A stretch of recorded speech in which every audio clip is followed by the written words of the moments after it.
Chapter 1028. Happiness, Anger, Grief, Resentment. At the same time, the three people with the masks of anger, grief, and resentment took a step forward at the same time. Their clones also appeared. Wind, rain, and thunderbolts immediately erupted from their clones.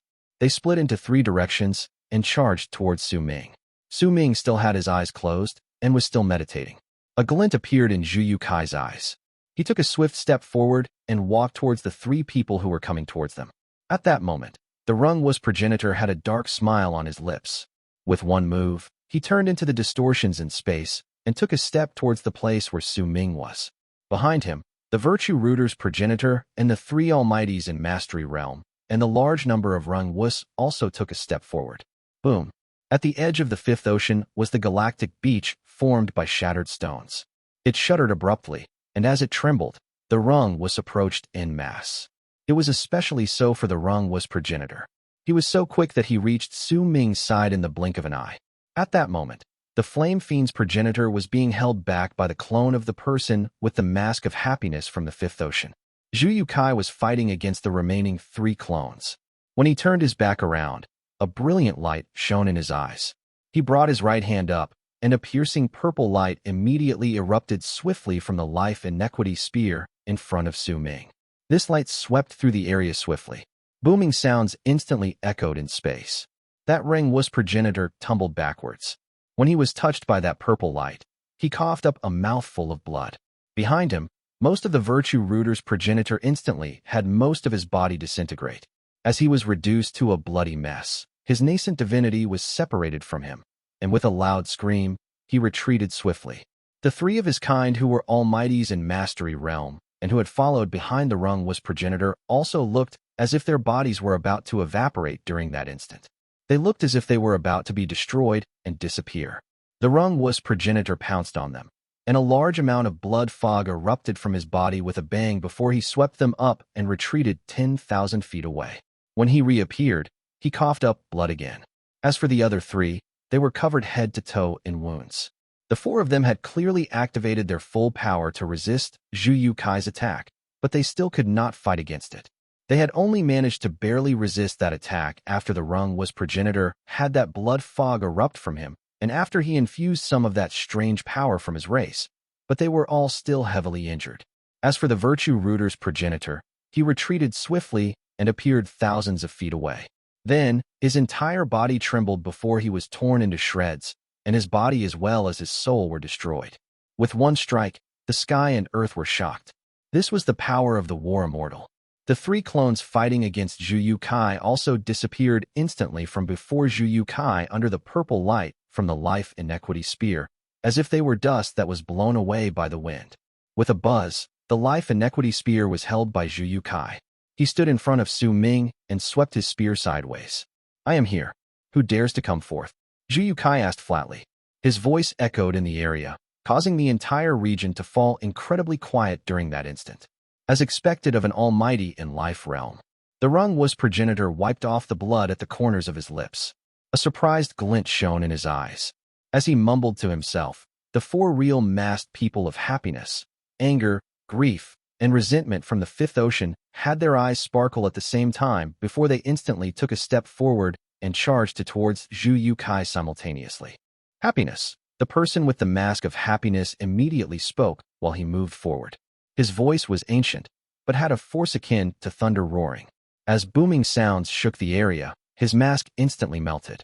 As it melted, it started spreading out swiftly until it covered his entire body.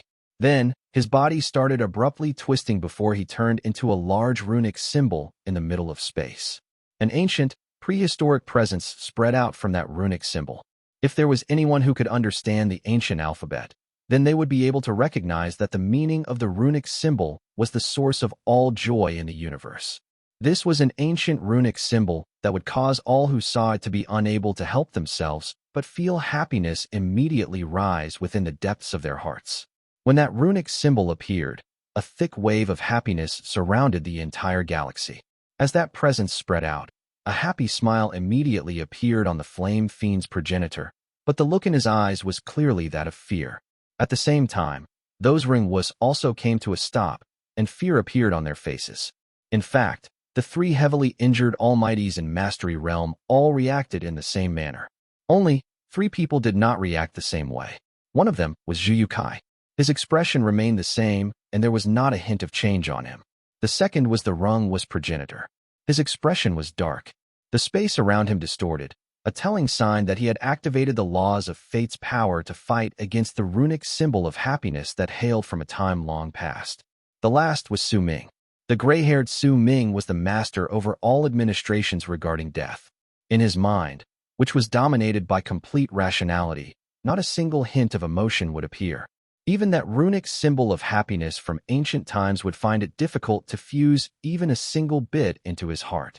He closed his eyes and still did not take any action towards everything happening around him.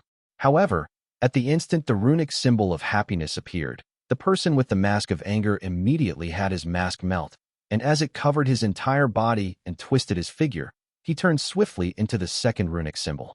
This was the runic symbol of anger. When that runic symbol appeared, the presence in the galaxy was forcefully changed. Once it changed from happiness to anger, the emotions of the flame fiend's progenitor changed, and he coughed up a mouthful of blood. When he fell backwards, his entire body was filled with rage. However, this rage formed an indefinable, bizarre air when it was compared to the even greater fear in his eyes. He was not the only one. The three Almighties in Mastery Realm from the Rungwu race and all the other Rangwus were the same.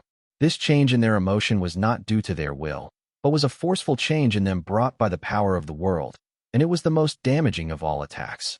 At the same time, the third runic symbol appeared with a bang. At the instant the runic symbol of grief appeared, the presence in the universe changed again. This time, almost at the moment the change occurred, the fourth runic symbol immediately appeared with a bang. That was the runic symbol of resentment. It caused the entire galaxy to immediately be filled with a strong resentment, and as it occurred, the flame fiend's progenitor let out a shrill scream of pain. With a bang, his body tumbled backwards until he fell on a shattered rock not too far away from Su Ming. When blood trickled out of the corners of his mouth, confusion appeared in his eyes, and he looked as if he had lost consciousness. Occasionally, joy would appear on his face, and sometimes it would be anger, and every now and then it would be grief, and at other times it would be resentment. It was the same for the Rungwus. In fact, even the Rungwus progenitor was also shivering. The distortions around him were twisting and changing non-stop because he had exerted the powers of the laws of fate to their absolute limit. However, slight changes had still appeared on his face. The corners of his lips curled up. That was the appearance of joy. At that moment, it could be seen that mighty pressure from the full appearance of the runic symbols of happiness, anger, grief, and resentment in the area at that moment had already surpassed that of an almighty in Fate Realm. At the same time, a grim expression that had never appeared before showed up on Huo Kui's face as he confronted the four runic symbols. He tightened his grip over the life inequity spear, and the four runic symbols let out a loud bang to charge towards him. As they spun around continuously around him, the four of them turned into a spinning whirlwind. As the whirlwind spun, those people dressed in black leather armor from the Fifth Ocean immediately sat down cross-legged, and their bodies instantly vanished into the fog within the Fifth Ocean. When all of them disappeared, and as the whirlwind spun even faster, a loud bang that surged into the heavens immediately rose in the Fifth Ocean. The entire Fifth Ocean started spinning during that instant to form a gigantic whirlpool that swept through the entire area with loud booming sounds. Its waves shook the entire universe. At that moment, as the whirlpool rotated and as the fog in the ocean gathered together, a gigantic face immediately formed in the Fifth Ocean. There was a smile on that face, and when it rose up from the Fifth Ocean, it said one single word towards the cosmos, the universe, and the galaxy. Happiness. When this word appeared, a shocking bang immediately traveled out of the whirlwind that surrounded Huo Kui. Anger. That voice appeared again. Grief. Resentment. At the instant that gigantic face formed of seawater said each word each time, its face would also change, and the whirlwind which surrounded Huo Kui would also let out a loud bang that shook the sky and earth. Huo Kui's face while he was in the whirlwind was sullen but pale. As his entire body distorted, he lifted the life inequity spear in his right hand and thrust it downward swiftly. Impermanence of life and death, 1. As he mumbled these words, the long spear at his feet let out a loud bang, and black light erupted from it. This light swept through the entire area and crashed into the whirlwind, as well as the 4 runic symbols. As the world roared, the whirlwind stopped spinning for a moment right under everyone's eyes before it swiftly disintegrated into its surroundings. The impact that stirred up swept through the 5th ocean, and as the whirlwind collapsed, a ray of black light shot out swiftly to turn into a long arc that charged towards the face in the 5th ocean. Booming sounds rose again. At the instant the face from the 5th ocean collided against the long spear, it was torn to shreds. At the same time, when the disintegrating whirlwind scattered in all directions, the 4 runic symbols were flung out and turned into 4 figures in the middle of space. They coughed up a mouthful of blood and raised their heads swiftly to look at Huo Kui coldly. Huo Kui's face was pale as he stood in space. When blood trickled out of the corners of his mouth, he staggered and plunged to a shattered stone beside Su Ming. At the instant his body landed, he swiftly gained his footing, and when he lifted his right hand, black light shone in the 5th ocean before it returned to his hand to turn into the life inequity spear. He stabbed it into the shattered stone to support himself so that he would not fall. Endless cycles of life. A brilliant light shone in Huo Kui's eyes, and he lifted his left hand to swiftly point at the center of his brows. However, at the instant the tip of his finger touched the center of his brows, the Rung was progenitor in the distance suddenly laughed loudly. He had been waiting for a long time, and this almighty in life realm had finally executed the endless cycles of life art. At the instant his laughter echoed in space, an ordinary-looking Rung Wu behind him immediately lifted his head swiftly and took a step towards Huo Kui. He was so quick that he moved like a flash of lightning. When he moved over, his body withered swiftly, and he became so emaciated that he looked like a skeleton in the span of a breath. At the instant he appeared beside Huo Kui, his body immediately turned into powder under this speed. However, that powder turned into a huge hand that seized Huo Kui's head. A power that surpassed life realm also spread out from that hand, and it was the power of death realm. Asterisk, asterisk, asterisk. Translator's notes. 1. Impermanence of life and death. Impermanence itself is related to one of the 3 existences in Buddhism, and it is also known as anicca or anitya. The basic gist here is that life and death is unpredictable. Chapter 1029, Try It. Huo Kui's expression changed. He could not dodge it in time. At that moment, a freezing glare shone in his eyes, and he did not bother to dodge it at all. Instead, he closed his eyes, and his power erupted from his body to collide against the incoming hand with brute force. As a loud bang rang in space, that hand trembled. Huo Kui coughed up blood, and his body fell back like a kite with its string snapped. He crashed into a rock in the distance with a loud bang, and his body withered swiftly. In an instant, his plump body was reduced to only skin and bones. All of his life force seemed to have been taken away by the hand. At that moment, it shone with a gentle light, and flesh as well as blood grew swiftly on it. Such a powerful, endless cycles of life. This nourishment is a small supplement for me. As a hoarse voice echoed in space, a freezing glare shone in Huo Kui's eyes. Tao of longevity. With a thought, I can continue living, and with a thought, I can cause an explosion. When those words were spoken, the old voice that had been echoing in space fell into abrupt silence. At the same time, the hand formed by powder shuddered, and the flesh as well as blood growing out on it fell apart with simultaneous explosions. Tao of life inequity. You're connected to Hongyu. You're his disciple. At the instant the voice spoke, Huo Kui's body trembled fiercely. He swiftly opened his eyes wide and glared at the crumbling hand. Echoing in his ears were the 3 words the ancient voice had spoken just then, Tao of life inequity. What he executed was the art within the Tao of longevity his master Hongyu had taught him.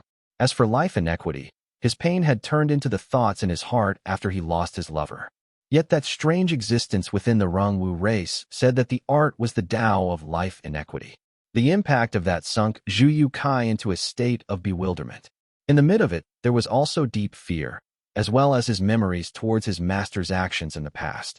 Kill him. We must absolutely not let this person remain alive. All those who practice the Tao of life inequity must be killed. They must all be killed. They have to be killed. A crazed voice spread out through space, and a large amount of black smoke came out of the hand before it fell back and disappeared into space. At the same time, the current progenitor of the Rongwu race charged towards Huo Kui. Zhu Kai trembled, bemusement in his eyes. Flame Fiend's progenitor was on a shattered stone in the distance, and his facial color was dull and without luster. He was already severely wounded.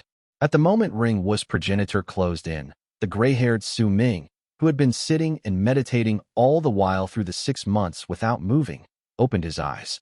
At the instant he did so, the Life Inequity Spear let out a buzz and turned into a black light that charged towards him. Once Su Ming got up and seized it, he took a step towards Rung Wu's progenitor and thrust the spear forward. You overestimate yourself. Rung Wu's progenitor laughed coldly and lifted his right hand to swing it towards the incoming long spear. To him, if Zhu Kai held that spear, it could make him tremble, but when it was that gray-haired person's hands, it was not better than a useless piece of trash. If he swung his hand, he could reduce it to ashes. Without Zhu Kai, the boy who obtained the 5th stone was just useless garbage, so weak that he could not even withstand a single blow. Rung Wu's progenitor's confidence was incredibly great, but the instant his hand touched Su Ming's Life Inequity Spear, he trembled. A vast amount of energy that astonished him erupted from the Life Inequity Spear. A layer of sand spread out from within it, and it turned into a palm made of sand in front of Rung Wu's progenitor. With a bang, it pressed on the center of his brows. A life-threatening sense of danger rose within the heart of the Rung Wu's progenitor in an instant. His pupils shrank, and full of fear, his body tumbled backwards. At the same time, he let out a shrill call in the depths of his heart. Spirit of our ancestors, please protect me. As a rumbling rose into space, the palm made of sand touched Rung Wu's progenitor, and his body was torn to shreds with a bang. All of his laws of fate could not bring forth any form of resistance under that palm. This was a difference in realm. The suppression formed by that difference was a destruction that Rung Wu's progenitor could not hope to stand against. His body fell apart. Even when he was reduced to flesh and blood and scattered through the area, the spirit of his ancestors did not descend to protect him, because the hand that had been formed by the powder just then was the spirit of Rung Wu's ancestors. The legacy spirit formed by generations of ancestors might be powerful, but there was a fatal defect in it. That defect was just a guess among the 4 great true worlds, and they did not know about the details, but the 4 guardians of the 5th ocean did know of it. Hence, Dustburner's progenitor also knew about it, and Su Ming knew everything that had been carved into the jade slip. The defect was that it was at its strongest when it was in the territory that belonged to its race, and it was at its weakest when it was outside the area. That's why the spirit of Rung Wu's ancestors seldom ventured out, unless there was something that forced them to go out. The 5th stone, which released a ripple of power so incredibly great that it was unprecedented and surpassed all that came before, it was one such thing. Yet even so, it only tempted the spirit. It was still highly impossible for it to personally venture out, unless an almighty in life realm was added into the mix. The fatal defect lay in the spirit of Rung Wu's ancestors losing plenty of their basic functions in the stillness of the endless passage of time until only the most basic will and the deepest memories remained. That was why the spirit would need to replenish its life force once in a while, and the best replenishment was to devour an almighty in life realm.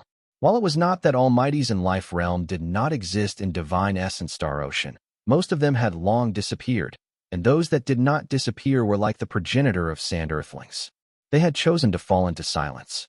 Forcefully devouring them would not bring about great effect. Instead, it would just pollute one's power in Culpa realm. What the spirit needed was an almighty in life realm who had exuberant life force. However, it could not go into the world beyond divine essence Star Ocean. After all, its foundation lay among the Rung Wu race. Which was why when Zhu Kai showed off the power of life realm, the spirit of Rung Wu's ancestor immediately became greedy with what little remained of its intelligence, and it came to the 5th ocean. I fulfilled the end of my promise with you. It is your turn to do what you promised me.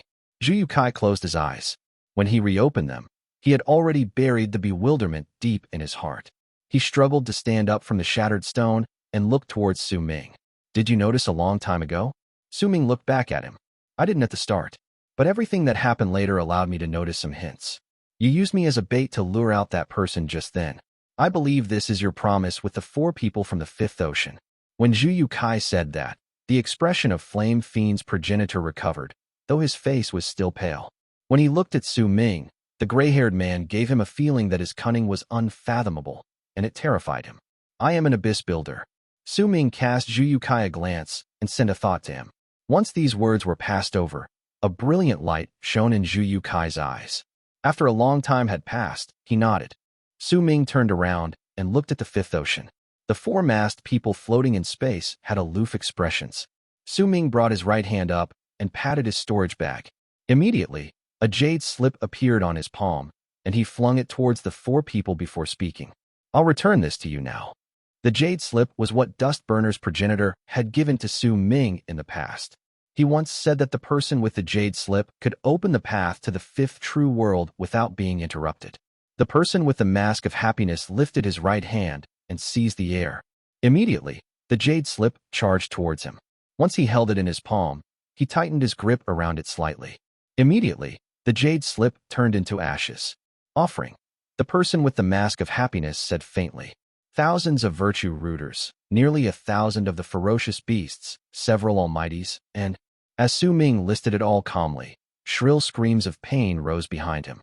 The sand behind him swept past, and as violent gusts of wind howled, the powerful existence that was the sand spirit destroyed Rung Wus while sweeping through the area with ease.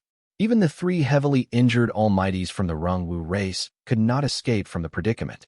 As the shrill and forlorn voices echoed in space, the gray-haired Sowing continued speaking. Along with thousands of Rung Wus, 3 almighties in Mastery Realm, 1 almighty in Fate Realm, and the injured spirit of the race's ancestors. This is the offering. The 4 people with the masks of happiness, anger, grief, and resentment were silent. After a moment, they swung their arms, and countless dark, glowing spots appeared in the previous battlefield beyond the fifth ocean. Within them were soul fragments, and they were all the people who had died there moments ago. They had dazed expressions on their faces while floating towards the fifth ocean. Once they fused with it, the fifth ocean tumbled about and spread out by almost 10,000 feet before becoming silent again. The 4 turned around at that moment. Just as they were about to disappear and return to the depths of the fifth ocean to continue fulfilling their mission in protecting it, Sowing suddenly spoke again. I request that you cut down the time and reduce the remaining half a year to 1 day. When he spoke, the 4 people who were about to disappear came to an abrupt halt. Offering. The voice from the person with the mask of happiness said again. Sowing's long gray hair changed at that instant. It turned crimson in the span of a breath, and a madness that screamed of destruction appeared in his eyes. He raised his right hand and pointed at the galaxy. It began to roar. The whole fifth ocean tumbled once again. At the same time, a sea of fire appeared out of nowhere in the galaxy. As it tumbled about and spread out, the illusory outline of the fifth kiln formed in the distance. Why don't the 4 of you try requesting for an offering again? The red-haired Sowing had a domineering tone in his voice. His expression showed that he was looking down on the entire world, and the aura he exuded shook the entire galaxy. When he was gray, he obeyed absolute rationality. He would do things to pay the smallest price for the greatest rewards. That was his principle.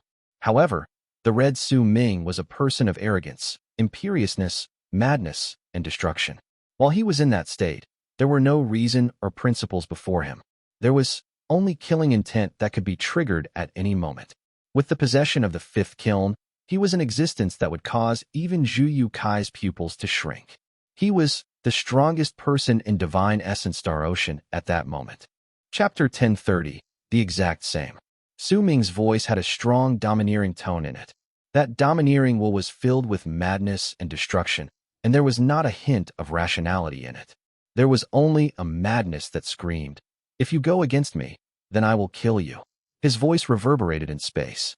The 4-masked people in the fifth ocean stopped moving. They turned around slowly, and their gazes instantly fell on the red-haired Sowing. As you wish.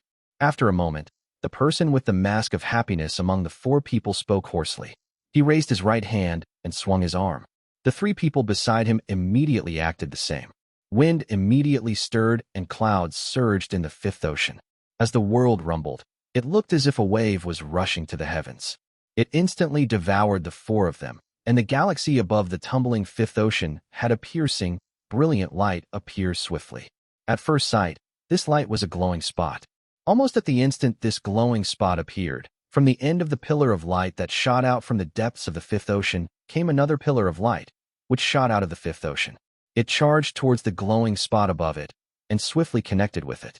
The light from the glowing spot grew bigger, and the third pillar of light shot out from within it, and its direction was the fifth stone beside Su Ming. If that pillar of light was connected to the fifth stone, then there would be 3 pillars of light that existed in the fifth stone. They were connected together and formed a triangle. The triangle was like a rune. It would open the path to the fifth true world and send the person in possession of the fifth stone to the fifth true world. The flow of time seemed as if it had become faster during that instant. A day later, the pillar of light in the sky let out a bang and shot through the endless space before it finally descended at the edge of the fifth ocean.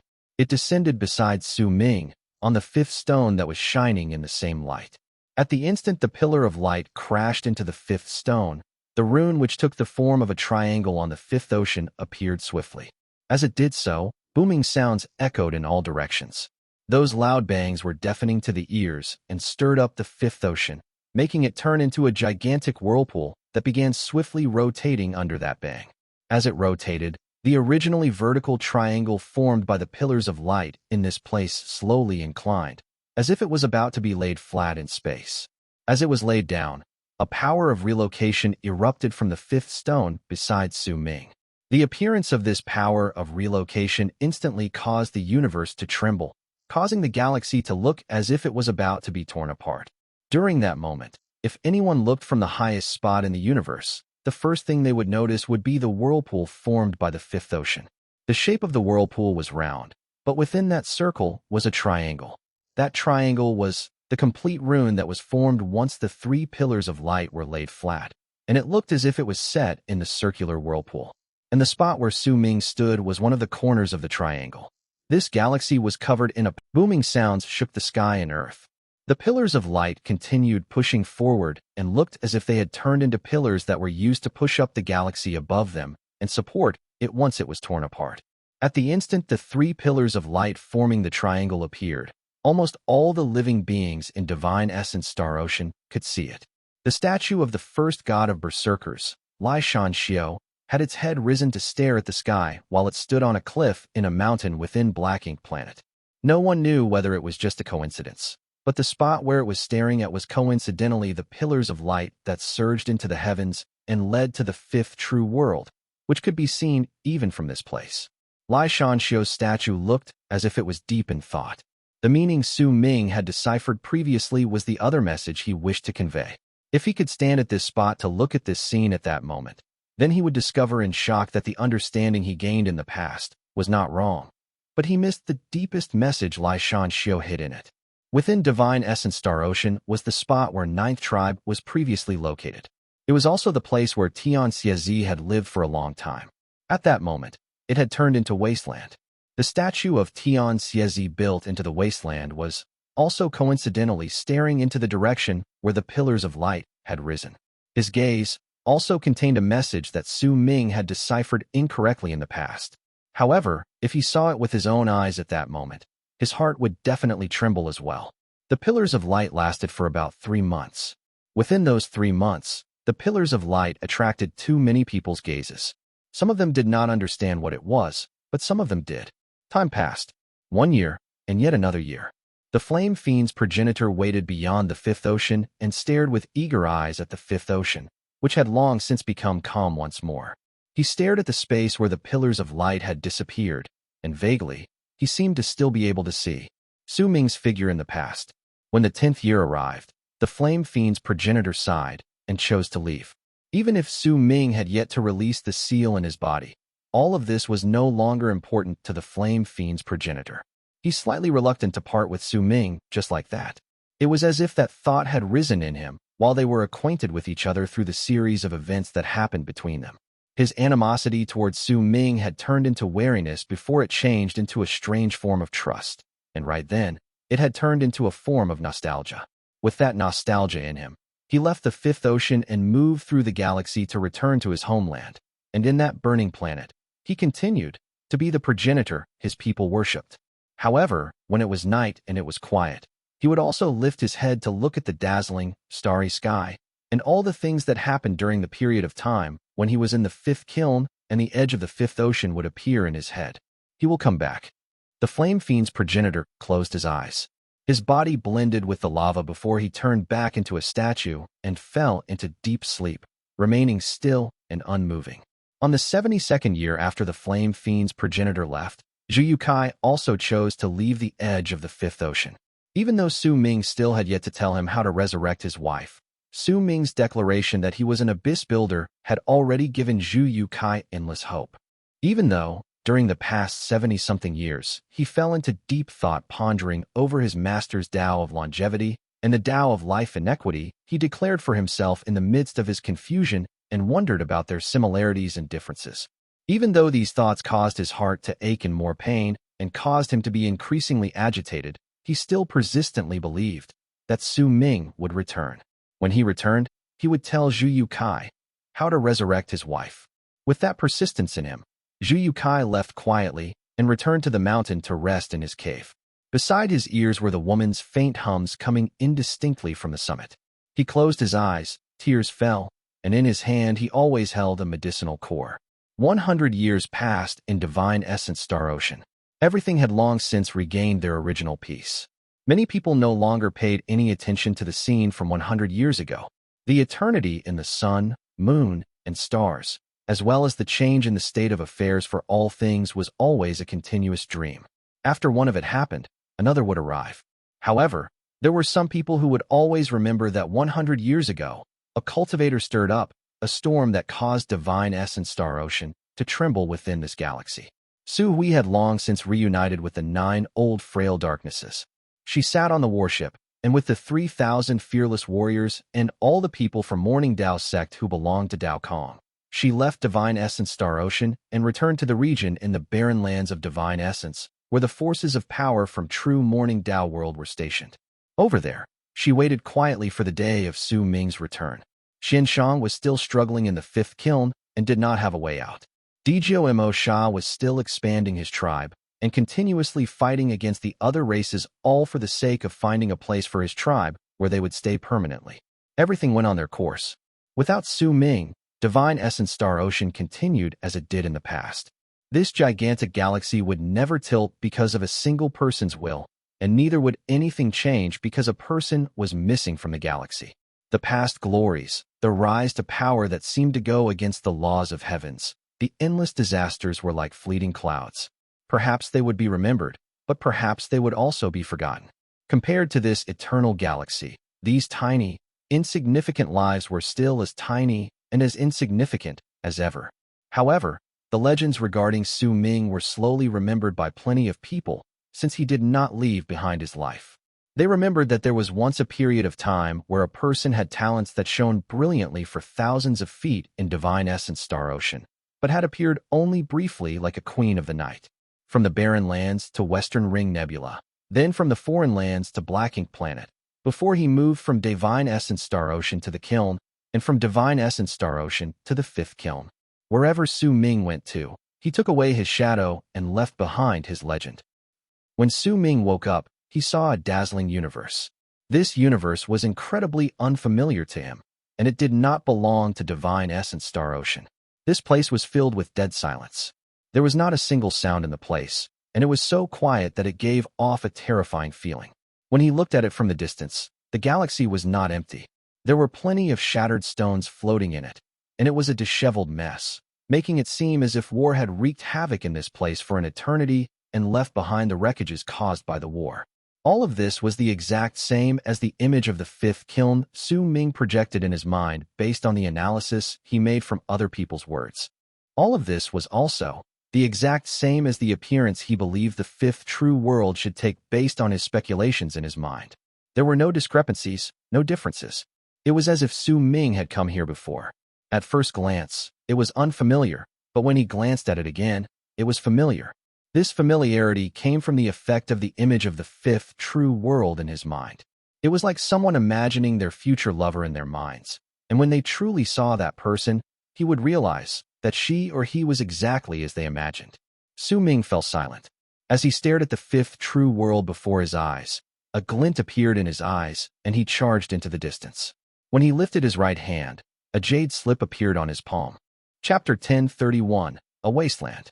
The jade slip was what Dustburner's progenitor had given to Su Ming in the past. Marked on it were certain regions of the fifth true world. Su Ming memorized the contents, and as he moved forward, he saw a white river several days later. The fifth abyss river. Su Ming's footsteps came to a halt, and he looked at the abyss river that seemed to cut apart the galaxy. He also saw two gigantic voids at the two distant ends of the river. He had no idea where those two gigantic voids went.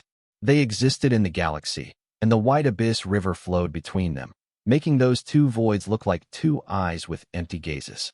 When Su Ming read the jade slip with the fifth true world's map he'd gotten from Dustburner's progenitor, he saw the fifth abyss river carved on it. It was just a simple carving, but its head was white. That was because white symbolized the abyss. It did not mean death, but was the manifestation of an idea.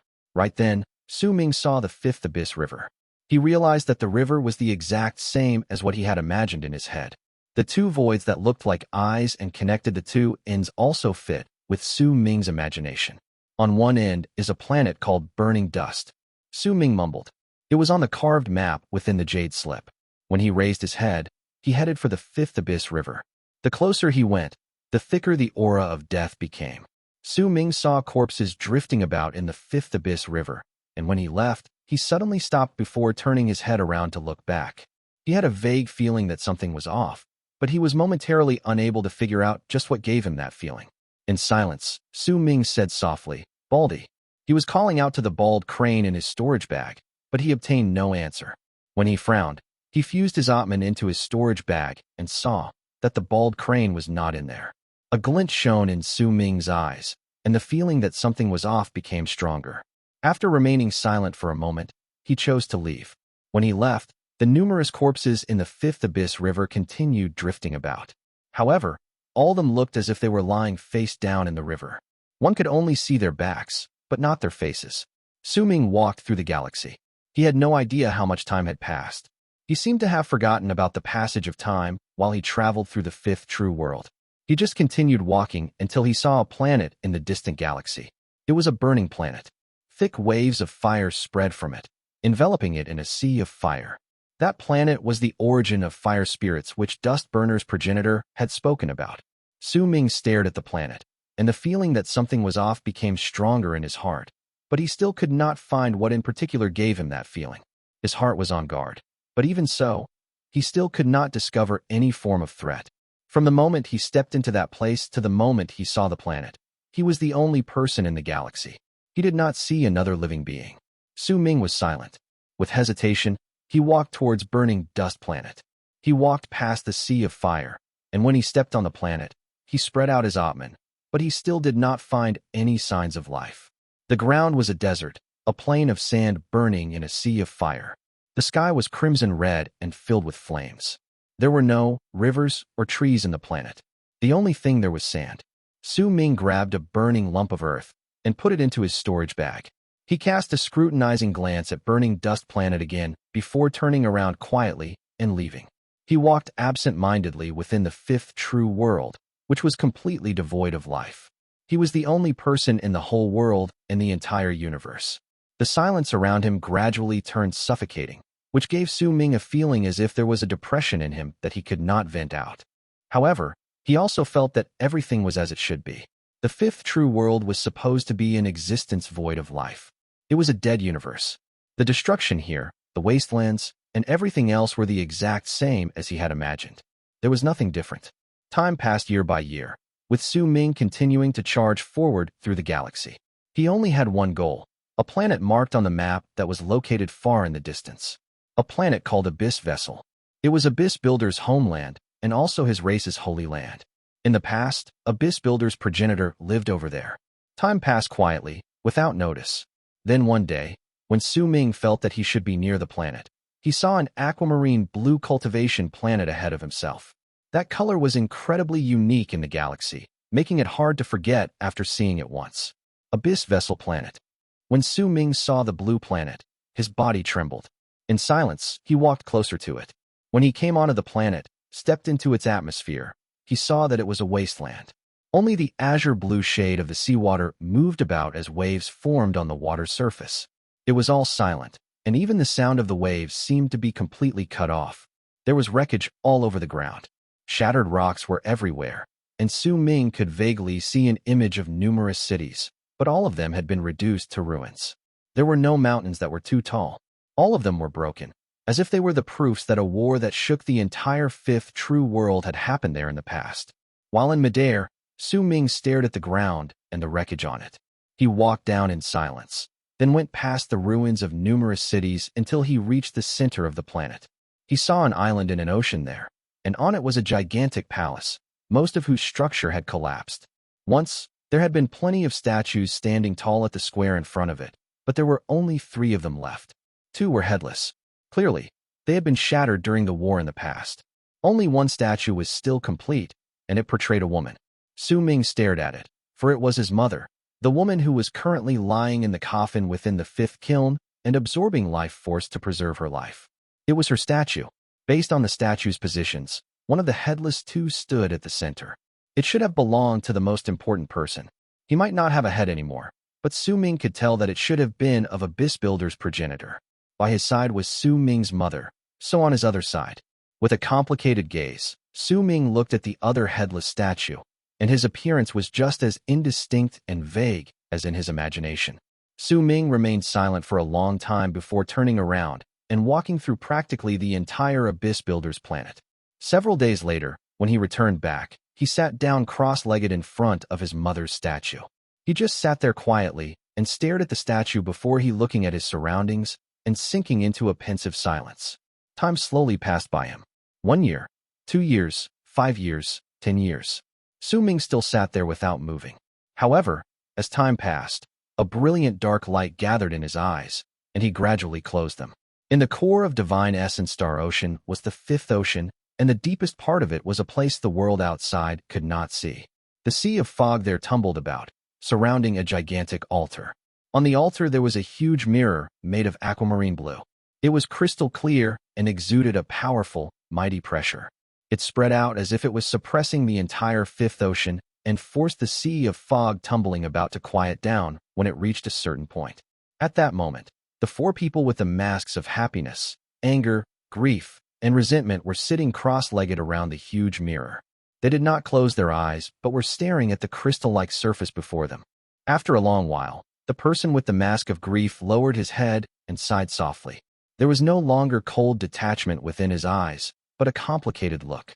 As he sighed, the person with the mask of anger turned his head towards him before asking in a low voice, "Can take it any more?" There was a magnificence to that voice, along with a domineering air that made him seem as if he was looking down at the universe. "I am indeed unable to bear with it any longer, but you are the same." When the person with the mask of grief said those words flatly, he cast a glance at the person with the mask of anger. That person lowered his head in silence. After a long while, he let out a long sigh and mumbled under his breath, "Perhaps I made a mistake in the past. From the moment we gave up on our identities from the arid triad expanse cosmos and became the guardians of Dark Dawn Ocean, we drew a line between ourselves and our pasts. We cut off all ties with all the emotions we had in the past. This is just the first test by Dark Dawn Ocean.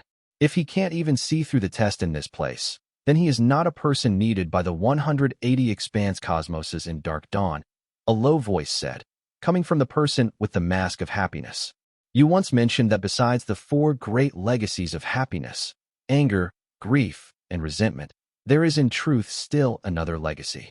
There should be 5 guardians in Dark Dawn Ocean. Who is the 5th person?" a hoarse voice asked faintly and abruptly, coming from the person next to the mask of anger who had not yet spoken before. "Happiness, anger, grief, resentment, and cessation. The 5th legacy has absolutely no emotions within it. It is the mask of cessation that disperses all 7 emotions and 6 desires," the person with the mask of happiness said flatly. "I have a question. The 3 of us have had many scions, but you once said that there is only 1 generation for the legacy of happiness. I'm very curious. Who were you when you were in arid triad expanse cosmos?"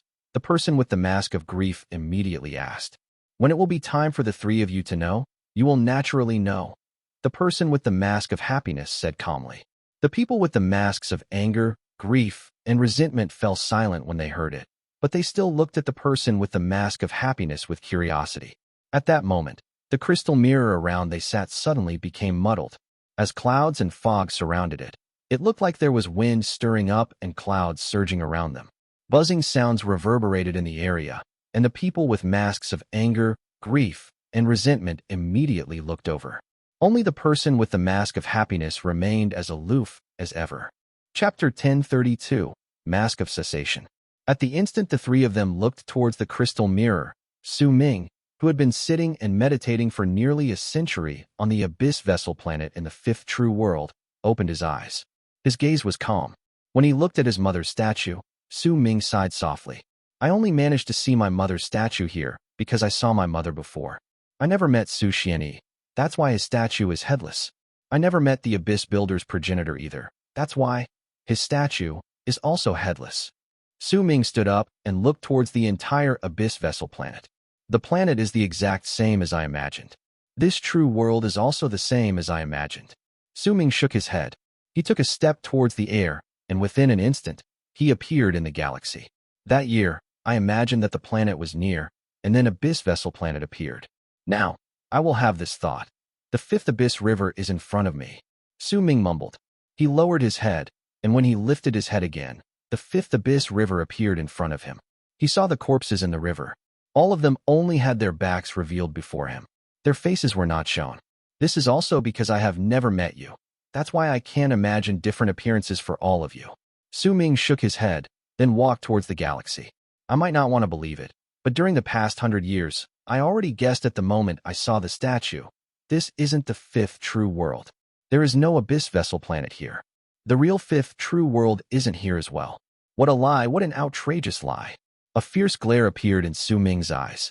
At the instant Su Ming spoke, the universe around him suddenly trembled. All the shattered stones in it vanished. All the air around him swiftly distorted and turned into an arc. This arc was formed after the entire galaxy was distorted. As it slowly spun in front of Su Ming, it turned to face him, and when it did, its appearance caused Su Ming's heart to shake. Because he saw a gigantic mask appear in front of him once the galaxy distorted. The White Abyss River was a line between the eyes on the mask and the two voids at the two ends of the Abyss River, which looked like eyes to him in the past, were now the blank eyes on the mask. Su Ming would never forget that mask. That mask was the one forced on him when he was in Death region.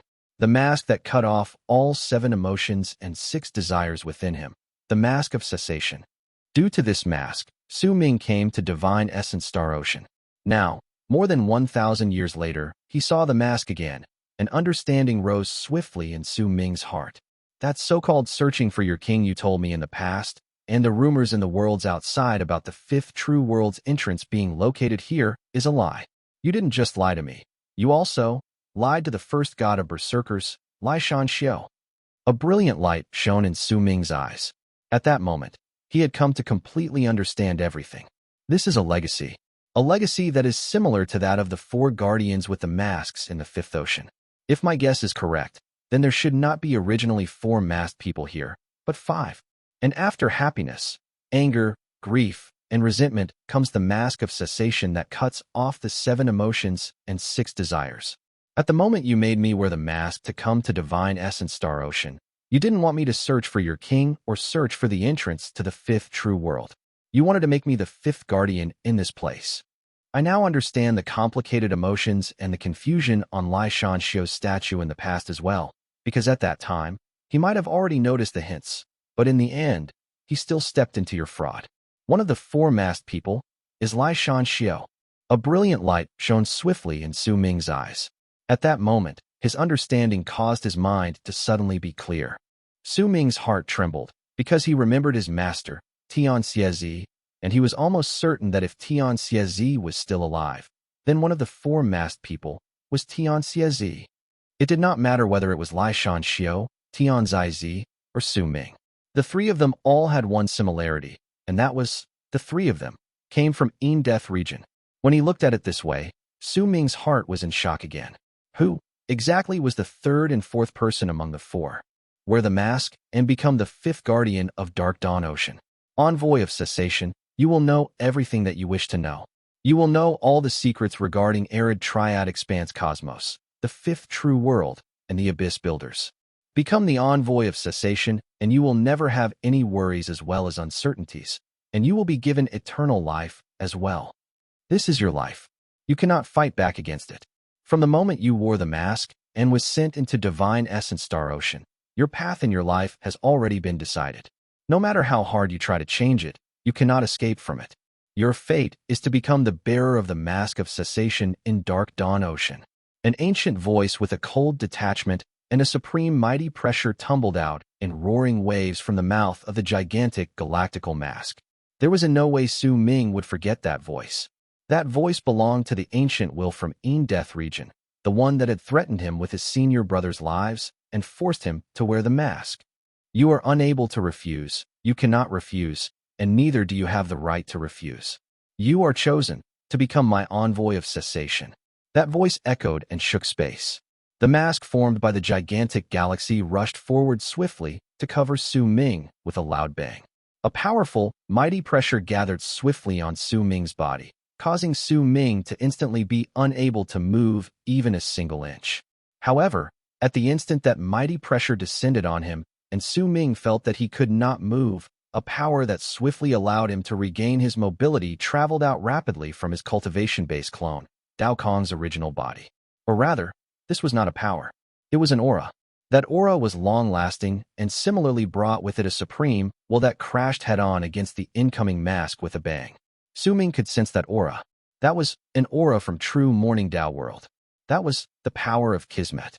That was the Kismet from the entire true Morning Dao World, and it was forcibly interfering with everything, because Dao Kong's body was something loved dearly by true Morning Dao World's Kismet, and now, it was clear that there was a power from a world beyond clashing fiercely against that Kismet.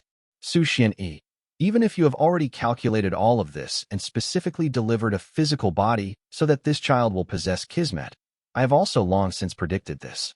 There is no way I will let you succeed. As the mask charged forward, that ancient and cold voice echoed in the air with a loud bang. At the instant the voice echoed in the air, that gigantic mask instantly turned around and had its back facing Su Ming. Countless white threads also crawled out swiftly from within it. As they squirmed around, they spread out, making them look incredibly terrifying, and during that time, those white threads intersected with each other to form a gigantic face. That face was ancient, and its expression was numb. It looked like a piece of human skin, and it was filled with those white threads from within. At the same time it rushed towards Su Ming, it immediately crashed into that invisible Kismet. When booming sounds echoed in the air, that ancient voice from the mask spread out again. To deal with that Kismet from true Morning Dao World, I've been preparing for tens upon thousands of years and gathered together the face of misfortune from true Morning Dao World to break the Kismet you brought to this place. Now scatter. When he said these words, booming sounds shook the universe and made the space in all directions tremble. The Kismet from true Morning Dao World gathered on Su Ming's cultivation base, clone immediately tumbled backwards in the midst of those booming sounds and collapsed. Without the Kismet from true Morning Dao World, that face where the interior was filled with thin threads also spread out to turn into countless squirming thin threads again. At the instant it charged towards Su Ming, the mask in the galaxy shrank swiftly, but at the moment it closed in on Su Ming, Ikang's presence erupted swiftly with a bang from Su Ming's body, and Ikang's body appeared behind him. Puny little Ikang, if you were at the peak of your strength, you would still have some abilities that would pose as a threat. After all, you were one of the lives in Old Man Extermination's ballad, but for your current self, shatter. That cold voice echoed in space again. With a bang, Su Ming's entire body was covered in blood. The Ikang behind him was swiftly torn to shreds before it crumbled. This is your fate, the fate you cannot avoid. You are my envoy of cessation. The cold voice was emotionally wrought up, and the mask formed by the galaxy continuously shrank before it turned into a normal size. It instantly covered Su Ming's face, and countless white threads crawled swiftly into Su Ming's skin and flesh in a frenzied pace. They connected tightly with his flesh and blood, intending to forcefully make Su Ming wear the mask again. From now on, you will no longer have a name. You will only have one title, Cessation. As the old man's voice echoed in space, Su Ming's entire body shuddered. The mask covered his face, and intense pain rose in his entire body. At that moment, madness appeared in his eyes. Blackstone fragment, seed of life extermination, take off this mask for me, find its flaw. When Su Ming roared in his heart, the seed of life extermination in his soul shone swiftly with a powerful light. Once that light spread out rapidly from Su Ming's soul, it shot out of his body and erupted quickly from within him. That light was made of an intersection of 9 colors. When Su Ming's body was enveloped in that light, it was as if another figure had appeared faintly on his body. That was an old man, an existence dressed in a white robe and stood above all lives. That was the old man extermination. However, in the old man extermination's eyes was Su Ming's madness. He lifted his right hand slowly and pushed his palm on the mask over his face. At the moment his right hand touched the mask, it let out a shrill scream of pain as if it possessed life. As it screamed in pain, it changed swiftly under Su Ming's right hand, as if all the structures within it were being rapidly disassembled. It was also during this moment that the old voice, which might have come from the mask or space itself, had astonishment appear in his voice for the first time ever, and his voice echoed swiftly in space. This is the old man extermination. You are the extermination of this generation. This is impossible. This is, for the first time ever, there was panic in that voice, and there was also a great amount of shock that had never appeared before in his tone. As it reverberated in space, the mask immediately melted at the instant Su Ming's right hand touched it. It disappeared layer by layer until Su Ming's face was shown. The mask disintegrated with a bang. During that instant, the space around him completely crumbled. As it shattered layer by layer, everything in this place was crushed. As it was pulverized, the old man's voice from space let out a roar that showed he was unwilling to accept defeat. Dark Mountain. Xiaohong, the fragment. Seed of life extermination. Su Xianyi, so your counterattack is here. I won't accept this. I can't accept this. Bang. The space completely collapsed to reveal the fifth ocean, along with the blue crystal mirror that had been reduced to shards and was sweeping to the entire area. The strongest ever windstorm also stirred up to rage and sweep through the entire fifth ocean. End of Arc 4. Arc 5, My Morning Dao World. Chapter 1033, I Want to Go Home. The storm spread out of the blue crystal mirror with a bang, so strong that it couldn't hand it. As it shattered into countless shards, they swept through the whole area. Due to the mirror crumbling, the fifth ocean looked as if there was no longer anything suppressing it, and because of it, the ocean let out incomparably loud roars as its impact rushed out. In the mid of them, the ocean's frenzied rampage caused waves to tumble about. A large amount of fog surged, rising then falling. When the impact spread out and touched it, it immediately disintegrated, as if evaporating layer by layer. If anyone looked at the fifth ocean from above, they would be able to see clearly that as it tumbled about, the force formed a circular ring of light. It traveled through the area with loud booms, as if a shocking destruction had just occurred. After a moment, the whole place evaporated under the impact. The booming sounds formed echoes in the inner parts of Divine Essence Star Ocean. The vast and boundless seawater started showing signs that it was about to vanish. Disappearing along with it were the people with the masks of happiness, anger, grief, and resentment, who had began retreating swiftly after the mirror shattered. Dark waves of light shone on the masks on their faces at that moment before it covered their bodies, which then disappeared without a trace. Perhaps leaving like that was not their intention, but that light from the mask circling round them and the roars from the fifth ocean formed a power that did not allow them to resist. It was forcibly interfering with everything regarding their intention to escape. Booming sounds continued resounding in space. The fifth ocean roared as it tumbled and gradually evaporated, slowly disappeared forever from the core of the inner part of Divine Essence Star Ocean. The spot where the fifth ocean had originally existed was surrounded by a thick fog, and from then on, it would be like that. Several days later, when the booming sounds gradually grew fainter, a figure appeared in the fog, slowly approaching from the distance. With one step at a time, that figure walked out of the fog, and gray light immediately spread out. It was the gray Su Ming. Beside him was a sleazy bald crane whose existence was incredibly discordant with him. Su Ming did not see the crane when he was in the fake fifth true world, but once he walked out of it, the crane appeared on its own. Clearly, all of it was related to the fake fifth true world. At that moment, as the bald crane followed behind Su Ming, it had its head held high. Su Ming's expression was dark. When he walked out of the fog, he turned his head around to cast a glance behind him. By then, the fifth ocean was already distorted beyond recognition. One of the four people with the masks of happiness, anger, grief, and resentment is definitely my master, and the other is Lishan Xiao. I wonder just who are they, and who are the remaining two? Now that the fifth ocean dispersed and the four of them disappeared, I cannot find any traces leading to them. But no matter what, all of this has a great connection with the ancient will from Death region. Once I find that ancient will, I'll be able to find them. A freezing glare shone in Su Ming's eyes. When he lowered his head, he fell silent. During that time, he remembered his fight against the ancient will within the fake fifth true world. That fight might have seemed simple, but it contained the accumulation of countless years' worth of preparation as well as an invisible battle between Su Xianyi and the ancient will. My previous guess was indeed correct.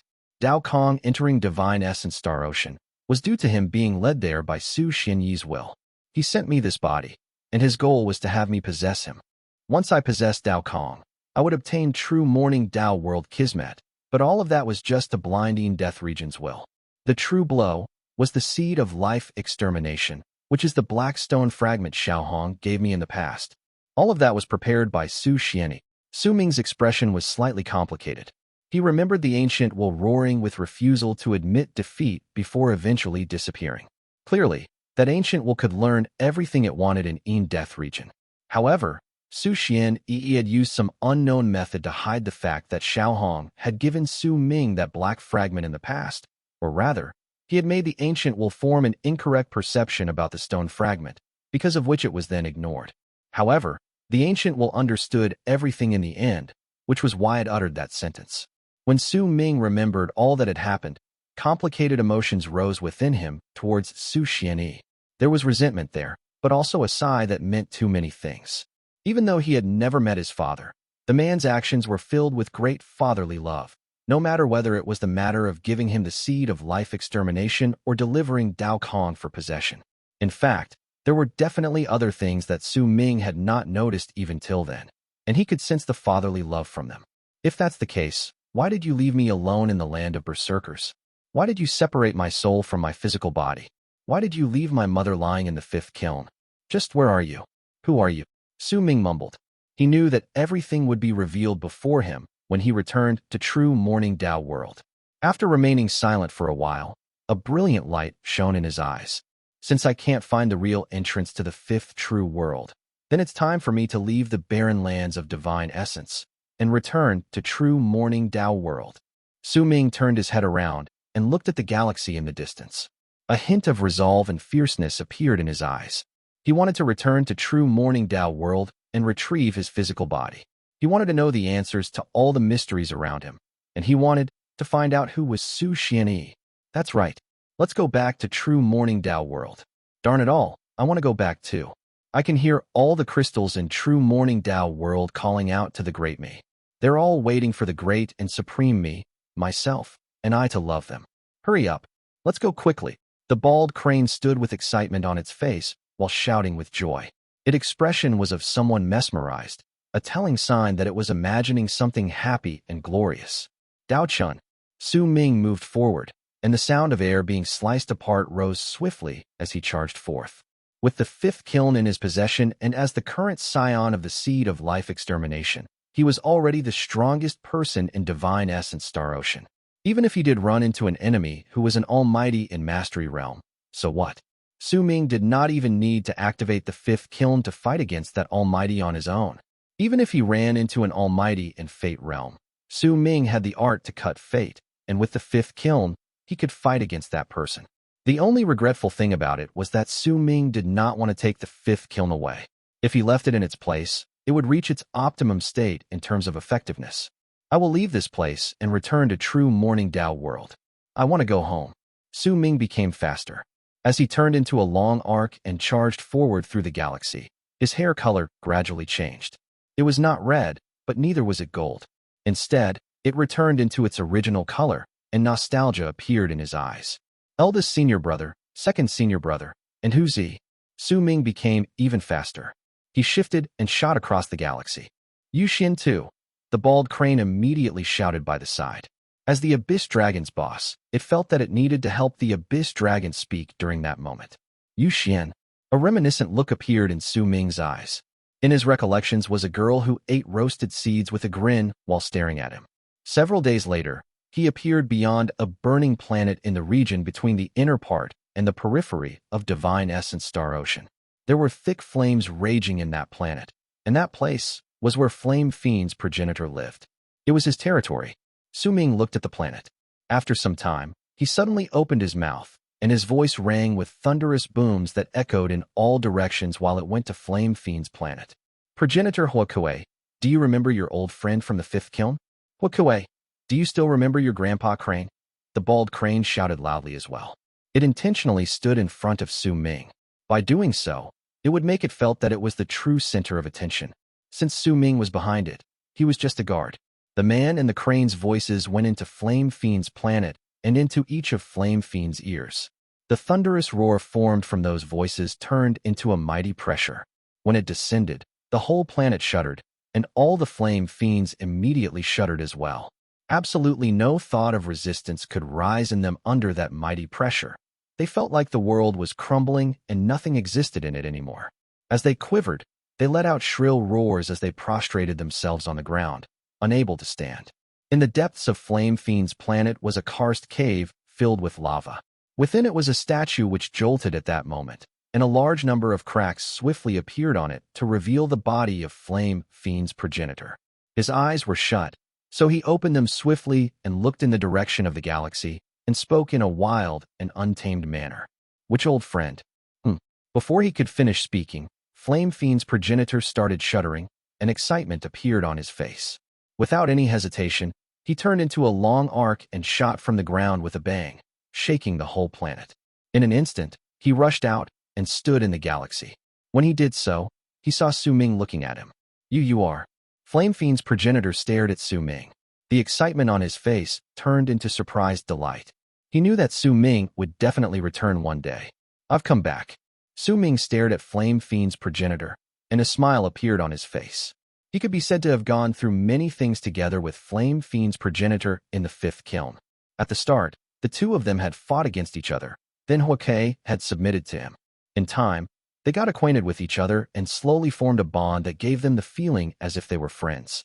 In the end, when Flame Fiend's progenitor gritted his teeth and stayed after Long and Long Hai had left, Su Ming no longer treated him as an enemy, but a friend.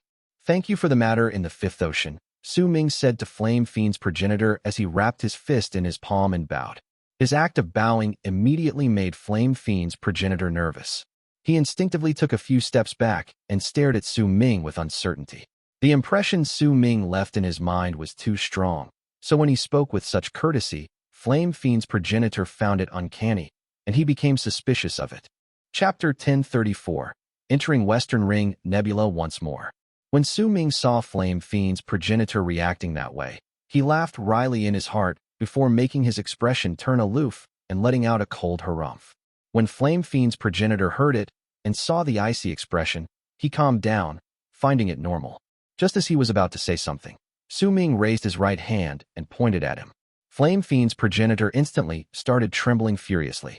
Gradually, a large amount of black sweat broke out on his skin.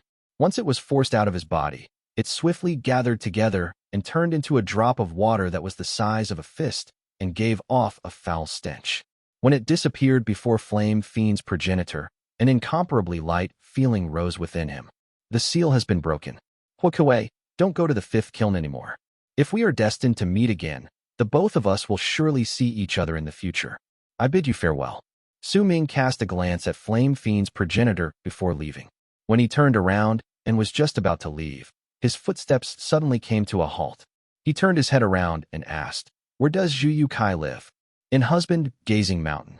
Flame Fiend's progenitor quickly replied. The excitement of seeing Su Ming had already disappeared by then.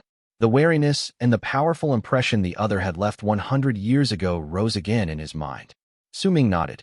When he cast a glance at Flame Fiend's progenitor, he saw his cautious demeanor, and his lips slowly curled up into a smile.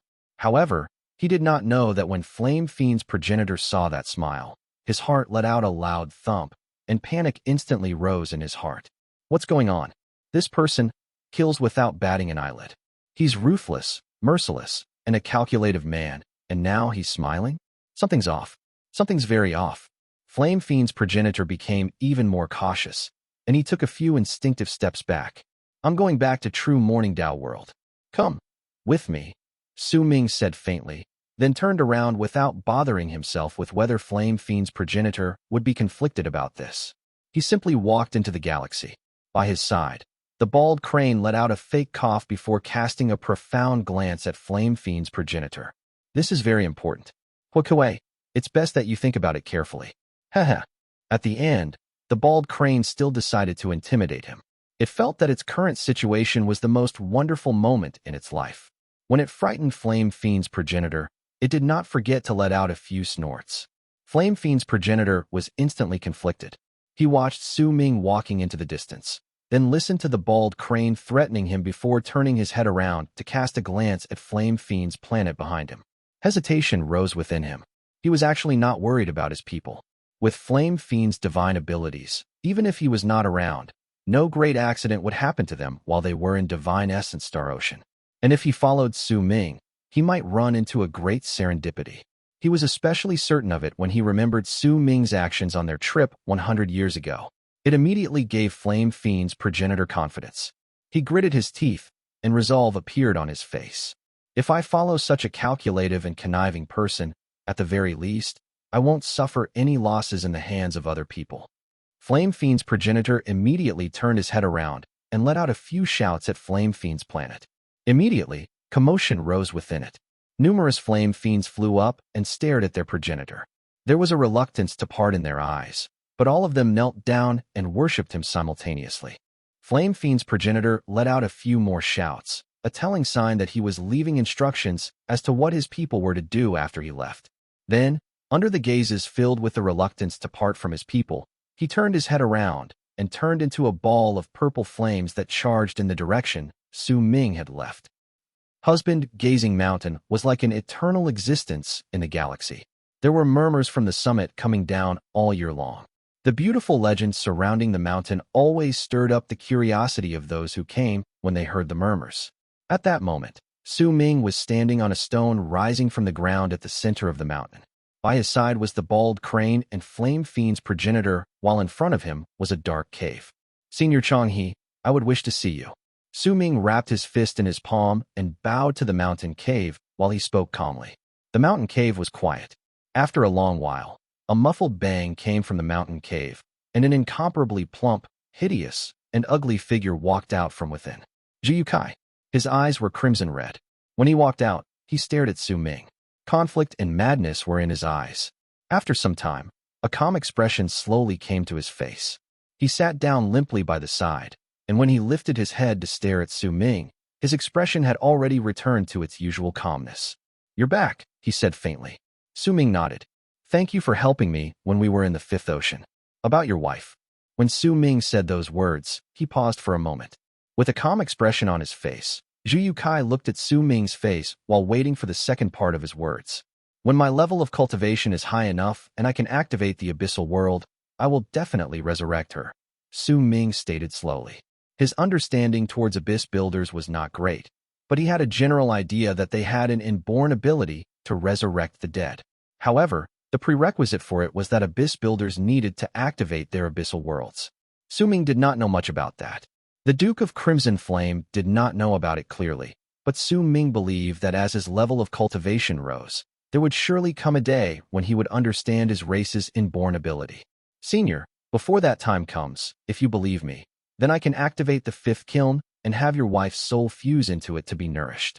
With this, we could ensure that during this period of time, her soul will not scatter and vanish. With sincerity on his face, Su Ming bowed. Huo Kui was silent. After a long time, he stood up, lifted his head, and looked up at the summit. After some time, Huo Kui asked calmly, have you heard of the legend regarding this mountain? I've heard of it before. Su Ming nodded. A woman in the past waited for her husband's return on the mountain. As time passed and things changed, she did not manage to see him. Her body turned into stone, and the presence of her yearning turned into the mountain. When I was in the fifth kiln, I thought that I was already dead, and I was bent on seeking death, but when I died, I woke up again. Yet when I woke up, I was already here, and my body had become as such. I don't know the answer to all of this, but I can sense that there is another person in this person. He coexists with me, and his name is Huo Kui. He stared at the mountain as his voice echoed in the area. Do you want to go to the summit and meet the woman who has turned into stone? Zhu Kai moved and turned into a long arc that charged at the summit. Su Ming stared at the man, leaving into the distance. The legend Zhu Kai had spoken of might not match with the legend Su Ming had heard, but he still chose to turn into a long arc and charge towards the summit. When the bald crane arrived at the mountain, its spirits became slightly downcast. At that moment, it stared at the mountain cave with a blank look on its face before also following behind Su Ming in silence. Ordinary people could not step into the mountain's summit. However, it was different for Zhu Kai and Su Ming. They did not spend much time before arriving there. Su Ming saw a stone human at the peak of the mountain. Based on its appearance, it should have been a woman. She stood at the summit and stared into the distance, her thoughts unknown. Zhu Kai stared at the stone, and a complicated expression appeared in his eyes. Perhaps he was not what he claimed to be. He did not wake up not knowing the reason behind his awakening after he died. Perhaps he knew the reason, but he did not want to say it. It was his secret. Behind Su Ming, the bald crane shuddered. Grief appeared in its eyes when it looked at the statue. As it watched it, eternity seemed to envelop it. Its current demeanor was something that could not be seen on usual days. Why do I feel so miserable, as if my body is about to disappear? The bald crane mumbled. At that instant, a few scenes flashed in its mind. Those pictures were indistinct, containing a vague form of woman. She had her back turned toward the bald crane and was staring at a distant galaxy, just like the statue. The bald crane could only sneak peeks at her while standing behind her and hiding its emotions since it did not want to show them. That lasted till one day when the woman began crying while staring at the galaxy, and the bald crane heard itself speak in a murmur. So what if its arid triad expands cosmos? So what if my soul will scatter and vanish? I will help you find him. That voice echoed in the bald crane's mind. As it listened, it heard the anguish contained in the voice. The bald crane's vision became blurry. The pictures in its mind shattered and turned into fragments. When they were swept away, the bald crane felt awful and sad. In other words, before you have enough power to activate your abyssal world, I will need to protect you. After a long while, Zhu Kai averted his gaze from the stone human and turned his head around. Su Ming remained silent for a moment before he met Zhu Kai's gaze. You can understand it that way. I don't need the fifth kiln to provide nourishment to her. With my power, I can constantly ensure that her soul will not scatter and disappear. Zhu Kai closed his eyes. When he opened them again, a hint of fatigue appeared on his face. Then, if you don't fulfill your promise to resurrect her, I will make you suffer the same pain. Zhu Kai said calmly and lifted his foot to take a step into the galaxy. Once I've made a promise someone, I will definitely not go back on my word. Only death will stop me. Su Ming enunciated each of his words clearly. He then took a step forward. But just as he was about to leave, he suddenly had a stranger feeling and turned his head around to cast a glance at the bald crane before leaving into the distant galaxy while deep in his thoughts. While they were going forward, Su Ming walked in front. The bald crane was beside him while occasionally turning its head around to look at the mountain.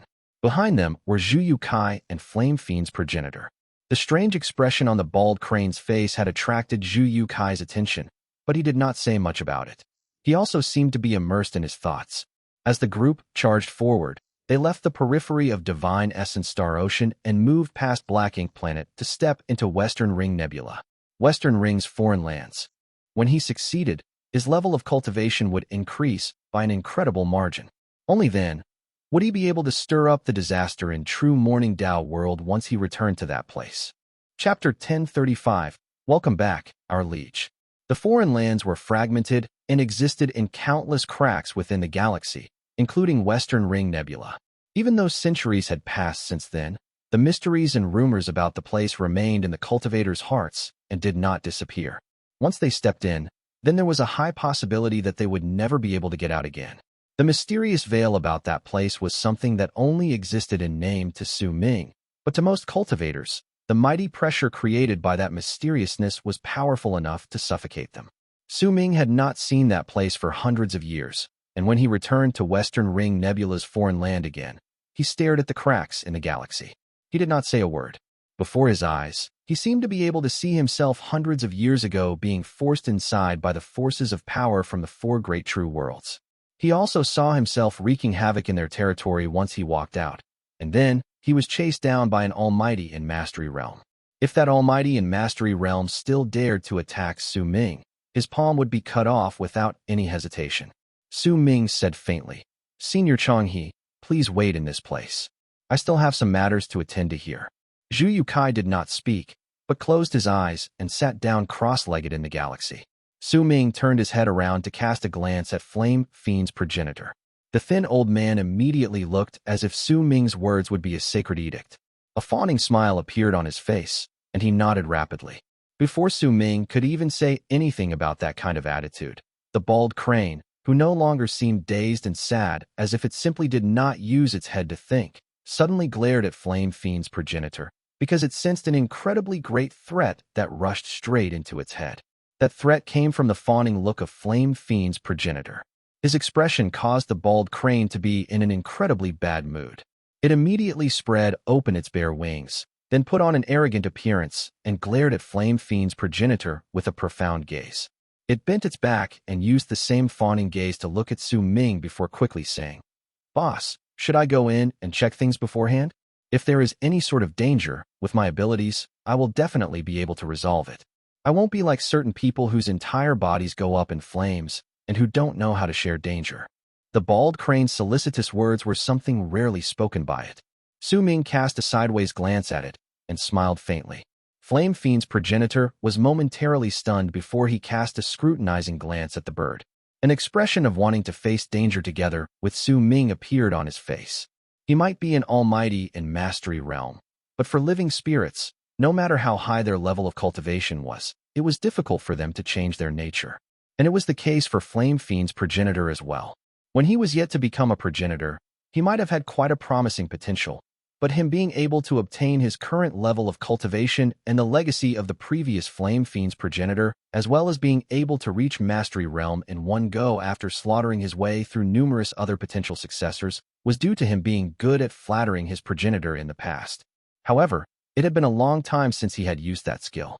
That was why when he used it, he was still a little rusty. He was no longer as good as he was in the past. Su Ming did not bother with Flame Fiend's progenitor and the bald crane's passive-aggressive fight. He moved toward the crack leading to Western Ring Nebula's foreign land and charged into the crack, disappearing without a trace. The bald crane might have been full of bold words, but in truth, from the depths of its heart, it did not want to enter Western Ring Nebula's foreign land again. The time when it had fallen unconscious had traumatized it. When it saw Su Ming stepping into the place alone, it instantly let out a sigh of relief in its heart. However, anxiety appeared on its face the next moment, and it turned its head around to glare at Flame Fiend's progenitor. The expression of the man did not change. He grinned and stared at the bald crane before also putting on a fawning expression, but he was laughing coldly in his heart while thinking to himself that he had managed to blind many of his people with that appearance in the past. The calculative and conniving Su Ming was someone that he could not deceive, but the little birdie was definitely something that would be wrapped around his finger.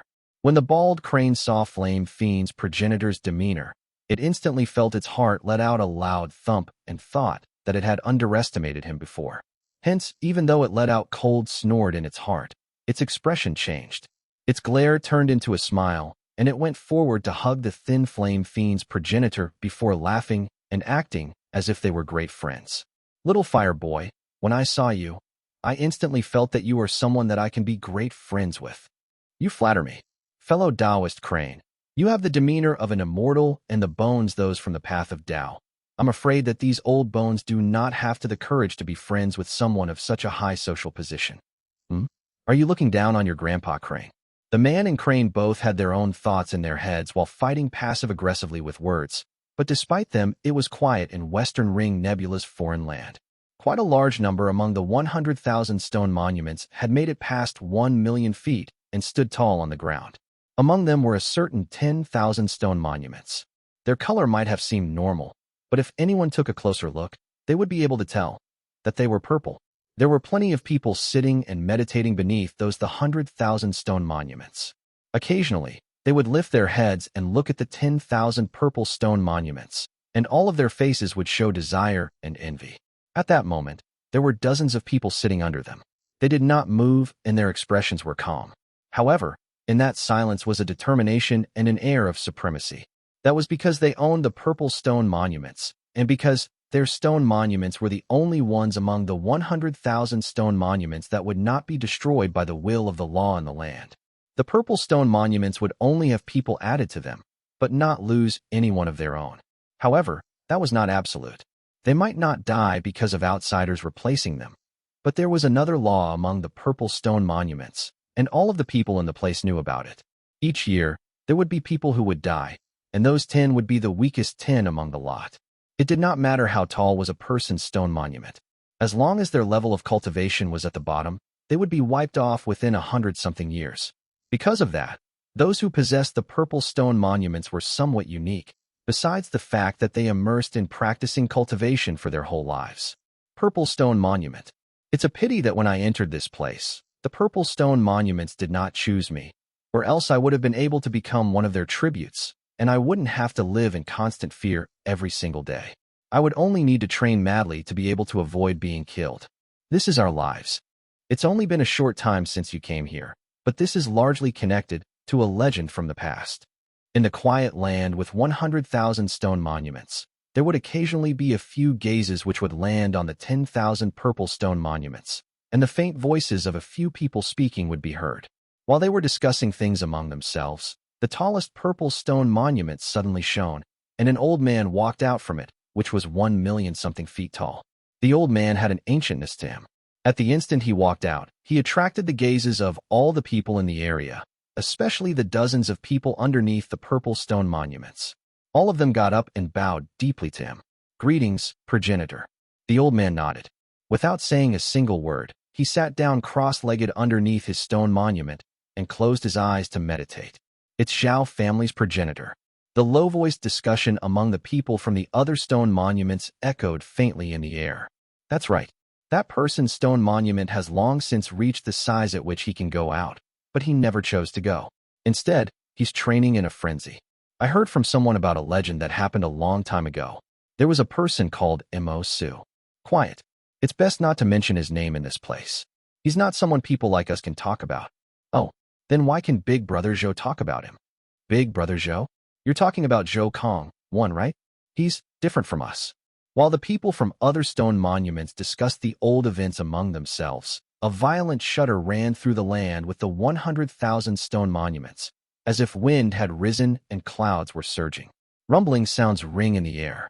They spread in all directions, causing the ground to tremble and the air to continuously tumble about before turning into a drastic change that swept through the land. Cries of surprise instantly traveled in all directions. The land, which had countless stone monuments standing on it, and only had some cultivators sitting cross-legged under them, trembled furiously as booming sounds reached a deafening volume. While the stone monuments trembled, they immediately shone with dazzling light, and their cultivators were forced out. Some of them had grim expressions on their faces while others panicked openly. They looked upwards together. Boom.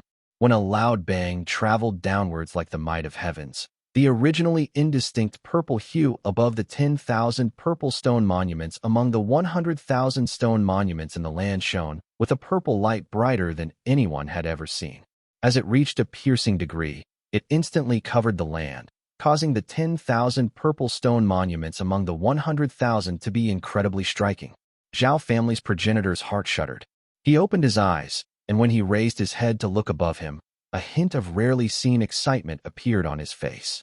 The other owners of the purple stone monuments beside him started trembling furiously.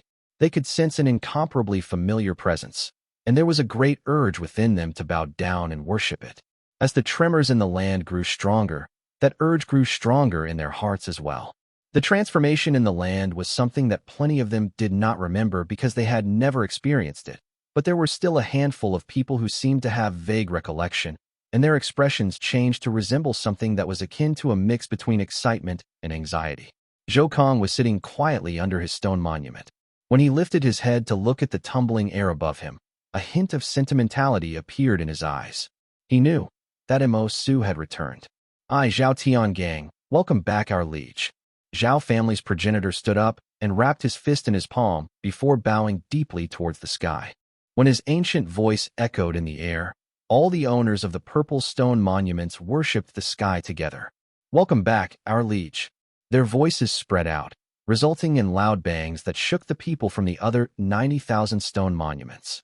As their expressions changed continuously, the sky roared. The fog and clouds tumbled back madly in two directions to reveal a gigantic crack, and a figure with an indifferent expression walked over from the distance. Slowly, it grew clearer in everyone's eyes. Mo Su. *****. Translator's note. 1. Zhou Kong. The person who briefed Su Ming about the foreign land when he arrived was friendly to him, whose wife, Sima Yu, was killed, who Su Ming transferred from the Blue Stone Monument to the Purple Stone Monument, and who refused to leave this place because he wanted to remember his wife. Chapter 1036. Shut up. Su Ming stood in midair as the clouds and fog behind him tumbled about and opened a crack in the air whose inside could not be seen. Within it, purple lightning roared, giving Su Ming an air of mystery and mighty pressure in the eyes of the tens of thousands of cultivators. His presence swept out in all directions and suppressed all the cultivation base of the people on the land. It was not a mighty pressure formed by his purple Akang, but his own power. With it, Su Ming was like a god as he swept his gaze across the land. The hearts of all the cultivators who entered his field of vision trembled, and they immediately lowered their heads. Unable to help themselves, they kneeled on the ground and worshipped him. When Su Ming's gaze landed on an old man who was staring at him with a sentimental look while sitting among the stone monuments, he could vaguely recognize that it was Zhou Kong, the middle-aged man from back when he'd first come there. Quite some time had passed since then, and the change in him was incredibly great. Since his love died, his heart fell into decline. He no longer has the desire to live. His body is like a puppet, without any reason to continue living in misery. Su Ming sighed in his heart. He walked over slowly until he stood on the ground right in front of Zhou Kong. Big brother Zhou, Su Ming said softly. The white-haired Zhou Kong stared at Su Ming, and a smile appeared on his face. The two of them did not need words between them. As their gazes met, the events from the past rose in their minds. In the past, Su Ming had been as weak as an ant. If Zhou Kong had not given him directions and pointers, it would have been difficult for him to survive, and Su Ming would not forget such kindness. Greetings, my liege. Zhao family's progenitor sucked in a deep breath and bowed again. Su Ming turned his head around, and his gaze turned cold. He cast a glance at Zhao family's progenitor. He had been chased by his enemy into the foreign land with the remaining members of his family, which then all became Su Ming's tributes for the purple stone monuments. Based on what Su Ming saw, Zhao family's progenitor had already reached a breakthrough in his level of cultivation. It was a telling sign that he had been training at a mad pace. Continue training. When you reach Lunar Culpa Realm or become even stronger, you'll be free to leave. You can also leave when all the people with the purple stone monuments attain full completion in World Culpa Realm, Su Ming said faintly. He swept his gaze past all the people with purple stone monuments, then turned around and took a step into the air. He gradually disappeared. No one knew where he went, but his short presence had left a mark in the hearts of all the people in the place. When Su Ming disappeared, the area was silent. Discussions only rose and echoed faintly in the air after a long while. That person is. Who is he? How can he make the purple stone monument shine with such light? He's also known as the Liege by those people with the purple stone monuments. Who else can he be beside the legendary Mo Su from Western Ring Nebula's foreign land? Mo Su. He's Mo Su. Mo Su's name echoed in the world with the 100,000 stone monuments within Western Ring Nebula's foreign land. During that moment, Su Ming walked out of space and appeared in the 100,000 galaxies belonging to the purple Akang. As he stared at them, a brilliant light shone in Su Ming's eyes. Behind him, the incomparably large tree that was Akang's real body immediately manifested. A monstrous, malicious presence instantly filled the galaxy. Su Ming shut his eyes slowly. After a long while, when he opened them again, he threw his head back and roared. As he did so, the gigantic Akang behind him charged over to gather on him. It was as if Su Ming's body had turned into an invisible black hole that would devour everything. Once he absorbed Akang into his own body, cracking sounds came from within him. Branches crawled out of his body, and the whole area began swaying viciously. A purple light shone in Su Ming's eyes. At that moment, he could be said to be a complete Akang, but he was weaker than the Akang sung in the ballad in the past. However, he was still stronger than the other portions of Akang's soul, because they were incomplete. Yet due to the serendipity Su Ming had gained in the fifth kiln, his Akang had fused perfectly with his body.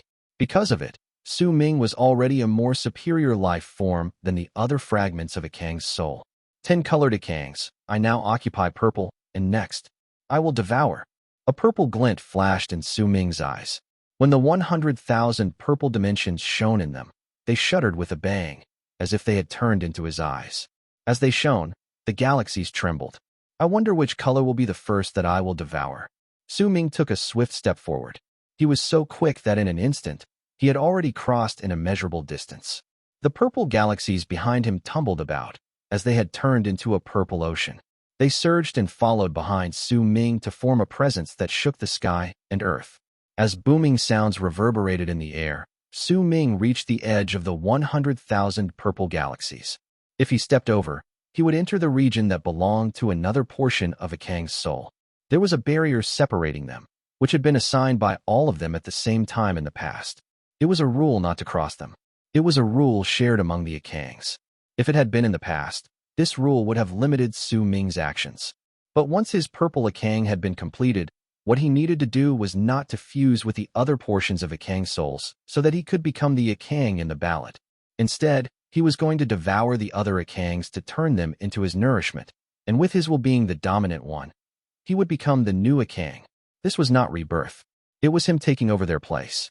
Bang! With a crude manner, and without any skill whatsoever, Su Ming brought the 100,000 purple galaxies and rammed against the barrier. Booming sounds echoed in the air, and the invisible barrier started trembling furiously. The noise spread through the whole Western Ring Nebula's foreign land, and it was the sound that belonged to Akang's 1,000,000 galaxies. One Akang had 100,000 galaxies, so 10 Akangs would mean 1,000,000 galaxies. They were all trembling at that moment.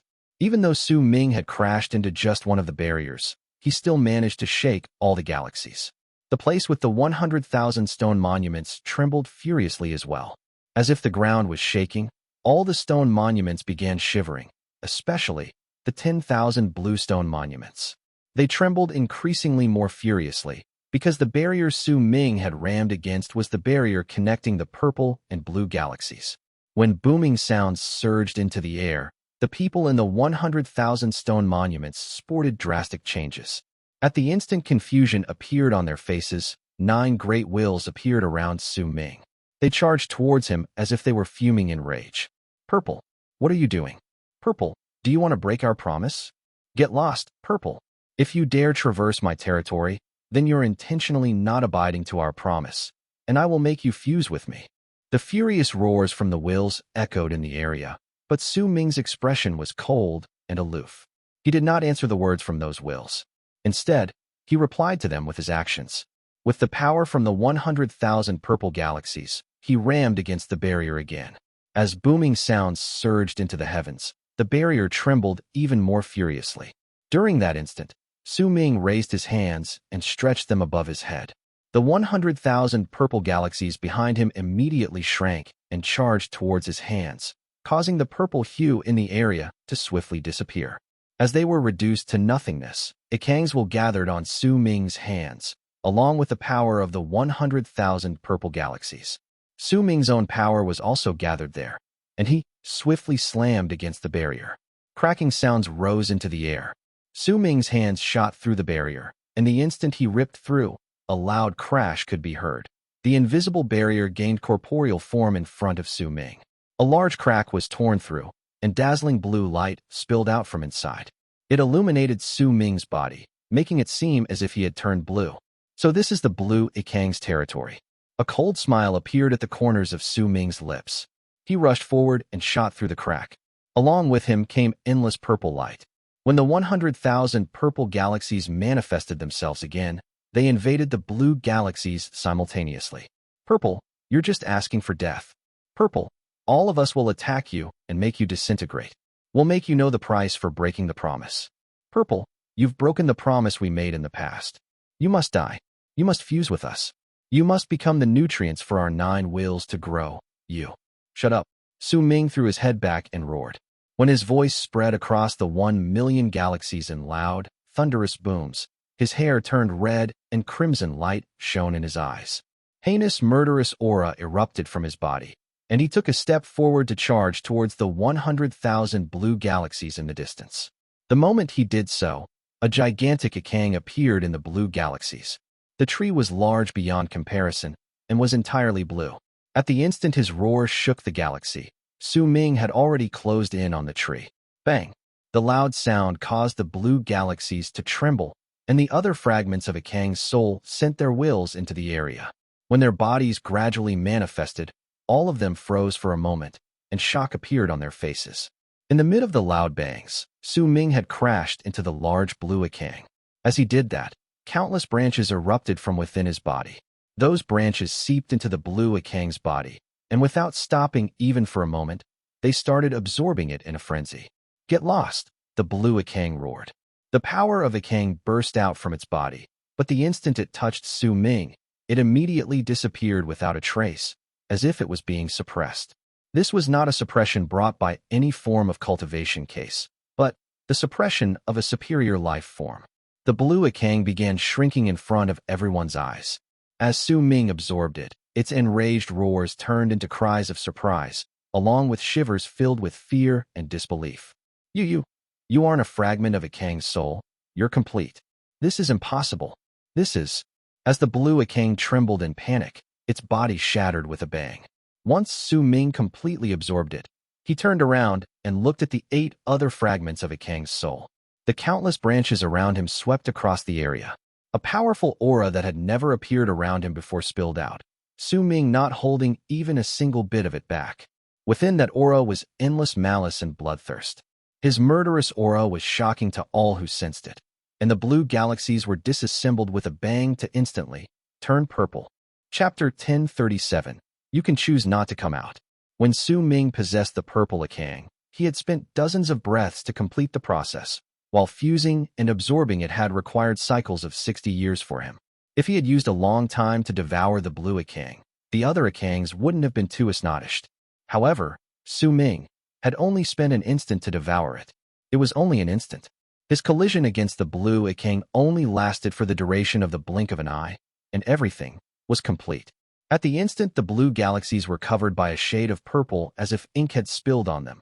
The 100,000 blue galaxies turned into a purple world and made the number of galaxies Su Ming's Ikang possessed to increase to 200,000. It also caused Su Ming to become the strongest Ikang at the moment he completed the devouring of the blue Ikang. In truth, he was already the strongest even before that, but then he became even stronger. The whole galaxy was purple as invisible ripples spread out in all directions. Su Ming turned around, and his eyes were still purple, because that purple was the foundation of his strength. However, the shade of purple then was even more dazzling than before. It was even more piercing, even more enchanting, and the malicious presence spreading out from him was even more monstrous. His long hair fluttered while his robes moved without wind. As he stood in the purple galaxies and lowered his head slightly, a wild and untamed string of laughter tumbled out of his lips and spread out from him. When it echoed in the galaxies, it had the feeling of Su Ming looking down on the whole universe. As it spread in all directions, the 8 other fragments of Ikang's soul retreated swiftly as their hearts trembled, intending to leave the blue galaxies which Su Ming had devoured. They were in the core of the world with the 100,000 stone monuments located in Western Ring Nebula's foreign land. Everything that happened there would cause a chain reaction in the world outside. The moment the blue galaxies turned purple and the blue Ikang was devoured by Su Ming, a powerful purple light erupted from the 10,000 purple stone monuments in the land with the 100,000 stone monuments, instantly covering the whole place. Immediately, shrill screams of pain rang out. The ones who screamed were not the ones with the purple stone monuments, but the 10,000 people that belonged to the blue stone monuments. No matter what level of cultivation they possessed, no matter whether they were men or women, the elderly or the young, those 10,000 people all let out incredibly shrill screams at that instant. Blood poured out from their eyes, ears, nose, and mouth. They knelt down on the ground, and as their bodies trembled non-stop, a complicated runic symbol appeared as a bump at the center of their brows. It looked like a brand, but also as if it had grown at the center of their brows. Its color was blue, and it was shining with a blue light. Cracks ran down their monuments, spreading swiftly, and a faint blue light erupted from within them. This scene immediately shocked the people around the area. They could not help but allow fear to enter their expressions. Even though the onlookers were not the ones screaming in pain, the feeling as if they were going through the same pain was incredibly clear. Not knowing what happened to cause this turned into fear at the bottom of their hearts, causing the land with the 100,000 stone monuments to immediately rise in commotion. However, the uproar from the tens of thousands of people still could not drown out the incredibly shrill and forlorn screams of pain from the people of the blue stone monuments. What happened? What's going on? How could this happen? Their stone monuments are cracking. At the instant the uproar rose, the 10,000 blue stone monuments suddenly shone with blue light from the cracks. It dulled soon, until completely disappearing without a trace. Once it was gone, an incredibly dense and powerful purple light shot out from within the monuments. In the blink of an eye, the originally blue stone monuments became purple. The 10,000 cultivators underneath those stone monuments did not die even though they were screaming at the top of their lungs. Instead, the originally rapidly flashing blue mark at the center of their brows turned purple. It shone several times before disappearing, and the shrill screams of pain gradually grew weaker. However, as sweat covered those people's bodies, they looked at their stone monuments with fear. There were 20,000 purple stone monuments standing tall within the land with the 100,000 stone monuments. This scene instantly attracted the attention of everyone present, and was immediately followed by a silence akin to death itself. The people seemed to have come to a vague understanding, but the confusion in them and the fear towards the unknown was even greater.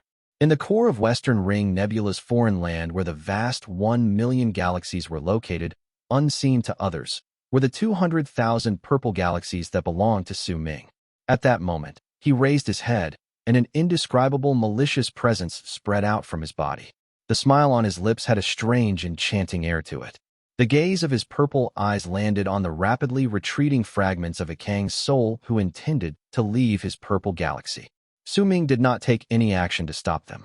He simply allowed the 8 Ikangs to leave.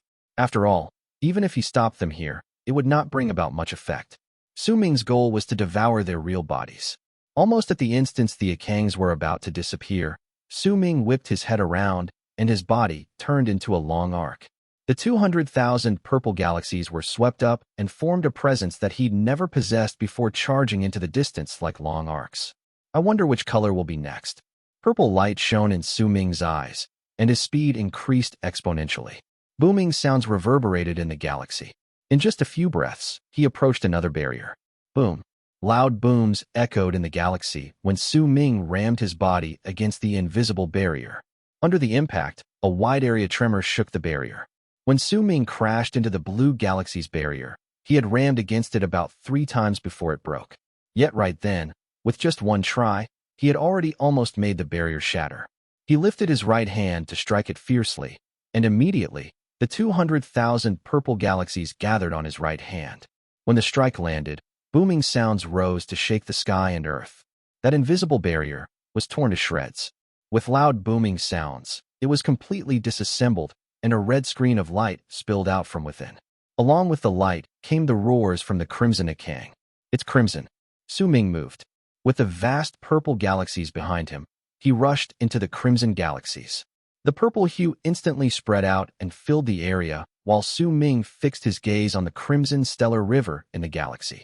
His body turned into a long arc which looked as if it was going to tear through the crimson galaxies while he charged forward. Thou art desireth to fuse with me. 'Tis shalt be impossible for thee. An enraged roar came from the stellar river, and the galaxy immediately started rotating. Booming sounds echoed in space, and as the galaxy spun, a gigantic vortex manifested to form a gigantic gust of wind.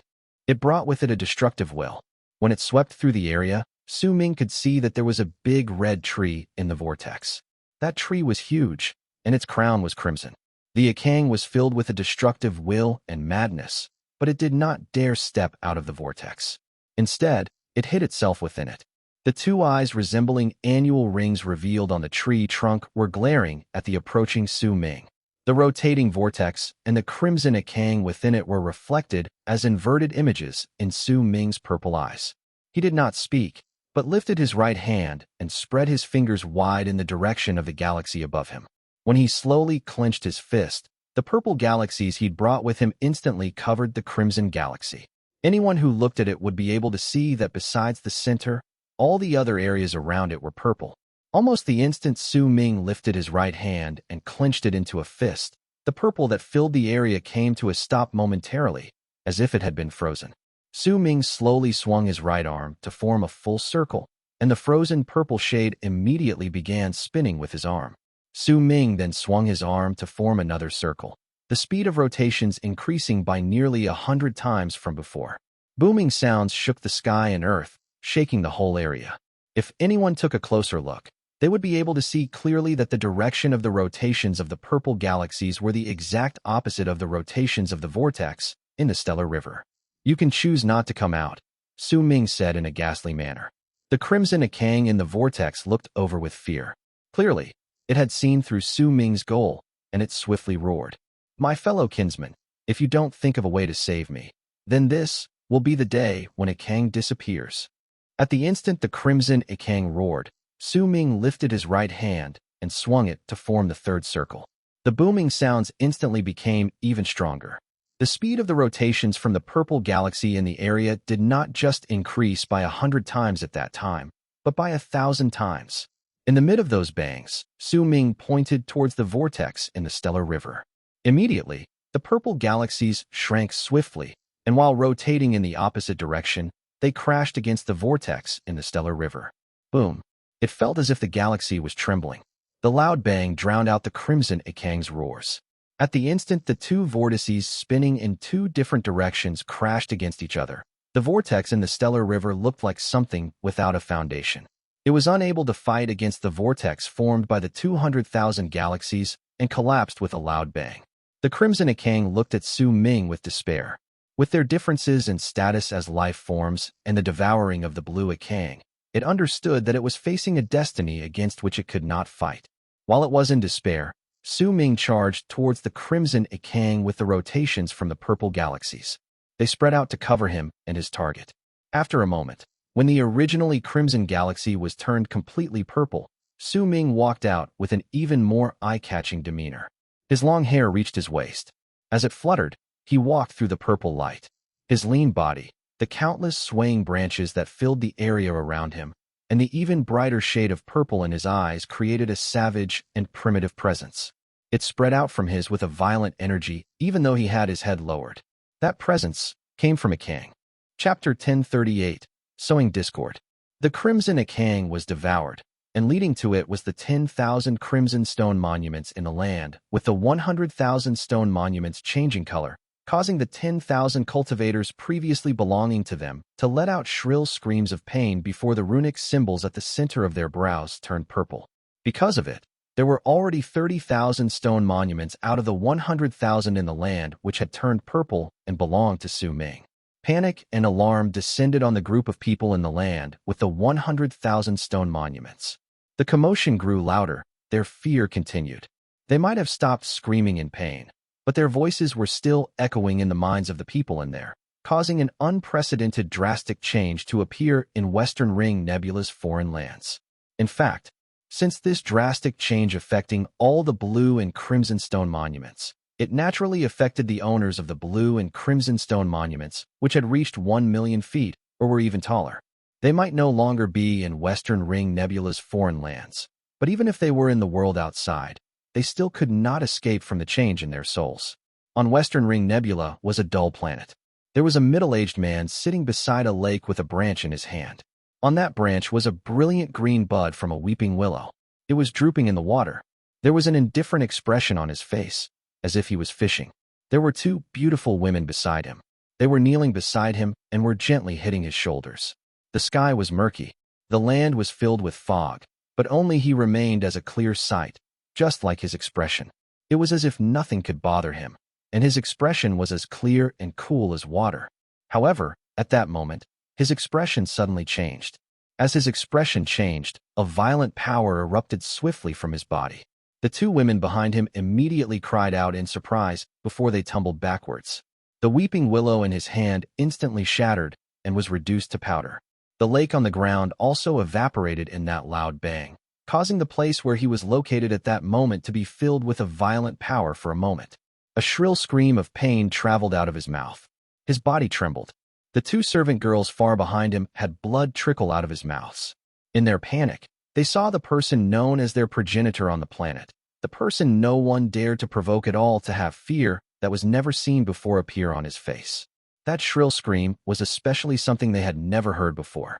In the midst of that pained scream, a runic symbol appeared at the center of the man's brows. That mark was crimson red, but it was swiftly turning purple. A moment later, when it completely turned purple, the man coughed up a large mouthful of blood. Shock appeared on him, and he lifted his head swiftly to stare at the galaxy with respect shining in his eyes. What happened? Why do I have a feeling that my stone monument in the Western Ring Nebula's foreign lands has changed masters? His body trembled. As the man's expression changed continuously, he stood up swiftly to charge towards the sky. He wanted to return to Western Ring Nebula's foreign lands to check what had happened. The scene just now caused his heart to feel fear. If he did not understand what was going on, he would feel uneasy. After all, his stone monument was in Western Ring Nebula's foreign lands. The same scene appeared at the same time in plenty of areas in Western Ring Nebula.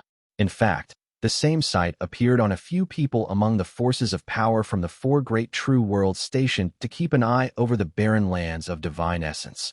However, once they finished screaming shrilly, all the people would have fear and alarm appear on their faces while their hearts were filled with anxiety.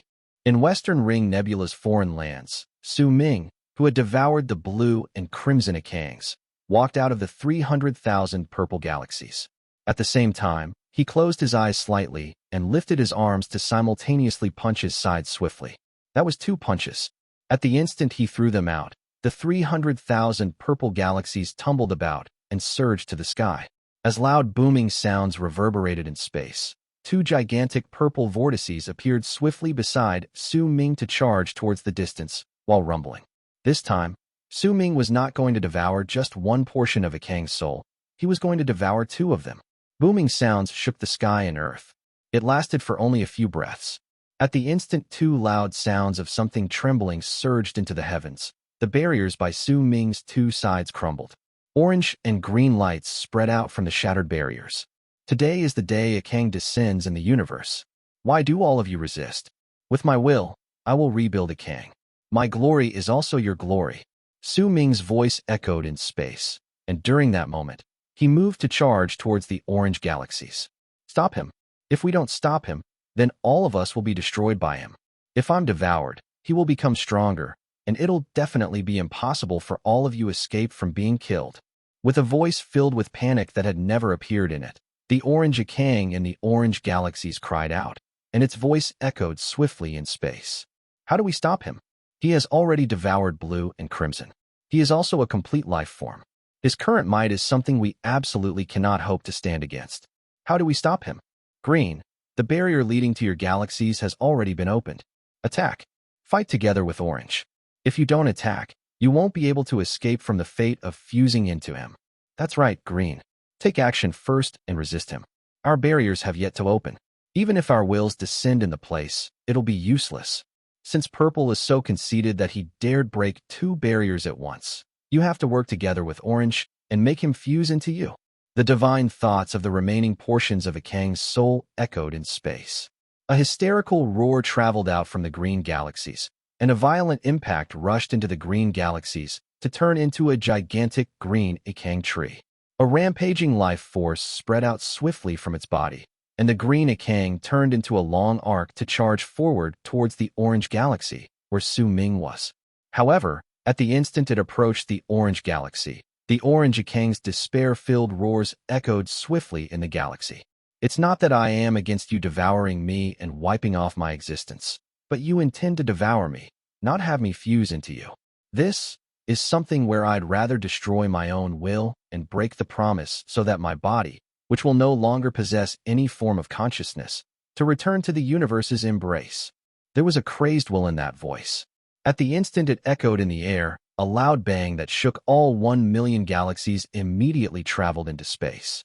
As that sound rose up, the orange galaxies immediately shattered to pieces and completely collapsed. At the same time, As the Orange King chose to wipe out his consciousness and return to the place of its origins, the 10,000 orange stone monuments it possessed in the land of the 100,000 stone monuments immediately had a large number of cracks appear on them before they simultaneously turned into ashes. Even the 10,000 cultivators in possession of those stone monuments shuddered simultaneously, and without any pain screams, their bodies were completely torn, and their bodies as well as their souls were destroyed and scattered into nothingness. At the same time, the Orange Akang was willing to return to its place of origin, and as it disintegrated, 7 seeds, shining in orange light, spread out swiftly to rush towards the Green Akang. They instantly rushed into its body, causing a jolt to run through the Green Akang's body, and during that same moment, it let out a long howl. As it howled, the aura from the Green Akang swiftly increased exponentially, and it was several times stronger than before. At the same time, 5 howls echoed in space from the 1,000,000 galaxies. The other 5 colored Akangs had also absorbed the origin of power from the purple Akang's body after it wiped out its consciousness. After it fused into them, all of them instantly became stronger. There were 6 orange seeds. Su Ming also absorbed one of them, but it was just a fragment of it, and it was a far cry from when he previously devoured the complete portions of Akang's souls. With one move, he charged towards Green Akang, who had frozen in space while the orange galaxy crumbled. There was madness within the Green Akang's eyes, which looked like annual rings. Once he fused with the rampaging life force spreading out from its entire body, it shut its eyes swiftly. The person who eventually has the rest of us fuse into you and forms the complete Akang. Remember this. Kill this person as an offering to me for willingly becoming a source of power. The Green Akang knew that even if it had absorbed one of the seeds that was the source of power formed by the Orange Akang, it still would not be able to escape from Su Ming. Since the Orange Akang could wipe off its consciousness and return to its place of origin, then it could also do the same. As it closed its eyes, a bang came out from its body, and a power that caused the heavens to roar immediately traveled into space. As its body crumbled and it exploded into pieces, it turned into 6 green seeds that shot swiftly into the space around the area. Even Su Ming could not manage to stop the 6 green seeds from disappearing with his speed. One of them charged to his body and fused instantly into him, and during that moment, 5 roars immediately shot into space. Even more powerful ripples of power were contained in those roars. The remaining give portions of Akang souls became much stronger than before. However, individually, they were still not Su Ming's opponent. However, if 4 more of the 5 portions of Akang souls were willing to turn into the origin of power, then the final Akang who would appear would be the Akang who could shake the universe and existed in the Old Man Extermination's ballot. It had been set up by Sui Chen-zi in the past and was forced to split up to heal themselves and wait till their injuries were recovered before they could fuse together to be born again. Yet now, if they fused together in this manner, while it might still become the Akang in the past, it would not be as strong as it were in the past. However, even if it was no longer as strong as it would still pose as a threat to Su Ming once it possessed its memories. Su Ming had thought about this previously, which was why he had been so efficient and firm in his actions when he devoured the previous 2, but such a change had still occurred. But since he had already predicted that this would happen and Su Ming still had the galls to devour the portions of Akang's souls, then he would naturally have other methods to handle this. At that moment, the connection between him and the remaining 5 portions of Akang's souls was very intriguing. The Akang he chose would turn into an origin of power, and the last one who was not chosen would become the dominant will to make the real Akang awaken. Because of it, the portions of Akang's souls he chose would mean that they would have lost the right to become the real Akang. For the remaining 5 portions of Akang's souls, this was the most important thing to them, and it was even more important than their lives. Su Ming's lips slowly curled up into a strange and enchanting smile. It's not that I, Su, must devour all of you today. I only want to devour 3 complete portions of Akang's souls. Now, I am lacking one more. If I just devour one more, I will stop. I wonder which of the 5 of you will be willing to fulfill my wish. Right when Su Ming finished speaking, the 5 portions of Akang's souls immediately had their hearts tremble furiously.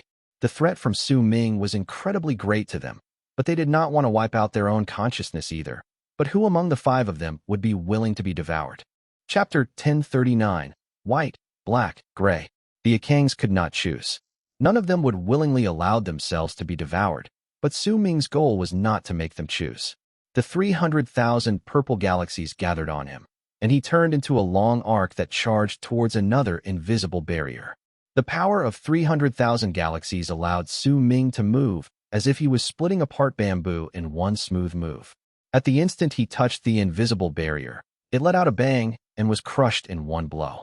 When it was torn into pieces, a white galaxy spread out from within. It was the White Akang's place. In truth, the 10 Akang souls were not truly equal in terms of power. Black, white, and gray were the strongest, while the remaining 7 colors were close in terms of strength among themselves. At the instant Su Ming saw white light, his eyes sparkled. He stepped into the white galaxy and saw that there were no stellar rivers there. It was a stark difference from the other 7 colors, for at the center of the galaxy an old man was sitting in white robes. He had opened his eyes at that moment and was staring at Su Ming calmly. "I've been waiting for you to come," the old man in white said faintly. His voice echoed in the galaxy, and there was an ancient and gentle tone to his words. "It doesn't matter whether you are a Kang or a cultivator, the signs of your life belong to a Kang. It doesn't matter whether you were previously a Kang or if you will just become a Kang in the future, you will still be a Kang." The old man stood up slowly. His voice was mild, and there was a tone to his voice that would make others feel fond of its owner. The 10 Akang souls have 3 colors acting as the dominant souls, and the remaining 7 are complements. White controls Akang's kindness and manipulates the changes in the universe. Black controls Akang's evil and manipulates the madness which would bring about the world's destruction. Gray is stillness. It will live with the universe and die with the universe. Su Ming's expression remained the same. He stared at the old man in white before him coldly. He took a step forward, and as he approached, the old man did not dodge. There was not even a hint of change on his face. "Which is why as long as you are a Kang, it does not matter to me whether you will devour or fuse with me. I hope that there will come a day when a Kang will descend into the universe once more. Since you can do it, then why should I be stingy with my consciousness? Why should I be bothered if you devour me?" The old man smiled faintly. When Su Ming came to his side, he closed his eyes slowly. His demeanor immediately made a barely noticeable glint appear in Su Ming's eyes. The previous fragments of a Kang's soul he'd met were mostly violent and did not possess a great amount of intelligence. However, the old man in white that was the White Akang was completely different from them. Su Ming did not speak. As his eyes sparkled, his speed increased exponentially, and he closed in on the old man. When he raised his right hand, a large number of branches stretched out from his fingers to charge towards the center of the old man's brows before seeping through it. As the old man's voice echoed, the white light from the white galaxy where he was located instantly grew to a piercing degree. Booming sounds reverberated in space, and the entire space turned into a gigantic white Akang tree during that instant. The tree was caught between the state of being an illusion and something that had corporeal form. It filled the entire galaxy, or rather, the white galaxy was part of its body. At that moment, if the body of the Akang tree appeared, then it would mean that it had already swallowed Su Ming. This person intends to sow discord among us. My fellow kinsmen, do not be deceived by him. I am willing to wipe out my consciousness and self-destruct with him. If I succeed, then someone among you will definitely be able to awaken a Kang. If I fail, then you must do the same thing as I did." At the instant the old man's voice echoed in all directions, the gigantic white Akang collapsed, torn into pieces. It activated the destructive power within it and swept up Su Ming, intending to make him die with it. However, the instant the white Akang exploded, a purple hue that surged into the heavens spilled out from Su Ming's body, and the purple Akang appeared inside the white Akang. This scene was just like how Akang had replaced Sui Chen Zi in the past and was born within the universe. Su Ming's purple Akang was born from the white Akang's destruction. At the instant he appeared, purple and white flashed rapidly in the galaxy. When loud booming sounds shook the place, the white Akang completely broke down. Its origin of power was split into 5 parts, and one of them fused with Su Ming's body. The remaining 4 seeped through space and headed to the other 4 Akangs. This scene was the equivalent of the previous events repeating themselves. If this continued, then there would definitely be one Akang who would eventually awaken its roots and have the will of Akang from the past to descend once again in the universe. This was the one thing Su Ming did not want to happen the most. At that moment, He was watching the four origins of power disappear into space. Right when he appeared from the disintegrated white Ikang, his voice echoed in the 1,000,000 galaxies with a monstrous killing intent and determination into the hearts of the four remaining Ikang. Whosoever snatches my origin of power will be the next to die. Let me devour this white Ikang, and I will give you a relative amount of time. As his voice reverberated in space, his words reached the black, gray, indigo, and yellow Ikangs. Among them, the black Ikang was the first to devour the origin of power from the white Ikang without any hesitation. Soon, the gray Ikang did the same thing. The galaxies in which they were located spread out and became stronger. However, the indigo and yellow fragments of Ikang's soul hesitated for a moment before deciding not to devour the origins of power. Instead, they activated their own powers and sent them outwards to push away the origins of power from the white Ikang out of their galaxies. Soon, the color of their lights spread out so that Su Ming would know of their decisions. A glint appeared in Su Ming's eyes. He sucked in a deep breath and instantly absorbed the two white origins of power from the white Ikang. He threw his head back and let out a long roar. Purple light filled his body, and the 300,000 galaxies he previously possessed increased to around 400,000. Black, gray, you're just asking for death. A purple glare shone in Su Ming's eyes. He ignored the galaxies belonging to the yellow and indigo Ikangs and moved swiftly towards the other two. Then go on ahead and devour us. There are 4 of us remaining. As long as I can last till the end, I will definitely be the one who will take the initiative to awaken Ikang. By then, even if I still can't fight against purple, at least I can still protect myself. A glint appeared in indigo Ikang's eyes. It realized that once it had devoured a part of the orange and green Ikang's origins of power, it seemed to have gained enlightenment and become more intelligent. The yellow Ikang had the same thought. Su Ming was so quick that he instantly rammed his fist against the invisible barrier. As it crumbled, black light spread out. A low roar reverberated in space, and a fist stretched out from the crack in the barrier to collide against that of Su Ming. With a loud bang, the fist from the black galaxy tumbled back to reveal an old man dressed in black robes. With killing intent on his face, he forced himself to stop as he moved back before rushing at Su Ming again. A glint shone in Su Ming's eyes. With a cold snort, he took a step forward. Desolate. The old man who was the black Ikang threw his head back and roared. Immediately, the black galaxy where he was instantly turned into a gigantic black Ikang, and as if it was collapsing, it fell towards Su Ming. Desolate. Su Ming shouted as well. The 400,000 purple galaxies around him turned into the purple Ikang. With the same posture and the same manner of falling down, the two Ikangs crashed into each other, and booming sounds surged into the heavens. The invisible barrier connected to the black galaxy also let out a loud rumble. In the mid of those rumbles, it sounded as if there was someone ceaselessly pounding against the barrier, intending to walk out from within. Clearly, behind that invisible barrier were the galaxies belonging to the gray Ikang. Disaster. The old man who was the black Ikang allowed a large amount of his essence of life to trickle out from his mouth. It was not blood, but his origin of power. When they had crashed into each other, he found that he was absolutely not Su Ming's opponent. As he roared, the leaves on his tree crown shuddered. As they swiftly shot out, they formed a storm and charged towards Su Ming with a howl. Disaster, Su Ming said flatly. He also knew the same divine ability.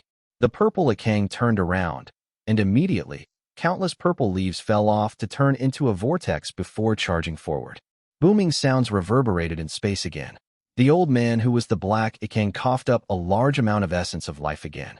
As his body fell backwards, the invisible barrier behind him shattered with a bang. A large amount of gray light spread out, and an old man dressed in gray robes stepped out. Once he appeared, he did not look towards Su Ming. Instead, he charged towards the old man in black. Understanding and resolve appeared in the eyes of the fallen man. As he gritted his teeth, he did not avoid and simply allowed the old man in gray to approach him. The other pushed his palm against the top of his skull, and the old man who was the black Ikang shattered with a bang. A great amount of origin of power, which was Ikang's essence of life, turned into fog and charged towards the old man in gray, who sucked in a breath before fusing with him. At the same time, Su Ming's eyes sparkled. He brought his arms up and took a few swift steps forward before he swinging his arms and stretching them out. He then brought his palms together in front of him with a loud clap. It instantly stirred up a violent gust of wind in the galaxy at the spot where his palms collided. Chapter 1040. Becoming the Master of the Foreign Lands. At the instant there was a pause, Su Ming took a swift step forward. The 400,000 purple galaxies behind him rotated with a bang and turned into a boundless mouth. As Su Ming closed in, he sucked in a deep breath in the direction of the old man in gray. The gray Akang's eyes shone with a deadly still light as he glared at Su Ming. At the instant the boundless mouth came to devour him, he roared towards the heavens. Indigo Yellow, what are you waiting for? As he roared, the eyes of the Indigo Akang in the Indigo Galaxy immediately sparkled. It moved and charged towards the invisible barrier where the Yellow Akang was before ramming into it. A hint of conflict appeared in the Yellow Akang's eyes, but it soon turned into resolve. It charged forward as well and rammed against the invisible barrier, separating it from the Indigo Akang. Booming sounds surged into the heavens. The barrier collapsed, and the Indigo and Yellow Akangs were able to see each other, and the greed mirrored in the other's eyes. Without exchanging a single word, they crashed into each other. This was a fusion that did not require any form of divine ability, but it was difficult to determine just who would become the dominant soul, since the both of them were very similar to each other in terms of power. Is this your plan? Su Ming laughed coldly. The gaping mouth formed by the 400,000 galaxies behind him closed in with a roar. The deadly still look in the old man in gray's eyes became stronger. He raised his arms and grabbed his right wrist with his left hand. Once he straightened his right hand to perform the knife hand strike, he lifted it, and his eyes brightened before darkening once again. A destructive power that caused Su Ming's heart to tremble erupted from the old man in gray. Purple, you don't have this skill in the memories you're obtained. Akang slices the heavens. The old man in gray shouted fiercely, then brought his right hand down in a slicing motion in Su Ming's direction. A gray flash of light appeared in front of the old man in gray, tearing through the galaxy. Su Ming's pupils shrank. The torn galaxy reminded him of what he'd seen at the edge of the Fifth Ocean, when Zhu Kai cut through heaven and earth with a swing of his life inequity spear and managed to create a crack in space that devoured thousands of cultivators and several almighties. The gray crack gave Su Ming a familiar feeling, and the same sense of danger rose in his heart. He saw the old man who was the gray Akang shattering after he executed that slash to turn into a large amount of origin of power that spread through the area. The slash it executed was clearly one that required it to wipe off its consciousness as a price.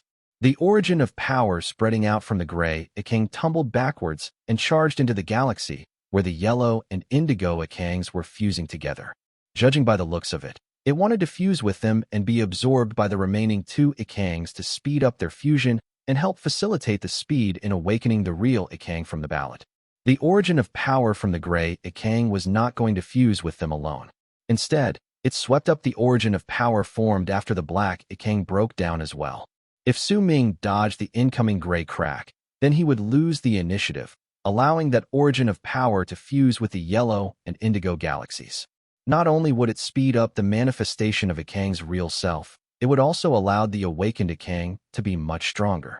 The only way for Su Ming to stop it and grow strong was to face that incoming slash head-on. Only then would he have enough time to devour the black and gray Akang's origin of power, so that the yellow and indigo Akangs would be unable to face him even after they had fused together and awakened. A fierce light shone in Su Ming's eyes. His hair transformed into gray, turning him into the gray Su Ming who symbolized absolute rationality and composure. At that moment, even if the galaxy crumbled before him, his emotions would not change even a single bit. During that instant, the malicious eye he had obtained also rose at the center of his brows and opened. An enchanting light shone from within it. The third eye could allow Su Ming to magnify everything by numerous times, allowing him find weaknesses. With the absolute rationality, it was enough for Su Ming to erupt with power that surpassed what he usually possessed. At the same time, the 400,000 galaxies roared behind him. The gaping mouth formed in space became even more ferocious. Its presence was like a tidal wave, and behind it, a gigantic gray moon that belonged to those in lunar Kulpa realm manifested. The galaxy trembled upon its arrival as clouds surged in all directions. Booming sounds tumbled about and reverberated in space. Su Ming seized the space beside him with his right hand, and the purple-black ring on his thumb immediately turned into the life inequity spear. Once Su Ming seized it, he closed his eyes. Only the third eye at the center of his brows remained open, staring at the incoming dimensional crack formed by Kang's slash. In his head, the attack Zhu Kai had executed beyond the fifth ocean to sweep through the galaxy repeated itself. What joy was there in living? Su Ming replayed that attack in his mind 1,000 times. His third eye had also used an art to notice minute details to ceaselessly magnify Kang's slash, which allowed him to see every single subtle change within it, as well as the presence spreading out from it. Kang's slash came charging forward with a howl. When it was less than 100 feet away from Su Ming, it became so quick that it closed in on him in an instant. However, when Su Ming looked towards it with his third eye, the flow of time around him seemed to have become much slower. Zhu Kai's attack, which had sliced apart the heavens, had been replayed nearly 10,000 times in his mind by then. There is a will in the universe. It is the domineering will of the Almighties in life realm. That is, what belongs to a person when he has almost reached death realm and has understood life and death in his life. That is why he said those words. What joy is there in living? What joy is there in living? Su Ming mumbled. The crack formed by Kang's slash brought with it a desire to destroy everything as it closed in on Su Ming. At that moment, it was less than 10 feet away from him, and Su Ming's robes fluttered madly. The gaping mouth formed by the purple galaxies behind him started showing signs of disintegrating. The moon formed when he reached lunar Kulpa realm also started trembling. What joy is there in living? If someday all my friends leave me, my mother will never be able to wake up again. Su Xianyi disappears, and my elder, Tian Xiezi, my senior brothers, and all the people I know disappear into the passage of time, and I am the only left in the universe. Then what joy is there in living? A lonely air spread out from Su Ming's body. He opened his eyes, and there was loneliness as well as an absent-minded look in his eyes. At the instant Kang's slash was about to touch him, he gripped the life inequity spear, brought it up before him, and swung it gently. While his appearance and the feeling he gave to others might not be the exact same as that of Zhu Kai, it was quite similar. With that one slash, the moon behind Su Ming broke down and turned into countless shards that charged towards the long spear in his hand before fusing into it. Su Ming's life inequity spear then swept forward with a power that seemed to be able to slice apart the galaxy, and a crack was torn open. At the same time, as if the life inequity spear in Su Ming's hand had turned into a black hole, the gaping mouth formed by the 400,000 purple galaxies behind Su Ming was absorbed by the tip of the spear as if they were fog, and the power to slice apart the galaxy instantly increased exponentially. Su Ming's body trembled, and it was because he could sense that quite a large amount of his cultivation base, his life force, and all the essence in his body had been absorbed by the life inequity spear to slice apart a dazzling crack in the galaxy. It was around 5 feet long. At the instant that crack appeared, a destructive power spilled out from within to charge towards Kang's incoming slash. Violent booming sounds shook Western Ring Nebula's foreign lands. The life inequity spear in Su Ming's hand bounced back. He coughed up a large mouthful of blood and staggered a few steps back. When he raised his head, an aloof look appeared in his eyes. That strike could be said to be his strongest attack. It was what he executed after he imitated Zhu Kai's attack. He might not have done it perfectly, only managing to imitate 3/10 of it, but that amount alone was enough for it to severely wound all Almighties in Fate Realm. It could also fight against the Kang slash executed by the Grey Kang with its consciousness as the price. It had not been complete though, only possessing 1/10 of the power of the real Kang. As loud bangs reverberated in space, Su Ming forced his body to stop. A feeling of weakness filled him, but resolve appeared on his face. He forced himself to rush forward, then opened his mouth wide to suck in a sharp breath in the direction of the origins of power from a Kang who intended to fuse with the yellow and indigo galaxies. With it, the vast amount of origins of power from the gray and black Kangs tumbled backwards and seeped into him through all parts of his body. As they provided nourishment to him, he threw his head back and roared.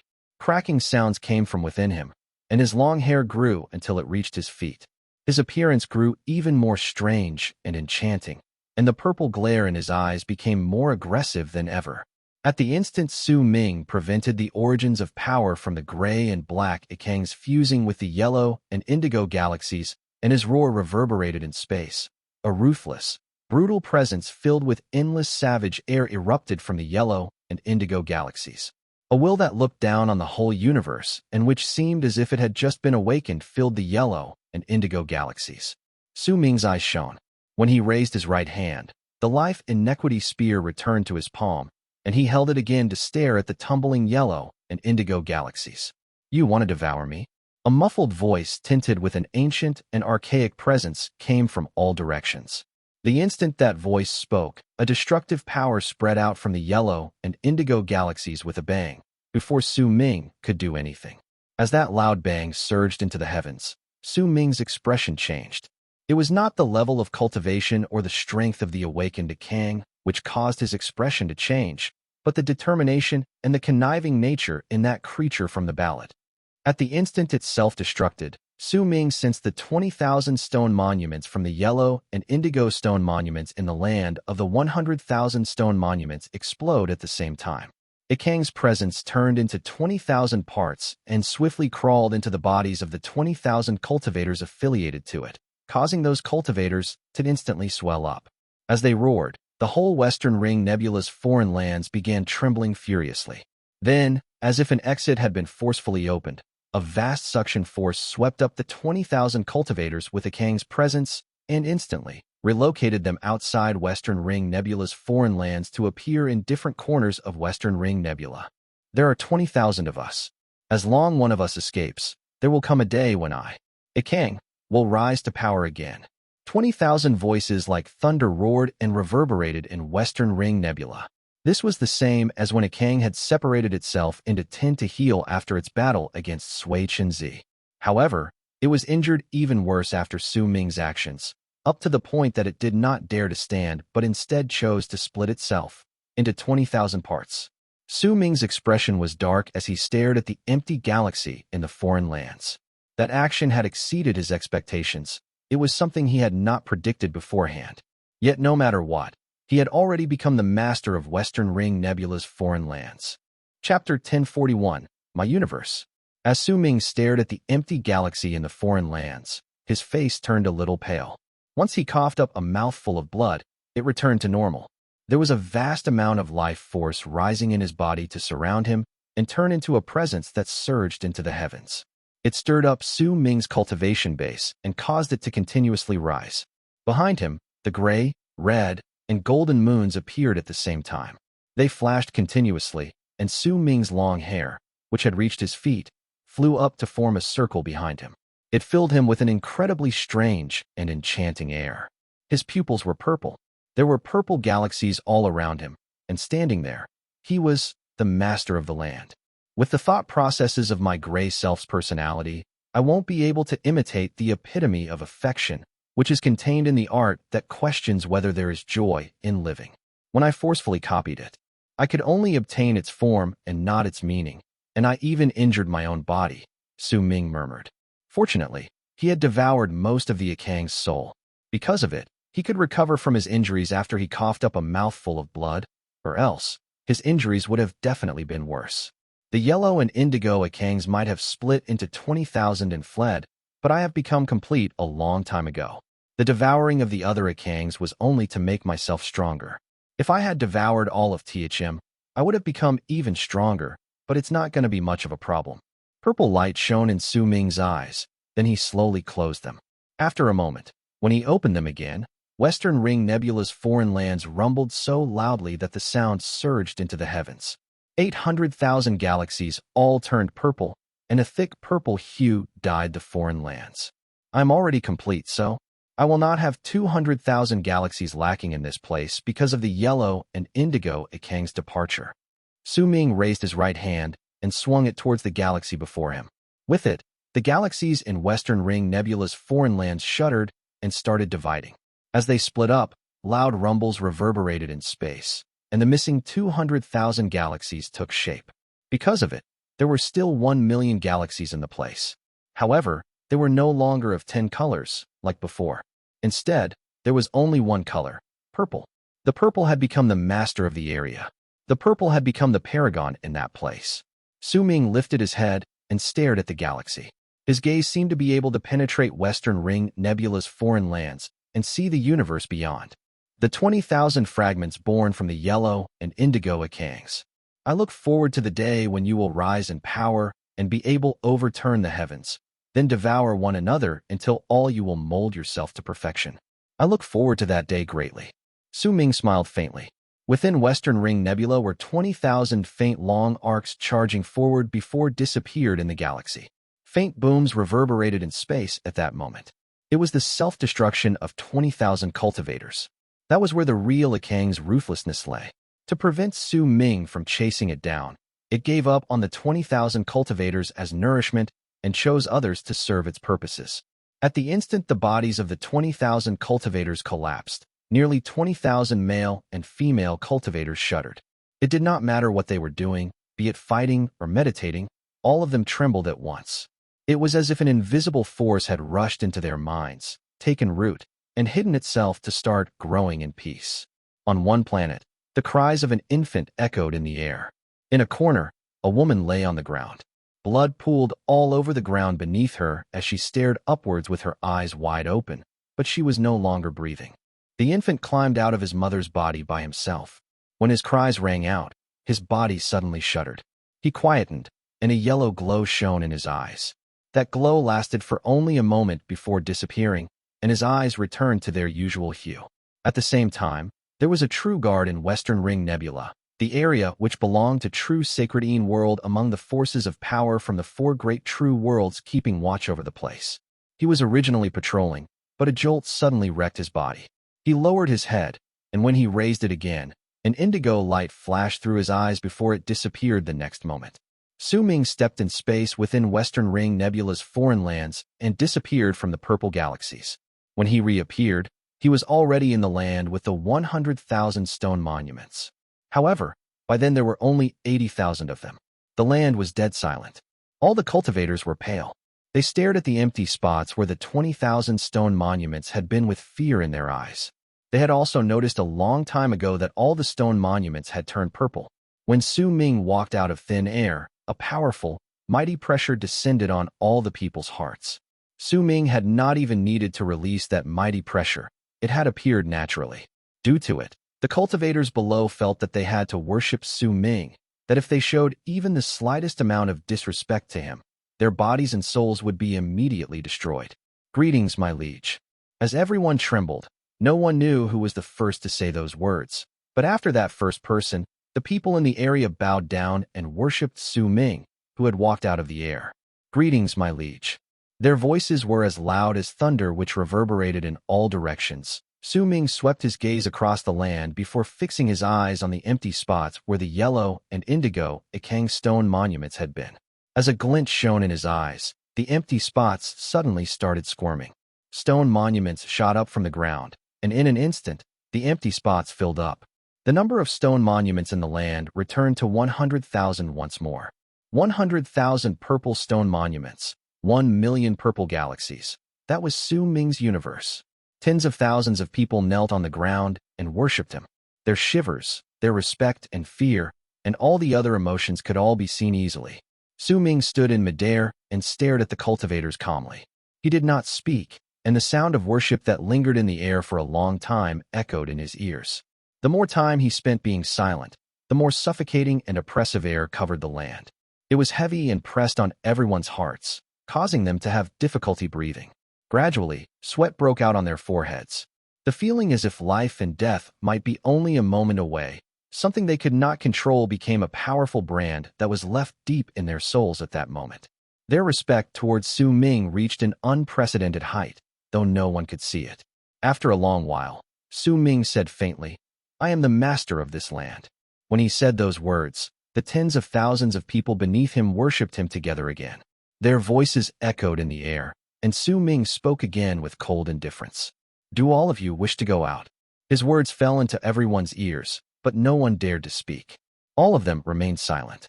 "I will give you some time. Perhaps it will be a few decades or a few centuries, but when I return, I will take all those who have reached the later stage of world plane out of this place.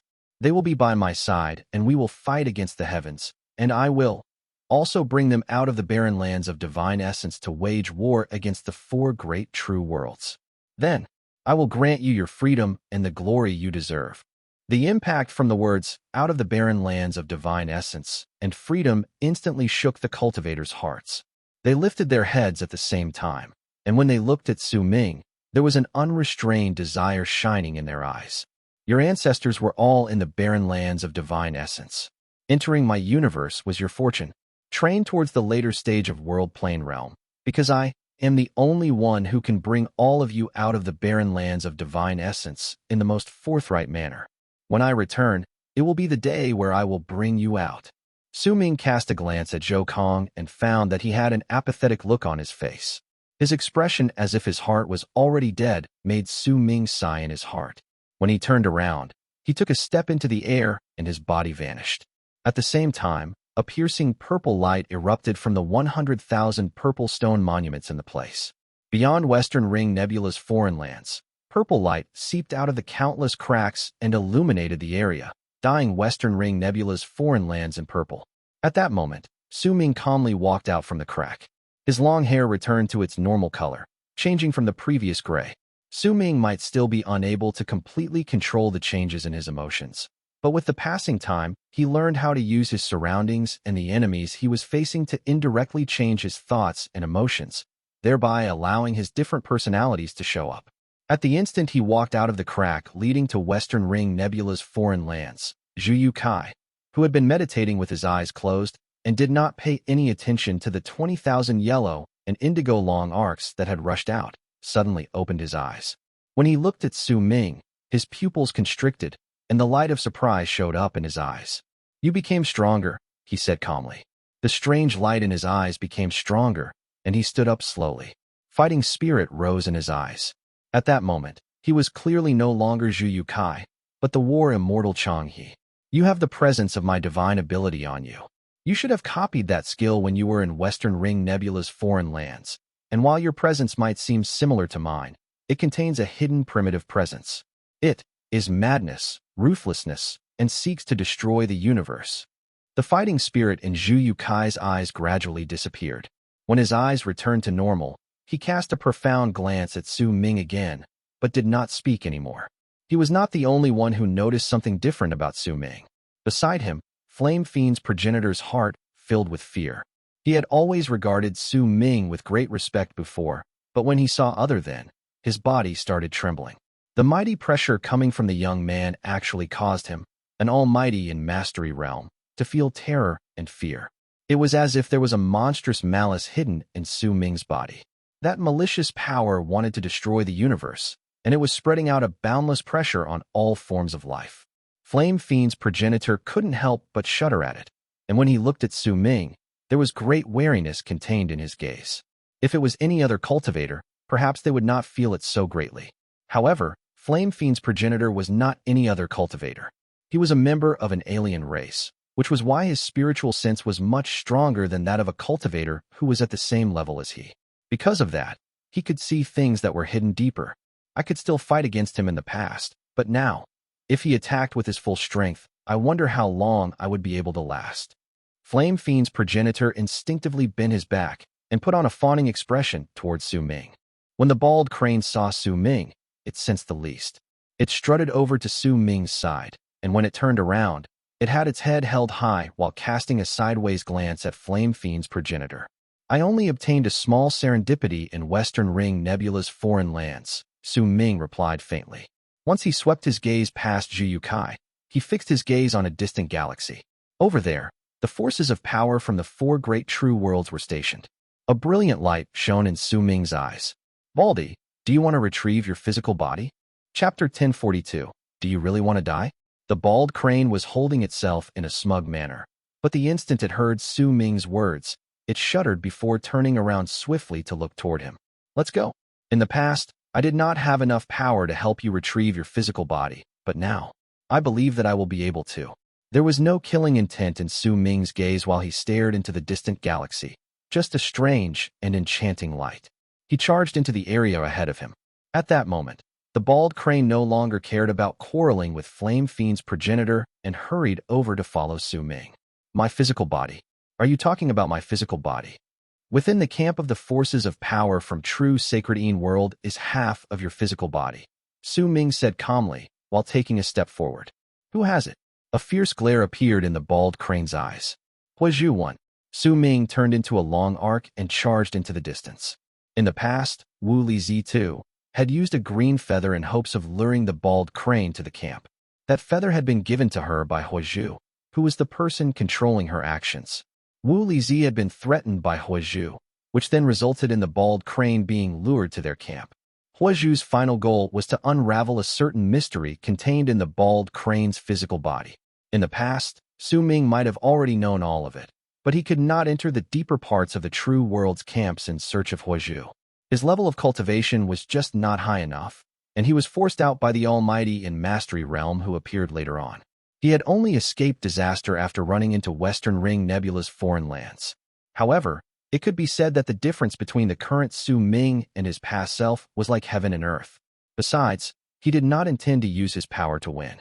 He had an even more persuasive thing that would allow him to enter the place: his status as a direct descendant of Morning Dao Sect, Dao Kong.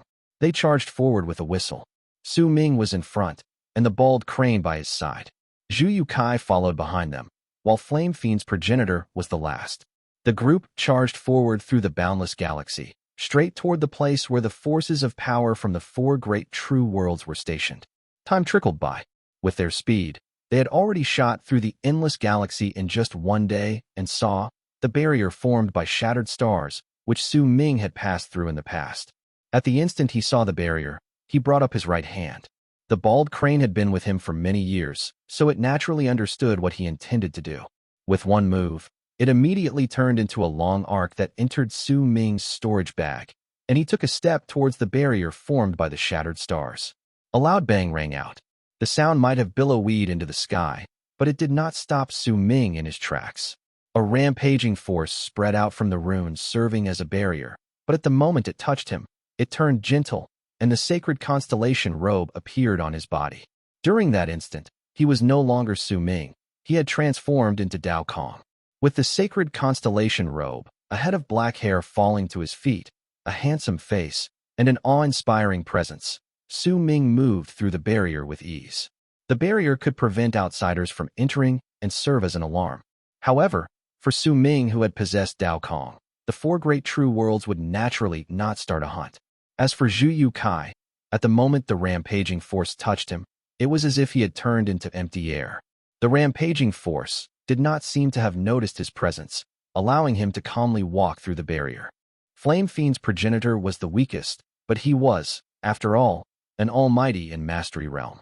There was no way he would be stopped by a rune that had not been fully activated. At the instant the rampaging force came towards him, he let out a cold harumph, and that force instantly tumbled backwards with a bang, allowing Flame Fiend's progenitor to step into the territory where the forces of power from four great true worlds were stationed. However, the instant he touched the rune, all the almighty stationed from the four great true worlds instantly noticed him. When Su Ming initially arrived, they remained in isolation and continuing to be in deep sleep. He was strong, but in truth, he could not attract their attention. However, the arrival of Flame Fiend's progenitor was completely different. With his status of being an almighty in Mastery Realm and his power, the instant he stepped through the barrier, three powerful presences stirred up a loud bang that surged into the heavens in the territory where the four great true worlds were stationed. It caused all the cultivators in the camp of true Sacred World to become apprehensive, and the three presences rose swiftly from the depths of the ground. In the blink of an eye, they turned into three wills in front of Su Ming. The galaxy trembled, and the three wills turned into three people. They allowed their vast presence as great as the universe to spread out without restraint. It was so strong that it caused the cultivators in true Sacred World to tremble. When they looked towards the sky, zealousness and respect appeared on their faces. They knew that this was the presence that belonged to the true saints stationed to keep watch over the barren lands of divine essence. Progenitor Huo Kui, you've overstepped your boundaries. Booming sounds came from one of the three people. It turned into a thunderous roar that rang out in all directions. As the voice spread out, a large amount of lightning swept through the area. The person who spoke was an old man. He was big and tall, and dressed in a long robe. His eyes looked to have lightning contained in them, which could make all those whose level of cultivation was not as great as his to feel their hearts and minds breaking down at the instant they stared into them. The two people standing beside him were a man and woman. They appeared to be middle-aged, but their power and the feeling of time from their presences made it clear that they were old monsters that had been alive for an unknown amount of time. The first one they looked towards was Flame Fiend's progenitor, then Zhu Kai, and only then at Su Ming. When they saw Flame Fiend's progenitor, their expressions remained normal, but when they saw Zhu Kai, their pupils shrank in a barely noticeable manner. Zhu Kai might have seemed as if he was only in Mastery Realm, but the feedback provided to them by the rune told them that Flame Fiend's progenitor alone was in Mastery Realm. Zhu Kai did not speak. As for Flame Fiend's progenitor, he only chuckled. With Su Ming around, he felt that there was no need for him to greet those three people. After all, this was the main camp that belonged to the forces of power from the four great true worlds stationed in the barren lands of divine essence. Besides, he was also making his guesses regarding Su Ming's connection with the people present. With a calm look on his face, Su Ming also did not spare the trio even a single glance. He simply walked forward. However, his act of walking forward caused displeasure to the Almighties from true Sacredine world.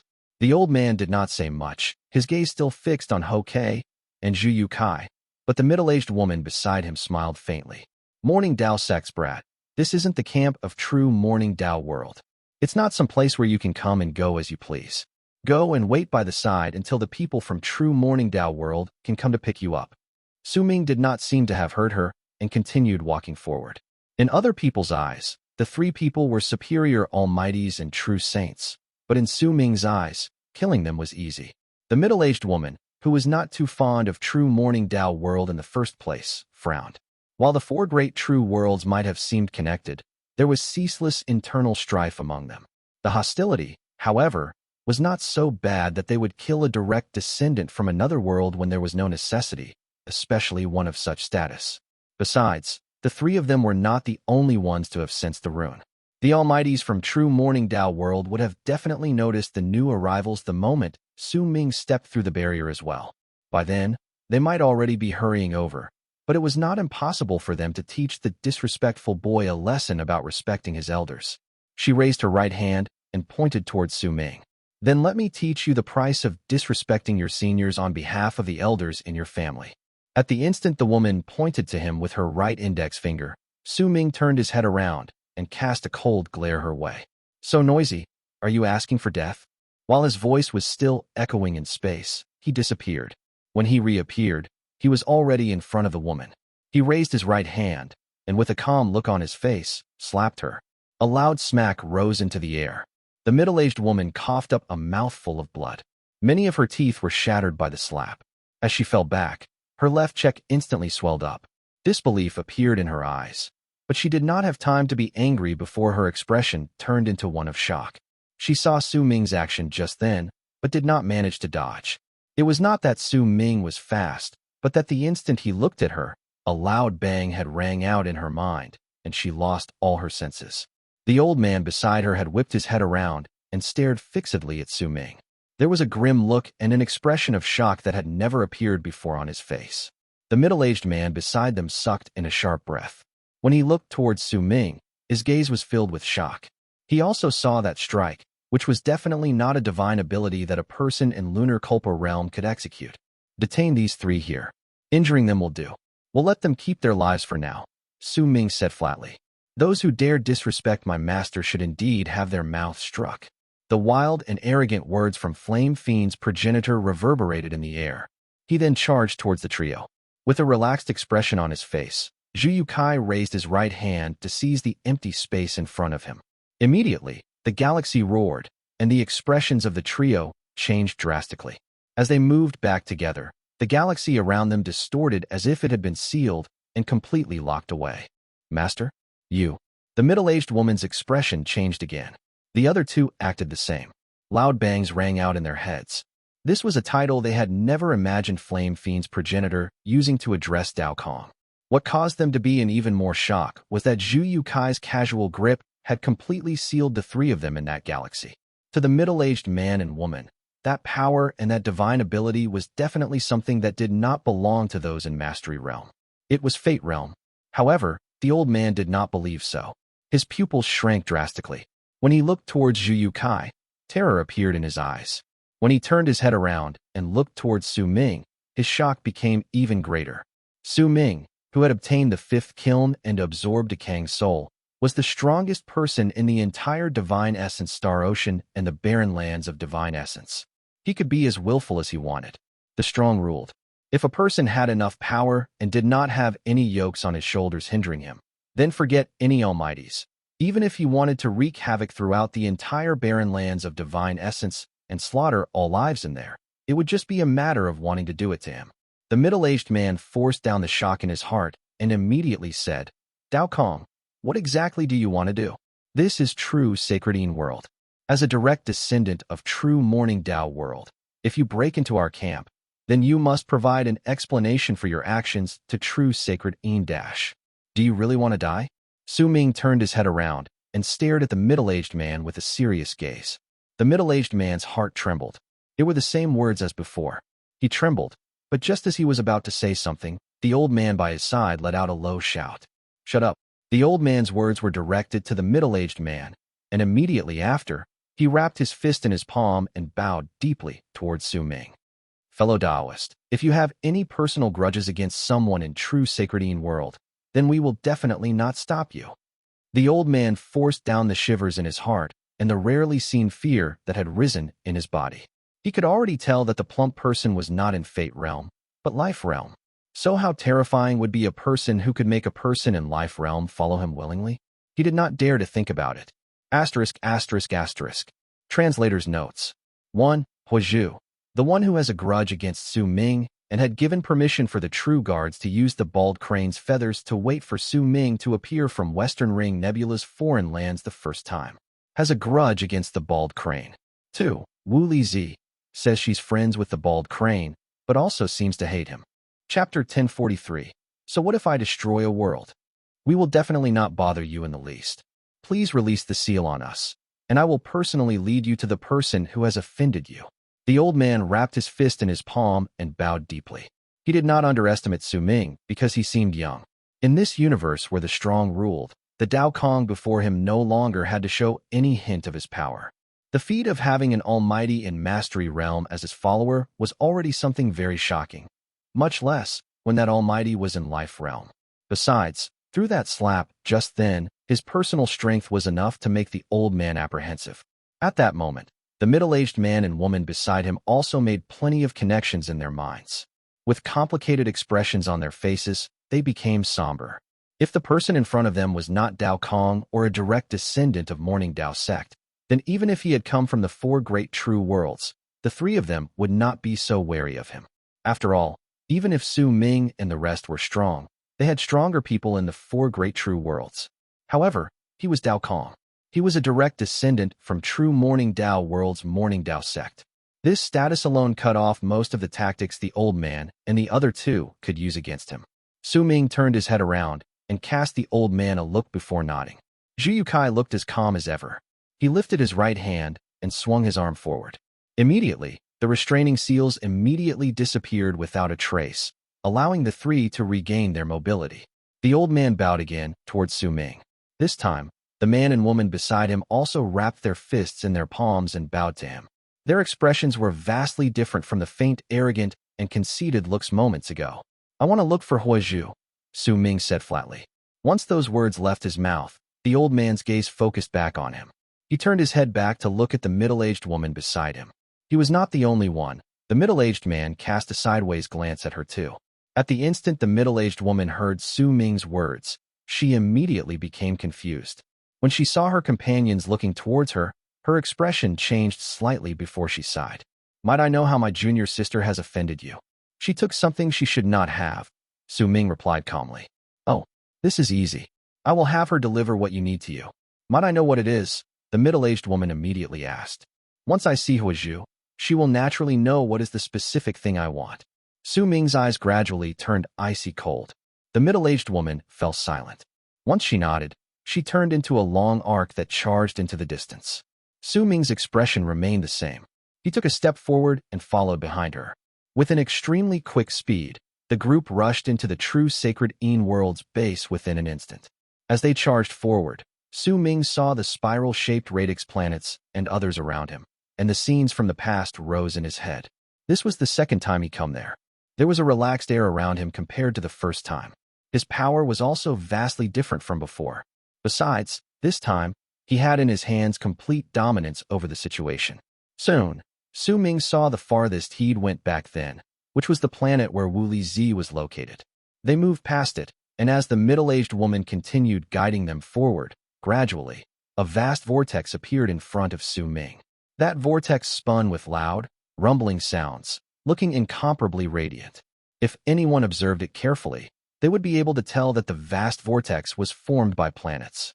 Huo Zhu, what exactly did you take that you should not have? Open the rune and let us in. At the instant they closed in on the vast vortex, the middle-aged man spoke up. Her voice reverberated in all directions and entered the vast vortex like a buzz. The old man's expression changed. He turned his head around to glare at the middle-aged woman. The middle-aged man also could not resist the change in his expression. That kind of straightforward manner of speech was clearly telling Huo Zhu that someone had come seeking for her, and was also an indication that she should prepare herself. That scene caused the old man's expression to change continuously, until he finally opened his mouth and growled at the vortex formed by the planets. Huo Zhu, open the rune. This matter is incredibly important. I want you to immediately open the rune. The old man's voice reverberated in space and traveled into the vortex, but he did not receive any sort of reply. Within the vortex was a planet where the land was a desert. Numerous cultivators had prostrated themselves on the ground and crawled forward with great difficulty. Their goal was a palace located in the distance. At that moment, it was quiet in the palace. There was a table in it, and on it was a lit candle. The fire swayed, and the faces of all lives flashed through it. As that light swayed and the faces in it changed, half of an ancient book under the candle unfurled. Within the fire, and among the faces of all manners of lives, was a woman's face. There was an aloof look in her eyes. She lifted her head to look at the area above her before closing her eyes and ignoring the voices. Beyond the planets and beyond the vortex, the old man's expression grew dark. He was just about to turn his head to offer an explanation when Su Ming smiled. It was cold and dark and contained a heinous killing intent that was about to erupt from him. The thought of destroying the entire camp where the forces of power from true Sacred World were stationed was not a difficult matter for him. He could do it with just one thought. Huo Kui, blast apart that vortex, and search through all the planets until we find that person called Huo Zhu. When Flame Fiend's progenitor heard this, a glint shone in his eyes. A loud bang shot up from his body, and immediately, a purple sea of fire erupted within him and tumbled forward in all directions. He then took a step towards the vortex formed by planets, stretched out his arms, and swung them forward. Immediately, the sea of fire around him tumbled about and charged towards the vortex. Booming sounds surged into the sky and shook the entire galaxy, deafening all the cultivators in true Sacred World's camp. In shock, they flew out from where they had been, and in the blink of an eye, tens of thousands of long arcs rushed out into the galaxy to charge towards this vortex. The old man was anxious, but a cold sneer appeared on the middle-aged woman's lips. She would not have cared if Dao Kong wanted to cause trouble to others, but Huo Zhu was her junior sister. There was no way she could let him succeed. What she needed was for Su Ming to act in a forceful manner. There were plenty of cultivators in the planets within the vortex. All of them had extraordinary power, but more importantly, there lived the old fellows who were acting as garrison. With them around, the boy from Morning Dao Sect would certainly not be allowed to cause trouble. The vortex was formed by countless planets, and each one had an individual rune.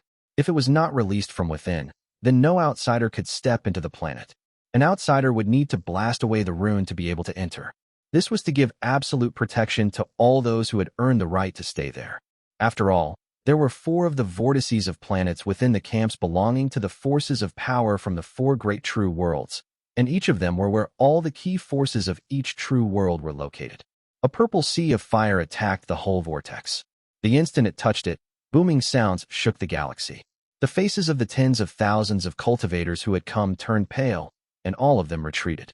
The old Almighty had a look full of anguish while he sighed, but he was laughing coldly in his heart.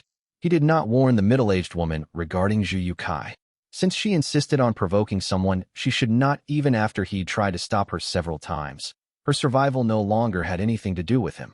As for the middle-aged woman, the cold sneer on her lips became even darker and more sinister. At that moment, There was fiery pain on her face as she longed to kill Su Ming. Among the three of them, the middle-aged man was the calmest. First of all, he could not tell Zhu Yukai's level of cultivation, so he did not have the old man's anxiety. Second, Huo Zhu was not his junior sister, so her survival had nothing to do with him. As for Su Ming, the middle-aged man was rather eager to see how he would handle the situation once he lured out the old monsters. The trio each harbored their own thoughts.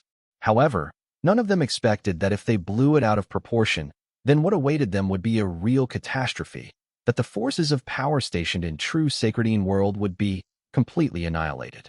The devastation was still brewing. If everything went smoothly, then perhaps it would not happen, but if it did not go smoothly, then to Su Ming, it was not impossible to destroy the whole galaxy. At the instant Flame Fiend's progenitor sent the purple sea of fire towards the vortex of planets, and booming sounds reverberated in all directions, shocking the tens of thousands of cultivators in the area. A cold harumph came from the vortex. The moment Su Ming heard that sound, a barely noticeable glint shone in his eyes. He was rather familiar with that sound. It belonged to the Almighty in Mastery Realm who had pursued him until he reached Western Ring Nebula's foreign lands. There was anger contained in that sound, along with a cold tone that chilled a person to the bones. The moment it appeared, it was as if a cold gust of wind had risen in the galaxy. When it touched the purple sea of fire in an unseen manner, it looked as if a violent gust of wind had come upon it, threatening to extinguish. Flame Fiend's progenitor lifted his head then and roared.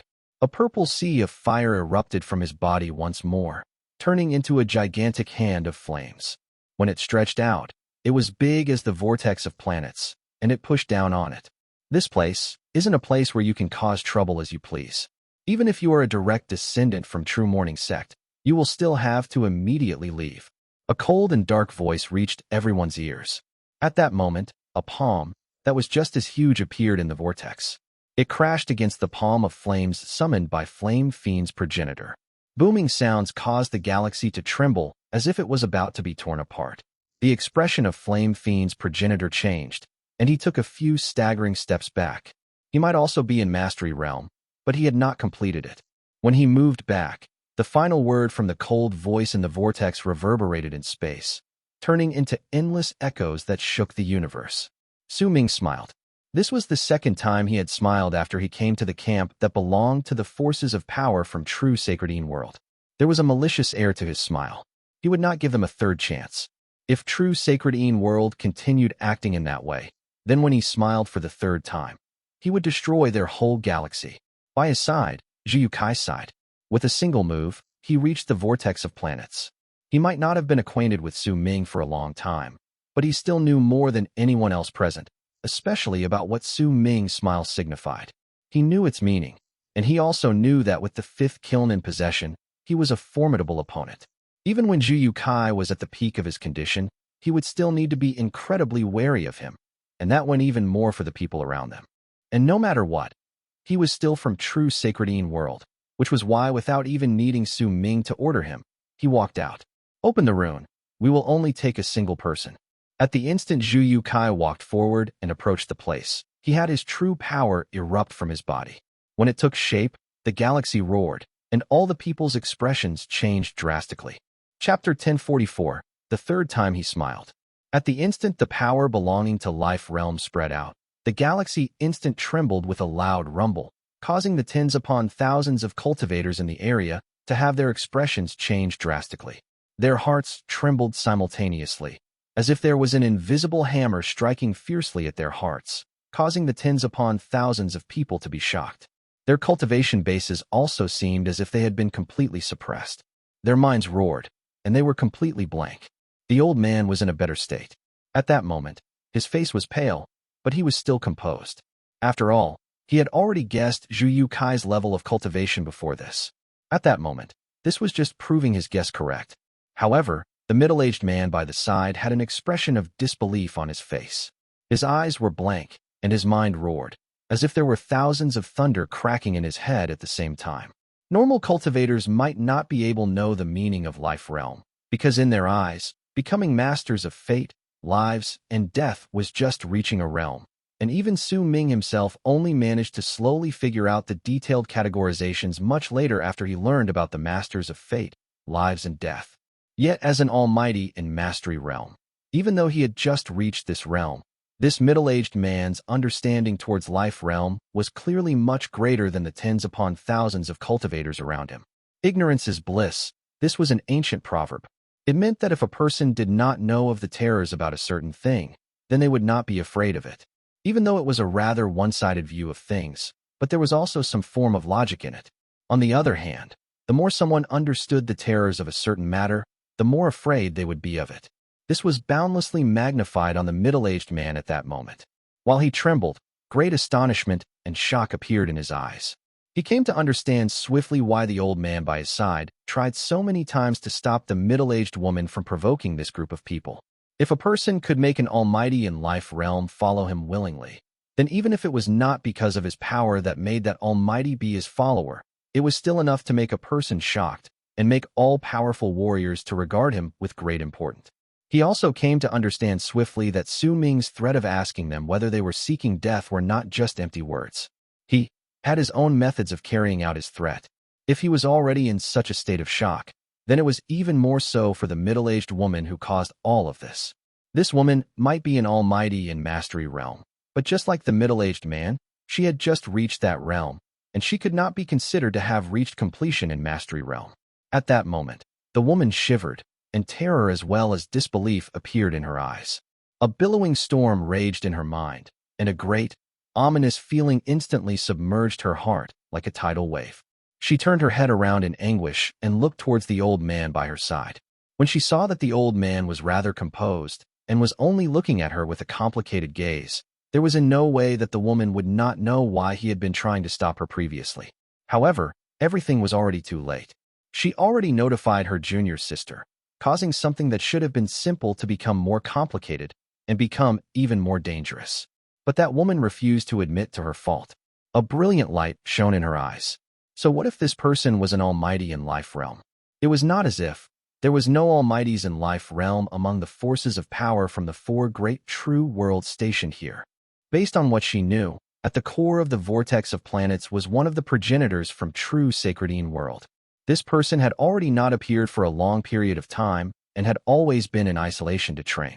Besides major events linked to the place's survival or a powerful enemy so strong that the others could not fight against appearing, this person would not come out of isolation.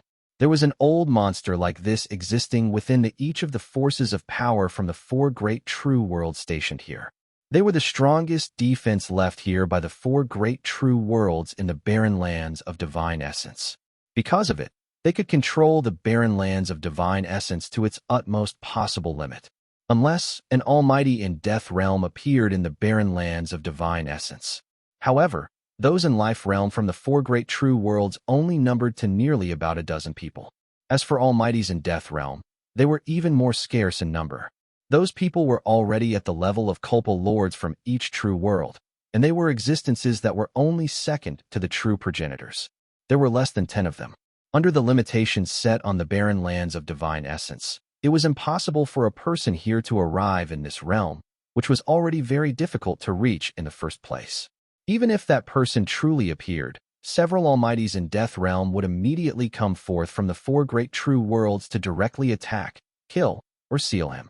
Which was why the middle-aged woman still believed that she would be able to escape unscathed by a stroke of luck. Huo Kui sent his power outwards. As his words reverberated in the air, the old man's voice from the vortex of planets instantly disappeared. After a long while, when the vortex rotated about, an old man dressed in a long robe made of sackcloth walked out. The old man's expression was grim. When he walked out, he instantly trained his gaze on Huo Kui before he wrapped his fist in his palm and bowed to him. "Senior, with your power, might I know just who you are searching for from this place?" The old man raised his head and said slowly. "Huo Zhu." Huo Kui did not want things to let things escalate to a point where there was no turning back, and said with a low voice. The old man waited for a moment. When he saw that Huo Zhu did not take the initiative to come forth from the vortex of planets, he frowned slightly and spoke to Huo Kui. "This is the main camp of the forces of power from the four great true worlds stationed in this place. All the people who stay here have complete freedom to do whatever they want. It is not convenient for me to interfere too much. Since this person does not want to appear, then please leave and do not disrupt true sacred world's peace. A brilliant light shone in Zhu Yukai's eyes when he heard these words. He believed that he had already given enough consideration to the people in this place. If it was not because he was a member of true sacred world in the past, he would not have bothered about this. When he saw the old man before him saying such words, he could not help but let out a cold harumph and took a step forward. The old man in a long robe made of sackcloth turned his body sideways and did not even stop him. He, too, knew that with his power, he had no right to stop this almighty in life realm before his eyes. But this was the main camp of the forces of power from true sacred world stationed in the barren lands of divine essence. When he moved back, the old man had a calm expression on his face, and there was not a hint of change in emotion on him. As Zhu Yukai approached the vortex, he brought his right hand up and seized the space in the direction of the vortex of planets before him. With it, the vortex trembled with a bang. The sound was so loud that it reverberated to all directions, causing the galaxy to have endless ripples appear while it shuddered. Boom! While the vortex and the galaxy shuddered, Zhu Yukai raised his arms, and as if he was tearing apart space, he tore at the vortex with a fierce yawn. With it, the tremors in the galaxy grew even more intense. Countless planets trembled, and a vast layer of fog shot out. A gigantic crack appeared swiftly in the galaxy with a vicious rip. When it swept past, it looked as if it wanted to tear the vortex into half. His power in life realm spilled out without him holding back any of it. It filled all the corners in the galaxy, causing the countless planets in the vortex to tremble furiously and shocking awake plenty of the people who were in isolation. The desert on the planet where Huo Zhu was located trembled. The sky was in chaos. The lamp in the hall swayed viciously to reveal a woman's face. With a dark expression on her face, her eyes sparkled, and a cold sneer appeared on the corners of her lips. You overestimate yourself. So what if you are in life realm? If this was the world outside, then I would definitely die. But this is true sacred world's main camp. The laws in this land say that if I don't want to go out, then no one can force me to leave. If I am forced to leave this place, then all of true sacred world's dignity will be shamed. If the rune in the vortex is ripped apart, then all of true sacred world's dignity will still be shamed. To a true world, their dignity is incredibly important. As long as I don't go out, no one can do anything to me. At the moment the woman's sullen face in the candle flame laughed coldly, she immediately heard an ancient voice traveling into all directions slowly from the depths of the vortex of planets to spread out of the vortex. At the moment she heard the voice, the cold sneer on her lips became greater. You now have your consciousness formed, but your body is yet to be. You can be considered to half of an associate of mine in life realm. Since you must have experienced much difficulty in your path and cultivation, and on account of our past, I will not pursue the matter of you breaking into true sacred world's main camp. Leave. The old voice sounded as if its owner had not spoken in many years. The words were lacking slightly in fluency, and there was an endless, ancient air in them. When it traveled into space, it caused all the people who heard it to feel as if time was flowing away from that voice. Along with that voice came a misconception that made them feel as if all their blood, essence, and even their life force as well as cultivation base was about to wither. It was especially so for Zhu Yukai. His body trembled swiftly, and a complicated look appeared in his eyes. That person had clearly recognized him, and he had also recognized the person who said those words. That belonged to one of his elders in true sacred world. In his silence, a brilliant light shone in Zhu Yukai's eyes. He did not retreat, but instead moved forward and charged towards the vortex of planets. I am only going to retrieve a person today. If you don't open the rune, I will not leave. However, at the moment Zhu Yukai approached the vortex of planets, a sigh traveled out of the vortex, and what appeared immediately after was a propelling force that brought it with a supreme, mighty pressure. With a bang, it landed on Zhu Yukai. Zhu Yukai shuddered and took a few staggering steps back. The area around his body immediately distorted, and a gigantic circle of light instantly enveloped his body completely, as if he had been sealed and had turned into a bubble floating in the galaxy. Kill the one in Mastery Realm. Chase away the one in Life Realm. Disable the boy from Morning Dao Sect as a warning to others. When that old voice appeared again, a mocking smile appeared on the middle-aged woman's face. She took a step forward and charged towards Su Ming. The middle-aged man by her side also sighed in relief in his heart. With a calm expression, he too approached Su Ming. The old man in the long robe made of sackcloth and the old man who managed to deduce Zhu Kai's level of cultivation fell silent. One of them took a step forward towards the flame fiend's progenitor, and the other walked towards Su Ming. When the bound Zhu Kai saw this, he sighed softly.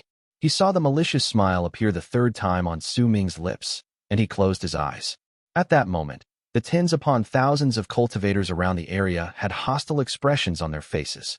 They might not have showed themselves, but they had surrounded the area to form a large rune to isolate them.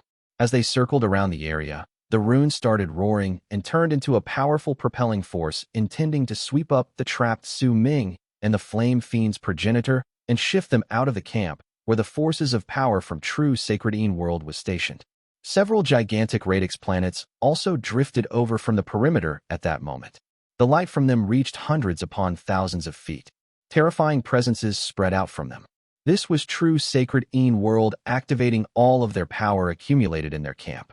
With this power around, and without Zhu Kai's help, it would seem like they were capable of killing Su Ming and the Flame Fiend's progenitor. There was not even the slightest hint of fear on the Flame Fiend's progenitor. Instead, he started laughing coldly.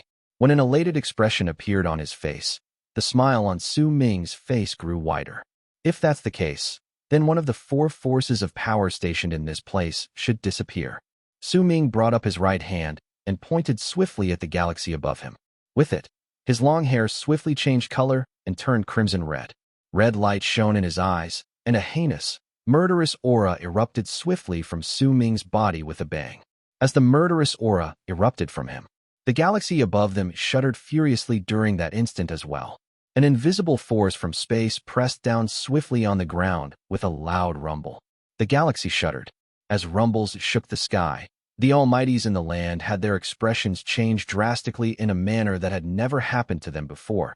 And then, in the galaxy, a corner of the fifth kiln appeared. Chapter 1045, His Highness, Dao Kong. This is the fifth kiln. That's impossible. Why? Why is the fifth kiln here? The expression of the old man who had chased after Su Ming and forced him to flee into Western Ring Nebula's foreign lands with the power of one palm in the past changed drastically. His body also started trembling furiously. There was no way he would not recognize the fifth kiln. It was a phenomenon hailed as one of the greatest mysteries that had existed in Divine Essence Star Ocean for a long time.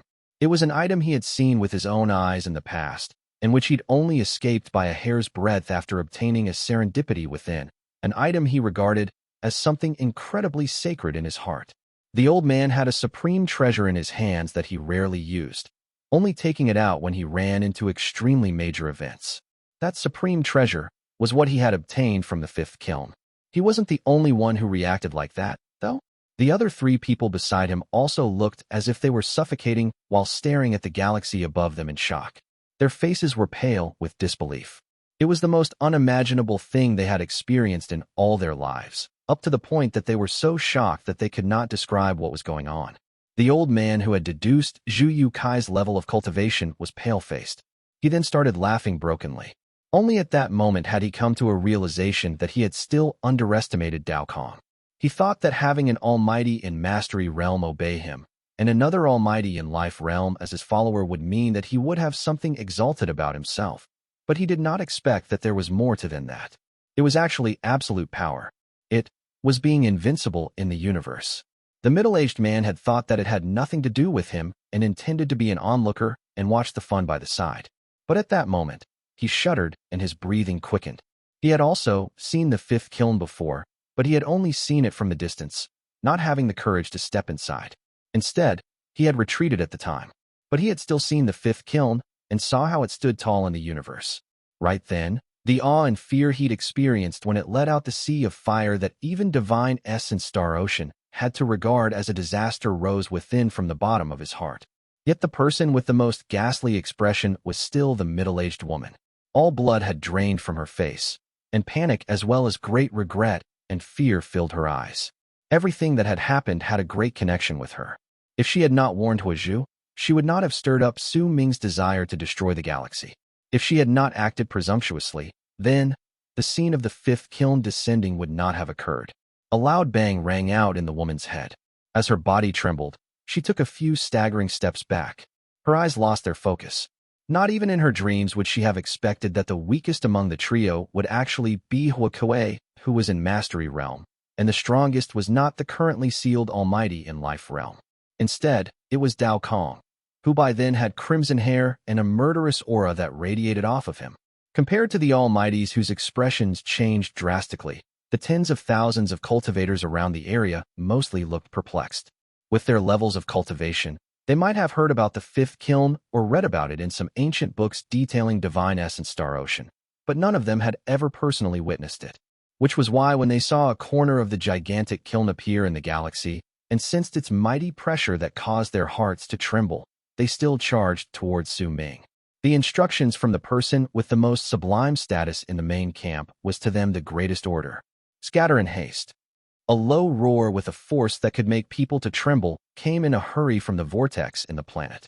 It belonged to the most powerful Almighty in the land who had sealed Huo Kui in order to kill Huo Kui, as well as incapacitate Su Ming. Booming sounds surged into the heavens from the vortex of planets. 6 planets rushed out in an instant. When they dashed out, they turned into 6 figures that charged towards the group. This is just a misunderstanding. Fellow Taoist, please calm down. The old voice swiftly spoke again, tumbling out from the mouth of a middle-aged man leading the group of 6. He was the person who had sealed Huo Kui and was the strongest person in that place. At that moment, his heart was thrown into great turmoil. He had absolutely not expected that the direct descendant from Morning Dao Sect could summon the 5th kiln.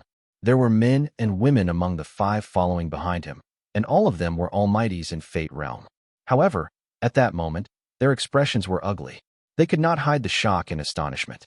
They were all almighties from true sacred Een realm stationed in the barren lands of divine essence, acting as garrisons fending against the galaxy.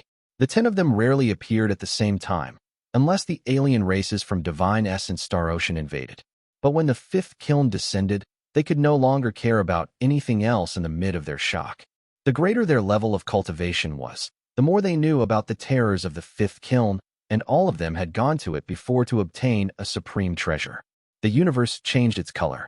The 6's previous air of supremacy instantly turned into panic, and all of this was because Su Ming had called down the 5th kiln upon them.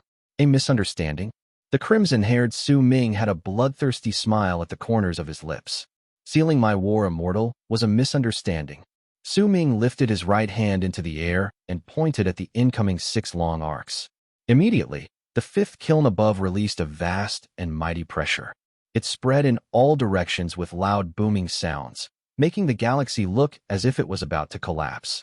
It shuddered, and countless galactical cracks formed everywhere. Then, like sharp blades, they swept through the area. This was the sign of the galaxy about to collapse because it was unable to withstand the force of the 5th kiln descending. A large amount of cracks swept through the area, causing the speed of 5 people to slow down. But eyes of the middle-aged man right at front shone with a light at that moment, and with a bang, he rushed out, moved around the galactical cracks, and rushed towards Su Ming. As long as he killed Su Ming, then everything would naturally be resolved. Injuring my follower was also a misunderstanding. There was a crazed lilt to Su Ming's voice. When it reverberated in the area, the faces of the tens of thousands of cultivators turned pale. Their bodies were almost crushed under the mighty pressure. Some of people with lower levels of cultivation let out shrill screams of pain, and with a bang, their bodies were torn apart, their blood and flesh scattering in all directions. Trying to disable me is also the misunderstanding you spoke of? As Su Ming laughed, the strongest progenitor, the Almighty in Life Realm who had sealed Huo Kui closed in. When they were 1,000 feet away from each other, he lifted his right hand. Killing intent flashed in his eyes, and he pushed his palm in Su Ming's direction through space. The galaxy trembled. At the instant the middle-aged man pushed his palm forward, an indistinct outline appeared around Su Ming. That outline was of a much smaller 5th kiln. The middle-aged man's palm then crashed into it. With a bang, the 5th kiln's outline trembled, but it did not break. Su Ming was completely unharmed within, but the middle-aged man's expression changed, and he moved several steps back. When he lifted his head, there was anguish and disbelief on his face. The cultivators here wanted to kill me just now, but this is also a misunderstanding, right? That strike of yours is part of that misunderstanding you spoke of too, no doubt. Su Ming licked his lips. His bloodthirst became even clearer, and when he raised his right hand to swing it forward, a loud bang resounded in space. A monstrous sea of fire erupted from the fifth kiln in the galaxy above. The color was purple right off the bat, which was the fire that even almighties in Mastery Realm would have to face with caution. At the slightest carelessness, their forms and spirits would be destroyed. The purple sea of fire tumbled outwards with loud rumbles. This was the first time the fire from the fifth kiln burned in an area beyond Divine Essence Star Ocean.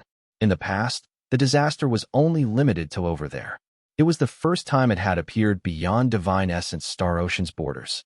No matter how quick the tens of thousands of cultivators in the area were, they could not outrun the tumbling fires from the fifth kiln. In an instant, nearly 10,000 cultivators were submerged, and before they even had the time to scream, they were reduced to ashes. They were burned completely, and their forms as well as their spirits were destroyed. The flames that were known as a catastrophe by those in Divine Essence Star Ocean could easily kill all the cultivators. Nearly 10,000 of them died.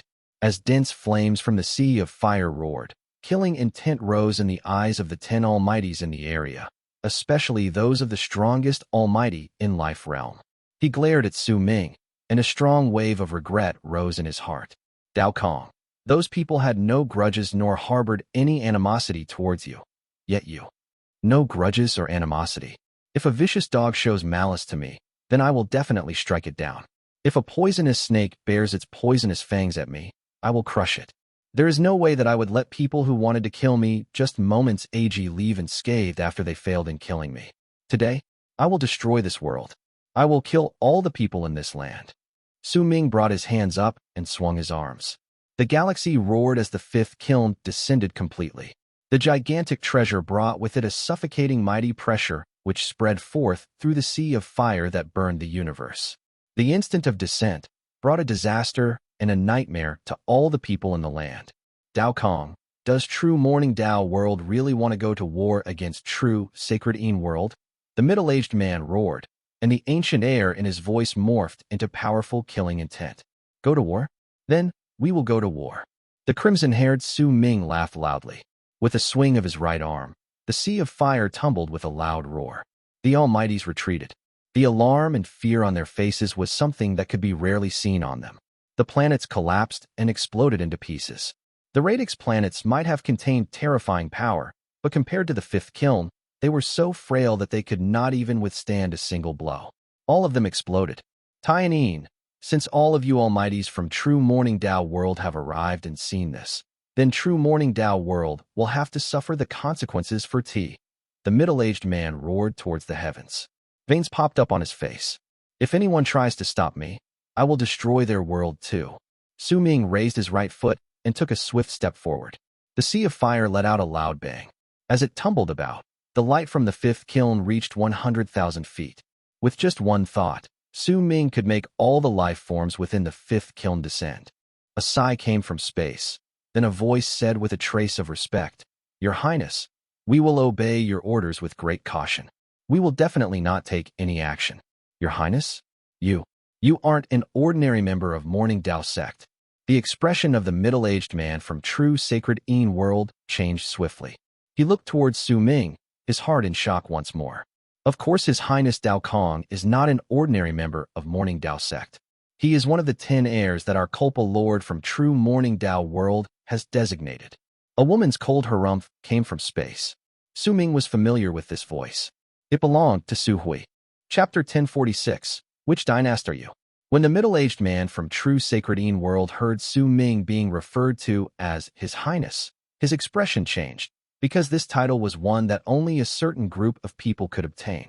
Those with the title would be chosen to receive the education required to succeed the title of a Culpa Lord in each true world. That was why they were addressed as His or Her Highnesses, and were also known as Dynasts. One of such people was Changhe.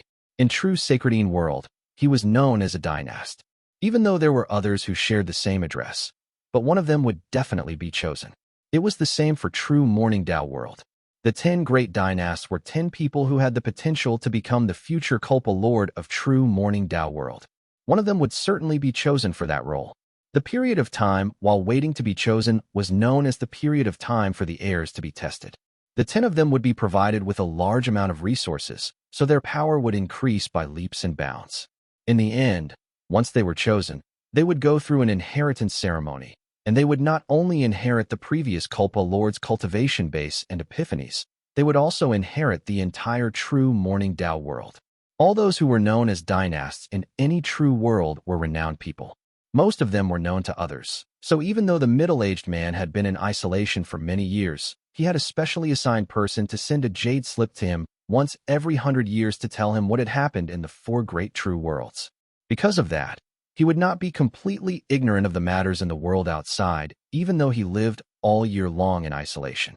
However, the middle-aged man was completely out of the loop in regards to Dao Kong as one of the 10 great dynasts in true Morning Dao World.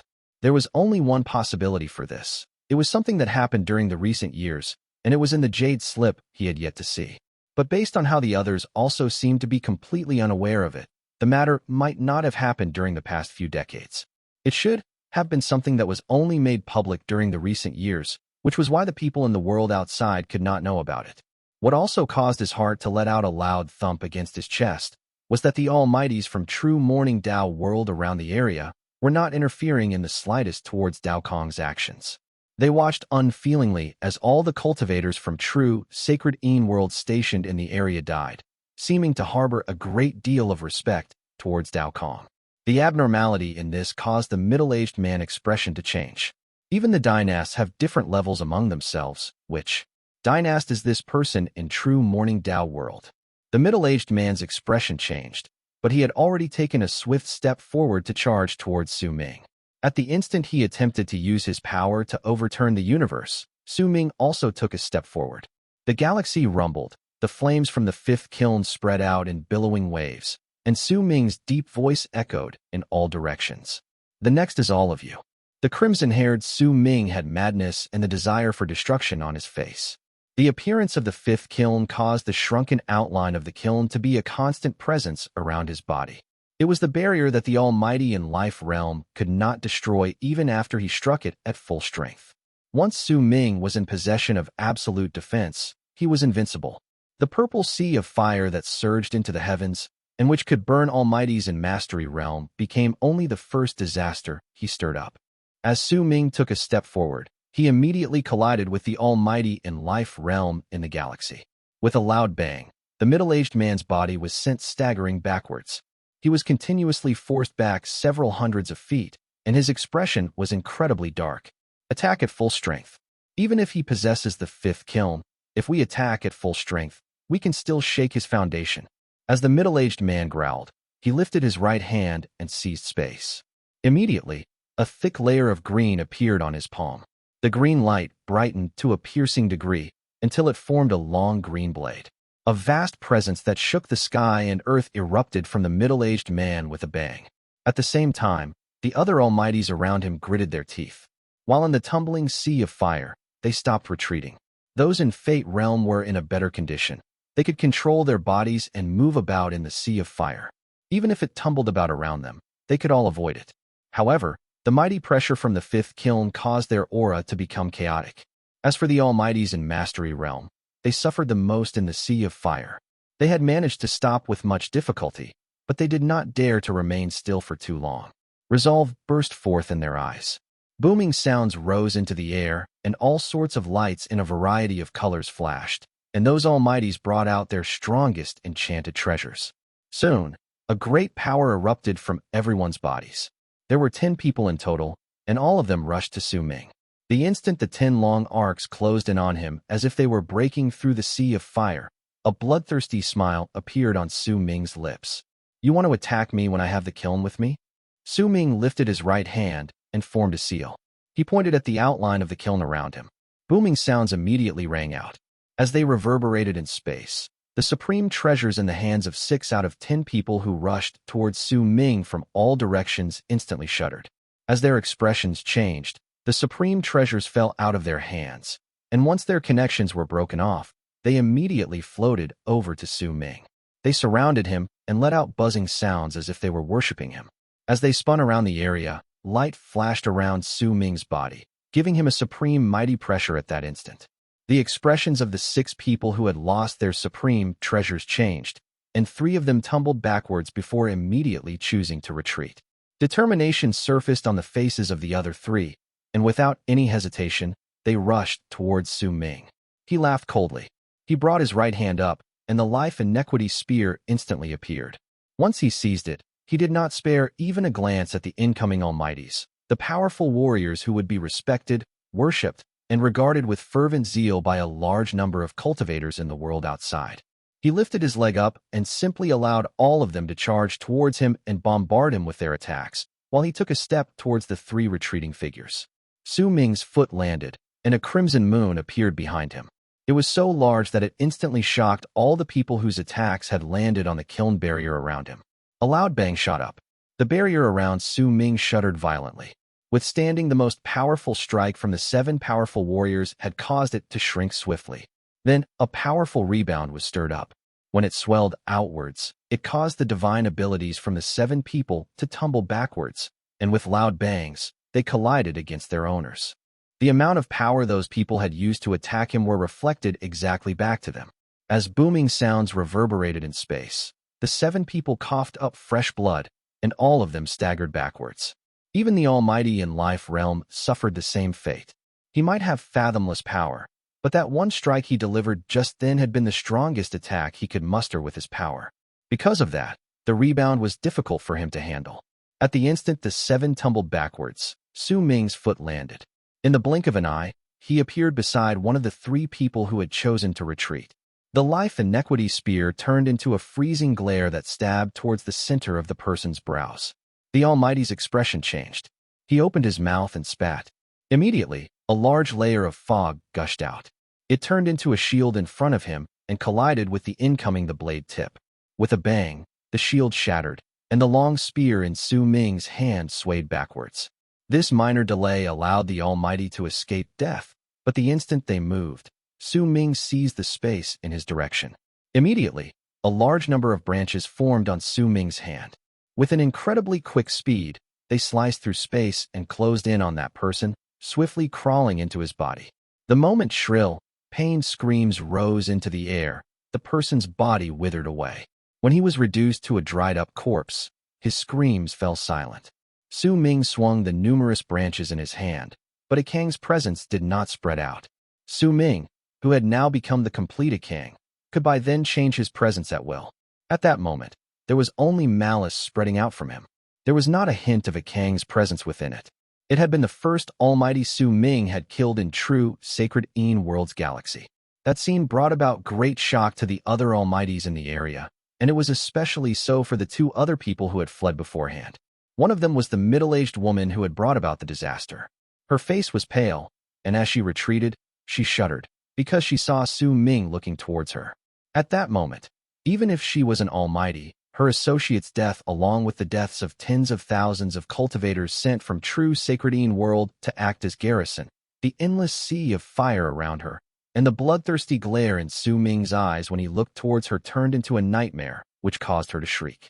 As she hastily retreated, a sharp pain throbbed on the spot on her left cheek, where Su Ming had struck her previously. The eyes of the other cultivator who had fled flashed with a knowing light when he saw that. He immediately changed his direction. He could tell that Su Ming's current target was the middle-aged woman, and at that moment, he no longer had any form of care for his companion in his mind. Leaving the place as soon as possible was the only thing that mattered to him. When he did that, 6 of the 7 people behind Su Ming did the exact same thing. Even if the Almighty in Life Realm was as awe-inspiring as ever, he could not stop the traitorous thought from rising in the people's hearts. No one knew who was the first to retreat. In an instant, besides the Almighty in Life Realm, all the other 6 chose to run. They turned into long arcs that fled in 6 directions. To them, their battle was simply impossible. The instant they chose to retreat, Su Ming lifted his right hand and pointed at the first person who ran in the opposite direction, and who so happened to be the closest to him. Immediately, the 5th kiln in the galaxy swayed, and with an indescribable speed, it charged towards the cultivator. The man could not even dodge. With a bang, the huge 5th kiln crashed into him, tearing his body to pieces. He was reduced to a bloody mess, and his spirit was destroyed. This was the 2nd Almighty who died. At the instant it happened, Su Ming lifted his foot. When he placed it down, he appeared beside the middle-aged woman. You're next. Chapter 1047. Huo Zhu. A disaster that true Sacred World had never met before had come with the spread of the purple sea of fire. When Su Ming appeared beside the middle-aged woman, her face turned pale. She knew that it was already too late for her to retreat. She gritted her teeth. Murderous aura appeared in her eyes, and she swiftly bit through her tongue. At the instant she did that, the broken part turned into a thick layer of fog that swept towards Su Ming. With a bang, it disintegrated against the outline of the kiln around Su Ming. At the same time, the middle-aged woman's body swiftly withered. In the blink of an eye, it turned into a layer of blood essence that was reduced to tens of thousands of droplets before surging backwards. She bit her tongue to scatter her soul. Came a surprised cry from a person from true Morning Dao World hidden somewhere in space. Su Ming let out a cold harumph. Among the group of 10, the person he wanted to kill the most was the middle-aged woman. There was no way he would let her escape. At that moment, the droplets of blood were tumbling backwards in all directions at an extreme speed. Su Ming lifted his right hand and pointed at the fifth kiln. Immediately, it spun swiftly, and as it did so, a great suction force was created. With it, the galaxy immediately trembled, as if the rotations from the fifth kiln had turned it into a gigantic black hole. The tens of thousands of blood essence drops shuddered before being sucked back. They instantly disappeared into the fifth kiln and were completely absorbed. As for the middle-aged woman, with just one thought, Su Ming could determine whether she would live or die within the fifth kiln. However, he would not kill her for the time being. Once her soul was sucked in, Su Ming formed a seal with his right hand and pointed at the fifth kiln. Immediately, shrill screams and wails came from inside. It lasted for a few breaths, then a dim light flew out, charging towards Su Ming. When it landed on his palm, a small human could be seen within it. That small human had her eyes shut tight, and her appearance was of the middle-aged woman. However, by then, she had already lost her intelligence. The only thing left was a soul with memories contained in it.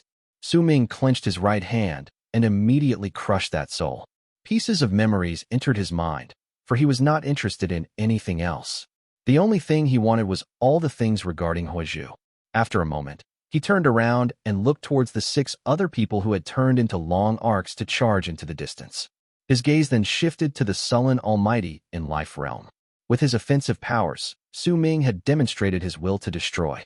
Tens of thousands of cultivators had been burned to death, countless planets had collapsed, radix planets had melted, and 3 Almighties had died. All of that turned Su Ming into an incredibly terrifying existence in the other people's eyes. Enough! A low growl tumbled out of the Almighty in Life Realm. He glared at Su Ming with a dark expression. This galaxy has already been reduced to this state. Do you really want to kill all of us? If you truly insist on killing us, then even if you are one of the heirs to Morning Dao Sect, you will find it hard to escape being targeted by our Culpa Lord. The voice of the Almighty in Life Realm boomed and echoed in the area like thunder. The intent to destroy flashed in his eyes, but a bloodthirsty smirk appeared on the lips of the crimson-haired Su Ming. Enough? It's indeed enough, but that word should be spoken by me. Su Ming licked his lips, and the third eye opened at the center of his brows. It shrank, and the world before him was instantly magnified several times its original size. The galaxy instantly became boundless in his eyes. His gaze landed on one of the old men out of the 6 fleeing from the area. He was not the cultivator who was the first to deduce Zhu Yukai's level of cultivation. Instead, he was the first Almighty in Mastery Realm Su Ming had ever met in his life, the person who had chased him with the power of one palm, forcing him to flee into Western Ring Nebula's foreign lands. At the instant Su Ming looked towards him, the rapidly fleeing old man felt a chill creep up his spine. He turned around and saw Su Ming in the distance watching him. A dark light shone in Su Ming's third eye at that instant. He lifted his right hand and pointed towards the 5th kiln. It let out a loud bang, and with an incredibly quick speed, charged towards the old man. His face turned pale. As despair appeared in his eyes, the 5th kiln closed in on him. At the instant it was about to touch him, he roared, lifted his right hand, and pushed towards it. That one push caused the space in front of the old man to tumble about. As it did, a gigantic, illusory palm appeared, swelling up instantly to the size of the 5th kiln and knocking into it. Boom! When the two collided, The kiln did not even shudder, and its speed also did not reduce. However, that palm shook violently before it was torn to pieces. The old man's bloodied right hand shattered. He laughed brokenly, and the fifth kiln crashed into his body with a bang. Immediately, a layer of blood appeared in the galaxy. When it disappeared, the old man's nascent divinity also disappeared, sucked into the fifth kiln. Now, it's enough, Su Ming declared flatly. When he did so, the color of his hair gradually turned from crimson to gray. When he turned around, he looked towards the true sacred Een realm's almighty in life realm with calm gray pupils. That old man stared at Su Ming with a dark look. After some time, he turned around without a single word and took a step towards space. But just as he was about to leave and the remaining 5 people in the distance were about to disappear, the fifth kiln let out a hum, and a layer of ripples spread out to cover the area like a seal. It froze up the whole galaxy, causing the people to come to an abrupt halt. What is the meaning of this now? The Almighty in life realm rarely felt so outraged in his life. At that moment, he turned around swiftly, and suppressed rage appeared in his eyes. Before I, Dao, retrieve the item I need and locate that person called Huo Zhu, just wait here, Su Ming said calmly, and his gaze fell on the area in front of him. The sea of fire surrounded the place. The collapse of the planets and the melting of the radix planets caused the galaxy to be an empty space.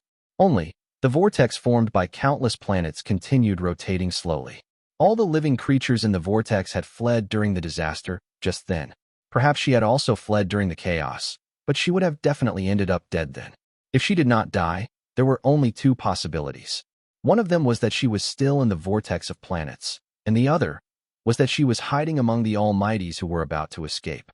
It did not matter which it was, since Su Ming would still be able to seize the initiative in his hand. He stared at the vortex in the galaxy, then lifted his right hand to point forward. Immediately, the purple sea of fire around him tumbled about.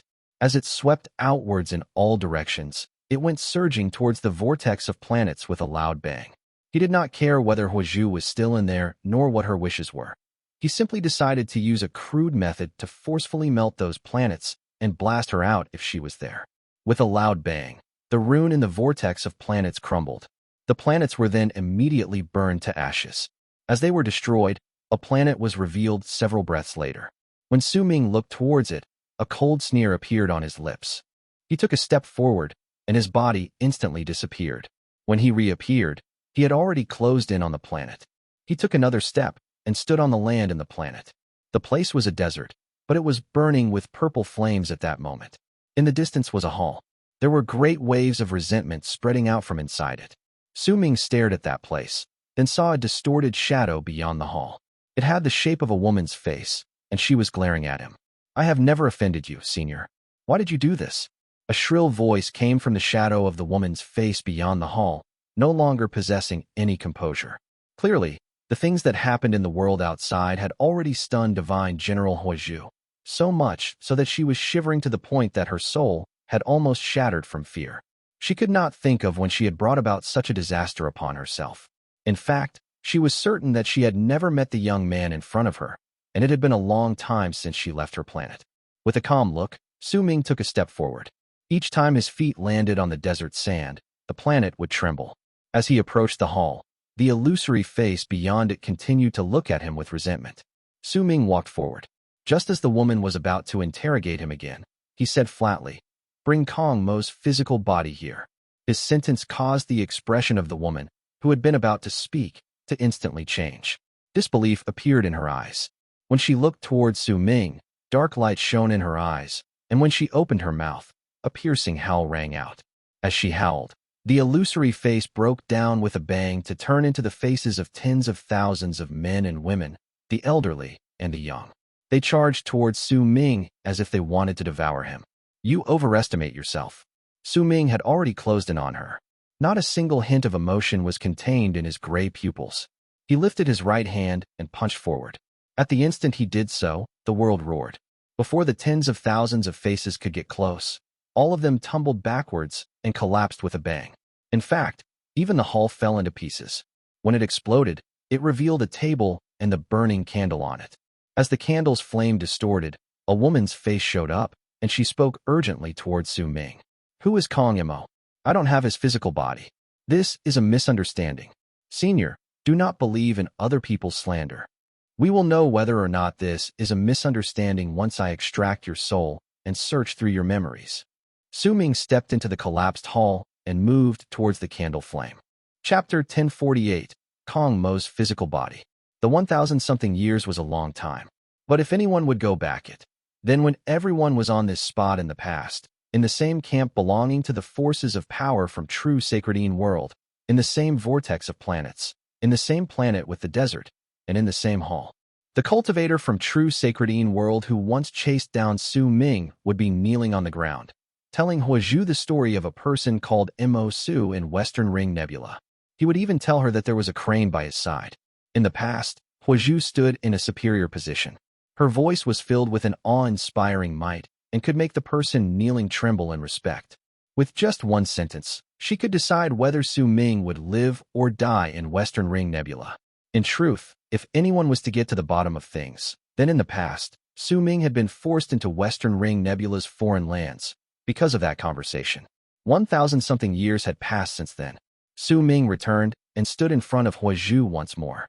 Echoing by his ears was her quivering voice addressing him as senior. It was a pity that Su Ming did not know of what had happened in the past, or else he would definitely feel a great amount of emotions. It was a pity that Huo Zhu, too, did not know that the Mo Su whose fate she had decided in the past with just one sentence was standing before her right then, having destroyed her world and the galaxy in which it was situated. Destiny was that confusing, that troublesome, and would cause the people involved in it to shift places without their knowledge. It was also why it could make people so persistent and addicted to it. It made them struggle and fight against it in an attempt to escape the setups. But that struggle and resistance was akin to moths trying to avoid flames.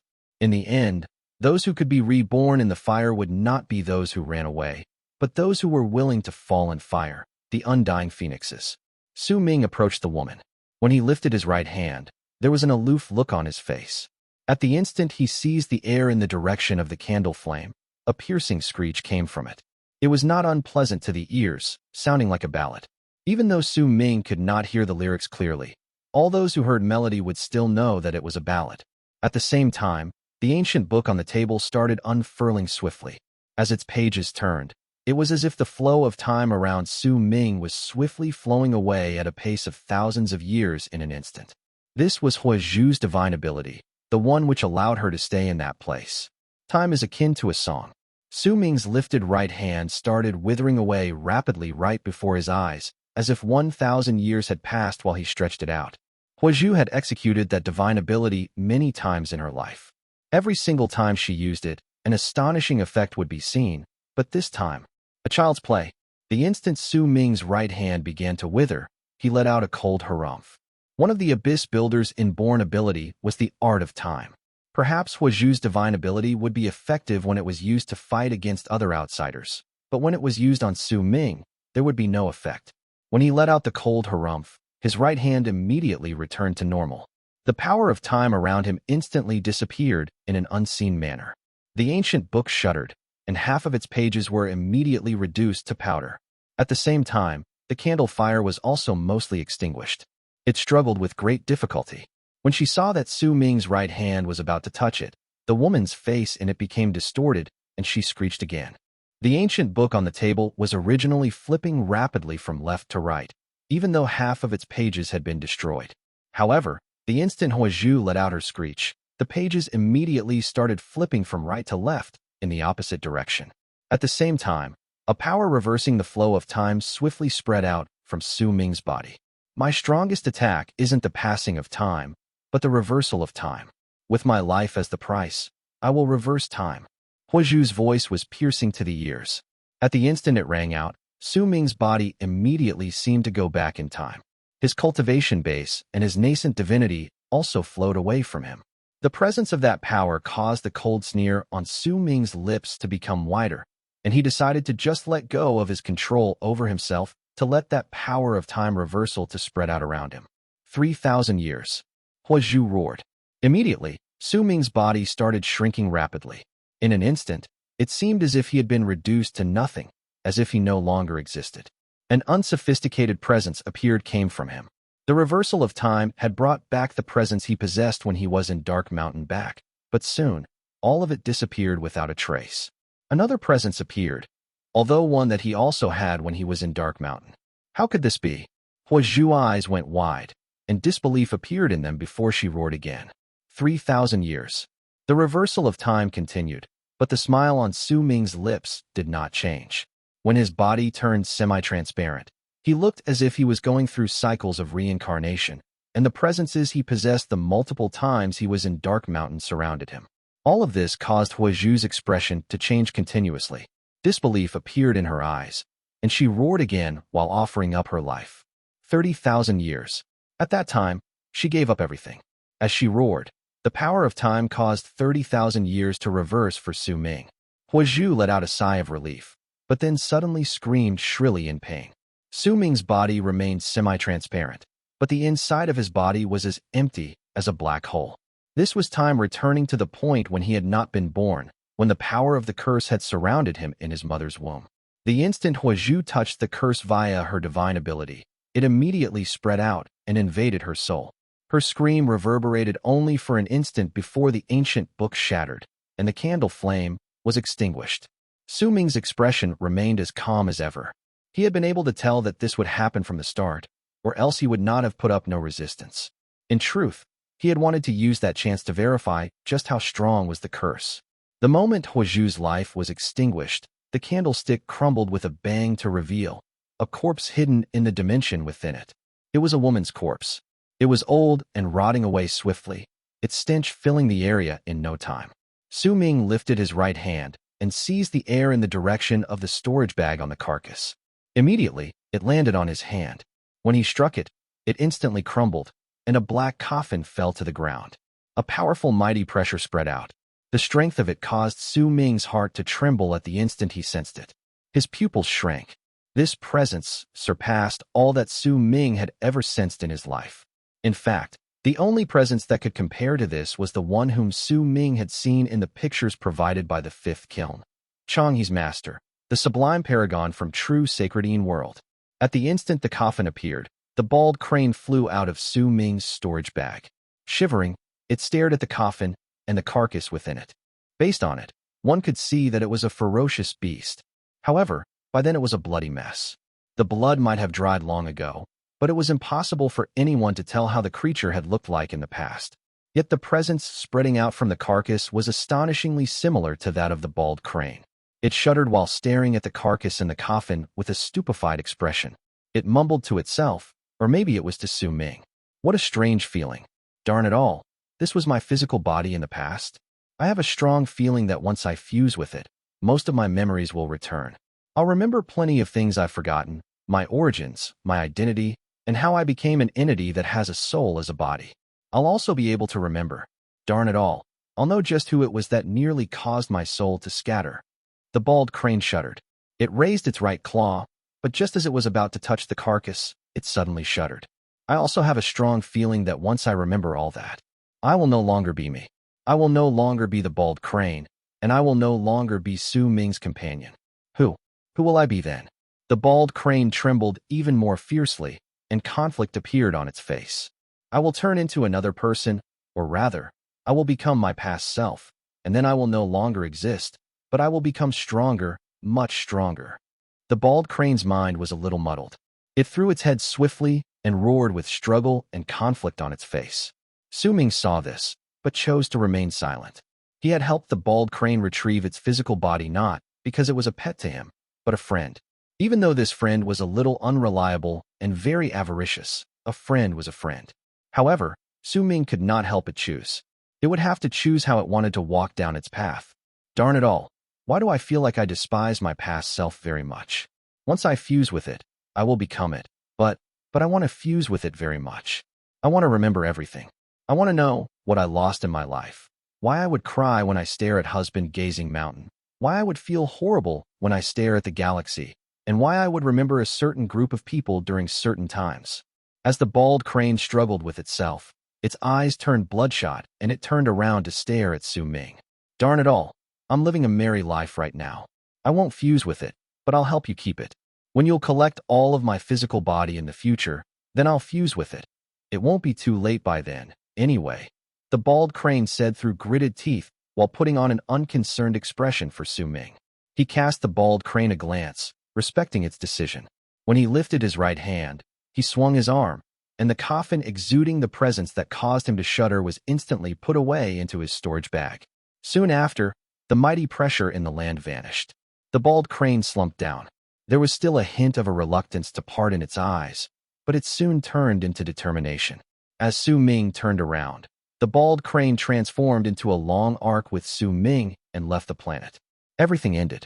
When Su Ming left the vortex, he released the seal from the fifth kiln placed on the galaxy that was previously the camp for the forces of power from true Sacredine World.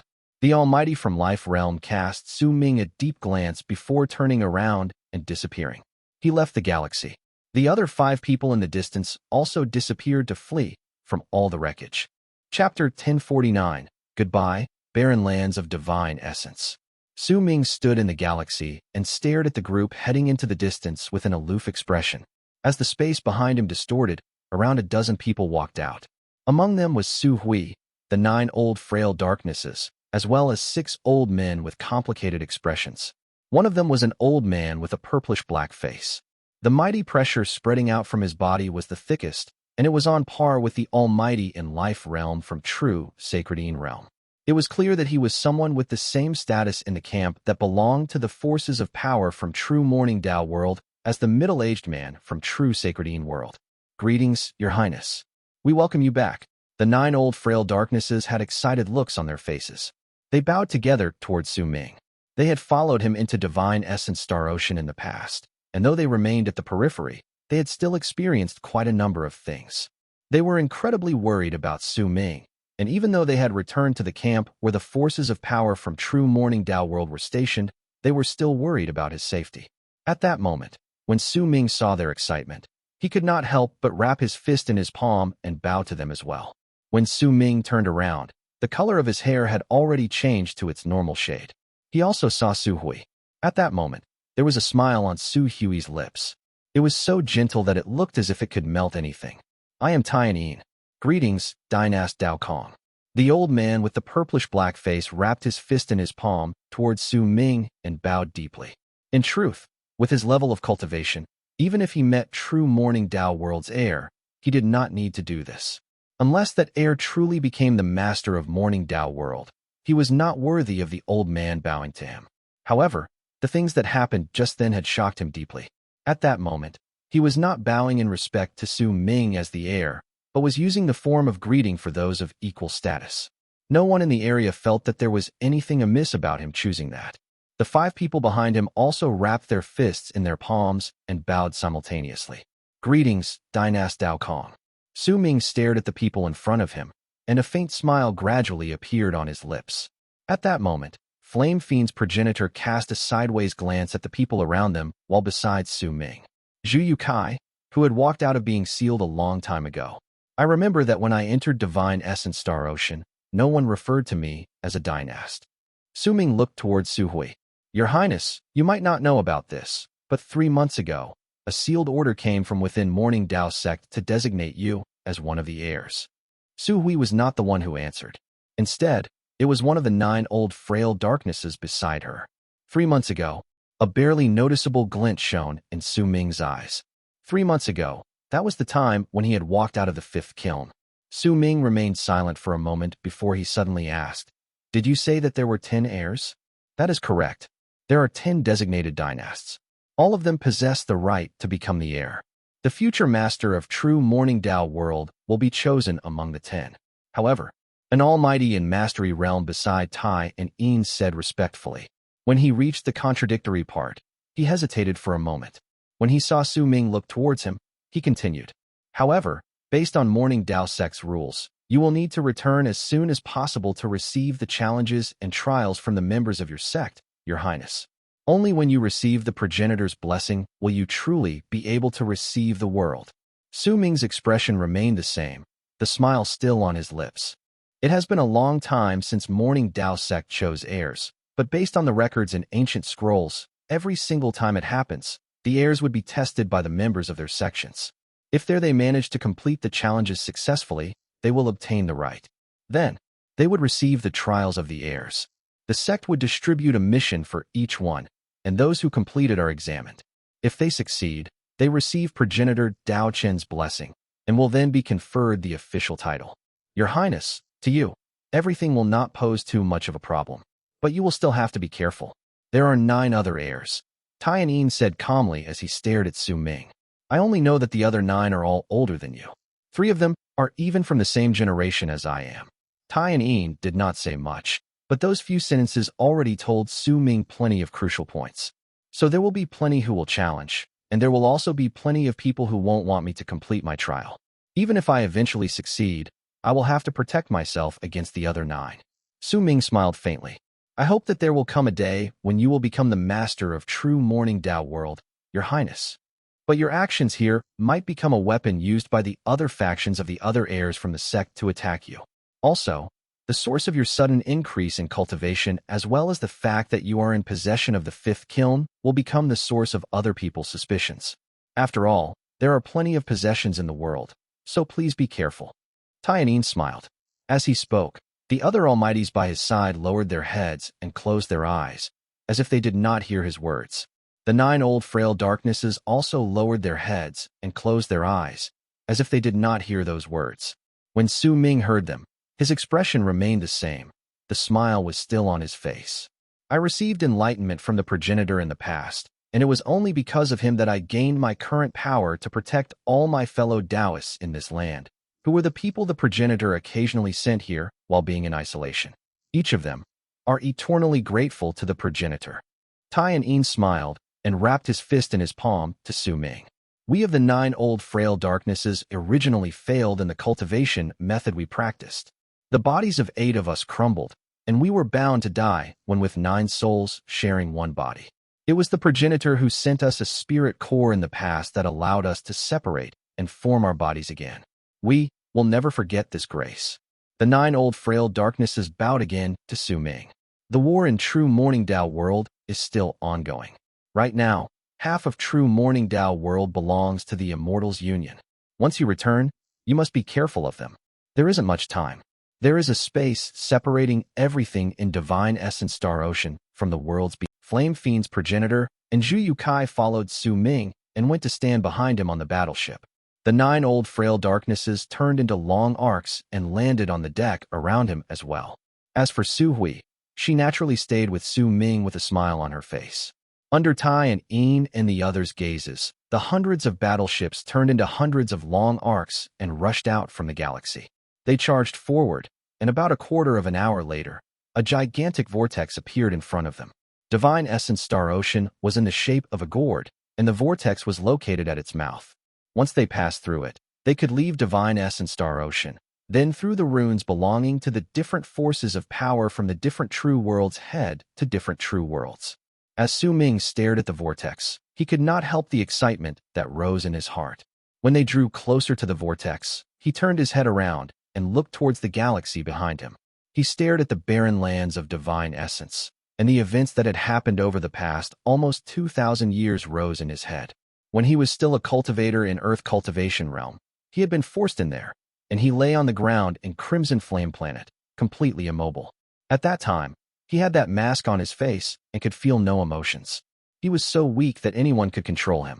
Back then, he did not dare to think about how he could leave the barren lands of Divine Essence, which was like a prison. Yet after all that he had gone through, he had risen to power in the barren lands of Divine Essence. He became the master of a Kang, awakened the seed of life extermination, destroyed the 5th ocean, became the master of the 5th kiln, and also became a legend among the alien races in Divine Essence Star Ocean. At the same time, he also destroyed the galaxy where true Sacred Een World was stationed. The events passed like fleeting clouds and smoke through Su Ming's eyes. When he turned his head around, he stared at the vortex that had drawn closer and could not suppress the excitement in his heart.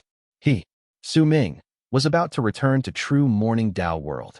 He was about to have true Morning Dao World at his beck and call, and he would let all his acquaintances in the past know that he, Su Ming, had returned. Bright Young Region would no longer be dangerous to Su Ming, because he no longer possessed a body from Een Death Region. In the barren lands of Divine Essence, he had gone through a metamorphosis. He would step into true Morning Dao World, and into bright young region like a normal person. Tian, the will and death region, and all the people he was familiar with in the past, unless some of them had already passed away. Su Ming knew that when he returned after being separated from the place for nearly 2,000 years, he would meet all of them again. His childhood playmates, the prodigies from the sects, and his elder, as well as late Shun, whom he had yet to meet. Su Ming believed that he would be able to find traces of all of them in true Morning Dao sect. His eldest senior brother, who possessed the blood of 9 Li, was headless, and who swung his battle axe to fight against the heavens. His second senior brother, who was the Phantom King, but looked like a flower, was gentle, and liked the sun to shine on his side profile. His third senior brother, who was formed by the vessel spirit of the runes sealing death region, who snored while he slept, who looked as if anger was contained in his eyes when he opened them, who had an honest and straightforward demeanor when he laughed, who loved wiping the corners of his mouth when he drank, who taught himself everything about runes, and who practiced the Tao of entering dreams. Once all of these people flashed past Su Ming's eyes, he remembered Fong Tsang Lan, Tian Lan Meng, and the sacred lady, Wan Qiu, from the shamans. When Su Ming remembered Fong Tsang Lan's gentleness, the image of a person always standing facing the sea breeze rose in his head. Tian Lan Meng's quiet personality and the faintly discernible thread between them always seemed to be connecting them with a sigh of regret. There was also Wan Qiu. The pride the woman possessed in the past caused him to constantly think of a fish flying in the sky when he remembered her. There was also a woman who had left behind an incredibly deep impression in his mind, and who was a person Su Ming could not forget. Her name, her face, and all her smiles turned into one single sentence in Su Ming's memories. Do you know why I'm called you Xian? The meaning for Xian is daylily. I'm a daylily in the rain. My mother wanted me to forget sadness in my life and be happy forever. Su Ming closed his eyes. The last person he remembered was a woman standing beside his physical body with an aloof expression that held no emotions, but whose words were the exact opposite, because they were born from a desire to confuse Su Ming's mind and cause him to harbor deep affection for her. I've come back. The hundreds of battleships shot through the vortex without a single sound. Chapter 1050, True Morning Dao World. There was an unfamiliar air in the galaxy. It was empty, unlike how galaxies were usually. Within that emptiness was some dazzling starlight. A gigantic vortex appeared to the northwest of True Morning Dao World. As it vortex rotated, the sound echoed in all directions. There were 99 giant stone platforms floating around that vortex. Complicated runic symbols were carved on all of them. When they shone with a dark light, 99 cultivators could be found sitting on them. There was a rotten presence spreading out from all of them. Their expressions were of indifference, as if they had been sitting there for countless years. There was a huge black sword stuck into the stone platforms, and it was positioned right in front of each person. The weeping of the swords could be heard faintly. They were crying, roaring, because they were in a state akin to being abandoned. It had been many years since they had drunk a living being's blood. They could only stay there and accompany their masters in silence, protecting the area for all eternity. The 99 stone platforms formed a circle. Anyone who looked over would feel as if the vortex had been formed by those stone platforms. As it spun about, the 99 cultivators continued sitting and meditating as if they were deep in slumber and completely unbothered by everything around them. Time trickled by. When the time taken for an incense stick to burn had passed and booming sounds shook the galaxy, the vortex's rotation stopped and battleships came out from within. Once they appeared, wave after wave of mighty pressure spread through the galaxy. The cultivators on the battleships had already stood up with serious expressions on their faces. The mighty pressure instantly reached an incredibly high level, but even so, it still could not make the 99 people on the stone platforms open their eyes. After a moment, when the huge battleship that belonged to Su Ming located right at the center of the hundreds of battleships appeared from the vortex, the mighty pressure spreading out from it immediately caused a large amount of ripples to spread through the galaxy. Su Ming stood at the bow of the ship and stared ahead of him. The galaxy was unfamiliar to him, but at the same time, he knew it well. He had never seen it himself, but Dao Kong had possessed many memories regarding the place. Su Ming knew that it was True Morning Dao World. It was the universe in which he had never stepped into, but was where his homeland was located. When the hundreds of battleships appeared from the vortex, the mighty pressure that was formed instantly caused the ripples spreading out to become stronger. That was not only due to the collection of power from the near 10,000 cultivators from the hundreds of battleships, but also due to Flame Fiend's progenitor, Huo Kui, and Sowing. The mighty pressure spreading from them alone was enough to make the galaxy tremble. Sowing's eyes were calm, but there were emotions hidden within them that no one else could see. He knew that the moment he stepped inside, he would be reduced from the strongest in Divine Essence Star Ocean to an ordinary cultivator. The fifth kiln had to remain in Divine Essence Star Ocean. Without it, if Sowing came face to face with Almighties in Life Realm again, he could not push his will on them. It was precisely because of it that when he was about to leave the barren lands of Divine Essence, he did something as mad as destroying an entire galaxy. He believed that before long, this matter would be known to all four great true worlds. As countless people would be stunned at his audacity, his name would instantly ring through all true worlds. And what Sowing wanted was not to remain an unknown entity in true Morning Dao World that did things under a low profile. What he wanted was ostentatiousness, arrogance, and domineeringness. Because of it, those who would dare to provoke him would be few in number. No one would ever even consider that Sowing might not have brought the fifth kiln with him. A barely noticeable glint shone in his eyes. The shadow of a kiln fleeted past the third eye at the center of his brows. Sowing had indeed left behind the fifth kiln in Divine Essence Star Ocean, but the connection he shared with it was not something he would lost just like that. If Sowing had enough time on his hands during battle, he would be able to make the fifth kiln appear briefly like how he had summoned Kang's real form in the past. However, unless he absolutely had to, Sowing did not want to do it. True Morning Dao World. Sowing stared at the galaxy, and a smile slowly appeared on his lips. It grew wider, and in the end, it turned into loud laughter. It echoed in the galaxy, but all the cultivators around him looked as if they had not heard it. They continued to stand still on the battleships. Sowing had come back. Few people would be able to imagine that he would return in this manner, walking out of the barren lands of Divine Essence's exit in a straightforward manner and with his head held high. The power of Bright Yang was even stronger and thicker in this galaxy compared to when he was in the barren lands of Divine Essence. It existed everywhere, but that presence did not manage to make Sowing uncomfortable. The effect had already been reduced to its utmost limit. In fact, it could already be ignored. Behind Sowing, Flame Fiend's progenitor had an excited look on his face. He might be an almighty, but this was still the first time he had ever stepped into the four great true worlds, and he could even do it with his head held high. This filled him with intense excitement. By his side, the bald crane's eyes rode around. When they did so, a smug, naughty grin appeared on its beak. Its eyes sparkled. It seemed to be able to see that there were countless crystals waiting for it, and this was the highest form of enjoyment in its life. This area is the fixed relocation spot near the barren lands of Divine Essence. We'll still need about 3 months before we arrive in Morning Dao Sect, Su Hui said softly while standing beside Sowing. His eyes shone.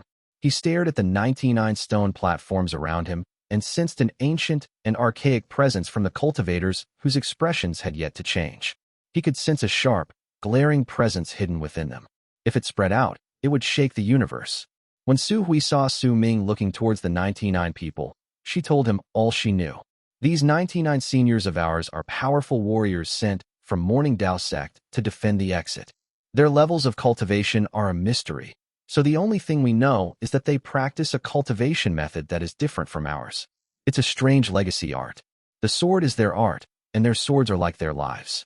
They might be under Morning Dao Sect's jurisdiction, but they only listen to progenitor Dao Chen's orders. No one else can order them. Their current orders are to stop anyone from the other true worlds from stepping into this place. When Sowing heard it, he stared at the 99 cultivators for another moment before averting his gaze.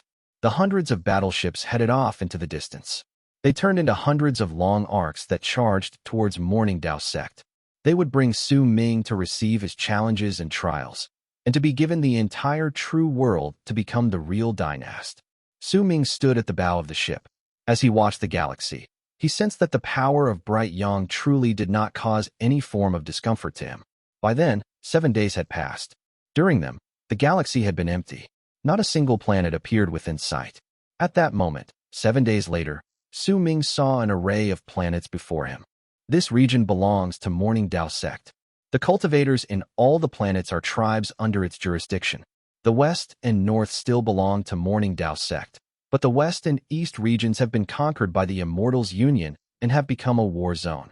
Su Hui said softly, while pointing towards the planets before them. There lies the Tawdris.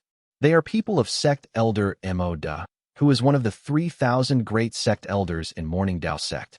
The categorizations of social status are very strict and like a tower. There is only one person at the top of the tower, and he is Progenitor Dao Shun, who has been in isolation for many years. He is not just the master of Morning Dao Sect, but also the Culpa Lord of true Morning Dao World. He protects the entire true Morning Dao World, and the only person above him is the true Progenitor, who is also known as the Sublime Paragon. However, there is a veil of mystery surrounding the Progenitor. No one knows where he is and who he is. Under the Progenitor is the Council of Sect Masters. It decides most of the things in Morning Dao Sect. There are a total of 72 people in the Council of Sect Masters, and each of them is an incredibly powerful existence. These people seldom venture out, and they are in isolation most of the time. 3 of them will wake up once every century to decide the matters in Morning Dao Sect for a decade. Under the Council of Sect Masters are the 10 great Dynasts, who are usually just empty existences, but who now have shown up. Including you, all 10 great Dynasts have to be in control of a chamber. It is originally empty, so you will have to add things in it on your own. Under the 10 great Dynasts are 333 gods, 666 immortals, and 999 saints. These people have incredibly noble statuses, and they can be said to be people in Morning Dao Sect who decide the destiny. They are usually deep in slumber and will not venture out easily. Once they appear, they will destroy everything. All of these are the powerful of Morning Dao Sect's inner sect. Unless it runs into a disaster that threatens to destroy it, they will not appear.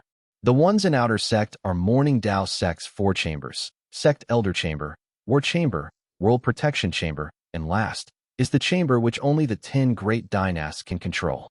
It has been a decoration for many years, and even the Council of Sect Masters cannot interfere with it, the Palace Chamber. As the battleships moved forward, Su Hui explained the structure of Morning Dao Sect to Su Ming in a soft whisper. Some of the things she told him were part of Dao Kong's memories, so as they overlapped with the things Su Hui said, Su Ming got a clearer picture of Morning Dao Sect. Su Hui continued speaking, telling him everything that she knew. The battleships continued forward, and after a moment, they approached the planets. Long arcs flew up from those planets. They were packed densely together and numbered to tens of thousands.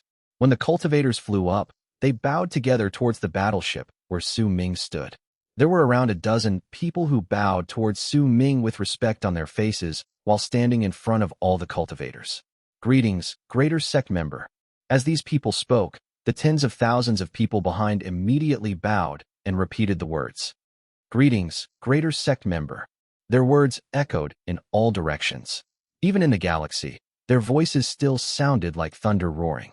There was fervent zeal and respect on their faces, as if just one sentence from the Greater Sect member they addressed would be enough for their whole race to rush out in obedience. Chapter 1051. Hanging at the bow of the ship. Besides the Palace Chamber, the other 3 chambers from Morning Dao Sect are under the jurisdiction of the Sect Masters who awaken once every century. All the people have to listen to their orders and fulfill all their requests. The most famous among them is the Sect Elder Chamber. There are 99 Chamber Elders, 700 Grand Sect Elders, 3,000 Great Sect Elders, and 30,000 Ordinary Sect Elders. The Ordinary Sect Elders can take in disciples as they please. Their disciples form the members of the perimeter surrounding the Sect Elder Chamber, and their numbers are difficult to estimate.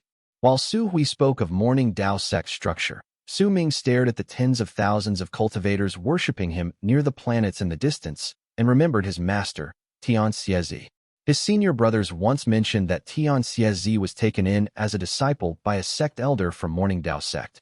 Once it correlated with Su Hui's words, Su Ming gained a better understanding of the Sect Elder Chamber located in the outer sect of Morning Dao Sect. The Sect Elder Chamber's mission is to control all races and forces of power in true Morning Dao World like a spider web. With the passage of time, they had turned the entire true Morning Dao World into a gigantic net. The chaos brought by the Immortals' Union was out of Morning Dao Sect's expectations, which is related to the Sect Elder Chamber. The war chamber is a force of power that makes all races in Morning Dao Sect tremble. They are like a sharp blade, and whenever it strikes, blood will flow out in rivers. The war cultivators number to 1 million, and they execute destruction. They are the greatest force in the rebellion waged by the Immortals Union. The next is the World Protection Chamber. They won't join the internal strife within the true world so easily, and they are stationed at the edges of true Morning Dao World to prevent the invasion from other true worlds. They are the strongest chamber with such a task. Only when Morning Dao Sect is close to destruction will they take action, because when they take action, then there is a high possibility that true Morning Dao Sect will be invaded by the other true worlds. The 99 people you saw just now were members from the World Protection Chamber. As long as they are not asked to leave their spots, they will defend the exit to the barren lands of divine essence. The last are the 10 Great Palace Chambers.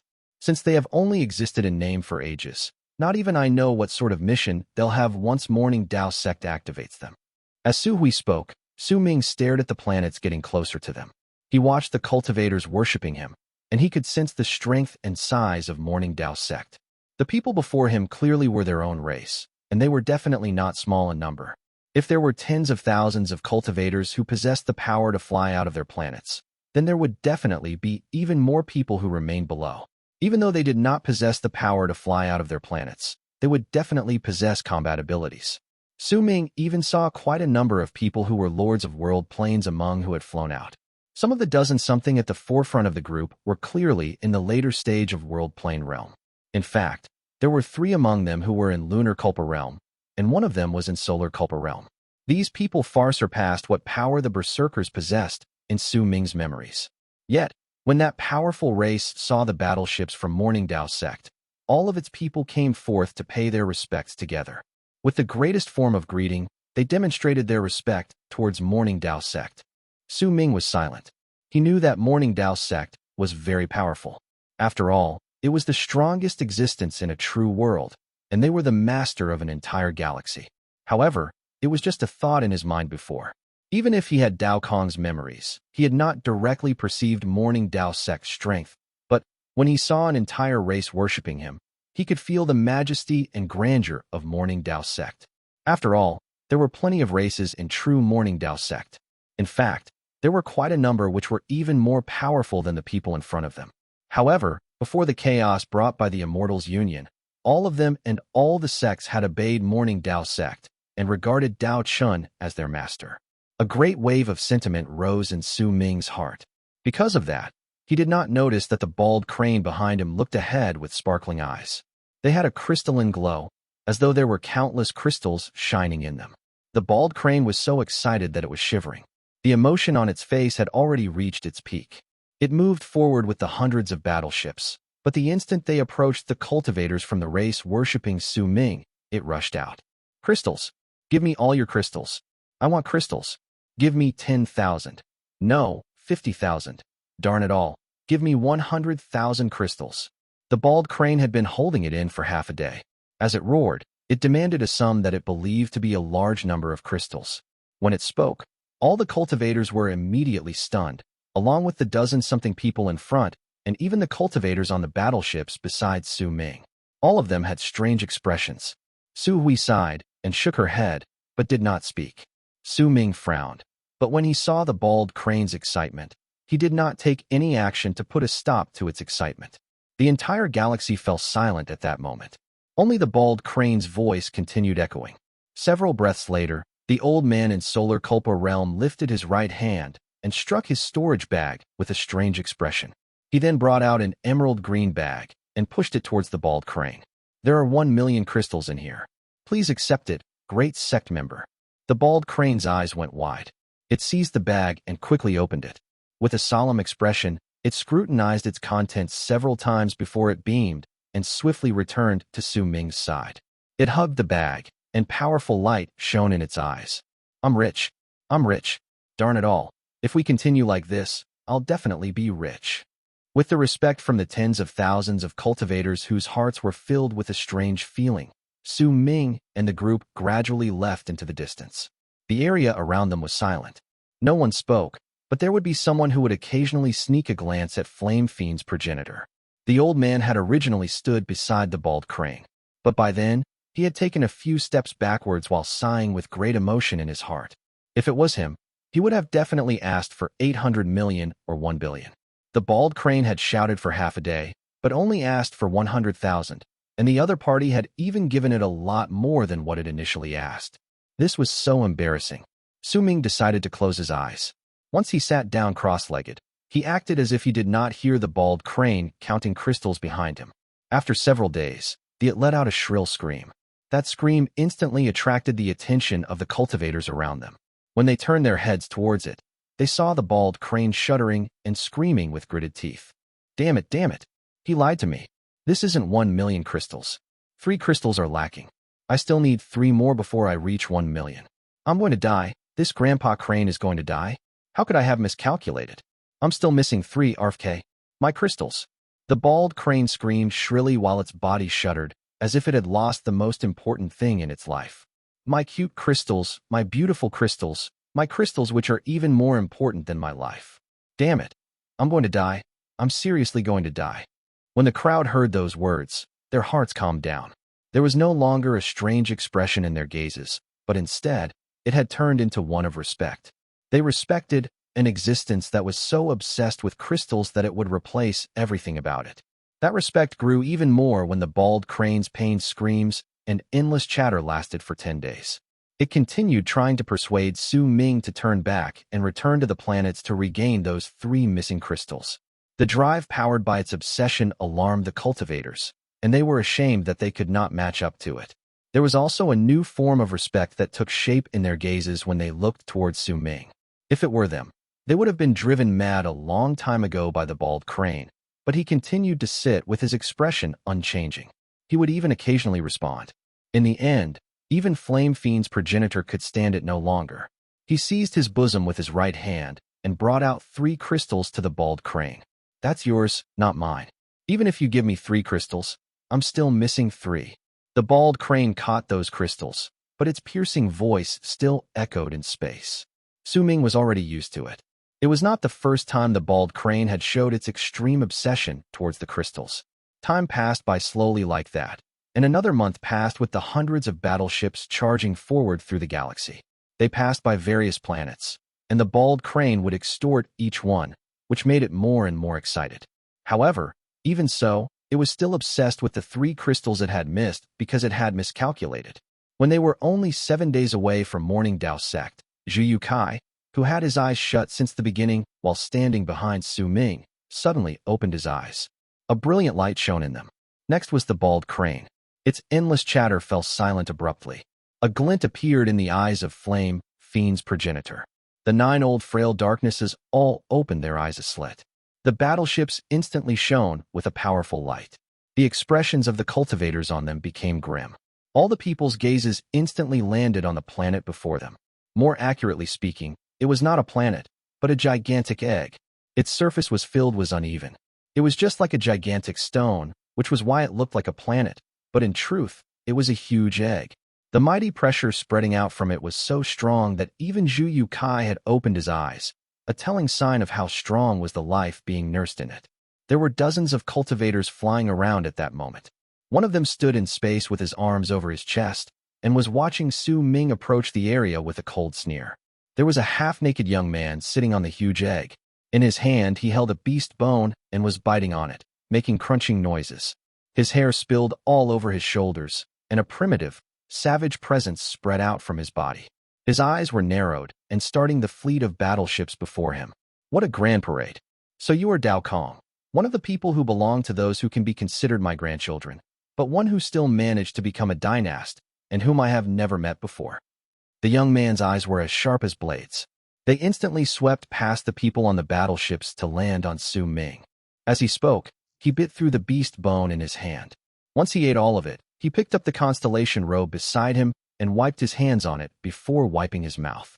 With a glare, an awe-inspiring presence came from his body, and he held none of it back. I've seen plenty of your ancestors. How dare you not pay your respects to me? When your father was still a nobody, he did not have the courage to not kneel before me. Go back and ask that damn mother of yours whether she still remembers Dao Fei Feng, having seen me in the rain 1,000 years ago. Who even are you? Get over here. Dao Fei Feng, he is. Su Hui's pupils shrank. She was about to introduce him, but Su Ming was faster. Take his head and hang it on the bow of my ship. We'll bring it back to Morning Dao Sect. Chapter 1052. Your grandfather is a dog? Su Ming said those words casually, his expression remaining as calm as ever without a single change, but a freezing glare had already appeared in his eyes. The arrogant young man in front of him was not enough for Su Ming to feel an emotion change to the point where one of the three personalities would appear, or more accurately speaking, this young man did not have the right to see the gray or crimson Su Ming. His voice was still echoing in the galaxy. Even though he had not spoken loudly, it sounded as if there was thunder roaring in space, and the young man with the primitive and savage presence was momentarily stunned. He then started laughing loudly. The dozens of cultivators beside him had mocking smiles, and there was an air of those who were thought themselves supreme in their expressions, a contemptuous attitude towards Su Ming and his group. Interesting, you want to hang my head on the bow of your ship? Have you trained so much that you went mad? Or is it because you've become so excited after you were conferred the title of a Dynast that you forgot yourself? Who gave you the right to talk to me like that? Powerful killing intent rose swiftly in the young man's eyes. As he spoke, the arrogance in his laughter became even stronger. In truth, it was hard to blame the young man for being so arrogant. At that moment, Flame Fiend's progenitor had restrained his power upon stepping into true Morning Dao World. He was dressed in a crimson long robe, with his head covered. After all, they were in true Morning Dao World, and as a member of the alien race from Divine Essence Star Ocean, he was filled with uneasiness towards that place. He had instinctively hidden his presence. As for Zhu Kai, if he did not have the mighty pressure formed by his cultivation base spreading out from his power, other people would find it hard to figure out his level of cultivation. At that moment, he only seemed like he was around World Plane Realm. In the young man's eyes, besides Su Hui being in Lunar Culpa Realm, only Su Ming alone could pressure him slightly, but since he had dared to come there, he would naturally have confidence in himself. As his words echoed in the galaxy, Su Ming replied flatly with a calm expression. I'll give you 10 breaths. Kill all of his followers first. Su Ming's calm words were filled with a harsh tone. They echoed in the people's ears, but only appeared in the heart of Flame Fiend's progenitor, so he would understand that they were directed at him. A wild and untamed laughter came from beneath the crimson long robe, and the instant it spread through the galaxy, it stirred up a large amount of ripple. Flame Fiend's progenitor wrapped his fist in his palm towards Su Ming. Don't worry, Your Highness. Once he finished speaking, he took a step forward. When his foot landed, he stepped into the galaxy. It roared, and a huge vortex appeared beneath his foot. The vortex's appearance immediately caused the galaxy around him to start moving backwards like flowing water, and the pupils of followers beside the young men shrank. When Flame Fiend's progenitor stepped into the galaxy, his wild laughter spread out, and he slowly raised his head. He stretched out his claw-like, dried-up right hand and slowly pulled back the crimson hood over his head to reveal the emaciated, ugly face. His red pupils seemed to contain burning flames in them, and at that moment, he looked like an evil monster who had descended into the world. At the instant he revealed his face, his power also erupted from his body without any holding back. The power of an almighty and mastery realm spread out through the galaxy with loud booming sounds, causing the young man's expression to change drastically.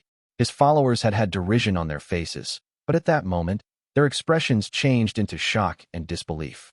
It brought great joy to Flame Fiend's progenitor, just as he was about to say something while laughing wildly. 7. The bald crane was someone who craved nothing but chaos in the universe. At that moment, a thought formed in its head, and it immediately shouted a number in correspondence to Su Ming's order just then. Once the bald crane shouted the number, all the people besides Su Ming looked towards it with a strange expression. Flame Fiend's progenitor shouted loudly and took a step forward to close in on the young man. All of this happened at lightning speed. The young man's face instantly turned pale. A master of fate, lives, and death. No matter what, he had not expected that there would be an almighty who was a master of fate, lives, and death beside Dao Kong. Almighties were incredibly noble existences in his heart. He might be a direct descendant of Morning Dao Sect, but he did not have the right to have the sect send this sort of person to his side. His mind was blank at that moment. It was also during that moment that shrill screams of pain came from one of his followers' mouths. That man's body was engulfed in flames before being reduced to ashes. Only his pain screams were still echoed in space. Flame Fiend's progenitor licked his lips and walked out of the space where the cultivator had disappeared. 9. The bald crane immediately shouted at the top of its lungs.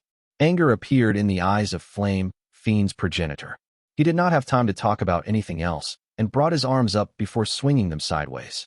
A purple sea of fire erupted from his body and turned into a gigantic palm of flames.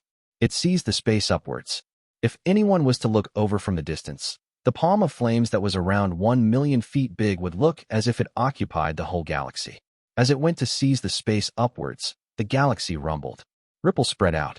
When the universe trembled, all the followers beside the young were reduced to ashes. Beside the young man and the gigantic egg under his feet were gone. In fact, they did not even have time to scream in pain before their bodies and souls were destroyed. When the palm of flames disappeared, there was a smug tone in the bald crane's piercing screech as it reverberated in space. 10, darn it all. It's been 10 breaths, and you didn't complete your orders. Flame Fiend's progenitor turned his head around and glared at the bald crane. At that moment, Dao Fei Feng, who was on top of the huge egg in the galaxy in front of Su Ming, looked at them with pale face. Shock and panic was in his eyes. When the palm of flames had closed in on him, he had a strong feeling that he was about to die. If the strange egg had not sent forth its gentle power to surround him at the end, then the strike just then would have been the final scene he saw in his life. He suddenly felt that he was a laughable fool. He had been so arrogant and had even specially waited for Dao Kong and his group with the intention of intimidating him so that he would give up on his title as a Dynast on his own. To him, no matter how strong Dao Kong was, he was not his opponent. Most of the followers he brought were in the later stage of World Plane Realm. There were even 3 of them who were in Lunar Culpa Realm, and Dao Fei Feng himself was between Lunar Culpa Realm and Solar Culpa Realm. Such a level of cultivation and force of power had caused him to be incredibly confident. In fact, he had even thought that Dao Kong's words just then had been ridiculously funny. His orders about beheading him and putting his head on the bow of the ship had brought out a need to mock him, and he had also wanted to see just what caused Dao Kong to be so confident. However, Dao Kong's expression had never changed. He only mentioned casually that he would only give 10 breaths to complete his order, and Dao Fei Feng had lost all his followers in a moment. Flame Fiend's progenitor glared at the bald crane. When he saw that Su Ming's expression remained the same and did not change, he became nervous and quickly turned around with killing intent to stare at Dao Fei Feng, who was the only one left. Damn it! Why didn't you die just now? Flame Fiend's progenitor might be an almighty, but he was not a cultivator and had not come to possess his level of cultivation through epiphanies. Instead, with his inborn ability from his race, he had gained his power by devouring plenty of his people. Only then did he obtain his power, which was why his emotions fluctuated a lot more. At that moment, he was worried that Su Ming was already displeased with him, which was why he directed all his resentment on the young man who did not die. As he spoke, he charged towards him. I am a direct descendant from Morning Dao Sect. This is a fight between us and the family. Senior, please don't interfere. This is a competition between the members of Morning Dao Sect. Dao Fei Feng's expression changed. The huge egg beneath him swiftly retreated while his pleas tumbled out of his mouth. Senior, which chamber do you belong to? I have the order from the Sect Elder Chamber with me. Please do not attack. As Dao Fei Feng retreated, he brought out a white plate from his bosom while speaking loudly. He was anxious and nervous, but he was also confident that once he brought the plate out, the Almighty from Morning Dao Sect before him would hesitate for a moment. Darn you and your Sect Elder Chamber. Flame Fiend's progenitor roared, subconsciously using the bald crane's catchphrase. He rushed forward, and in Dao Fei Feng's disbelieving gaze, he closed in on him. The huge egg shuddered, and a gentle screen of light appeared. So Flame Fiend's progenitor attack landed on it, and not the young man. With a bang, the screen of lights started swaying furiously, and Dao Fei Feng was shaken so badly by the tremors that he coughed up a mouthful of blood. You aren't dead yet. Flame Fiend's progenitor immediately felt as if anger was out to burn him from the inside. He was a great almighty, but he could not kill a small cultivator who was halfway into Solar Culpa Realm within 2 consecutive attacks. All of that might have been due to the peculiarity of the huge egg, but with the others watching, it became something incredibly embarrassing for Flame Fiend's progenitor. Smug and contemptuous laughter from the bald crane was especially aggravating. Die. Flame Fiend's progenitor charged forward, and ooming sounds reverberated in the galaxy. A screen of light stirred up from the huge egg. It continued distorting before it eventually crumbled with a bang. As it shattered into pieces, Dao Fei Feng coughed up blood again. His body withered, and he looked as if he had lost half his life. Fear and terror that had never appeared in his eyes before showed up. "Ancestor, please save me." At the instant his words were spoken, cracks spread through the gigantic egg beneath him. A black head of a dog rushed out from within to bite Flame Fiend's progenitor. "Huh? Your ancestor is a dog. Damn it, and it's even a black dog. This is a humiliation. You're humiliating me." The bald crane had originally been content with just watching the fun, but at that moment, it glared at the dog and became unreasonably angry. Chapter 1053. Who even are you? Su Ming's expression had not changed since the start. It did not matter to him what status this Dao Fei Feng had, or what sort of person existed behind him. Since he dared to block him, then his end was already determined. Since Su Ming had returned to true Morning Dao World, he would not choose to keep a low profile. All those who provoked him would have to come face to face with his killing intent. He would kill until he became infamous, kill until the heavens were overturned, kill until he became a nightmare that would cause others to shiver, and kill until he became a memory that would cause people to quiver even after many years has passed in true Morning Dao World. As the bald crane wailed at the top of its lungs, the huge egg beneath Dao Fei Feng shattered. Its howls reverberated in space, and a gigantic beast with 7 heads stepped out. Those 7 heads were all dog heads, and they were packed densely on the ferocious beast's single neck, causing it to look incredibly frightening. Its entire body was black. At that moment, all 7 dog heads howled and charged toward Flame Fiend's progenitor. With an indifferent expression, Su Ming raised his right hand. "All battleships, activate the power of the rune and attack." Su Ming's right hand fell to point at the spot where Dao Fei Feng stood. When he said those words, the hearts of all the cultivators on the battleships around him froze. However, they instantly sat down and activated the rune. Right away, the battleships shone with a dazzling light, and waves of destructive presence spread in all directions. When the presence from the battleships appeared, Dao Fei Feng's expression changed drastically. Why you? This is a battle between us.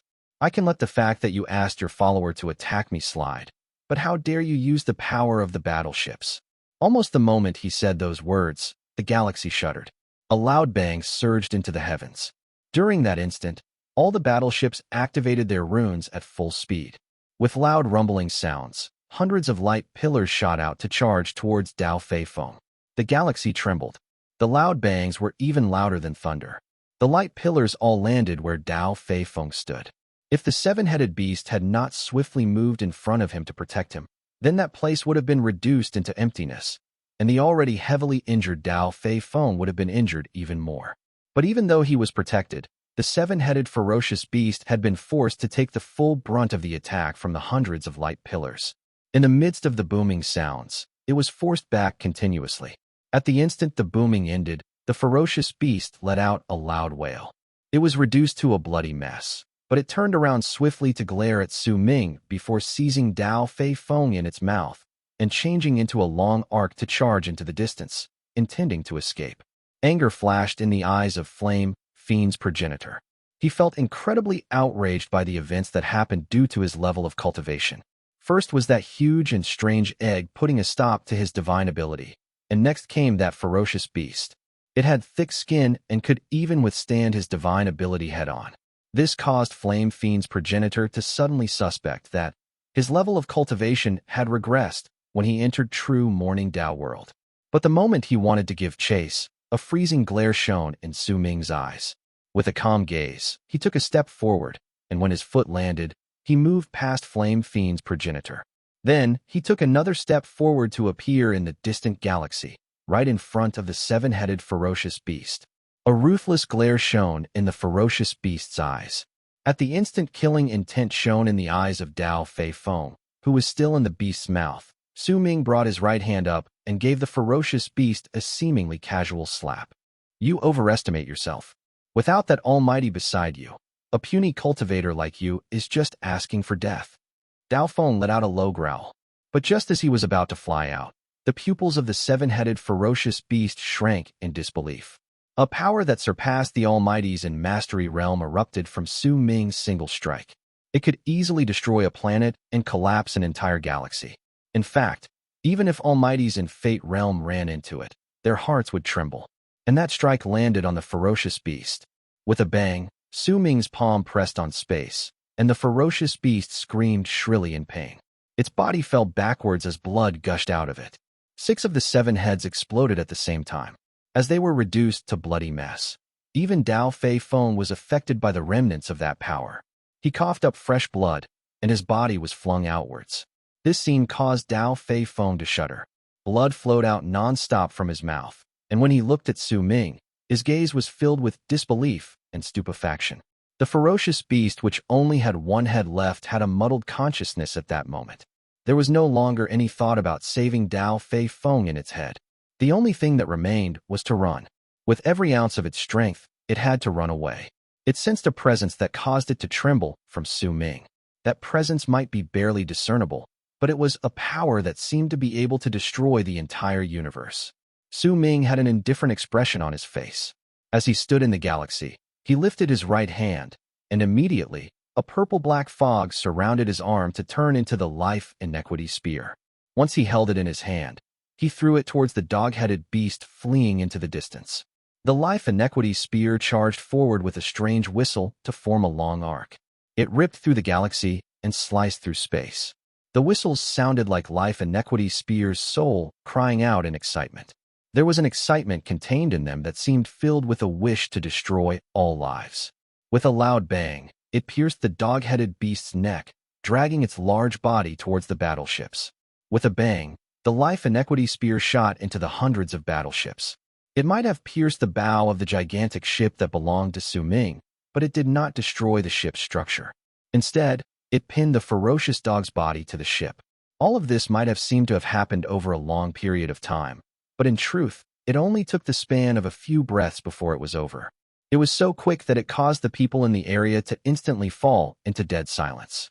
With a calm expression, Su Ming turned around and looked towards the dazed Dao Fei Feng not too far away.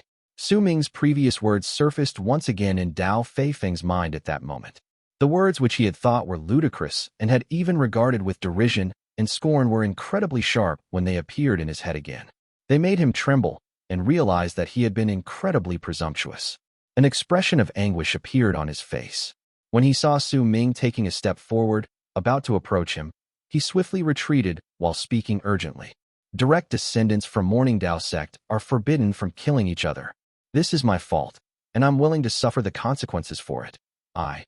Before he could finish speaking, Su Ming's foot had already landed, and he appeared in front of Dao Fei Feng. He did not say a single thing, but lifted his right hand to seize Dao Fei Feng's throat. Behead him and hang his head on the bow of the ship. Those were Su Ming's previous words, and he would not change them. If you kill me, then you have to suffer the punishment from the Council of Sect Masters. Dao Fei Feng's face turned pale, and despair appeared on his face. As he screamed forlornly, he wanted to dodge his grip. He could sense the killing intent from Su Ming, and that killing intent was so great that just a slight sense of it caused his heart to tremble. His answer was a cold harumph from Su Ming. His right arm seemed to slice through the galaxy, as if he was cutting through butter with a hot knife. In an instant, he closed in on Dao Fei Feng and went to seize his neck. However, the moment Su Ming's right arm was about to touch Dao Fei Feng, his expression distorted, and he let out the strongest roar in his life. "Grandfather, save me! Save me!" With a loud bang, a powerful force tore through the galaxy from the void and forcefully appeared behind Dao Fei Feng in the shape of an old arm that seized Dao Fei Feng's shoulder. That arm yanked his body and changed his position.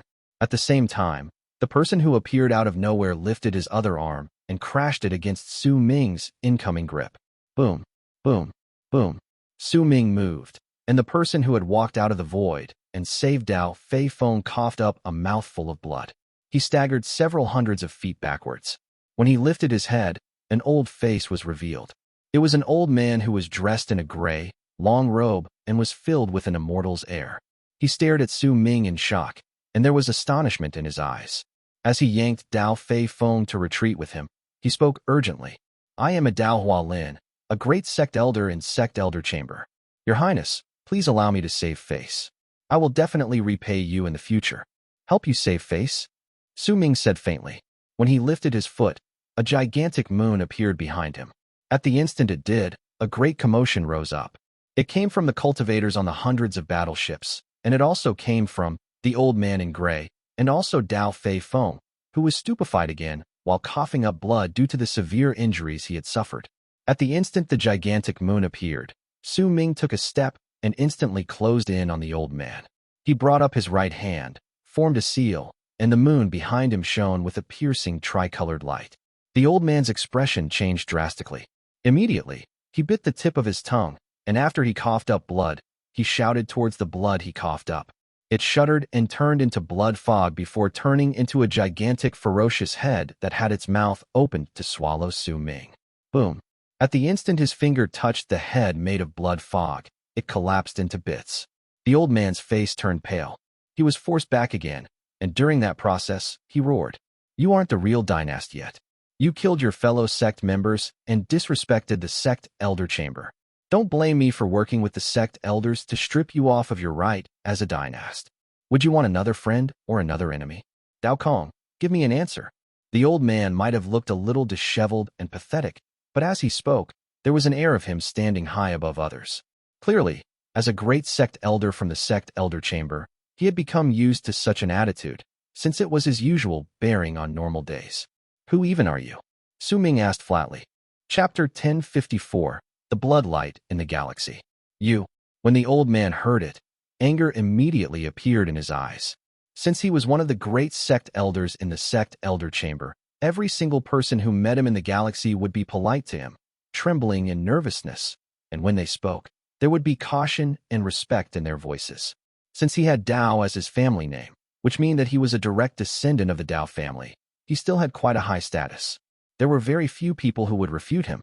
He was used to people obeying his every word when he spoke, for most people cared about helping him save face. That was why when he came face to face with Su Ming, that one sentence asking him about who he was instantly caused rage to rise in his heart. Very well, very well. Burning with extreme anger, he swung his arm while smiling coldly. "I'd like to see whether you have the courage to kill two fellow Sect members from the same family in succession." As he let out a cold snort, the old man seized Dao Fei Feng and turned around. Just as he was about to leave, with a calm expression, Su Ming lifted a foot and took a step forward. The gigantic moon behind him shone with a tricolored light. When it spread through the galaxy, Su Ming's foot landed and he appeared right next to the old man. By the time the old man turned around, Su Ming had already stretched out his right hand at the speed of lightning. He went to seize the old man, who roared loudly, bit the tip of his tongue, and coughed up a layer of blood fog. However, almost at the moment that fog formed, Su Ming declared flatly, "Scatter." When he said that, the gigantic tricolored moon behind him shone even brighter. Immediately, the galaxy around him looked as if its laws had scattered before gathering together again. As the invisible laws changed, the blood fog scattered at the speed of lightning. The moment it happened, Su Ming's right hand appeared in front of the old man. He seized Dao Fei Feng, and when he yanked him backwards, he dragged the pale-stricken and despair-filled youth from the old man's hands. "Grandfather, save me, save me." Dao Fei Feng was scared out of his wits. The fear in his heart had reached its peak, for he could sense a merciless coldness from Su Ming. As he was pleading for help forlornly, Su Ming flung his right arm, and when he unfurled his fingers, Dao Fei Feng's body was swept away by a great force. He turned into a long arc and rushed toward the fleet of battleships. With a bang, his pain screams reached their loudest point, and then he was impaled by the hilt of Life Inequity's spear, which was nailed to the bow of the ship.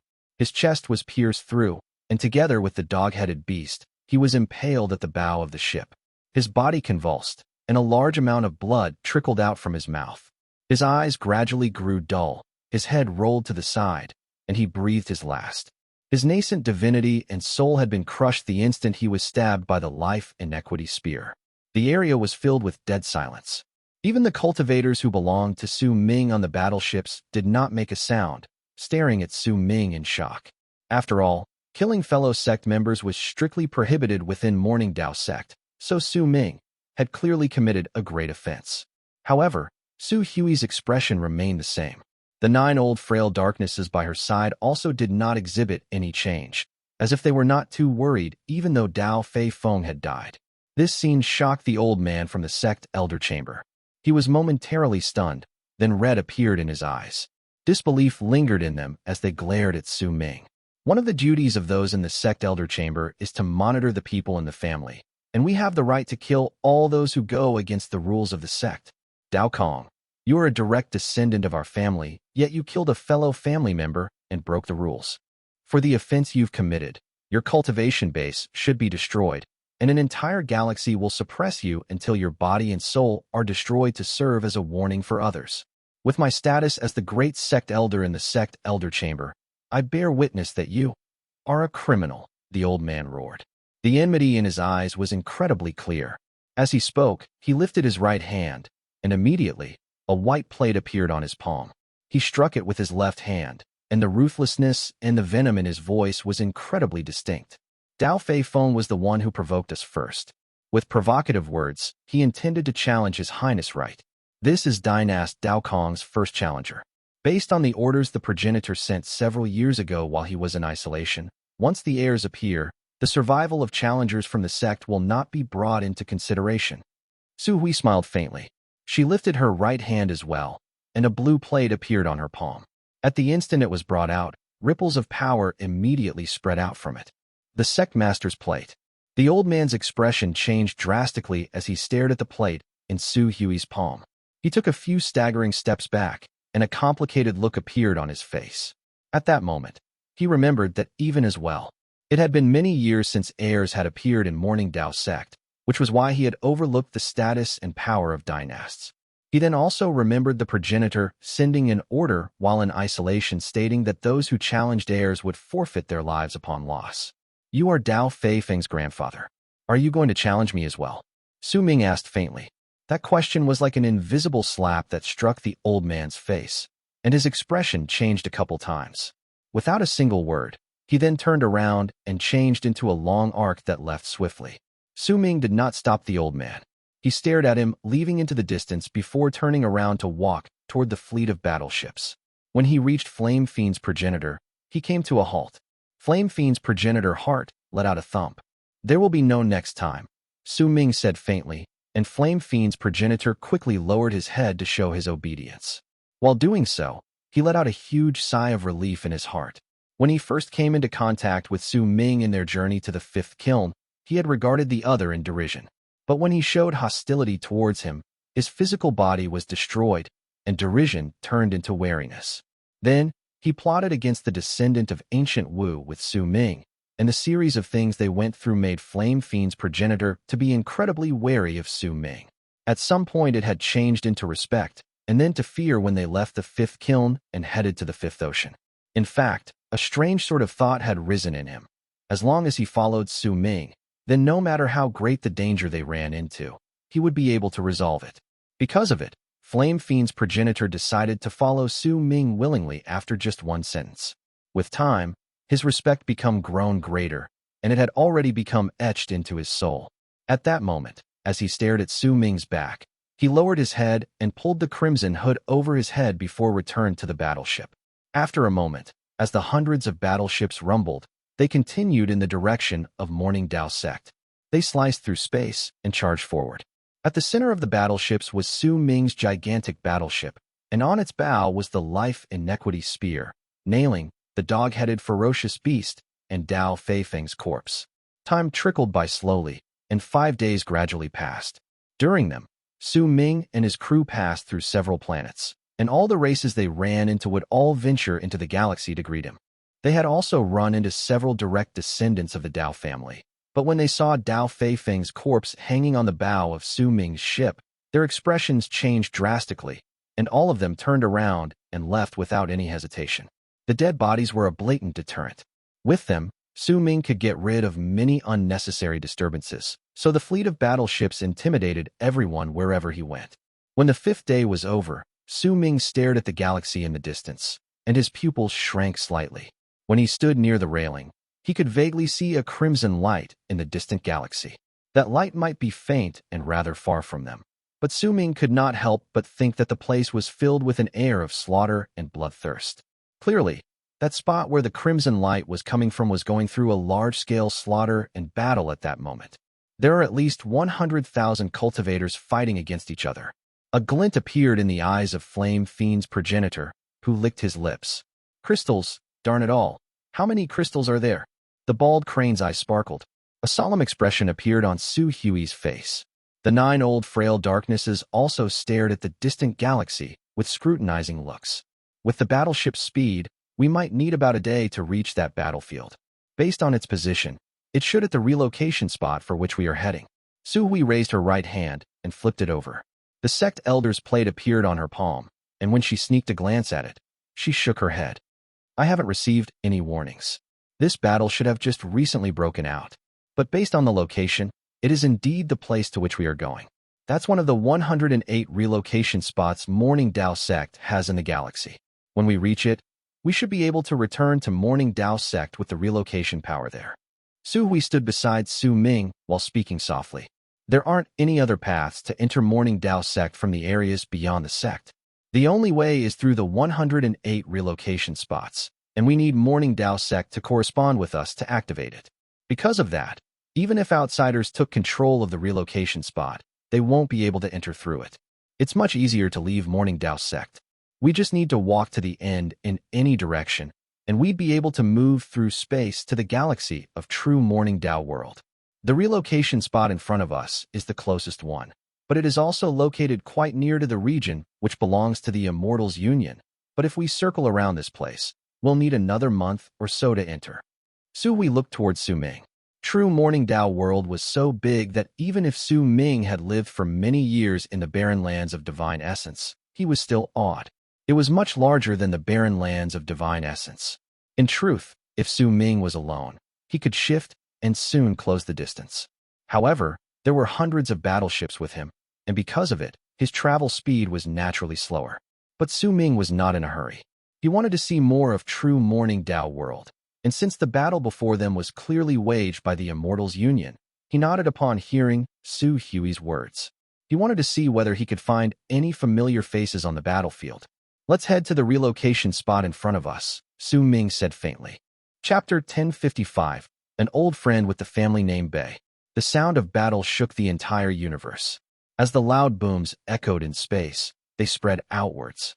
Multicolored lights from all sorts of divine abilities bloomed like fireworks, bringing about an incredibly beautiful moment that lasted for only an instant. The bright red blood and its thick stench filled the area and stimulated all the cultivators within it. Compared to the chaotic war between the Immortals Union and Morning Dao Sect, the battle in this area a small scale, with only 100,000-something cultivators participating. There were about 80,000 cultivators from the Immortals Union, and they had launched a sudden attack against 50,000 cultivators that were stationed to defend the relocation spot. 2 days ago, the 80,000 cultivators from the Immortals Union had used some sort of unknown method to suddenly, by using the relocation rune, which was supposed to only be able to send people into Morning Dao Sect. Yet a large number of people from the Immortals Union had arrived, catching the 50,000 disciples from Morning Dao Sect stationed in the place unaware, and the battle had begun. In 2 days, nearly 20,000 people had died from the 80,000 people from the Immortals Union. Few of their corpses were complete. Most of them were torn to pieces which ended up floating around the area. Blood flowed in all directions, making the stench in the galaxy unbearable. The price for killing 20,000 cultivators from the Immortals Union was 20,000 Morning Dao Sect's disciples stationed to defend the rune. The levels of cultivation of these cultivators from Morning Dao Sect surpassed those from the Immortals Union, but the abrupt arrival of the enemy had injured them severely at the start of the battle, which was why they had suffered the same amount of losses. The battle kept on going, and the slaughter continued. The cultivators on both sides fought until they were in a state of frenzy. By then, there was a huge eye floating among the army belonging to the Immortals Union. An aloof air came from that eyeball as it watched the battle. Beneath it were 3 middle-aged men surrounded by a ring of old men with powerful presences. One of them had a handsome face. Even though he appeared to be in his middle ages, there was a steadfast maturity to him. He had dashing eyebrows and sparkling eyes, and all those who saw him could imagine that he was definitely an incredibly handsome man while he was still a teenager. He had his hands placed behind his back and was standing under the eyeball in silence. On his back was a huge bow, and he was dressed in a beautiful, noble long robe. He had an awe-inspiring face, and the presences of the other two people behind him clearly could not match up to his. They only accompanied him. Senior Brother Bei, it's been almost 3 days. With the speed Morning Dao Sect sends their messages, even if we have the method to cut off their communication channels and stall them, if we fail. The person standing to the left of the man in the beautiful robes said in a low voice. That's right, Senior Brother Bei. Testing the people here for 3 days is already enough for us to complete our task. The fellow Taoists in other places have already returned by now. Should we retreat? The person to the right asked right after. The Union sent us here to test Morning Dao Sect's reaction, and they gave us a few days. The relocation interception art the Sacred Lady has come to understand can intercept the relocation runes for 7 days, on theory. It can also cause Morning Dao Sect to suffer a 7-day delay in the battles within true Morning Dao World. If we leave within 3 days, then we won't be able to gauge the precise time. The man in the beautiful robes said calmly. His voice was low and brought with it an air of persuasion. This is... The person on his left hesitated for a moment. When he looked as if he wanted to say something, a glint shone in the eyes of the man with the beautiful robes. The Union has not sent us the call for retreat. Above us is the eye of the sacred temple. Who would dare to leave on their own? Say no more and deploy the chariots. When his words traveled outwards, the people by his side sighed in their hearts. They instinctively cast a glance at the gigantic eye exuding the aloof presence above him before immediately bowing their heads and voicing their obedience. They took a few steps back and sent orders to the cultivators who belonged to the Union. Booming sounds instantly echoed in the area. The space on one side of the battleship distorted before turning into a vortex, and 9 gigantic crimson objects with long ferocious horns that were tens upon thousands of feet tall came out. They were chariots because of which the expressions of people from Morning Dao Sect changed at once. Those were chariots formed from hundreds of thousands of huge swords. The crimson shade made them look as if they were dyed in blood. Harsh presence spread out from them, and they rushed swiftly into the battlefield. The battle became even more intense. At that moment, at a spot incredibly far away from the battlefield was a region which belonged to the Immortals Union. A gigantic planet formed by nearly 100 planets gathered together was located there, and on it was a huge palace floating in midair. The palace shone with a variety of colors. The land was quiet, and not a single sound could be heard. Only a woman could be found sitting cross-legged. She was dressed in white and beautiful, but not a hint of emotion could be detected on her. She was as cold as ice, and floating before her were 9 balls of light. In each of them were different pictures flashing continuously. If anyone took a closer look, they would be able to see clearly that there were 9 battlefields contained in the balls of light. In the third ball was the region where the man named Bei was located. The woman in white stared at the balls of light calmly. Occasionally, she would fix her gaze upon one of them. Runic symbols would flash in her eyes, as if she was calculating something. Time trickled by, as the woman occasionally paid attention to the battles in the balls of light. The third day passed for the galaxy where the man named Bei was located. The small-scale battle had reached an incredibly devastating state there. Many of the people within the Immortals Union had died, but the people from Morning Dao Sect had also paid a large price. There were only about 10,000 left from the original 50,000. Fatigue filled their hearts, and despair enveloped their bodies. Their associates had died one by one, and the thick stench of blood around them, as well as the crazed slaughter launched by the cultivators from the Immortals Union from all directions caused them to feel as if they were about to break down from fatigue and despair. Why isn't the sect sending anyone to help us? Usually, when we're fighting against the Immortals Union, reinforcements arrive within a short amount of time, but 3 days have already passed, so why is no one here yet? This is a relocation spot, so it's an incredibly important place to Morning Dao Sect. Why are they still not here? These questions were shouted loudly in the hearts of the 10,000-something cultivators from Morning Dao Sect as they continued fighting. What happened? Behind them were 9 huge platforms which formed the relocation rune. At that moment, there was an old man standing on one of the platforms. Beside him were 3 middle-aged men, and there was despair in their downcast expressions. The old man had his eyes shut. His entire mind and soul fused into the platform under his feet, but a moment later, when he opened his eyes, his face was pale. When he lifted his head, he stared at the galaxy above him. It was the second battlefield. Over there, dozens of cultivators were fighting their way to the heavens. 9 of the dozens of cultivators belonged to Morning Dao Sect, and they were sent from the war chamber to defend the rune. Fighting against them were 17 cultivators from the Immortals Union. They had launched a fierce battle against each other in the galaxy above and were holding each other back. They were all in Lunar Culpa Realm, and they were the strongest cultivators in the place. I've already sent a message to alert the sect, but it's been 3 days, and there isn't any reply. Just what happened? How could this happen? It's enough that they don't send any reinforcements, but why is there no reply for the message I sent back to the sect about the dangers we're facing after I activated the relocation rune? If no one from within the sect activates this damn rune, no one from outside can be sent back. But these damn cultivators from the Immortals Union used the rune to be sent here. How? How did they do this? The old man's eyes were bloodshot. He was the sect elder stationed to defend the place with the disciples, and he was one of the great sect elders in the sect elder chamber. But at that moment, no matter what status he had, it was of no use. Just now, he had tried to initiate contact with the sect again, but there was no response. Despair filled his body and soul. If he ran, then forget whether he would be lucky enough to escape. Even if he did, he would definitely be punished according to how Morning Dao Sect dealt with deserters, unless he switched sides and joined the Immortals Union. But what about his kinsmen? They stayed in the galaxy under Morning Dao Sect's jurisdiction. If he fled, then his kinsmen would face annihilation. Great Sect Elder, what should we do? The 3 middle-aged men beside the old man looked towards him. I'm afraid the reinforcements from the sect won't be coming, the old man said in anguish. The 3 men fell silent. The sounds of battle by their ears and the forlorn cries from their disciples before they died stabbed them in the heart. Great Sect Elder, perhaps we'll have reinforcements.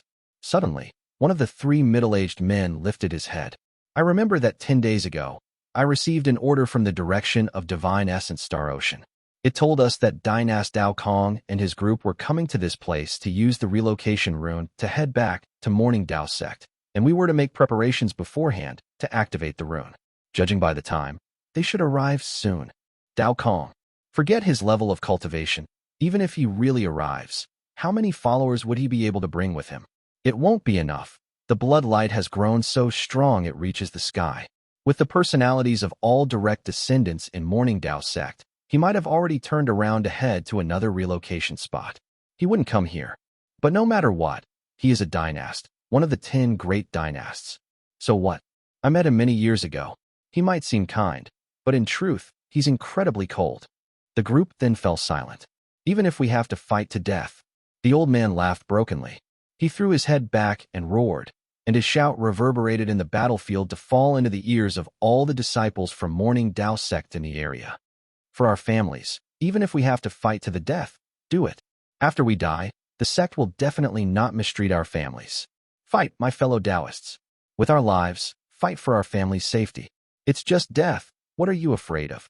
His words reverberated in space, causing all the disciples from Morning Dao Sect who heard to let out the strongest roars in their lives in the midst of their despair. Their eyes turned red, and they descended into madness. It's just death. The 10,000 people roared simultaneously, and their voices, louder than thunder itself, shook the entire universe. Chapter 1056. Is this all right? The roars echoed in the galaxy and shook the universe. There were still tens of thousands of cultivators left in the Immortals Union. Behind them was the huge eye of the sacred temple, and under it was the man named Bei, who was staring at the great sect elder from Morning Dao Sect who'd been shouting moments ago. Morning Dao Sect is a sect that is destined to fall, but in truth, there are still quite a number of powerful warriors in it. The man named Bei sighed in his heart. They had fought against Morning Dao Sect for hundreds of years, but every single time it was forced into a corner, someone like this would appear. Even though the reason behind the words he shouted and the reason he went forward was because his family members were within the territory controlled by Morning Dao Sect, and he was forced to do it for his family members' continued survival, it was still something worthy of respect. The Immortals Union might seem like it had great power, but in truth, no one like this had ever appeared among them. A pity. The man named Bei shook his head. Have the chariots self-destruct. Since these people are in a frenzy, make them wake up from their madness. When the man named Bei said those words, a person behind him immediately sent the order to the soldiers. After a moment, the 9 gigantic chariots which had brought about slaughter on the battlefield collapsed with a bang. Each of them was formed by hundreds of thousands of swords. 9 chariots were equivalent to millions of swords, and all of them stirred up a gust of wind formed to shoot out in all directions with loud rumbles. Millions of swords shooting out was a disaster to the cultivators. There were only about 10,000 disciples from Morning Dao Sect left, and at the instant the chariots collapsed, shrill roars overshadowed all sounds in the area. It was the last sound many people made. 7,000 people were reduced to minced meat. With their roars, they disappeared forever from the universe. Their bodies and spirits were destroyed. It's just death. This sentence could be easily uttered, but there were certain words that were the same as promises. Before they were spoken, a person would be their owner, but once they were said, the speaker would become their servant. 7,000 people died. The remaining 5,000-something disciples from Morning Dao Sect felt as if cold water had been poured over their heads, even if they had shouted those words earlier. As they shivered, they continued retreating, and signs that they were about to break down could be seen. Chariots. We're only people who are stationed here to defend this place. We aren't from the war chamber, so we don't have war weapons. They're only cultivators from all regions, yet they already possess 9 sword chariots. As the great sect elder from the sect elder chamber laughed brokenly, he watched the disorderly disciples from Morning Dao Sect. He then leaped up to turn into a long arc that charged forward. That long arc was like a moth flying to fire. It knew that it would definitely die, but it still did it. He did not say or utter any agitated words, and neither did he shout about his willingness to die again. All of it was no longer necessary. If there was someone fleeing, then let them, but he could not run. He was not rushing for Morning Dao Sect, and neither was he doing it for himself. Instead, he was doing it for his family members, his children, and all his relatives. With my death, I will be able to buy Morning Dao Sect's tolerance for my family. This is worth it. The old man's eyes turned bloodshot. With madness and determination, he rushed towards the camp belonging to the Immortals' Union. Both of you attack. With the moon destroying lightning. End his life, since he's come here to seek death. Even if your level of cultivation is not high enough compared to his, he won't dodge it, the man named Bei said, while staring at the old man rushing to them from the distance like a moth flying to fire. We can end this battle early. The man named Bei raised his head and stared at the huge eyeball above him, and a hint of disgust appeared in his eyes. At the instant he looked up, though, an uproar suddenly rose in the battlefield. The sound came from those in Morning Dao Sect, and also those from the Immortals' Union. Along with the noise were excited cheers that spread out through the area. Our reinforcements have arrived. It's the battleships from the sect. The people from the sect are here to save us. When those voices reverberating in the area, even the great sect elder who was seeking death came to a halt and turned his head around to look. He saw hundreds of battleships charging forward through the galaxy, along with near 10,000 cultivators within them. Excitement shone in his eyes, but when he looked behind them, he found that there was nothing there. Only this many people. As he filled with anguish, the uproar around him slowly died down. Despair rose in the thousands of cultivations of Morning Dao Sect again. After going through the madness just now, then having it extinguished by the millions of swords before the signs of collapse showed up, excitement had been ignited again when the hundreds of battleships appeared, but when they saw that there were only hundreds of them, that excitement was mercilessly extinguished again. These kind of highs and lows took away their will to fight, whatever was left of it. The thought of fleeing and scattering instantly formed in nearly all those cultivators. As they dispersed, killing intent appeared in the eyes of the tens of thousands of cultivators from the Immortals' Union, and during that instant, their gazes were fixed on the hundreds of battleships. The man named Bei shifted his gaze away from the huge eyeball above him and looked towards the hundreds of battleships in the distance.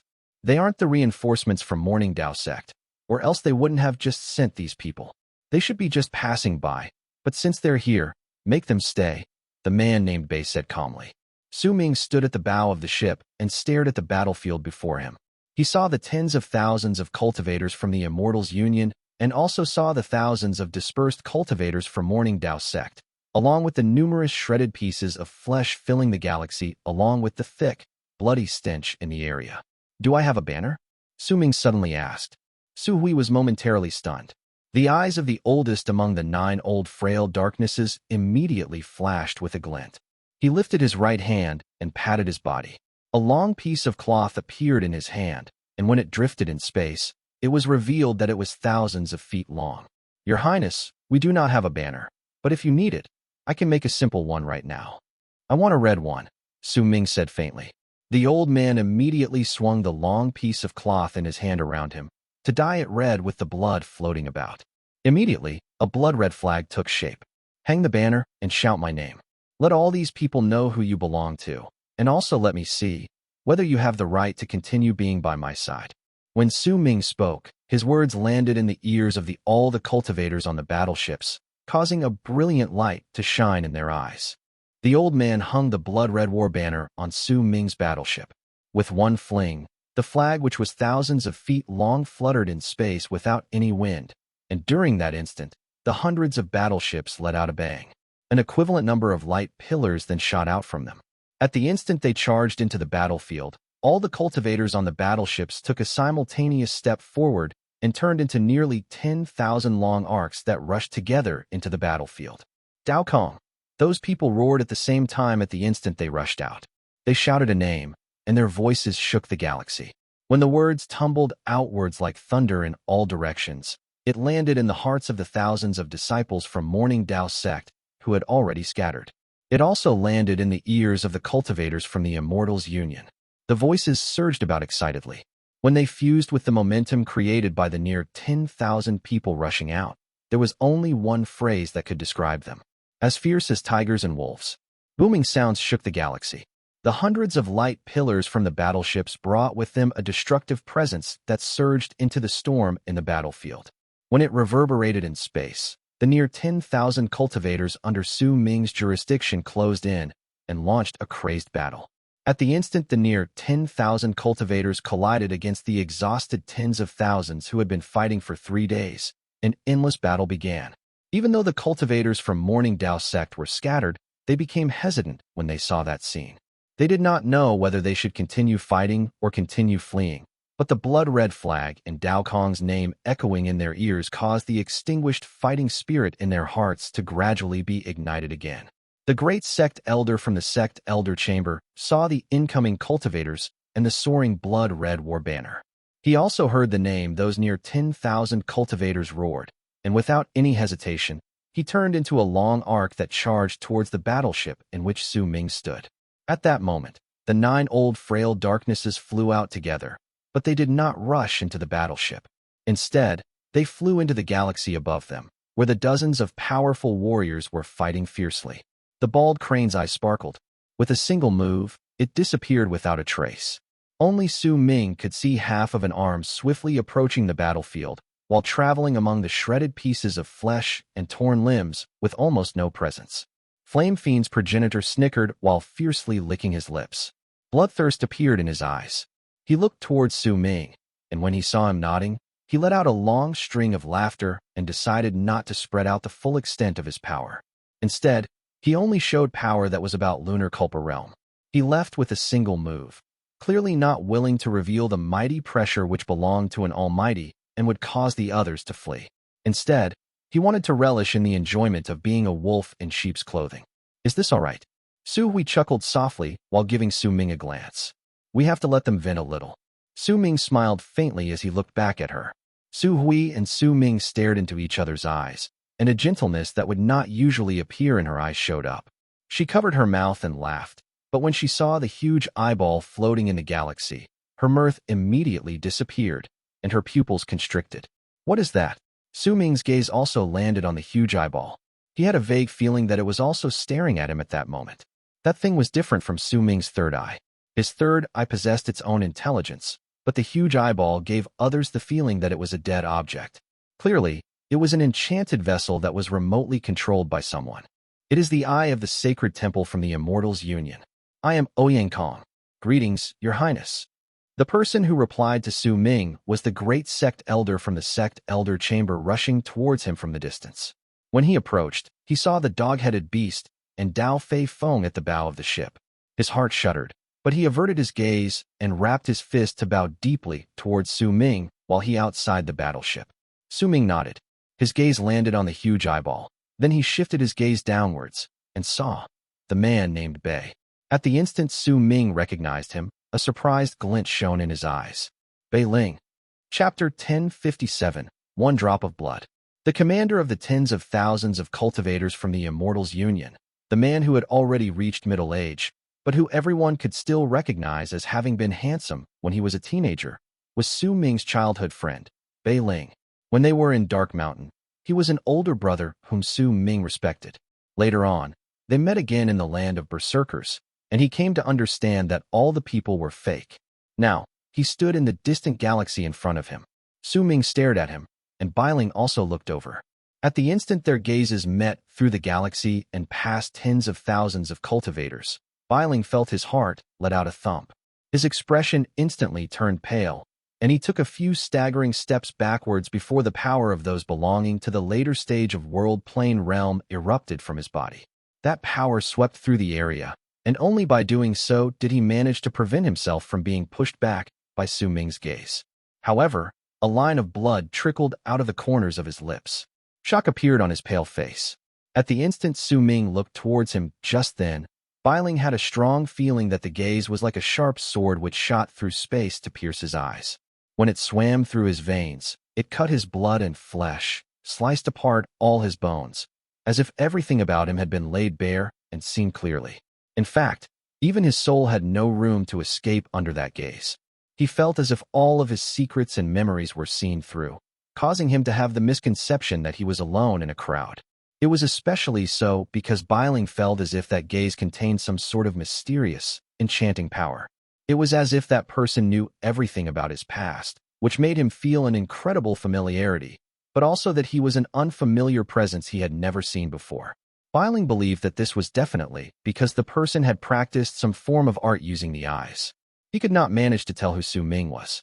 After all, at that moment, Su Ming appeared as Dao Kong, and his level of cultivation also surpassed what the person in Bei Ling's memories possessed, but he did manage to tell that the one before him was definitely someone who was not ordinary. When he recalled the name the cultivators had shouted, two words immediately rose in his heart. Dao Kong. With a calm expression, Su Ming stared at Bei Ling. Memories rose in his head, the final one being when he killed Bei Ling in the mountain, which belonged to Great Leaf Immortal Sect. However, back then, the person he had killed was Bei Ling's projection in the land of berserkers, while the person standing before him at that moment was the real self. With just one glance, Su Ming could see through Bei Ling's level of cultivation. He was in later stage of World Plane Realm, and just a sliver away from attaining great completion. Obtaining this level of cultivation at his age was enough to show that he was a prodigy, though compared to Su Ming, the difference between them was like the distance between heaven and earth. But there was no way Bei Ling could compare to the things Su Ming had experienced. To Su Ming, the trip to the barren lands of divine essence had given a metamorphosis in body and even soul, allowing him to improve by leaps and bounds. The life and death situations he faced during that period was also something a normal person could not withstand. At that moment, when he saw Bei Ling again, the confusion Su Ming experienced in the past was no longer something he felt. He no longer wanted to think about the truth regarding Dark Mountain either. Whether it was real or fake did not matter. As long as he knew that he was real, it was enough. However, when Su Ming saw the bow behind Bei Ling's back, a complicated emotion appeared on his face. That bow existed in his memories, and it was carried by Bei Ling's father, the bow of the head of the guards in Dark Mountain tribe. However, in Su Ming's memories, that bow did not actually belong to Bei Ling's father.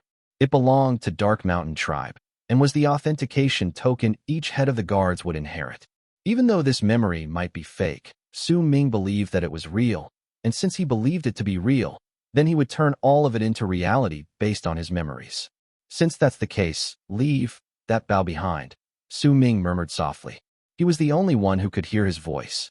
It did not matter who were beside him, be it Su Hui or Zhu Yukai, none of them heard it. He sighed softly, then stepped on the bow of the ship and walked into the galaxy ahead of him. When his foot landed, he had already reached the battlefield. His expression was calm, and at a moderate pace, he walked towards Bei Ling. The tens of thousands of cultivators before him seemed not to exist before his eyes as he continued walking in a relaxed manner. At the moment Su Ming walked over, Bei Ling's pupils shrank swiftly. He took a few steps back again, and his expression kept on changing. Offer up the sun-destroying lightning. The both of you, go engage that person's level of cultivation. The two people standing behind him hesitated for a moment before gritting their teeth and voicing their obedience. They immediately turned into long arcs and charged forward to attack. Su Ming had a placid expression on his face. When he moved forward, Some cultivators from the Immortals Union in front of him charged towards him with bloodshot eyes. When he cast his gaze across the area, he found that those cultivators were packed densely together. With all sorts of divine abilities and arts, as well as light shining from their enchanted treasures, they charged towards him as if they were rain pouring in the galaxy. Sowing lifted his right hand and took a step forward. He immediately closed in on one of the cultivators. His lifted right hand casually seized the cultivator's neck, and when he dragged his arm downwards diagonally, a loud crack rang in space. The cultivator could not even dodge. His eyes instantly became dull, his neck broken by Sowing. At the same time, red flames spread out from his hand, and he instantly reduced the cultivator's physical body to ashes. Even the nascent divinity could not flee, having been instantly killed. However, a single cultivator's death did not pose as a threat to a battlefield with tens of thousands of people. More cultivators roared and rushed towards Sowing. Booming sounds shook the sky and earth. Countless divine abilities landed simultaneously on Sowing, but they could not stop him in the slightest. Those divine abilities disintegrated upon reaching him, unable to make him suffer even the tiniest bit of damage. Just his physical strength alone was enough for him to sweep through the area with brute strength. A large amount of enchanted treasures charged towards him, but the instant they touched Sowing, the sounds of metal collided with metal rang in space. The enchanted treasures of various appearances all shuddered and tumbled backwards simultaneously. Their lights instantly became dull, as if the rebound from Sowing's physical body had shaken the vessel spirits.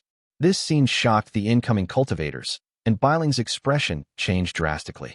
At that moment, Sowing took a step forward again.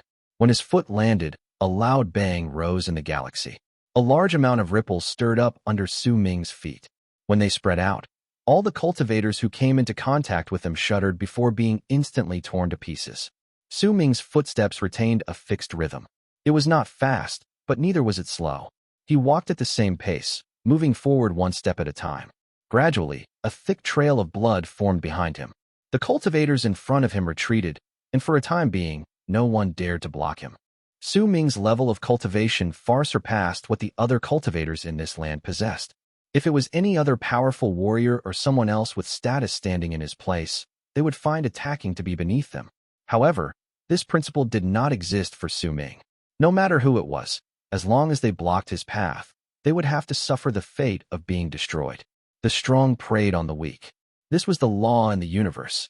If the powerful found it beneath them to attack when they saw the weak and would only confront those who were equal to them in power, then the universe might seem to follow a law. But to Sowing, everything was chaos. Or else, what sort of motivation would make someone weak do everything they could to become strong at all cost? Sometimes, relying on the strong and browbeating the weak was a desire people craved badly in the depths of their hearts, even though they did not want to say it out loud. As Sowing walked, the tens of thousands of cultivators from the Immortals Union opened up a path for him. When they looked towards him, their gazes were filled with terror. The river of blood behind him was the testimony of what would happen to all those who dared to block his path. Suddenly, two long arcs shot out from the crows.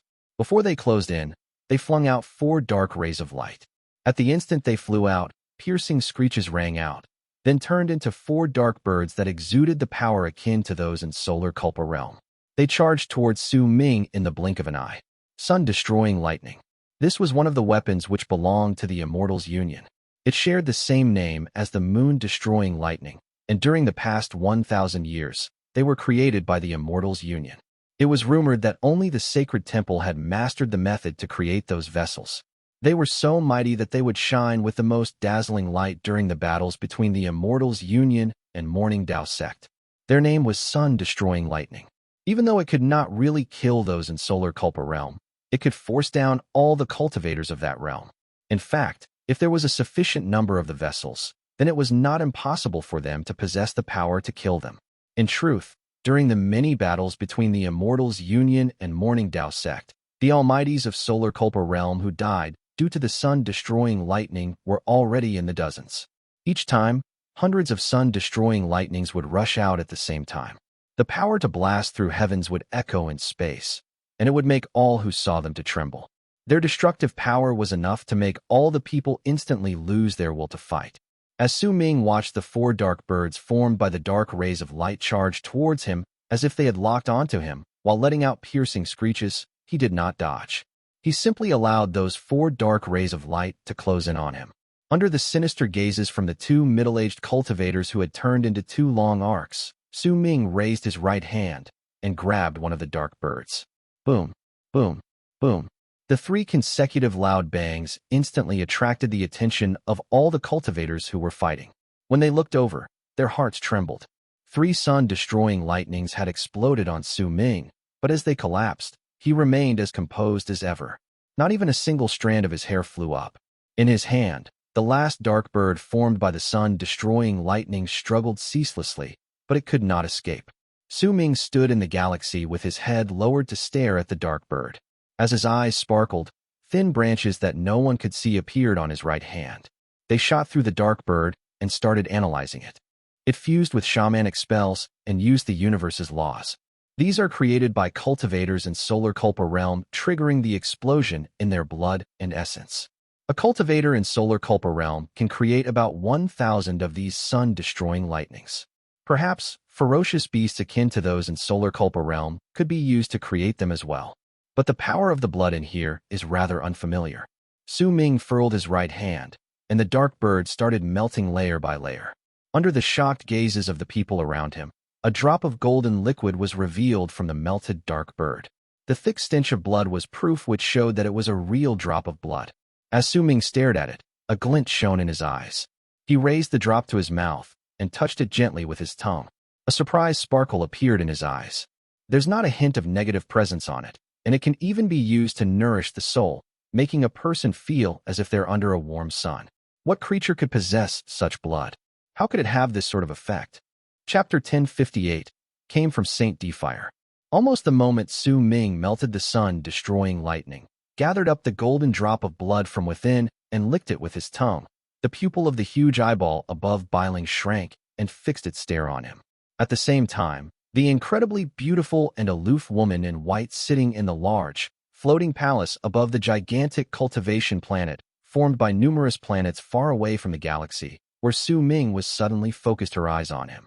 She ignored all the scenes within the other balls of light and leveled her gaze on the third ball one. Within it was Su Ming with a look of surprise in his eyes. She stared at Su Ming, then lifted her right hand to form a seal before swinging it to the side. Immediately, another ball of light appeared on her right hand. Within it was Su Ming's image, and it was swiftly distorting. After a moment, all the scenes in Su Ming's life immediately appeared within it, from the moment of his birth to the moment he stepped into the barren lands of divine essence. Of course, what she saw was not a reflection of the real Su Ming's life, but that of Dao Kong. Dao Kong, one of the 10 great dynasts. He stepped into the barren lands of divine essence around 1,000 years ago. The woman mumbled softly. Her voice was like 100 bells chiming. It was very pleasant and melodious, but the freezing tone in it would make all those who heard it to feel as if there was a cold chill creeping up their bones. The barren lands of divine essence. The woman frowned. This was not the first time the mystery behind the sun-destroying lightning had been cracked and the golden drop of lightning in it was revealed. In truth, during the many years of war, the sun-destroying lightning had been destroyed many times by those in Morning Dao Sect. The golden drop of blood had been taken out and used to nourish the soul. Because of that, the woman in white was not too shocked by Su Ming cracking the mystery behind the sun-destroying lightning. She was just slightly surprised that it was done by Dao Kong. The main reason for her frowning was not related to the sun-destroying lightning, but because of Dao Kong's experiences in his life. She completely ignored the first half of his life, but what caught her attention the most were the last words, the barren lands of divine essence. She stayed silent for a moment before raising her right hand and tapping the ball of light to her right. It instantly turned orange, and all of the things Dao Kong had experienced in his life were dyed orange. With that, she placed Dao Kong among people who were to be regarded with a high amount of attention in the Immortals Union. Slowly but surely, I'll learn whether it's him, the woman in white said softly. However, the moment she mumbled that, her expression changed in a manner that had never happened before.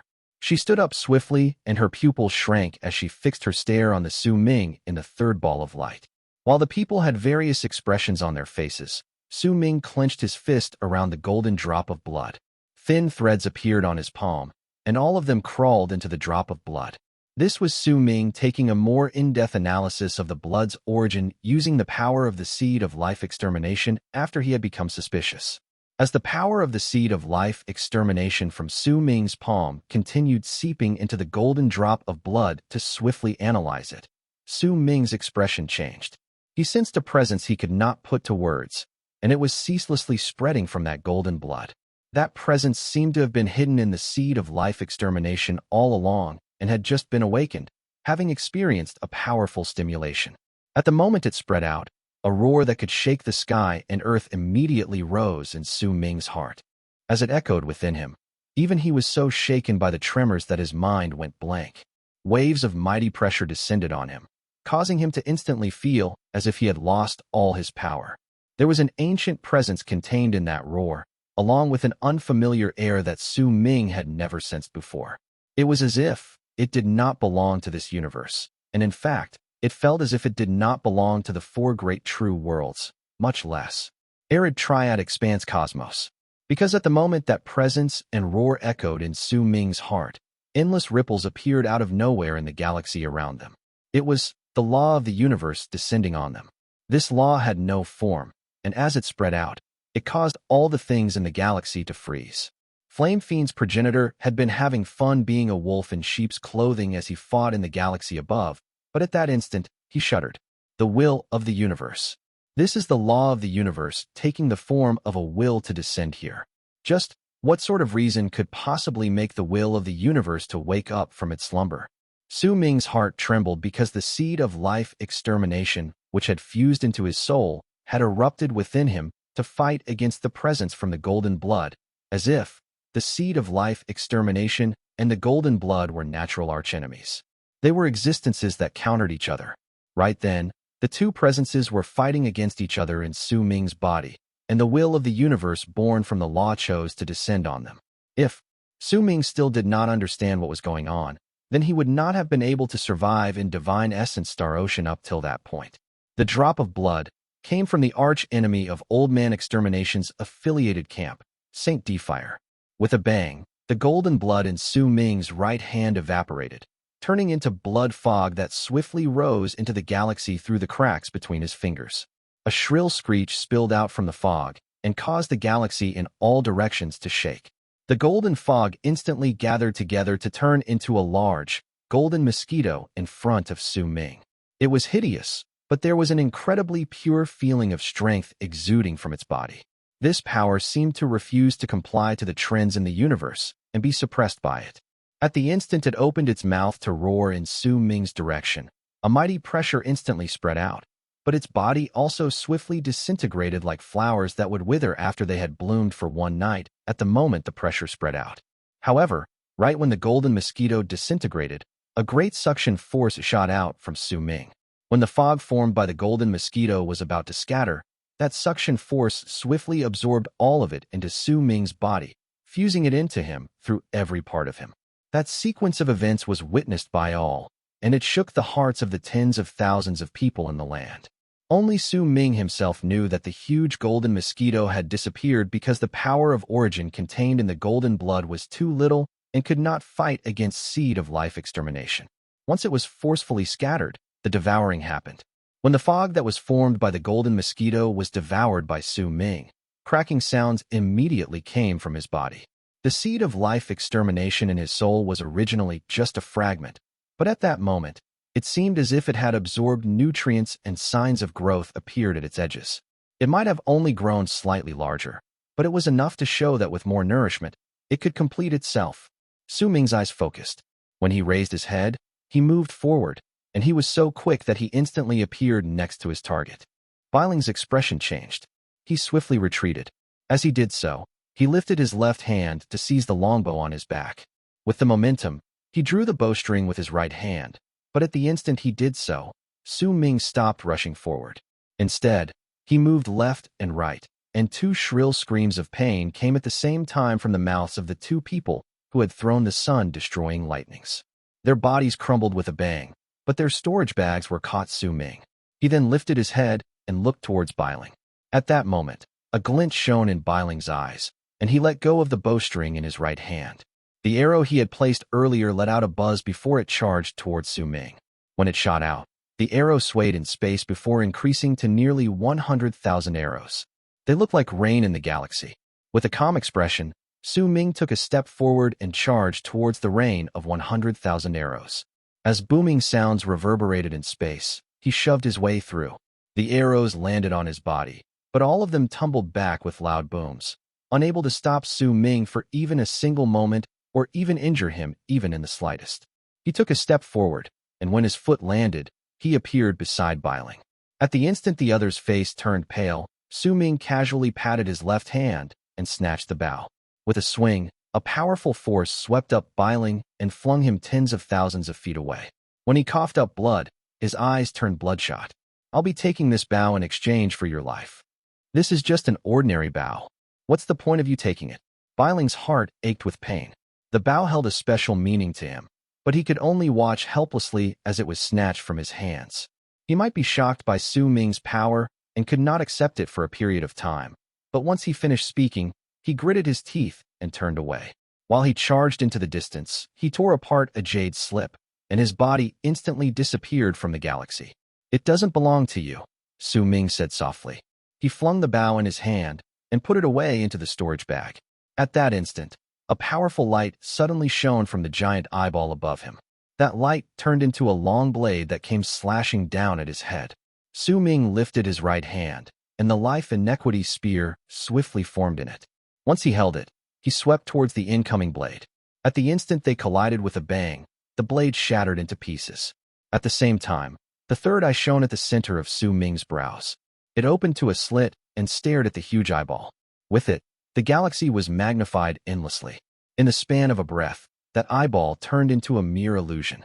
When it was magnified time and again, Su Ming saw a woman in white sitting in a gigantic palace at the depths of the eyeball. At the instant he saw the woman, her expression changed, and their gazes met. When Su Ming her face clearly, mixed feelings rose in his heart, but not a single hint of it was shown on his face. "Su Ming, you're Su Ming." At the instant the woman in white met his gaze, she suddenly spoke. Her voice echoed in the palace where she was, but it also reached Su Ming's heart. "Who is Su Ming? Could it be that he looks just like me? I am the Dynast Dao Kong from Morning Dao Sect." A cold sneer appeared on Su Ming's lips. He lifted his right hand with mercilessness, then threw the life inequity spear at the huge eyeball. With a bang, it pierced its target. The destructive power contained in it stirred up and spread out into the distance, even reaching the palace. It might have been blocked by the invisible barrier, but it still made the palace tremble. "So this is the sacred temple of the Immortals' Union? Progenitor Huo Kui, show your power. In 3 breaths, slaughter all our enemies here for this disintegrating eye of the sacred temple to see the sea of blood in this land." "I don't need 3 breaths." Flame Fiend's progenitor threw his head back and laughed while a boundless purple sea of fire spread out. In just 2 breaths, all the cultivators from the Immortals' Union were reduced to ashes. The woman in white took a few steps back in the palace above the planet. She fixed her stare on the sea of fire which belonged to Flame Fiend's progenitor in the 3rd ball of light and on Su Ming's face. Some sort of thought had formed in her mind, and she started mumbling under her breath. No, Su Ming wouldn't be so ostentatious. Chapter 1059. If there was no destruction, then where would life come from? The eye of the sacred temple shattered to pieces. The pupil in it shrank before it scattered, then dispersed along with it was the eye of the sacred temple's huge body. They broke down with loud bangs. The cultivators in the Immortals' Union were reduced to ashes in the purple sea of fire. The cultivation bases of the dozens of them fighting fiercely against those from the war chamber were dispersed by Flame Fiend's progenitor before they were buried in the sea of fire. The difference in their levels of cultivation caused all of their struggles and counterattacks to be in vain. However, while this battle might make it seem as if Morning Dao Sect was victorious, but if not counting in Su Ming and his entourage, there were only thousands of disciples from Morning Dao Sect left in the area. They were all looking at the battlefield with stupefied expressions. Gradually, they cast their gaze at Flame Fiend's progenitor, and great shock appeared on their faces. Then, when they looked towards Su Ming, that shock turned into astonishment. No one knew who was the first to react to the situation, but someone had immediately wrapped his fist in his palm to bow deeply to Su Ming. "Greetings, Your Highness.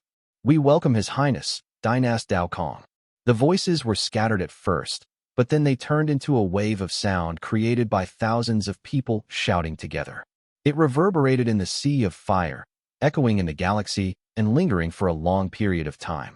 In the crowd were also the cultivators in Lunar Kulpa realm who were originally fighting against the powerful warriors in the galaxy above. Ouyang Kong of the Sect Elder Chamber was also in the distance. All of them had their fists wrapped in their palms and were bowing deeply. No matter what level of cultivation they possessed, every single one of them was incredibly shocked, and they regarded Su Ming with utmost reverence. He stared at the distant galaxy with dark light shining in his eyes before lowering his head and raising his right hand. Immediately, 2 storage bags appeared on his palm. When he scanned them with his Atman, he brought out 2 bolts of sun-destroying lightning from inside. These were the only 2 bolts left. While in contemplative silence, Su Ming did not immediately absorb them, but instead placed them back in the storage bags before turning around to return to his battleship. He then set up camp right outside the relocation spot. After all, some problems had arisen in this area, making it difficult to activate the relocation rune immediately. After about 3 days, light spread out from it, and only then did the news of the relocation spots being attacked was made known to Morning Dao Sect. The connection between them was only restored at that moment. This time, the Immortals Union attacked 9 relocation spots. Besides our spot, since the other 8 spots could not form a connection with the galaxies beyond and could not send any messages, no reinforcements came to their aid when they were taken by surprise by the appearance of the Immortals Union, and because of that, all of them died. Ouyang Kong said softly in front of Su Ming while on his battleship. Over the years, the army of the Immortals Union had continued conquering one region after another. Wherever they go, most of the races they visit become part of the Union, and most of them have the intention to devour Morning Dao Sect in one go. And once in a while, treasures that have never appeared before in true Morning Dao World show up in the Immortals Union, such as the sun-destroying lightning. In fact, several decades have passed since then, and I'm certain that some other supreme treasure has already appeared in the Immortals Union, Ouyang Kong said in a deep tone, sharing everything he knew with Su Ming. The Immortals Union has 3 different forces. One of them are the Immortals, the second is Phoenix Sect. When he said this, Ouyang Kong instinctively cast a glance at Su Hui, who was standing next to Su Ming. The third is the Council of Races. This is a temporary union formed by many races. Along with the other powers, they are known as the Immortals Union. Among them, the Sacred Temple is similar to the Sect Elder Chamber in Morning Dao Sect. They formulate war strategies and plan the distribution of resources, and was built by Phoenix Sect. Each battle has a different number of eyes of the Sacred Temple, and usually, the commanders of the battles are from Phoenix Sect. Right now, the Sacred Lady of the Sacred Temple is the Sacred Lady from Phoenix Sect. The Council of Races is similar to the War Chamber. They are the ones who deploy the most soldiers in each battle. As for the Immortals, they are an incredibly mysterious existence in their union.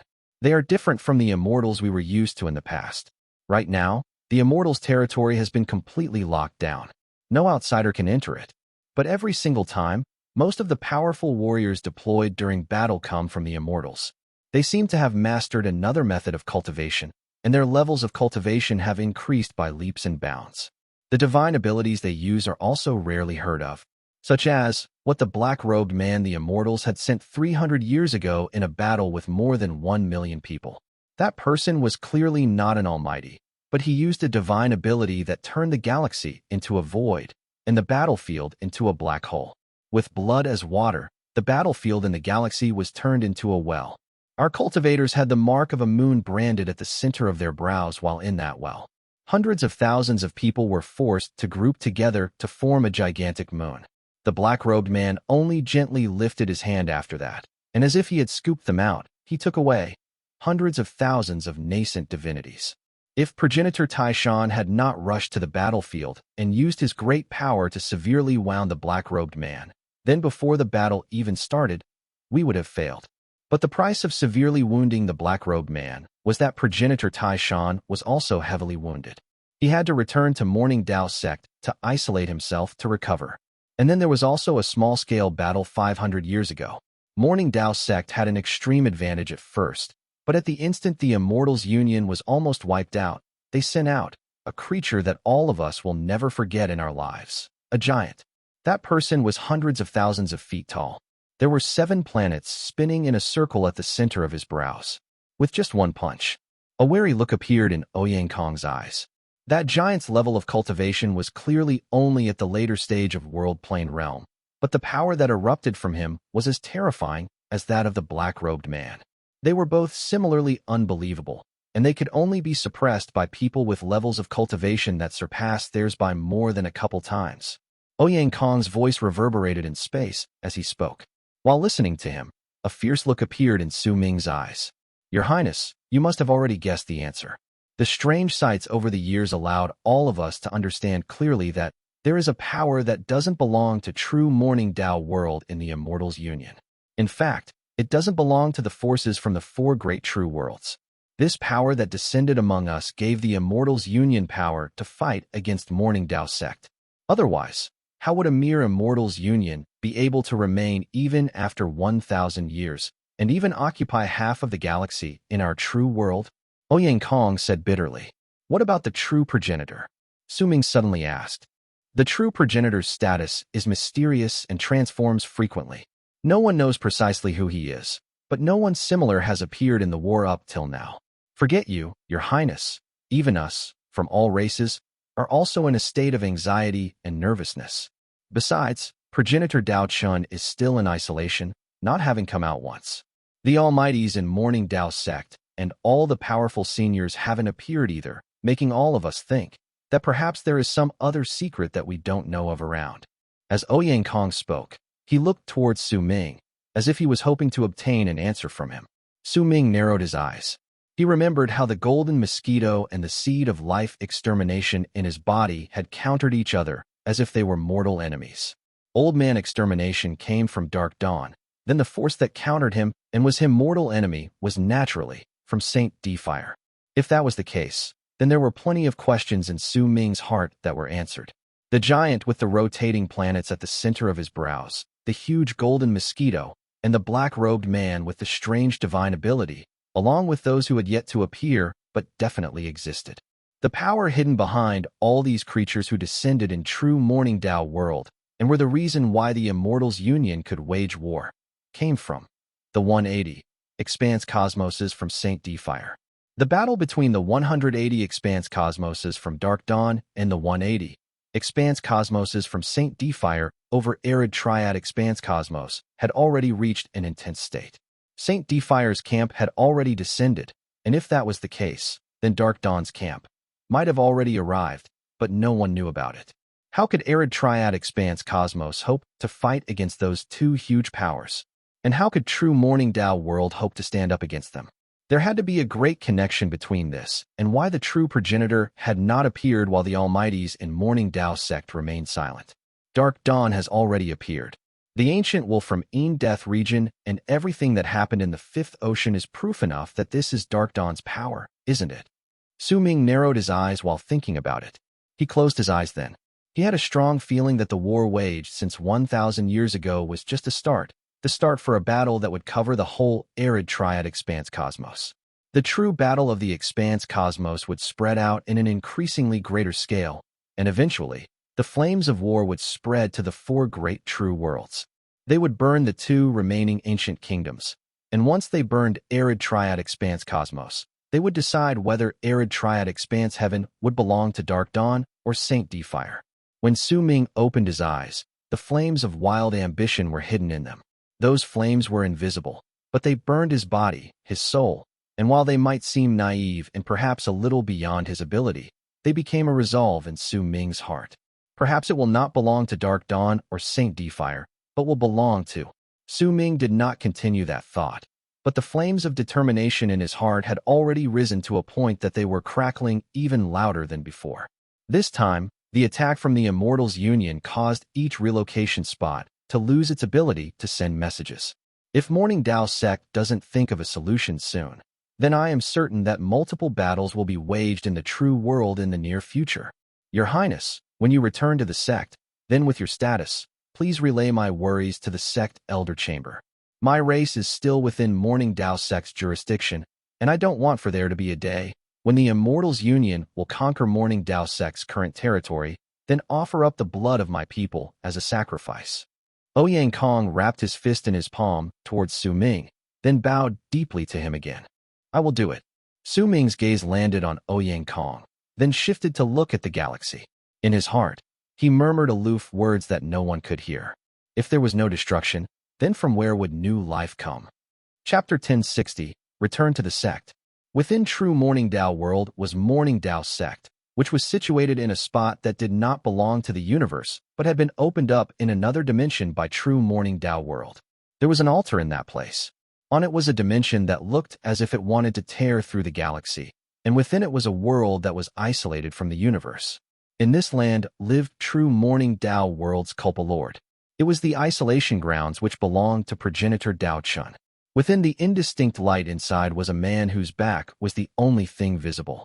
The same words as those in Su Ming's heart also came from his mouth. If there was no destruction, then from where would new life come? He did not say it because he knew what Su Ming had thought. It had absolutely nothing to do with Su Ming, but instead, it was because of a gigantic galactical map that lay before him.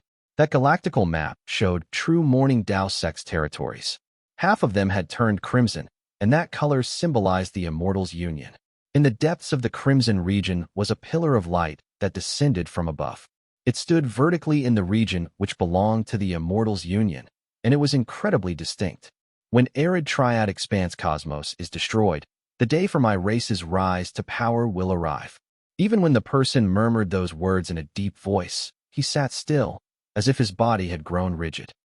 Su Ming, his group, and the hundreds of battleships slowly moved towards the relocation rune under the gazes of Ouyang Kong and his thousands of cultivators.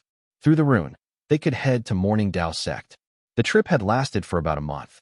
Ever since Su Ming had stepped into true Morning Dao World, he had cut down Dao Fei Feng and also shone with a brilliant radiance through his axe while he was in the place.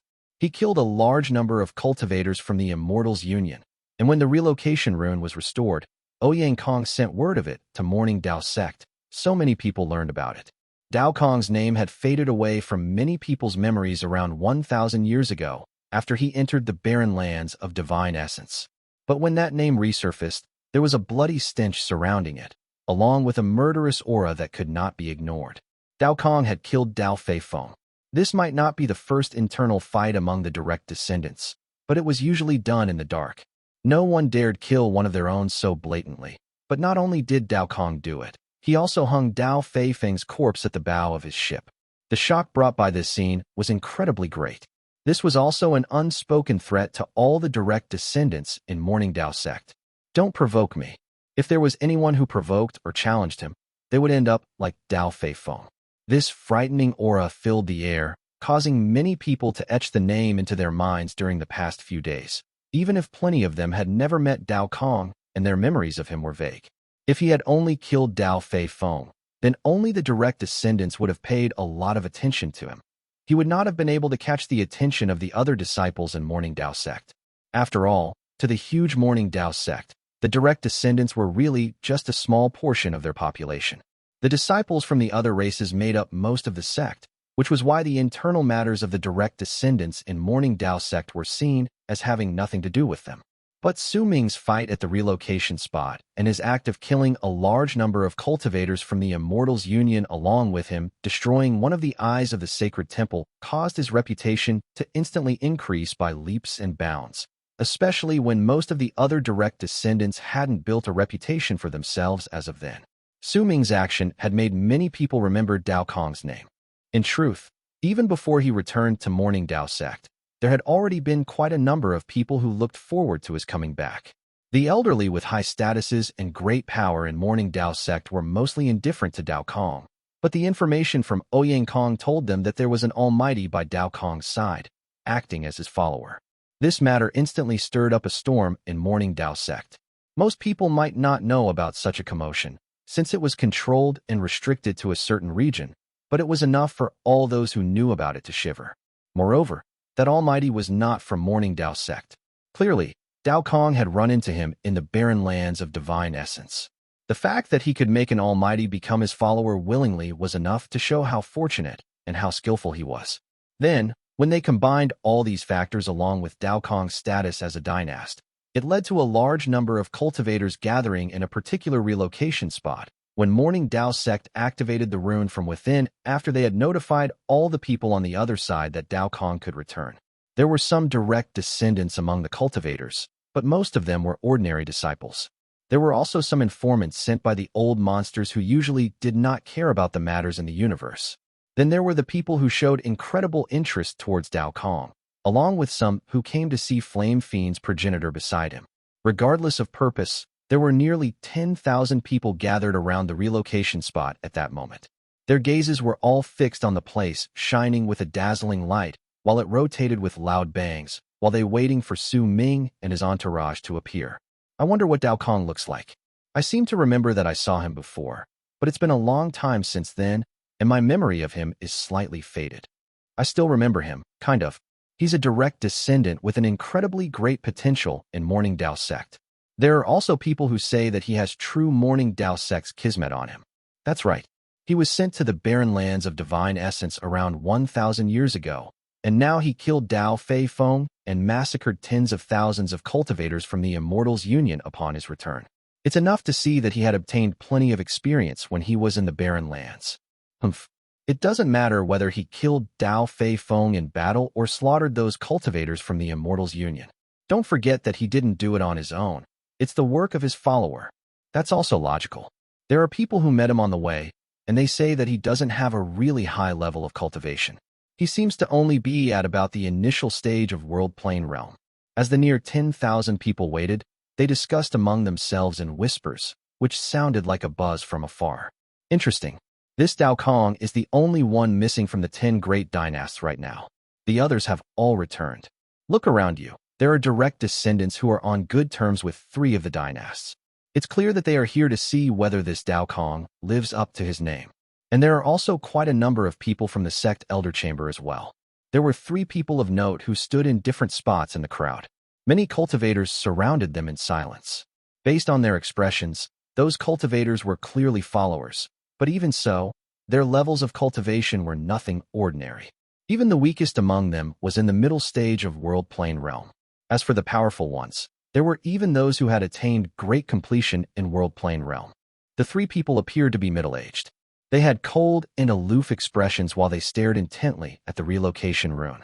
The 3 of them came from 3 different dynasts, and just as the other people had said, they had come to see whether Dao Kong lived up to his name.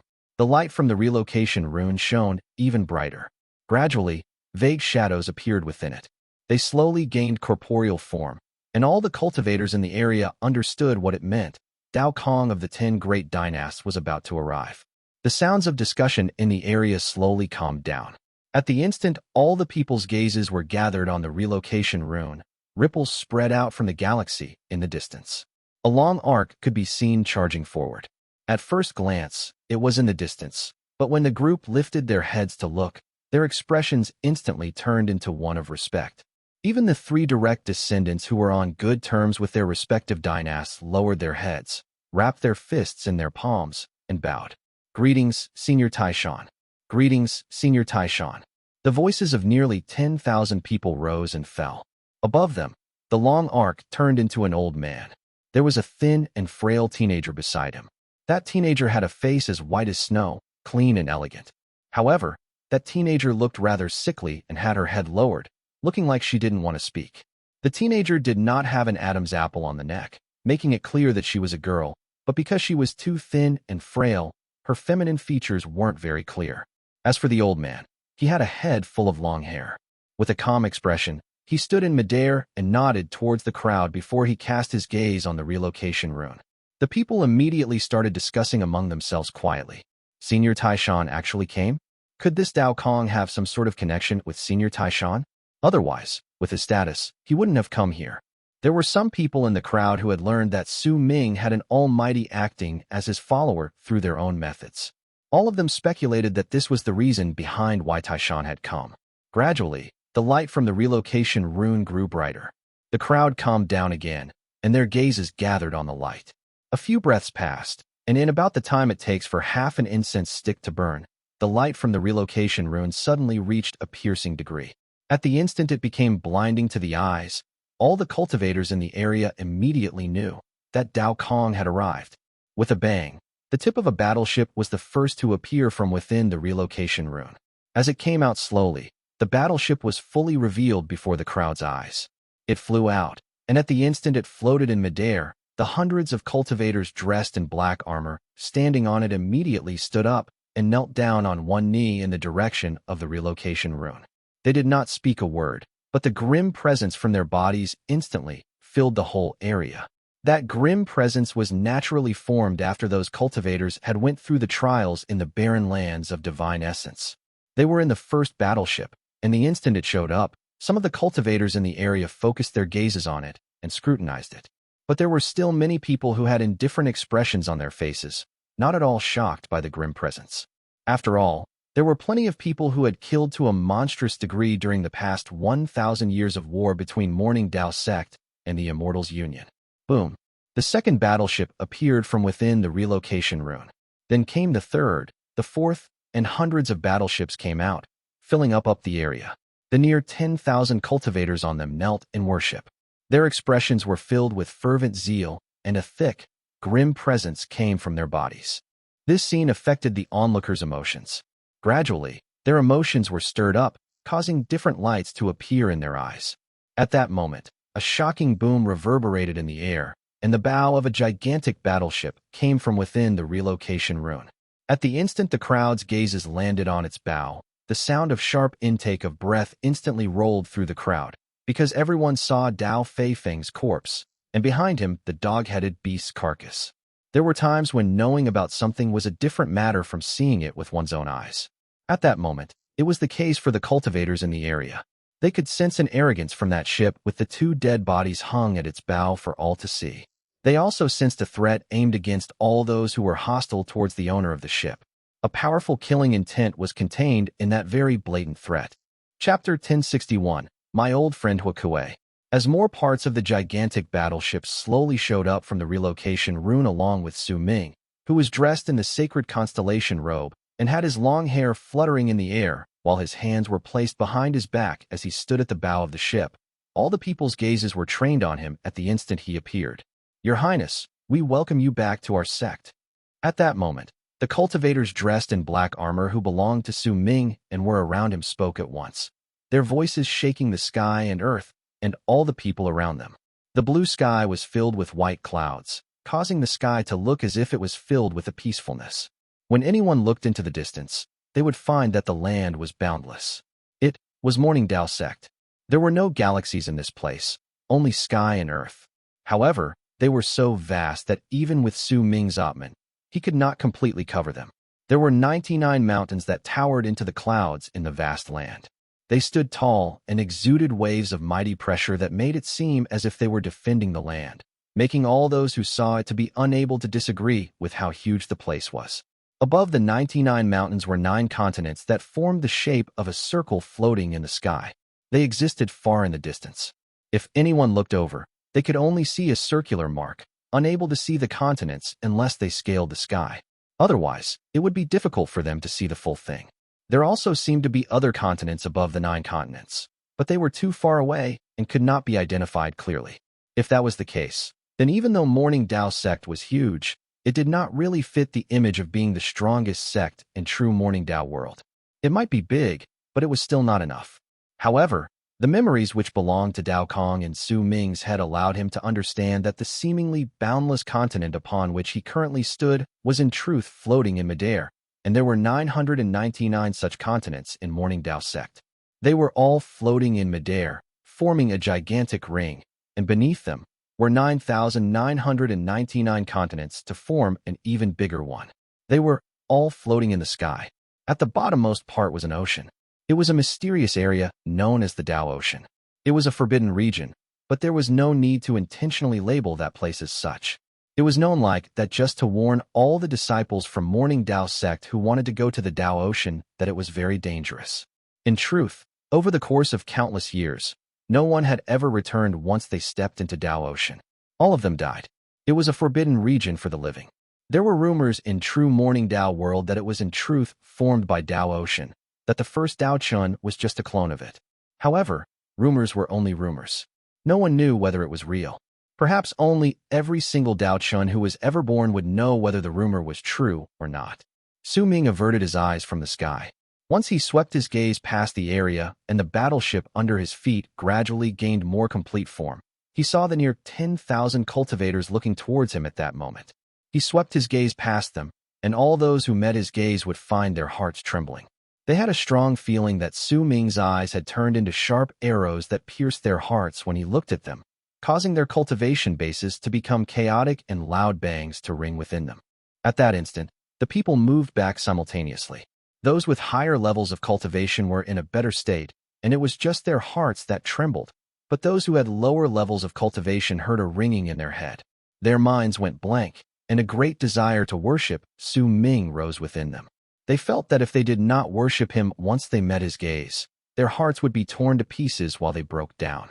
With the loud bangs in their heads, the cultivators were forced back, then wrapped their fists in their palms to bow together towards Su Ming.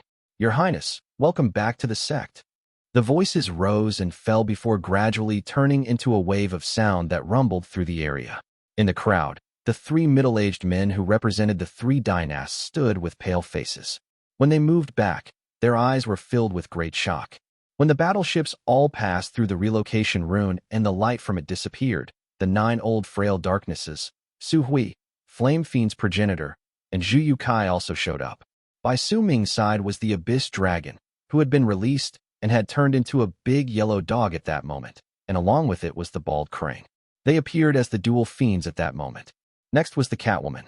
Too much of her blood and essence had been absorbed by the boy with the blood of ancient Wu, so she had recovered only a little with much difficulty, but had been released before Su Ming stepped into the relocation rune.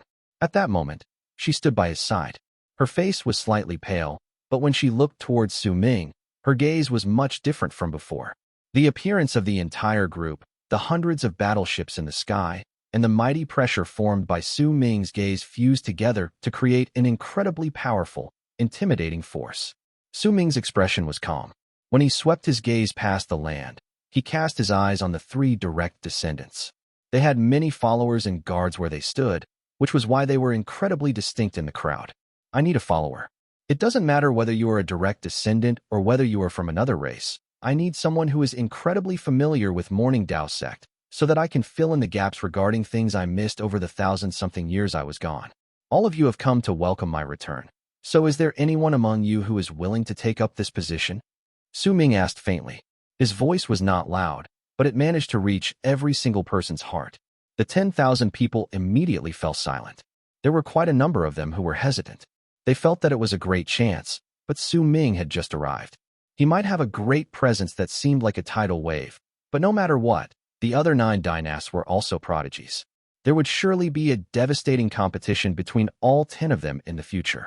Because of that, the result of going into it without careful consideration would be eternal damnation if something went wrong, which was why the hesitating people found it hard to make a decision. "I knew it was you, you old flame monster." A cold harumph came from progenitor Shun, who was not too far away in the distance. Those words and the cold harumph immediately caused the hesitant people to lose all thoughts of joining Su Ming. All of them noticed that something was off. The white-haired Shun cast his gaze on Flame Fiend's progenitor, who was behind Su Ming. Even though Flame Fiend's progenitor had a hood over his head, he was still an almighty. Huo Kui could deceive all the other people in the area, but he could not lie to progenitor Shun, who knew of some of the things that had happened outside. "Heh, I knew I'd run into you here, you old coot. Shun, why don't you just lift a mountain and have it crush you to death one?" Flame Fiend's progenitor chuckled in a low voice. When he raised his head, he pulled off the hood to reveal his hideous face, and he directed his red eyes towards progenitor Shun. "If you aren't burned to death, then how will I be crushed by a mountain?" Progenitor Shun snorted coldly again. When he took a step forward, he charged towards Su Ming's battleship. His arrival immediately caused the cultivators in the area to focus on him, especially the 3 middle-aged men who represented their dynasts in checking whether Su Ming was truly as the rumors said. At that moment, delight appeared in their eyes. The expressions of the 9 old frail darknesses changed while they stood beside Su Ming. Even Su Hui's pupils shrank. The bald crane and the dog who was the Abyss Dragon were unaffected. They moved their heads side to side, occasionally staring at the area with brilliantly sparkling eyes while gulping. Huo Kui had his eyes shut, completely ignoring everything around him. However, his gigantic stature had naturally been noticed by the others a long time ago. Suming's expression remained as calm as ever. He watched progenitor Taishan approach them and listened to the echo of the words, suddenly reminded of the first time he had met Huo Kui and Huo Kui. Huo Kui had similarly used such biting words on Huo Kui, but in truth, their relationship had been pretty good. At the instant progenitor Taishan turned into a long arc and closed in on them, Flame Fiend's progenitor let out a long howl and rushed out to charge towards him as well. The two of them closed in on each other in midair, and their palms struck each other with a loud bang. They were forced back, and while Flame Fiend's progenitor moved back 8 steps, progenitor Taishan only took 4 steps back. You did this on your own accord? Progenitor suddenly asked. Suming had a calm expression on his face.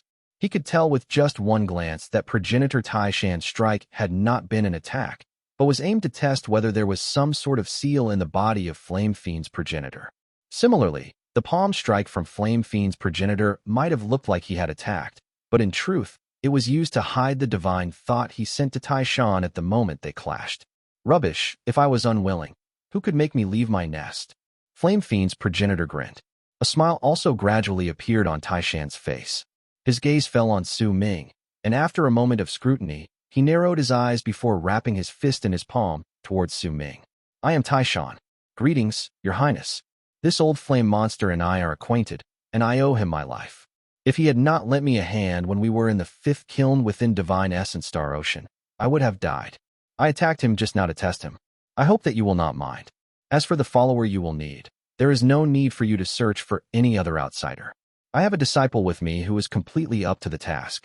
Defier, come here quick and greet His Highness.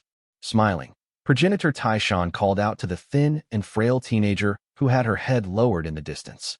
When he looked towards the girl, there was only loving affection in his eyes. The teenager was of course a girl. She moved over with great reluctance and stood beside the old man. Once she cast a glance at Suming, she spoke in a lackadaisical manner.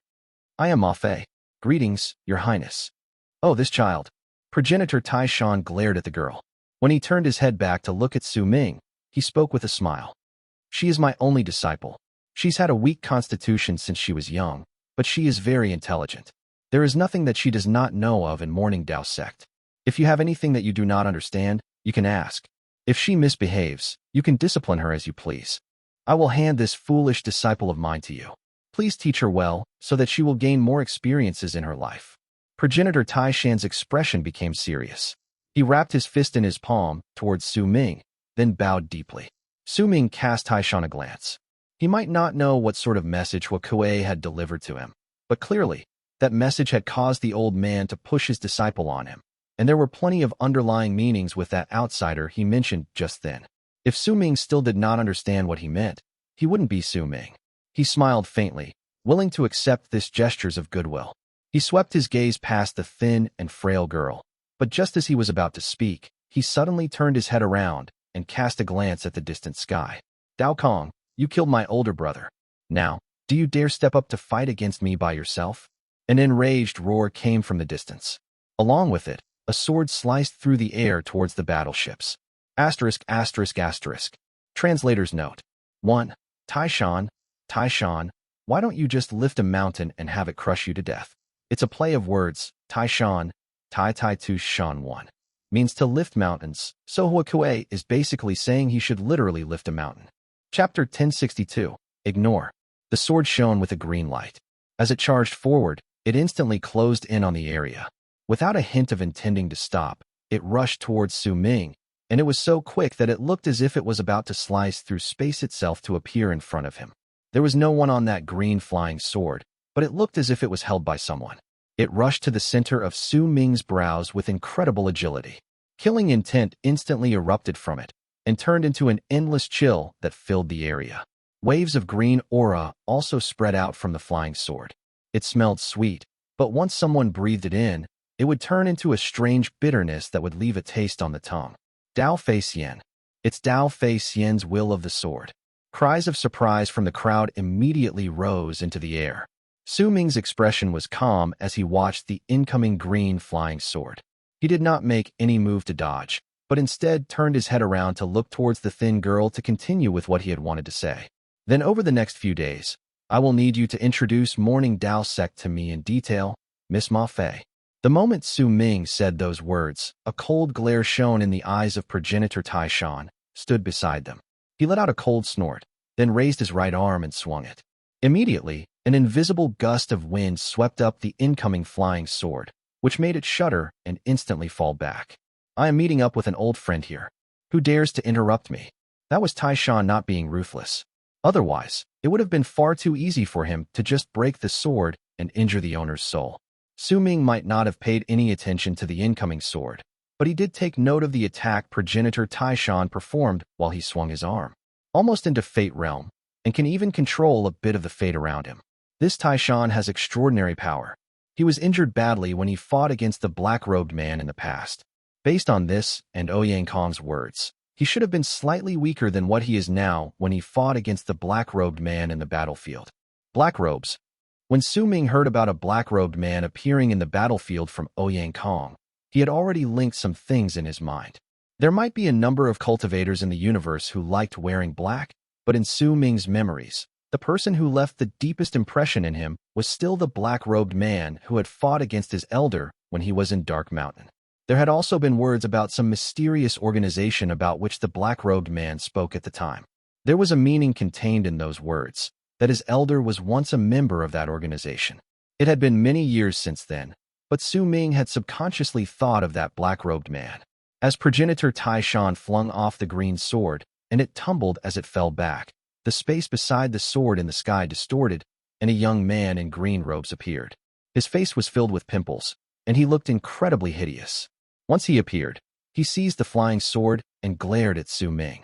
Senior Tai Shan, I once heard that you ran into a black-robed man of battle? Su Ming suddenly asked while looking at progenitor Tai Shan. When the old man heard it, his expression instantly turned serious, and he nodded. Did he die? Su Ming stared at progenitor Tai Shan while speaking in a languid manner. Progenitor Tai Shan remained silent for a moment. Then a look of reminiscence appeared in his eyes. Since I'm still around, the black-robed man is naturally around as well. His cultivation method is incredibly strange. He is clearly just in Lunar Culpa realm, but the power he showed was the power of the laws of fate.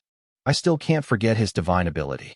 He could turn the universe into ground, space into the bottom of a well, and make the round sky and the square earth, one, to be like a huge well. Tens of thousands of cultivators were pulled together to form moons, and he extracted their souls as if he was taking out a moon from the well, but even I could feel that the art was not complete. It seems that due to his level of cultivation, he still can't fully bring out its power. The two of them continued talking to each other, ignoring the man in green in midair. The hate in his eyes grew stronger, for he could sense it clearly that Su Ming was completely unbothered by his presence. This sort of disregard caused the killing intent in his eyes to grow stronger and stronger. Dao Kong, are you only capable of being protected by the others beside you? Can't you be like a man and fight against me? The man in green's voice was piercing to the ears as it spread in all directions. Do you dare fight against me? The resentment in the man in green's eyes kept growing stronger while his shouts echoed in the area.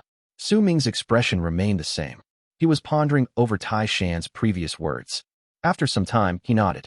Your Highness, please allow my foolish disciple to bring you to the Sect Elder Chamber to meet the 3 Sect Masters. All 10 great Dynasts have arrived, and over the course of the next few days, the grand ceremony will surely be held. Tai Shan smiled. When he spoke to Su Ming, he cast a glance at Flame Fiend's progenitor. I'll have to ask you to be more tolerant and patient with Huo Kui.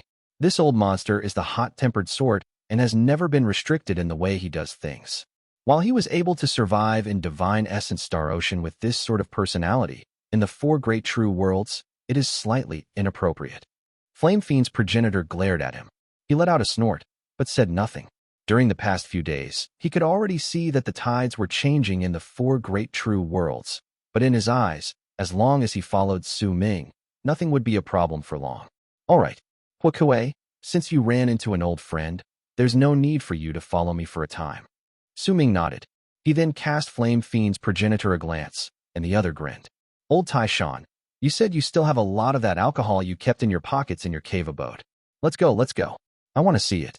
Taishan's expression turned dark before he shook his head and turned into a long arc to leave into the distance. Flame Fiend's progenitor laughed and left with him to disappear into the horizon in the distance. Fei, do not continue misbehaving beside His Highness. I handed you over to His Highness for him to take care of you and teach you. Progenitor Taishan's voice echoed in the thin girl's ears, but the words had the opposite of the desired effect. Her expression became one of discontent, clearly refusing to accept his decision. While standing on Su Ming's battleship, she cast a sideways glance at him. There was slight scorn in her heart, but she did not show it on her face, deciding to put on an expressionless mask. The Sect Elder Chamber is not in the Dao fragment here. It's on the first continent in the upper world. Battleships cannot enter that place. Once you help your followers settle down, I will bring you there, Your Highness. Besides, even if you have not returned for many years, surely you haven't forgotten where the Sect Elder Chamber is and where you live, right? The thin girl said flatly. Su Ming did not speak. The battleship beneath him moved forward and immediately turned into a long arc that charged into the distant sky. The hundreds of battleships beside it followed with a vast and powerful presence that charged through the land with a loud howl. Next to Su Ming, Su Hui smiled and stared at Ma Fei before saying softly, "You sure have a biting tongue, lassie. I had several maidservants like you in the past, and since they spoke too much, I sealed their mouths shut so that they couldn't speak again in their lives. You're right, old senior. This young junior of yours understands now." The thin girl cast a glance at Su Hui. Concealed taunts, That's even worse. I wonder if you've heard of a legend. In it, there was a girl who was disobedient, and on the second day, she turned into a man. She continued being disobedient, so she was transformed back into a woman, but during the transformation, for some unknown reason, perhaps some parts were overlooked, so she turned into someone who is neither a man nor a woman, Su Hui said with a smile. When Su Ming heard it, he quickly looked away as if he was deep in thought and was not listening to anyone's words. Ma Fei stared at Su Hui, and after a long while, she suddenly exclaimed, "You're the Scorpion Lady Su Hui." You've heard of my name as well. But calling me in such a straightforward manner? How very rude. There is also a legend about children who have no manners. I wonder if you've heard about it before. Su Ming instinctively took a few steps forward to ignore Su Hui's soft-spoken words behind him. "Dao Kong, you've gone too far." A furious roar came from behind, and a green long arc charged towards the battleship at an incredibly quick speed. Within it was the man in green from before. He felt that Su Ming was humiliating him. The scene before made him feel as if everyone had been treating him as if he was air, as if he did not exist. Every time he spoke, he felt like he was just talking to himself, and this form of disregard was something that he could not accept. He might not be a Dynast, but he still had quite a high reputation among the direct descendants. That reputation had been built and spread due to his brutal methods and all the people he had killed. In fact, his level of cultivation was also slightly higher than that of his older brother, Dao Feifeng. However, his furious roar still did not stir up any form of interest within Su Ming. His battleship still moved forward, and the speed of the young man's flying sword could not catch up to that of the battleship. When some distance had been widened between them, the man in green roared at the sky. "Dao Kong you." The young man in green gritted his teeth and lifted his right hand. A medicinal core immediately appeared on his palm.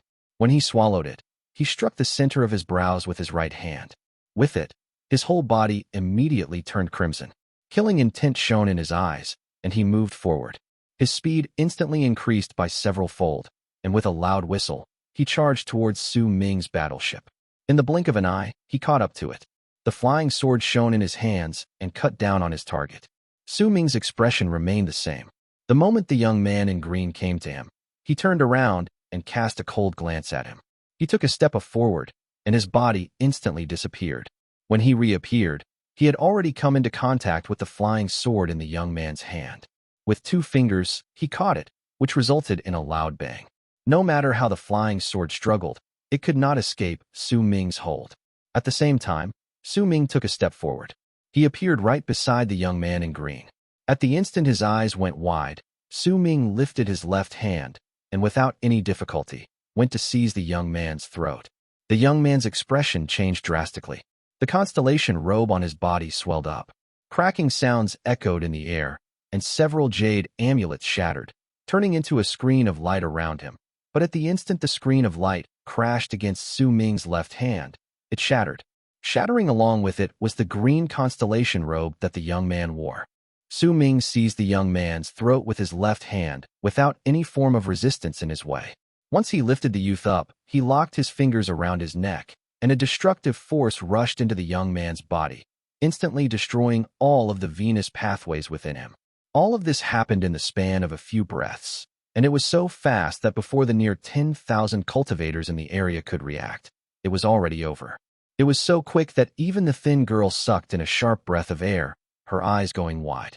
"I'll give you the span of 3 breaths to tell me who sent you here," Su Ming said flatly while he stared into the young man's eyes, which were now filled with shock, terror, and disbelief. ****. Translator's note. 1. Rounded sky and square earth is a concept in traditional Chinese geography, and it was quite prevalent in Chinese architecture. Sources from here. http://scm-straight-curve.blogspot.com/2010/1/sky-and-squared-earth.html. Chapter 1063, 9 Striking Lance. You. The disbelief in the eyes of the young man in green grew even stronger. Never in his dreams would he have thought that within just a few breaths, he would not have even a hint of power to fight back, that Dao Kong would be able to decide whether he would live or die. In fact, the mighty pressure exuding from Su Ming's body right then might not have been spreading through the area, but it was enough to make the young man in green feel a great, suffocating pressure. And while Su Ming's words were spoken in a calm manner, the murderous intent in his voice was cold and brought with it a hint of bloodthirst. All of these caused a loud bang to ring out in the young man's mind. He instantly turned pale and realized how ludicrous he had been just then. He was like a little lamb challenging a huge dragon, and he even really thought that he was stronger than the dragon. After all, he had not paid any attention to Dao Fei foam at the start. He had only caught up to his own death after he swallowed the secret pill and stimulated his speed. The young man in green shuddered. When he was about to continue speaking, "It's a pity, but time's up." Su Ming shook his head. He released his grip on the young man's neck. The instant the young man in green breathed in a mouthful of air, Su Ming's 2 fingers sliced across his neck at lightning speed as he spun on his feet. The green flying sword Su Ming held between his fingers sliced across the young man's throat in an instant. Fresh blood gushed upwards, sending a head flying into the air. When it spun in the air, disbelief could be seen still lingering in the young man's eyes. Su Ming's expression remained the same. He squeezed the 2 fingers of his right hand together, and with a crack, the green flying sword shattered to pieces. When they fell to the ground, Su Ming turned his head to cast a glance at the sky to his right before averting his gaze and taking a step forward to return to his battleship. It was as if nothing had happened, as if the corpse that plunged to the ground and the pieces of a flying sword were just an illusion. Su Ming stood on the ship indifferently as it left into the distance. What remained were the near 10,000 cultivators in the land who stared after him with shocked gazes, surrounded by seemingly dead silence. When the hundreds of battleships belonging to Su Ming disappeared into the distance, an uproar immediately rose in the land. The buzz of discussion rose and fell, and the right side of the sky in which Su Ming had sneaked a glance before he left distorted. 3 people walked out from it. One of them was a middle-aged man. He was dressed in a blue robe, and he wore a coronet on his head. There was an awe-inspiring expression on his face, and he looked imposing, which gave him an invisible presence as he stood in the air. The 2 people beside him were old men. At that moment, they were staring in the direction Su Ming had left with sullen and dark expressions on their faces. Very powerful. Those rumors were no exaggerations. Forget just one Dao Fei foam. Even if there were 10 or 100 of them, they wouldn't be his opponent. The Sect Elder Chamber is also keeping quiet about this. It's a telling sign about Dao Kong's level of cultivation and his influence. "Your Highness, you shouldn't have sent someone to test him just now. Before he left, it's clear that he discovered us." The 2 old men behind the middle-aged man spoke in low voices. The middle-aged man stared in the direction in the sky in which Su Ming had left. After remaining silent for a moment, he asked in languid manner, "How confident are you in killing this person? Without that Almighty by his side, without Su Hui in the way, without the 9 old frail darknesses forming the rune, we would need to borrow a sealing treasure and have 3 other people in Solar Culpa Realm before we could kill him. We can only kill him with 5 people, one of the two old men said after being quiet for a moment. How great are the chances of success? The middle-aged man frowned. 9/10. The other old man replied calmly. There was a hint of pride on his face. 9/10 is still too little. If I try to kill him, no accidents can occur. If he doesn't die and tries to take revenge, it'll be very troublesome. Is there a way for us to be absolutely in being able to kill him? The middle-aged man asked while shaking his head. There is. We have to ask for help from an almighty. Even if it's an almighty who has just become a master of fate, lives, and death, we can easily and certainly kill this person. But the condition is that his almighty follower is not beside him. The old man on the left answered in a ghastly fashion. Let's observe how threatening this person is later. If there is a need, then while asking for an almighty who has become a master of fate, lives, and death for many years will be slightly bothersome. I know one senior among us who would fit the description. The middle-aged man smiled faintly. It sounded as if he could decide Su Ming's fate, but first wanted to determine whether Su Ming's actions would pose a threat to him. Once he proved to be in the way, he would end Su Ming's life. He felt that he had that within his grasp. So what if you have an almighty as your follower? Dao Kong, your foundation isn't solid enough. Your ancestor is no longer the sect master in charge. He has already gone back to isolation. No one knows how long it will be until the next time he wakes up again. Without a foundation and a pillar of support, what right do you have to be a dynast who can stand on equal grounds with us? The middle-aged man laughed coldly. He turned around and moved to disappear into the air. He had his own reasons as to why he had sent someone to provoke Su Ming, even though the two old men had said that he should not do so. I intentionally used someone as stupid as Dao Fei Feng. If he could humiliate Dao Kong with his power and status, it would have been a successful test. If he couldn't and got heavily injured, it had let the other dynasts know about Dao Kong's level of cultivation. Now that one of them died, it's even better. The competitors who are on equal footing with me will pay attention to Dao Kong. With that being the case, everyone's attention will move away from me, and I'll be able to relax a little. As the middle-aged man left and the near 10,000 cultivators in the land dispersed, the event of Su Ming killing Dao Fei Feng immediately spread out, courtesy to the cultivators who sent word to the others via letters. Su Ming stood on his battleship. He remained composed all along the way as he observed the mountains and rivers in the land, as well as the sky and earth, but he did not pay any attention to the thin Ma Fei who was observing him with a strange gaze at that moment.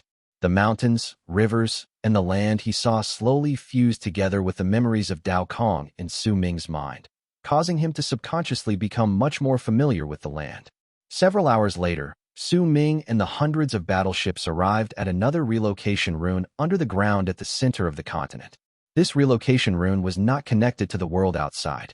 Instead, it was used to connect the continents on the same plane within Morning Dao Sect. Several moments later, the relocation rune on the 63rd continent among the 99 continents shone, and Su Ming and his entourage walked out from it. The sky in the place they entered was an azure blue. The land was vast, and there was a huge ocean in the distance. This scene was incredibly clear in Dao Kong's memories, for it was his homeland. It was also the place where he and his followers had grown up. When Su Ming and his entourage appeared, a wave of sound formed by the fusion of multiple voices immediately rang out in all directions. Greetings, Your Highness. Welcome back. The voices were loud and belonged to hundreds of thousands of people speaking at the same time. There were nearly 500,000 cultivators beyond the rune, and they were packed so closely to each other that it seemed as if there was no end to them. All of them were kneeling on the ground with excitement on their faces as they greeted their lord. Dao Kong was the master of the continent. He was the master in the past, and now, after he became a dynast, he was fully deserving of the title. Among the crowd were hundreds of direct descendants of Morning Dao Sect. All of them belonged to Dao Kong's branch of the family. They stared at Dao Kong in excitement, believing that if he could seize the title of Dynast tightly in his hand, then their branch of the family would be able to rise to power in Morning Dao Sect. Su Ming cast his gaze on the people closest to him, and he found that he could remember all the names of those who belonged to his family in Morning Dao Sect within this land. When he stared into the distance, Su Ming saw the lineup of 500,000 cultivators, and he was shocked once more by Morning Dao Sect's size. It was just one of the 99 continents. If anyone made some calculations, they would know that the continents would amount to the vast power of 50 million cultivators, and that was not accounting the people of the 999 continents beneath them. Living there were direct descendants who were slightly weaker than them along with the branch families, as well as a great number of people from other races. If Sowing had to count them, he'd find it difficult to estimate just how great was Morning Dao Sect's power. Morning Dao Sect did not deploy all of their forces in this war. Why not? Could it be that they're waiting for something? Or perhaps, are they using this war to train their disciples? A barely noticeable glint shone in Sowing's eyes. As the hundreds of thousands of people welcomed him, the battleships landed on the ground. When they descended, the ground trembled, and the cultivators in the ships flew out. This was their homeland. They had left with Dao Kong to the barren lands of divine essence, and they had not come back for around 1,000 years. When they returned at that moment, slight excitement appeared on their faces. Let's go to the Sect Elder Chamber. Sowing swept his gaze across the area before rising into the air to charge into the sky. Su Hui and the others were not direct descendant, so they did not have any plates which would give them the right to go to the Sect Elder Chamber. However, the thin Ma Fei had such a plate. She sized up Sowing, but did not ask him anything on the way. As they flew up, they reached the highest level of the continent, and an invisible barrier appeared to stop them. A gentle, mighty pressure spread out from the barrier, but even though it was gentle, Sowing's pupils still constricted at the instant he sensed it. The mighty pressure was equivalent to the power of an almighty in Fate realm, and an ordinary person would definitely not be able to get through it easily. Judging by its looks, it covered the entire boundless sky over the 99 continents. Sowing remained composed. When the constellation robe on his body touched the gentle power, the light from the constellations on the robe immediately neutralized it, making the barrier to disappear. The thin girl by his side brought out a blue plate. It shone, and the blue light spreading out from it covered her, allowing her to move through the barrier as well. Sowing continued rising. At the instant he passed the invisible barrier, he saw a white sky. All of it was in that single color. When he cast his gaze across it, he found 9 continents. All of them were incredibly large, and they formed a gigantic ring in the sky. At the center of each continent was a circulating 5-colored light. Each of them formed a gigantic pillar that charged into the white sky above it, and quite a large number of dragon-shaped creatures could be seen swimming about them in the continents. 9 continents, 9 pillars of light. These are the 9 striking lands of Morning Dao Sect. There are 9 different trials of different levels among them, and each disciple who can clear the trials will be able to obtain an incredibly great reward, Ma Fei said softly. Chapter 1064, Hostility. Striking lands. Sowing's gaze landed on the 9 pillars of light, formed by the 5-colored circulating lights. Once he swept his gaze past every one of them, the sight gradually overlapped with Dao Kong's memories in his head. With his level of cultivation, Dao Kong could only head to the first of the 9 striking lands, Rockslide Wastelands, and only managed to clear up to the 6th stage. As for the 7th stage, he had no hope with the strength he possessed at that time. However, just by clearing 6 stages had allowed him to obtain a serendipity core. It was precisely it that had allowed him to avoid hundreds of years of meditation. As for the remaining stages in Rockslide Wastelands, there were few people who could clear them. In Dao Kong's memories, there were only about 300-something people who had managed to clear all 9 stages in the first striking lands. Some of them were direct descendants, but most of them were from other races and were disciples of Morning Dao Sect. However, compared to the direct descendants who could come to the 9 striking lands at any moment they wanted, those from the branch families and the disciples from the other races would need to apply for permission from their elders before they could enter. 300-something people might not seem like much, but in truth, they were all who had managed to clear Rockslide Wastelands over the course of hundreds of thousands of years. If that number was spread through the years, then it would mean that there was practically only one disciple in Morning Dao Sect who could clear the first striking lands once every century or two. However, this was just the first striking lands. There were 9 of them, and each of them was more difficult than the last, just like how it was with the stages. Those who wanted to challenge the next land had to clear all 9 stages of the first striking lands before obtaining the right. It did not matter whether they were from the branch family or disciples from other races. Even the direct descendants had to obey this rule. The other 9 Dynasts who were conferred the title have already cleared the 9 stages of Rockslide Wastelands. I remember that you are ranked in the thousands of those in the first striking land, Your Highness. You seem to have cleared the 7th stage, and then you failed about 400-something times at the 8th stage, right?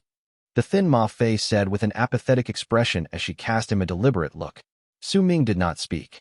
He averted his gaze from the 9 striking lands and turned to look towards the 9th continent before he spoke based on Dao Kong's memories. On which continent are the sect masters who egressed this time? There was a sect elder chambers on each of the continents. One of them would be chosen by the 3 sect masters to handle the matters of Morning Dao sect. Unless multiple sect elders egressed at the same time, only one sect elder chamber was activate at any given time. The remaining 8 sect elder chambers would be in a sealed state. Dust Spirit Chamber, the 3rd continent.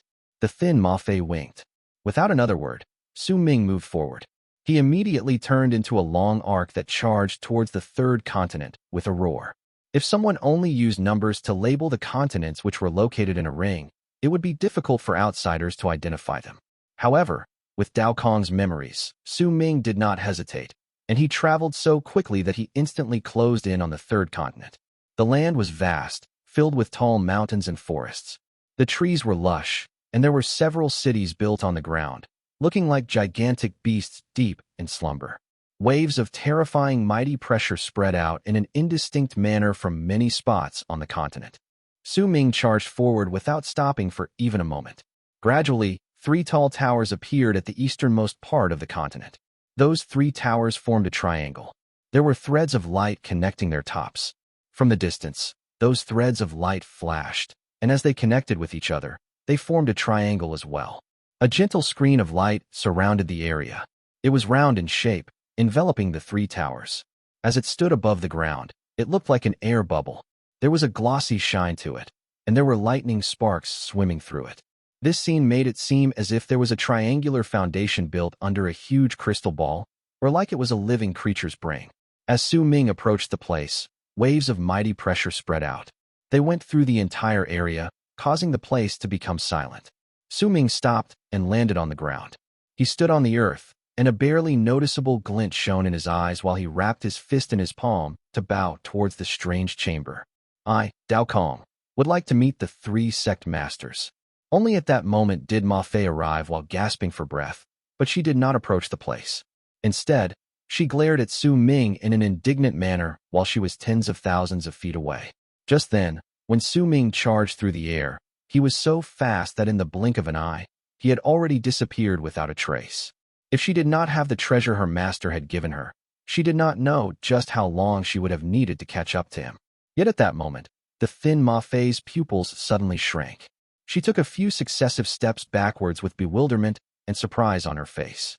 In her eyes, she could clearly see a powerful light erupting from the sect elder chamber. This light formed a triangular rune that was formed by countless thin bolts of lightning. It rose from the sect elder chamber and charged towards Su Ming. All of this happened at an incredibly quick speed and could be said to have occurred in an instant. The triangular ring of light instantly landed on the spot where Su Ming stood. When it descended on the ground, it enveloped his body. The rune was several hundreds of feet wide. At that moment, a screen of light made of lightning rose from all 3 sides of the triangle, and booming sounds roared without end. Su Ming remained as calm as ever. There was not even the slightest change of expression on his face. When he lifted his head, he did not even cast a glance at the triangular lightning rune which had surrounded him, but instead stared at the sect elder chamber. Might I know what is the meaning of this, sect masters? A cold harumph came from the sect elder chamber. Who are you? As the cold harumph reverberated in the air, an old man with a grim and frightful air came out from the chamber, causing the area to instantly turn cold. Su Ming remained as composed as ever. Not a single change could be detected on his face. He did not reveal a single thought in his mind. After going through all the things in the barren lands of divine essence, he had already perfected a level of control which he could execute as he pleased. I wonder what you mean by your words, sect masters. Su Ming smiled faintly. You're not answering? The ghastly voice echoed in the air, and the triangular lightning rune around Su Ming spun swiftly. Waves of piercing light shone, and a presence that could make even Su Ming feel that it was dangerous came from within it. But Su Ming's expression remained the same. He stood quietly without moving. He simply allowed the triangular lightning rune to shrink around his body. Based on the rune's aura, it looked like it wanted to dismember Su Ming. He was betting on that the sect masters in Morning Dao sect were just suspecting him, but did not know for certain that he was not Dao Kong. If he was just a normal direct descendant, they would not have bothered, but he had just been conferred the title of a Dynast. With that being the case, even if the three were sect masters, they could not kill him just because they wanted. And more importantly, Su Ming was completely unbothered by the triangular lightning rune. Even if the mighty pressure spreading from it made him feel incredibly threatened, if Su Ming had all his power erupt and had a Kang's true form appear, the rune would only be able to deal superficial damage to him. It would not be able to cause anything real injury to him. After all, it was just a rune that could seal an almighty in Mastery Realm. It was completely out of the three sect masters' expectations that while Su Ming might seem like he was in Lunar Culpa Realm, he was an unprecedented case among all those in Lunar Culpa Realm. His physical body was so strong that he surpassed the tenacity of physical bodies possessed by those in Mastery Realm. Once he fused his cultivation base together with his clones, he could fight against the Almighties in Fate Realm. In fact, if he truly ran into a life-threatening crisis, Su Ming could call upon the fifth kiln and have it descend in true Morning Dao World. With all that in his sleeves, he was completely unbothered by the three presences who belonged to the sect masters who had completed Fate Realm. The only thing he was concerned about was the hidden existences in Morning Dao Sect, as well as progenitor Dao Shun, about whose identity Su Ming was still uncertain. If his guess was correct, he could be as willful as he liked in Morning Dao Sect, as if he was in his home. That was why he had the courage to take the gamble. While Su Ming's expression remained unchanged, the triangular lightning rune stopped an inch from him with a bang. The three of us are Morning Dao Sect's sect masters. Your level of cultivation has become vastly different from your past self after you returned from the barren lands of divine essence. You also have an almighty by your side, so we have to suspect that you were possessed by a member of an alien race. We would not bother if you were a normal direct descendant, but since you are a Dynast, then surely you would not refuse to receive the blood-soul fusion test. Another old man's voice came from within the sect elder chamber. It appeared to be much calmer and was not as ghastly and chilling as the one before. Without waiting for Su Ming to speak, the triangular lightning rune around him turned blood red before charging towards him. At the instant it pressed against his body, it looked as if it had branded itself on him. At the same time, a presence which caused Su Ming's blood to boil spread through him. It fused into his blood, seeped into his bones, and swam through his whole body. During that time, Su Ming remained as calm as ever.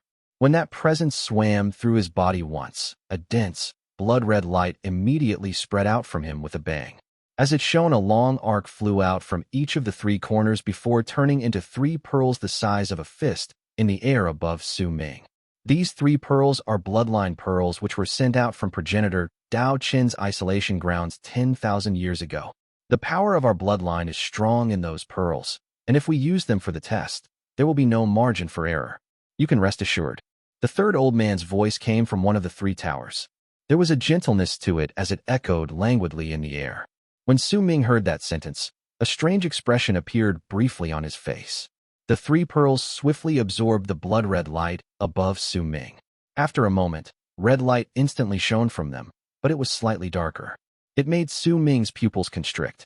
He could clearly sense that at the moment the three blood-red pearls appeared, his blood and soul started surging furiously. If Su Ming had not suppressed the force from those surges would have erupted from him at full force. It was as if there was a presence within the three blood-red pearls which caused Su Ming's heart to tremble fiercely. It was a presence that was incredibly familiar to him, but also somewhat unfamiliar, and a feeling rose in the depths of Su Ming's heart. In silence, he suppressed the surging blood and soul. When they calmed down slightly, a loud bang rang out in his head. The blood-red pearls immediately started absorbing all the blood-red light spreading out from Su Ming's body.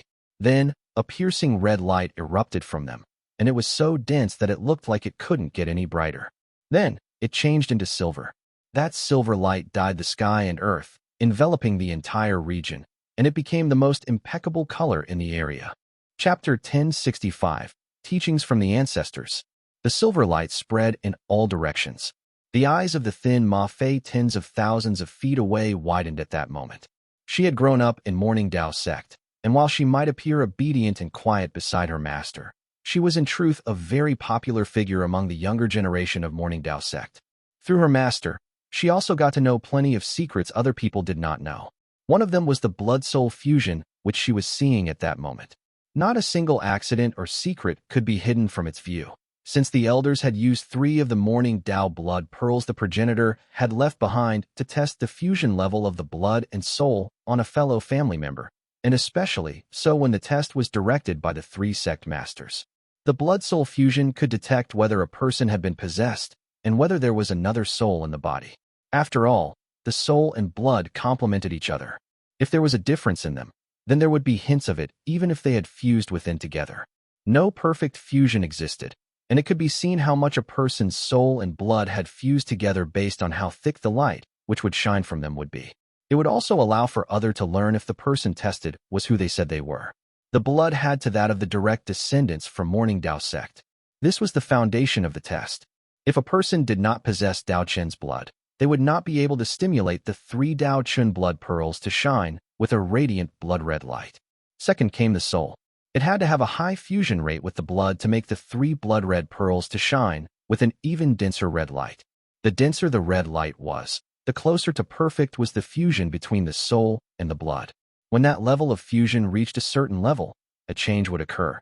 This change was known as a reversion to ancestral roots, and this blood-soul fusion could make silver light shine from the blood-red pearls. This was why Ma Fei had sucked in that breath. She knew that it was incredibly rare for the silver light to appear during the blood-soul fusion test in Morning Dao Sect. Almost at the instant the silver light shined, 3 people flew out from the 3 towers acting as the sect elder chamber. All of them were old men dressed in ancient Taoist robes. They had solemn expressions on their faces. Once they flew out, they stood in midair and stared at the 3 blood-red pearls shining with silver light above Su Ming's head. One of the old men had a slightly tanned face. He was frowning at that moment. The other 2 were much calmer. There was even one of them who had a faint smile on his lips while nodding at Su Ming. His blood was Dao Chen's blood, and his soul belonged to the direct descendants from Morning Dao Sect. The fusion between his soul and blood exceeded perfection and reached a level where it reverted to his ancestral roots. All of these were displayed incredibly clearly before the 3 sect masters' eyes. I still have a question. Why do the records state that the density of the light was high when you went through the blood-soul fusion test after you were born, but you were far from reaching the state of reverting to your ancestral roots? The old man with the tanned face suddenly asked. As he becomes an adult and runs into some serendipitous events, the fusion between his soul and blood can become higher. There is nothing for us to suspect about this, the old man who had smiled said faintly. He was the person with the gentle voice. Oh, then why is it so unclear among our other family members, but so distinct on this person? The tanned old man snorted coldly. Just as he was about to continue speaking, a brilliant shine appeared in Su Ming's eyes. Sect Master, in regards to this, I have a question as well. Why is it that the other family members you spoke of were not chosen to be part of the 10 great dynasts, but I was chosen? If you can provide an explanation to me about this, then I will offer an explanation to you. Su Ming's words were blunt and straightforward. The candidates for the 10 great dynasts aren't decided by the sect masters. The orders of progenitor Dao Chun determine your statuses. I cannot offer an explanation to you regarding this, but I am a sect master. Even if you are a dynast, you haven't been truly made one. If I want you to give me the answer, then you must provide me with a satisfactory answer. You are not allowed to refuse, the tanned old man said coldly while swinging his arm. Su Ming stared at the tanned old man before suddenly smiling. His smile spread through his face. As it turned aloof, it gave rise to an expression that seldom appeared on Su Ming's face, arrogance. At the instant it showed up, Su Ming no longer suppressed the reaction formed by the connection between his blood, soul, and the blood-red pearls. Immediately, booming sounds rang out from within his body, and dense blood-red light burst forth from his body. Once it was completely absorbed by the pearls, the silver light grew so strong that it didn't seem like there could be an end to it. At the instant the silver light dyed the world, the color of the 3 blood-red pearls suddenly changed again. This time, the light turned into such that caused all the people in the land sucked in a sharp breath, gold. The golden light spread out and enveloped the land as well as the entire sky over the 3rd continent, dyeing it gold and making all the people on the other continents to look over in disbelief. It was especially so for the people on the 99 continents beneath them. All those who raised their heads could see clearly that a golden light akin to sunlight had erupted from the 3rd continent far above them. Red is perfection, silver is a reversion to ancestral roots, and gold is surpassing ancestral roots. Who? who is going through the blood-soul fusion test. How could that person reach such a state? This is impossible. This is... Among the countless mountains, cave abodes, and numerous cities on the other 8 continents were members of Morning Dao Sect. At that moment, all of them walked out to look towards the golden light shining over the 3rd continent. Over the course of numerous years, no one has ever had golden light when they went through the blood-soul fusion test in Morning Dao Sect. The golden light, symbolizing surpassing ancestral roots, is just a legend. But now, this is... Once the golden light, symbolizing someone surpassing ancestral roots appears, the entire world must worship the person. This is a teaching from our ancestors. Uproars rose and fell in the other 8 continents. Compared to them, the noise in the 99 continents beneath them was so great that it caused booming waves of sound to spread in all directions. The other 9 Dynasts swiftly walked out of their chambers and stared at the sky. They could sense an incredibly great threat from that golden light. Who is it? Who is it? Is it Dao Kong? He is the only person in the Sect Elder Chamber right now. It can't be him. It's impossible for it to be him. If it's really him, then since he has the golden light from the blood-soul fusion test, what right do we have to fight against him? On the 56th continent among the 99 was an incredibly lavish palace. The man who had previously made arrangements for Dao Fei Xian to test Su Ming had an incredibly sullen expression at that moment while standing outside the palace and staring at the golden light from the 3rd continent in the plain above him. His expression distorted. When he clenched his right fist, veins popped up on the back of his hand. There's a high chance that it's that Dao Kong. The Sect Elder Chamber would only cast the blood-soul fusion test so suddenly only for him. Grandfather must have wanted to intimidate Dao Kong, so that's why this happened. But, damn it, why does he have the golden light? How could he have the golden light? The man unfurled his fist. With a bang, the lavish palace behind him collapsed. When it shattered, it was reduced to countless pieces that tumbled backwards at his servants who had slightly weaker levels of cultivation and were standing outside the palace. All of them were reduced to bloody mess amid the rubble. Make arrangements. Send the 5-colored stone as a gift to Senior Lin Luo and ask him to attack. When the middle-aged man mentioned the 5-colored stone, he felt pain in his heart. But a glint appeared in his eyes, and he lifted his right hand, in which a jade slip appeared.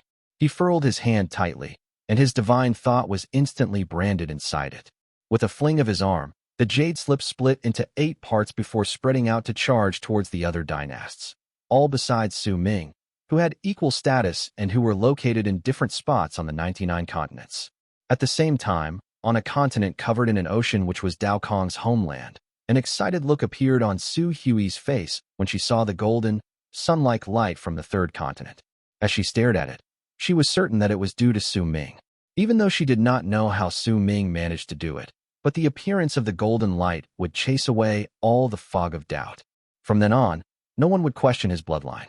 From the moment Su Ming became a dynast, the 9 old frail dynasts, the direct descendants in the land belonging to Dao Kong's family, and all the other cultivators from the other races already had their fates tied to him. So at that moment, they were also incredibly excited. If the continents below were already in a state of extreme excitement, then it would be even more so for the 3rd continent. The thin Ma Fei was flabbergasted, and her mind was blank. Her body had also turned gold due to the light dyeing it in such a color. The 3 sect masters, including the tanned old man, were also stunned to their feet by the golden light surging into the sky from the blood-red pearls above Su Ming at that moment, even if they had extraordinary power. It was especially so for the tanned old man.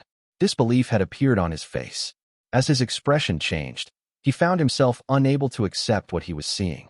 No matter what, he would have never been able to guess that the fusion between Dao Kong's blood and soul might be so perfect that it reached such an unimaginable and almost unprecedented state. Now, do I still need to explain myself to you? With a placid expression, Su Ming sensed his blood boiling. The tanned old man's expression changed.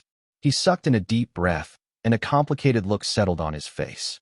All his suspicions, his guesses, and his doubts had disappeared without a trace at the instant the golden light spread out.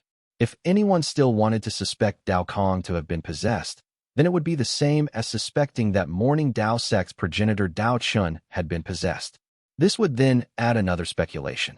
The person who possessed progenitor Dao Shun had a blood connection with Dao Kong, or else this scene would not have appeared. That was why no one would dare to suspect him.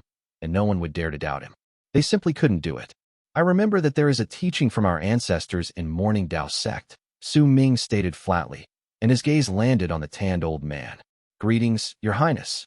The two old men beside the tanned one had excitement on their faces at that moment. They were certain that Su Ming was a direct descendant of Morning Dao Sect, and he was also the future hope of Morning Dao Sect. Even if their levels of cultivation were high, they still obeyed the teachings from their ancestors and wrapped their fists in their palms to bow towards Su Ming. Greetings, Your Highness. The tanned old man hesitated for a moment before he lowered his head and wrapped his fist in his palm to bow towards Su Ming as well. Su Ming let his eyelids fall slightly. Several breaths later, he opened them. Immediately, booming sounds rang out around him. The triangular lightning rune shattered, and he walked out in a relaxed manner. Chapter 1066, Prelude to Causing a Stir. It was just a mere triangular lightning rune. Even if it had extraordinary power, it could not seal Su Ming, who had replaced the completed Akang. Even if Su Ming's Akang could not compare with the Akang who could act in an unbridled manner in the universe in terms of cultivation, they belonged in the same category of life forms. What Su Ming needed was time. As it passed, his Akang clone would grow until he reached the state of Akang in the past, and surpassed it, reaching a pinnacle that no one had ever reached before. After all, Su Ming had another status besides Akang's true form. He was someone who belonged to Old Man Extermination.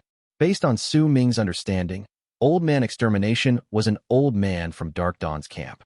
He was so strong that it was difficult to estimate his level of cultivation. He was the strongest person Su Ming had ever come to know. Su Ming had always had his speculations that there was a high possibility that such a strong person would not have any sort of limitations placed on him, even though he came from Dark Dawn, but Su Ming did not have a lot of clues regarding the details, so it was difficult for him to know the truth. However, there was another speculation that always lurked in his mind. Why were Dark Dawn and Saint Defier against each other? This was something that Su Ming had never been able to figure out before he met the Golden Mosquito, but through it and the Golden Drop of Blood, he felt that he might have caught a hint of truth. Dark Dawn and Saint Defier counteracted each other, so if they devoured the other, they would immediately become stronger. This was something Su Ming felt clearly when the seed of life extermination devoured the golden blood and showed signs swiftly recovering. If that was the case, then perhaps Dark Dawn and Saint Defier were enemies because devouring the other party could make them stronger. If they could destroy the other camp, they could rule all universes. Cultivators practice cultivation to mend the flaws in their bodies until they are perfect. Su Ming buried his question and speculation in the depths of his heart. At the moment he walked out of the triangular lightning rune, his gaze fell on the three sect masters in front of him. The old man who had shown goodwill to Su Ming right from the start wrapped his fist in his palm and said, "Our cautiousness beforehand must have surely offended you greatly. Please forgive us, Your Highness. It is simply because your growth has been too great since you came back from the barren lands of divine essence, and we could not attribute your growth to any reason. There are no longer any questions within us. 3 days later, the anointment ceremony will be held, and then you will go through challenges and trials. With your level of cultivation, this will naturally be as easy as breathing for you. Allow me to congratulate you beforehand." The old man smiled. When he looked towards Su Ming, a kindly look appeared in his eyes. The other old man also nodded with a smile. As sect masters in Morning Dao Sect, they were naturally very happy to be able to see a person with the golden bloodline. Only the tanned old man remained silent by the side. "I have also offended all of you previously. I hope that the both of you will not blame me for it." Su Ming might be temperamental, but the two old men before him were very courteous to him, and the praise on their faces was also very genuine. Hence he wrapped his fist in his palm to return the greeting. That was how Su Ming was like. If others respected him, he would naturally not treat them with malicious words. As for the tanned old man, he completely ignored him. Now that the previous misunderstanding between them could be considered to have been resolved, Su Ming obtained the plate of a Dynast, and only then was he truly regarded as having officially returned to Morning Dao Sect.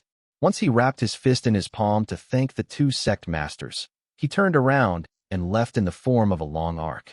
The thin Ma Fei had been shocked by what Su Ming had done. At that moment, she quickly followed behind him, and with wide, flashing eyes, she occasionally sized up Su Ming. There was an expression of interest on her face. When Su Ming left and the golden light over the third continent faded away, The three old men outside the sect elder chamber stayed still for a time. The old man who had remained amicable to Su Ming since the start turned his head sideways to cast a glance at the tanned sect master. Yulin, you were a little too reckless with this. The tanned old man let out a cold harumph, and a dark light shone in his eyes. I've already sent someone to the barren lands of divine essence to investigate everything that happened in that place when he was there. He'll be back soon. At that time, we'll know what happened and why Dao Kong's power increased so much, the tanned old man said with a cold tone. So what if you know? He already went through the blood-soul fusion test, and it shone with golden light. That is the sign of him surpassing our ancestral roots. Based on the teachings of our ancestors, as long as he doesn't do anything that betrays Morning Dao Sect, we are not to interfere with his actions, the other man said with a frown. I've already sent that person, so whatever you say at this point is meaningless. When he returns in a few days, our questions will all be answered. After all, we do not communicate with those in the barren lands of divine essence. We'll soon know everything that happened there, the tanned old man retorted coldly before turning around and swinging his arm before dashing towards the tower he'd chosen as his meditation grounds. The other two sect masters exchanged glances with each other, then shook their heads before heading back to their own towers.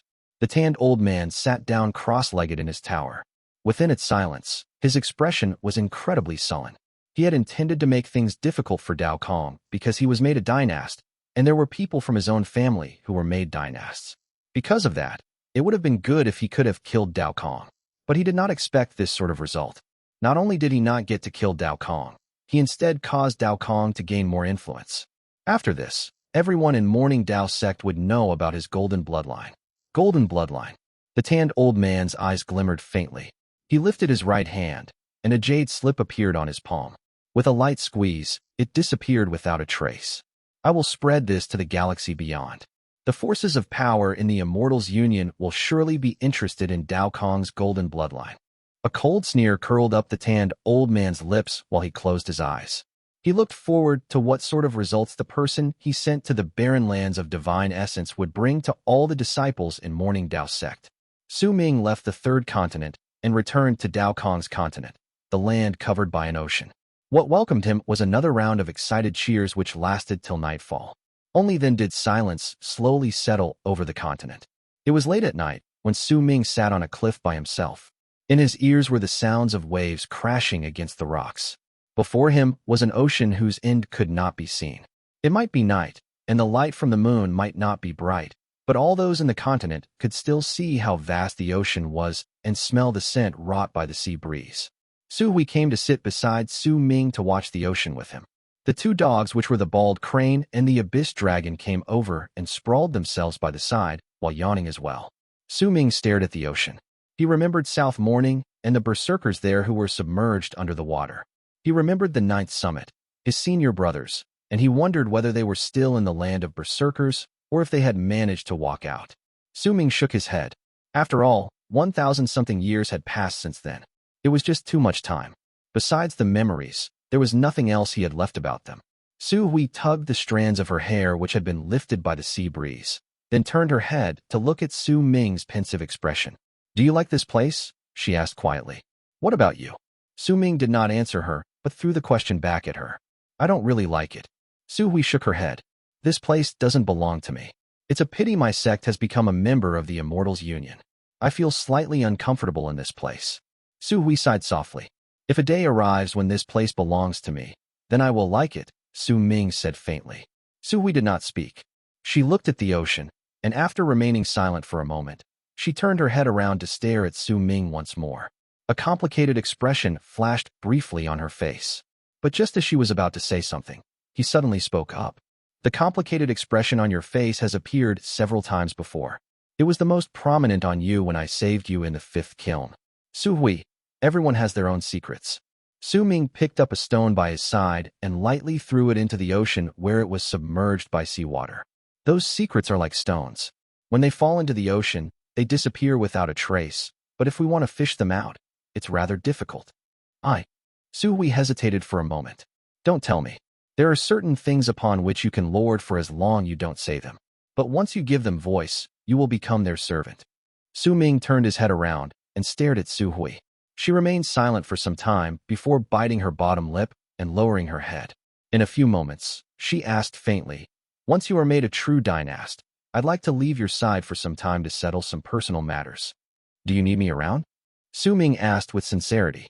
"Not for the moment, but if I really need your help, you'll know." Su Hui lifted her head and looked at Su Ming with a smile. There was an unrestrained, free air to it. The shackles that had always held her from the shadows were gone. This sort of smile is the most beautiful. Even if you have quite a lot of moles, you're still very beautiful. Su Ming smiled. "Well, I guess having the person who can't win against me in drinking describing me this way is also a form of honor." When Su Hui heard Su Ming's words, she immediately retorted, but once she finished speaking, she was the first to cover her mouth and laugh.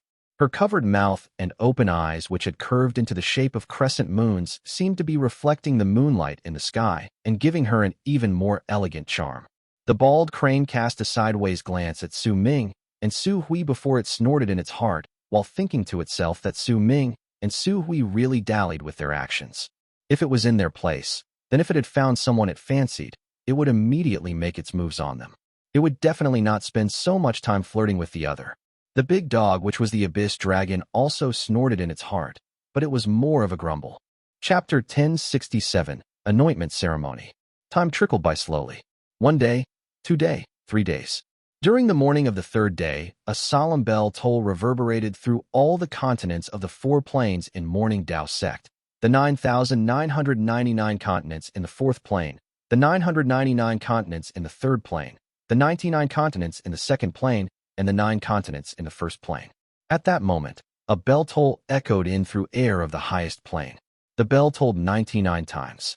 It signified the peak of all numbers as well as the start of the anointment ceremony, which was the center of attention for all disciples in Morning Dao Sect.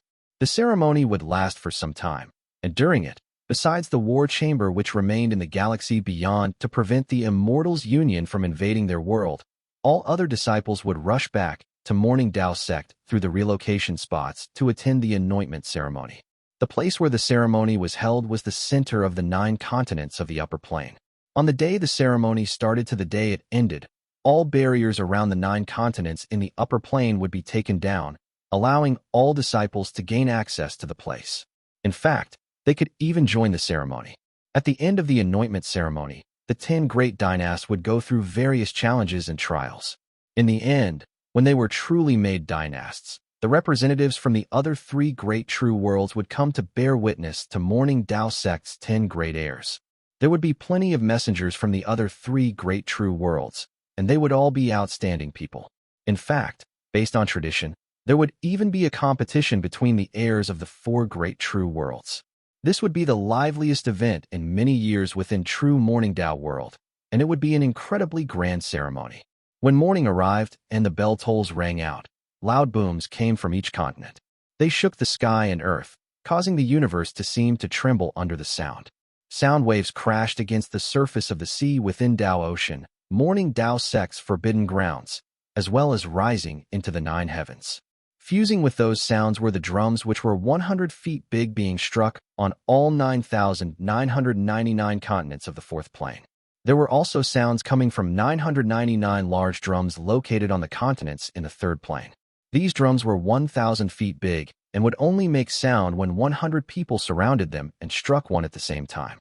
10,000 feet tall drums roared from the 99 continents in the 2nd plane. As the drumming and the bell tolls fused together, countless cultivators prepared to depart on each of the continents in Morning Dao Sect. They were all waiting for the ceremony to start. After a moment, as the sound of the drums reached a state when it could shake the sky and earth, an old, awe-inspiring voice came from the air above and reverberated through the whole world. Cultivators do not need any form of extravagance in anything, even if it is an anointment ceremony. We only need to do things in a dignified manner. The disciples from other races form the foundation of Morning Dao Sect, and we cannot have them lacking, which is why the first batch of the people who can come here are the disciples from the other races in the 9,999 continents in the 4th plane, as well as those in the 999 continents from the 3rd plane. As that voice echoed in the air, the drums rumbled once again. Long arcs flew up from the 9,999 continents and 999 continents in the fourth and third plane to charge towards the center of the 9 continents in the first plane. There were countless long arcs, and anyone standing within Morning Dao Sect could see them cover the sky. They were innumerable. When anyone cast their gaze over them, they seemed like raindrops rising from the ground, making it seem as if the world had been turned upside down. 100,000, 1 million. Up to 10 million long arcs appeared at the same time in the sky. It was a shocking sight that most people would not be able to see in their lives. At that moment, it was as if the world was about to be torn apart, as if the universe was about to topple over. With an astonishing momentum, 10 million long arcs stirred up a violent gust of wind as they charged forward, as if they could crush all forms of law. The long arcs moved swiftly past the 99 continents in the second plane and rushed to the place at the center of the 9 continents in the first plane. Wherever they went, the 99 continents in the second plane would tremble, and it caused the ocean in Dao Khan's continent to tumble about. Violent gusts of wind from all directions swept past violently and stirred up a momentum that was as great as tidal waves. It was difficult to describe such a scene with words. All of this was enough to shock all those who saw it. This kind of event was Morning Dao Sect's show of respect to the disciples from the other races. They could also let the direct descendants of the sect know through it that even if they were direct descendants and even Dynasts, they still had to value the disciples from the other races, because they were the foundation. Once the 10 million long arcs charged over, the commotion gradually died down. When the booming slowly calmed and the 10 million cultivators reached the center of the 9 continents in the first plane, the old, awe-inspiring voice spoke once more. The next to enter would be the members of the branch families. Your ancestors are from the immortals, and your people have given up everything for Morning Dao Sect. As for you, you will naturally receive Morning Dao Sect's protection, but I believe that some among you will surpass your ancestors and stimulate your bloodlines, so that you will become direct descendants. At the instant that voice echoed in the air, cultivators from the 99 continents in the second plane flew up. Their numbers were much fewer. There was only about 1 million of them. As they rose up, they charged through to the center of the 9 continents. They possessed varying levels of cultivation, and while the momentum of the violent gust of wind they stirred up was not as great as the one caused by the 10 million disciples from the other races, their presence was still shocking. The ones who will step in next are the direct descendants of Morning Dao Sect. You are direct descendants because your ancestors are all in the Council of Sect Masters. As long as they are around, their bloodline will remain. However, if you are arrogant because of this and do not move forward, then when the day comes and your ancestor either dies in battle or passes away of old age, you will be reduced to a branch family and will lose your right to be proud. The awe-inspiring tone in the old voice was incredibly great at that moment. In fact, there was a hint of intimidation within it, and the hearts of most direct descendants trembled. Then, they immediately rose into the air, and with all their power, they brought forth the most dazzling presence they could muster. Long arcs of tens of thousands of people flew up from the 99 continents. The hundreds of direct descendants from the continent which belonged to Dao Khan also erupted with all their power. In the midst of the loud bangs, tens of thousands of people sliced through the air and charged towards the spot at the center of the 9 continents in the first plane. The last to come forth will be the 10 heirs who are to be anointed this time, the 10 great dynasts of Morning Dao Sect. But you must remember, you are now only quasi-dynasts, not true dynasts. You must all face challenges, and if you fails in them, they will lose your right to be a quasi-dynast. Any disciple who wins against you will be able to obtain your status. Even if that disciple belongs to another race or one of the branch families, as long as they win against you, they can take everything that belongs to you. Even if you manage to persevere through the challenges, you must still go through the trials. If you fail during the trials, you will lose your right to be a dynast. If 9 of you fail and only 1 remains, that 1 will be the sole dynast. And if 1 of you fails while the other 9 remain, then there will be 9 great dynasts in Morning Dao Sect. If all of you fail, then we will choose 10 other people to become dynasts and go through the same challenges and trials. So, you must value your current status. 10 great dynasts, come forth, the old voice said in a sterner tone. The level of severity in his words surpassed that which was used for the direct descendants just moments ago. As the words echoed in the air, several long arcs flew up from the ground. Sowing lifted his head to stare above himself. With a calm expression on his face, he walked towards the sky. When he cast his gaze across the area, he saw only 9 other arcs. As they approached the spot between the 9 continents and the first plane, they gradually saw each other. In an instant, Sowing sensed the other 9 looking towards him. All of them were men, and most of them appeared to be middle-aged, but it was impossible to discern their real ages based on their physical appearances. They were staring at Sowing, and he was staring back at them. A glint appeared in their eyes before they averted their gazes. The 10 people then turned into long arcs and rushed upwards. The competition had already started in an unseen manner. From another point of view, whoever was the fastest would be the one with the highest level of cultivation, and whoever was the slowest would give the impression of being the weakest, even though this was not absolute. That person would usually be the one who would be the main pick for the other disciples who would challenge them. The candidates for the 10 great dynasts were all chosen by progenitor Dao Shun, but even though they had been chosen, there were plenty of powerful warriors among the direct descendants, people from the branch families, and the vast pool of disciples from the other races. There would be no one who would truly accept a simple choosing from above, and it was the reason why when they looked towards Sowing and the other 9, their gazes were filled with hostility. Those who replaced them would make a name for themselves in Morning Dao Sect, and become dynasts worshipped by hundreds of millions of people. To the direct descendants, even if they could not become the master of true Morning Dao World in the end, it would be enough glory. Because of that, they were incredibly excited and agitated before the challenge. After all, it might be the one and only time when they could truly snatch such a glory without being restricted by their blood. What Sowing wanted was a show of arrogance and intimidation, which was why he did not conceal his speed. He did not show all he had. But that was because he did not need to be extremely fast, just faster than the other 9. Booming sounds echoed in the air, and the other people arrived one after another at the center. All 10 of you, go to your spots immediately. The first part of the anointment ceremony shall begin. All those who challenge the dynasts will not have their survivals accounted for, the old voice stated straight away. This time, there was a grim and cold tone to it. Chapter 1068, Challenge from 7 million. If anyone raised their heads from the 99 continents on the second plane, they would feel as if the space at the center of the 9 continents in the upper realm was not exactly very big. But in truth, if they were there at that spot, they would be able to tell that this particular spot had no bounds. That place could accommodate 10 million people at the same time, and there would still be plenty of space left. At that moment, there were 11 gigantic lotus platforms in the air. The lotus platform at the center was the biggest, and it was about several hundreds of thousands of feet big. Surrounding it were 10 other smaller lotus platforms. Farther away were circles of stones shining with 5 colored lights. Standing on each stone were Morning Dao Sect cultivators, and the densely packed stones illuminated the place in 5 different colors. There were more than 10 million cultivators standing within them. Anyone who looked over would find such a scene incredibly astonishing. There was a circle of drums at the outermost region. Rousing drum rolls spread through the galaxy and echoed in the air. Standing on the biggest lotus platform in the center at that moment was an old man.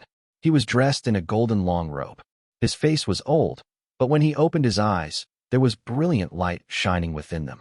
All those who fell into his line of sight immediately felt as if their life force was boiling.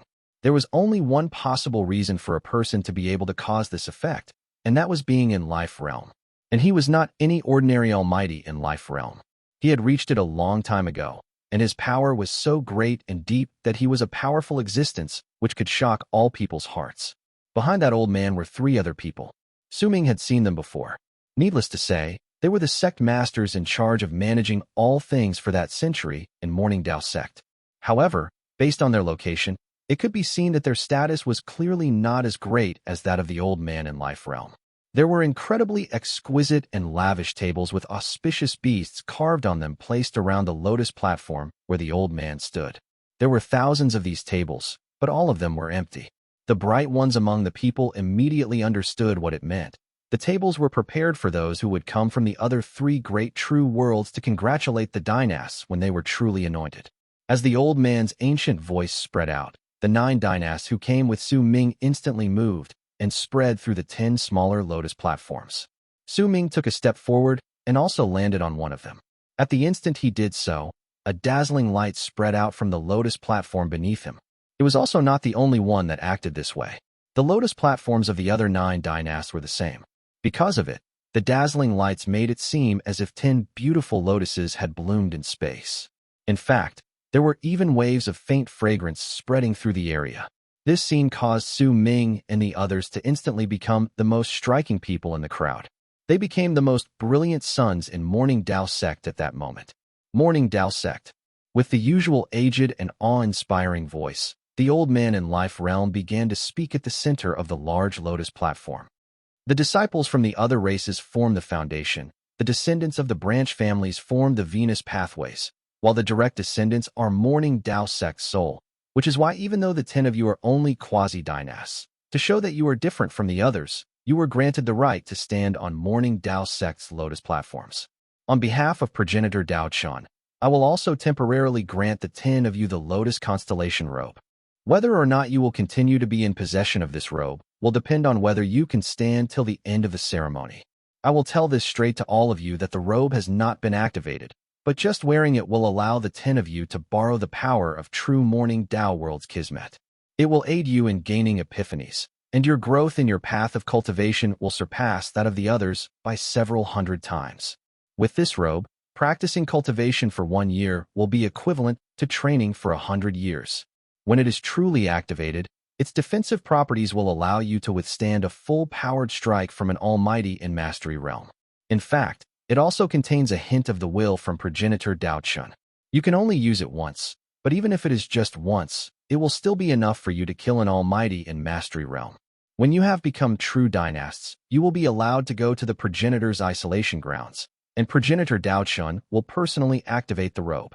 As the old man's voice echoed in the air, the breathing of the 10 million people quickened. At the same time, the light from the 10 lotus platforms on which Su Ming and the others stood lit up with an even more dazzling and piercing light. When it reached a blinding degree, the lotuses bloomed. Petals appeared out of nowhere and surrounded Su Ming as well as the other 9. At the same time, the sacred constellation robe they wore shone with a dazzling light, as if reflecting the light from the petals. In an instant, those petals charged towards Su Ming and fused into the sacred constellation robe. All of the robes, including Su Ming's, transformed. The stars in them moved to form a flourishing lotus made by countless stars grouped together. Su Ming's gaze focused. He immediately sensed waves of strange aura spreading out from his robe. That aura was nourishing his body. It not only refreshed his mind, but also made him feel as if he would swiftly recover from all injuries he suffered from then on. Su Ming could also clearly feel the power which allowed the wearer to obtain the progress equivalent to 100 years with just 1 year of training. The flow of time on the robe was clearly different from the world around it. Because of that, the wearers seemed to be shrouded in a fog when anyone looked at them, making it hard for them to see Su Ming and the other 9 dynasts' faces. They gave a feeling of being about to fuse with the air. The thin line between illusion and reality naturally resulted in a mysterious air that turned into mighty pressure. This was the great difference between the dynast's status and identities to those of the other people. Su Ming was not the only person who felt that way. At that moment, the other 9 dynasts also lowered their heads to look at the flourishing lotuses on their bodies as their expressions changed. At the same time, the gazes from the 10 million cultivators instantly focused on the 10 dynasts. In those gazes were greed, indignation, jealousy, and also envy. Various expressions and emotions could be seen, and it looked as if all that a person could possibly feel in their life could be found among the 10 million people. The 10 of you must have surely noticed the effects of the robes. I can tell you this, that flourishing lotus on your bodies is a supreme treasure which progenitor Dao Chun had personally created when he was in isolation. This supreme treasure has a terrifying divine ability. Its name is the same as that of the robe, Flourishing Lotus. It is a divine ability progenitor Dao Chun had come to understand while he was in isolation. It has fused into your robes, and you can activate it on your own, causing the robe to remember you at your strongest, as if time had been frozen at that particular moment. Then, when you are injured badly or have your life threatened, you can activate this art to turn back time and instantly return to the state the robe remembers, when you were at your strongest, the old man in life realm said faintly. His words were relaxed, but while the others could not tell, he was in truth also incredibly tempted by the 10 flourishing lotuses. If he was tempted, then it would be even more so for the 3 sect masters behind him. The 10 million cultivators around him also started breathing raggedly, and due to there being 10 million of them, the sound of their breathing was akin to thunder.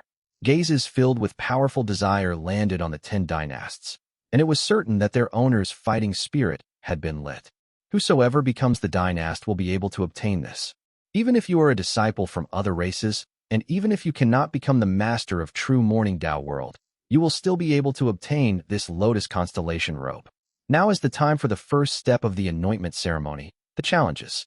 Your divine senses have already fused with this land, so you will only need to direct your gaze to the dynast you wish to challenge and spark your fighting spirit. The person with the strongest fighting spirit will be automatically sent to the Lotus platform with the dynast they wish to challenge. Choose the quasi-dynast you wish to challenge. All disciples who have arrived here and stand on the 5 colored stone platforms have the right to challenge them. However, I have to give you a final warning. Challengers are not allowed to kill, but the 10 dynasts who have been challenged have the right to kill. The old man cast a glance at the 10 million cultivators around them. When he turned his head around, he cast a glance at Su Ming and the other 9. Each time you manage to win against a person, the Lotus platform beneath you and the robes on you will give life force for you to recover from all your wounds. I will provide that life force, so even if you are continuously challenged throughout the 7 days, you will not lack any life force. You can fight without any worry, the old man in Life Realm said flatly. There was no arrogance on his face, but his words were filled with confidence. When he swung his arm, his next words immediately echoed in all directions. The challenge begins. His voice rumbled, and some people among the 10 million instantly spread out their powerful fighting spirit. Once it fused with the air, they charged towards Su Ming and the other 9. It was at that moment that a loud boom came from Su Ming's Lotus platform. A cloud and fog manifested swiftly above Su Ming, as if there was something powerful crashing against him. Most of the Lotus platforms for the others went through the same thing, but the sound of something crashing against the fog and cloud were far less powerful than near Su Ming. In an instant, an ancient runic symbol appeared in the midst of those clashes. There were 10 platforms and 10 runic symbols, but they were all completely different from each other. The runic symbols were ancient letters. Each of them represented a number, and it meant just how many people were challenging the 10 people. They told the dynasts the approximate number of their challengers. As the runic symbols for the 10 Lotus platforms appeared, an uproar rose into the air like a clap of thunder from among the 10 million people. Who is that? There are 7 million people challenging him. That person is an unfamiliar face, but he's definitely that Dao Kong. Looks like our fellow sect members are hesitant about the others, which is why they chose to challenge him. But it's rumored that this person killed Dao Fei Feng and even tens of thousands of cultivators from the Immortals Union, isn't it? So what? It's because he has a powerful follower that he could do it. As loud voices reverberated in the air, Su Ming lifted his head to look at the runic symbol representing a number which had formed after the fighting spirits had crashed against the fog and cloud above him. His expression was slightly dark. Compared to him, the other dynasts only had about 1 million or even couple tens of thousands of cultivators challenging them. Chapter 1069. Hello, everyone. My name is Shun. As Su Ming frowned, a person appeared on his platform. At the same time, most of the other dynasts were sent their challengers as well. Only 2 platforms were completely empty of challengers from Morning Dao Sect. One of the dynasts standing on the 2 empty platforms was a young man who had an aloof expression on his face. A freezing aura spread out from his body, and it seemed to have frozen the air around him. There was also a mark of a snowflake at the center of his brows. There were no challengers on his platform. There was another platform which was empty of challengers, too. On it stood a middle-aged man. His face was rather pale, as if he was sick. He was smiling while he sat cross-legged, and he had an indifferent expression on his face. In his hand was a blue ball of light, shining with a gentle light. He gave off a completely different feeling from the young man, but still, no one challenged him. Su Ming's expression was dark. If anyone was in his place, then having 7 million people challenging them right from the start would be equivalent to them issuing him a challenge letter. 7 million challenges was equivalent to 7/10 of the people in the place. It was especially frown-worthy when Su Ming saw the man who appeared on his Lotus platform throw his head back and laugh the moment he appeared. There was an arrogant and smug undercurrent to his laughter, and he even had the gall to not first look at Su Ming. Instead, he turned around to look at the crowd behind him. then wrapped his fist in his palm to them before speaking up with excitement. My fellow sect members, thank you for modestly declining your right to challenge him and letting me have the fortune of becoming the first challenger in this place. Now, allow me to see just how good is this Dao Kong. The next moment, the man became the center of attention, and he stood out even more than Su Ming. As he laughed, he turned his head around, and with a ferocious smile, he looked at his opponent. A hint of greed appeared in his eyes, and when he lifted his right leg, he stepped forward to move towards Su Ming. At that instant, a screen of light immediately rose at the edges of the lotus platform. It immediately separated the platform from the world around it, preventing the people there from seeing what was happening inside. Because of it, since the others could not see what was going on inside, they would also be unable to know what transpired in the battle. When the screen of light appeared, Su Ming swept his gaze across it. He was completely unbothered by the incoming man. A loud bang rose from that person's body, and the power belonging to those in the middle stage of World Plane Realm instantly erupted from within him. This power went out in all directions and stirred up a whirlwind that swept through the whole area. A glint appeared in the man's eyes. He raised his right hand and formed a seal. In an instant, the whirlwind beside him shrank to form a gigantic wind blade in front of him. As it roared, it looked as if it was about to slice apart air along with Su Ming. At the same time, the man took a step forward. At that moment, shrill screams of pain came from the areas hidden by the screens of light. They were the final cries of several challengers before they were killed. Su Ming frowned. He did not even look at the howling wind blade as it came towards him. When he lifted his right hand, he swung it forward.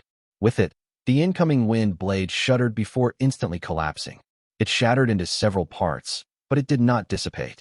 Instead, it tumbled backwards with a bang, and as the man was momentarily taken aback, the fragments of the wind blade tumbled back towards him at several times their original speed. The man's expression instantly changed, and a shrill scream of pain left his lips. His body was blown into midair before he was thrown out of the screen of light and torn into pieces. His blood instantly spilled all over the place. When Su Ming took care of his first challenger, the other lotus platforms were also silent. Blood was spilled all around the area. The souls and bodies of all the challengers had been destroyed just like that. However, almost at the instant the lotus platforms became empty of challengers, other people took the place of the fallen. This time, the person who appeared on Su Ming's platform was an old man. The moment he showed up, he narrowed his eyes. With one move, his figure distorted and disappeared without a trace. Su Ming's expression remained the same. There was not a single change on his face. It did not matter to him whether the other disappeared or not. He only lifted his right leg, and once he placed it back down on the platform, a loud bang shot up. The space hundreds of thousands of feet around the lotus platform instantly froze. The old man's figure immediately appeared 1,000 feet away from Su Ming's right, but he was kept in place tightly, and the pressure from the space around him pressed on him so strongly that he looked as if he had been frozen. His face was filled with shock. When disbelief took over his expression, Su Ming turned his head around to cast a glance at him. He lifted his right hand and seized the air in his direction. The old man's body instantly charged towards Su Ming against his will. Su Ming then seized his neck, and in an aloof manner, he crushed it. His attitude towards challengers was to kill all of them. As long as they dared challenge him, they would end up dead. He had never any fondness towards Morning Dao Sect to begin with, and since he was given a chance to kill its people in such a straightforward manner, he would naturally not be merciful. The old man's neck shattered with a bang, and even his nascent divinity along with his form and soul were destroyed. He was then flung out of the screen of light. Instantly, a third person appeared on the lotus platform which no one could see. When the man showed up, his laughter rang in the air. It's finally my turn. Dao Kong, it'll be better if I'm the one wearing that flourishing lotus. That voice belonged to a middle-aged man. He was dressed in a constellation robe which showed that he was a direct descendant. All those who could wear the constellation robe were direct descendants in Morning Dao Sect. Even though there were tens of thousands of them, to Morning Dao Sect which controlled an entire true world, creating tens of thousands of constellation robes was really not much. The number of sacred constellation robes was far smaller. After all, even if people were direct descendants, there were still those who were considered superior and those who were considered inferior. At the instant the middle-aged man appeared, Su Ming took a step forward with an aloof expression as the others' laughter echoed in the air. When the middle-aged man saw him coming over, he moved back, then raised his right hand, formed a seal, and pointed towards Su Ming. Manifestation of Tao. With those words, his whole body started withering in a bizarre fashion. He instantly looked as if he had turned into a skeleton, and a black light shot out from the tip of his finger. At the instant it did so, it broke down and turned into countless black threads in front of Su Ming and formed a huge net which attempted to envelop him. The black net instantly closed in, but just when it looked as if it was going to touch Su Ming, a hint of derision appeared on Su Ming's lips. He raised his right hand without hesitation, then seized the air in the direction of the light. With a bang, it came under his control.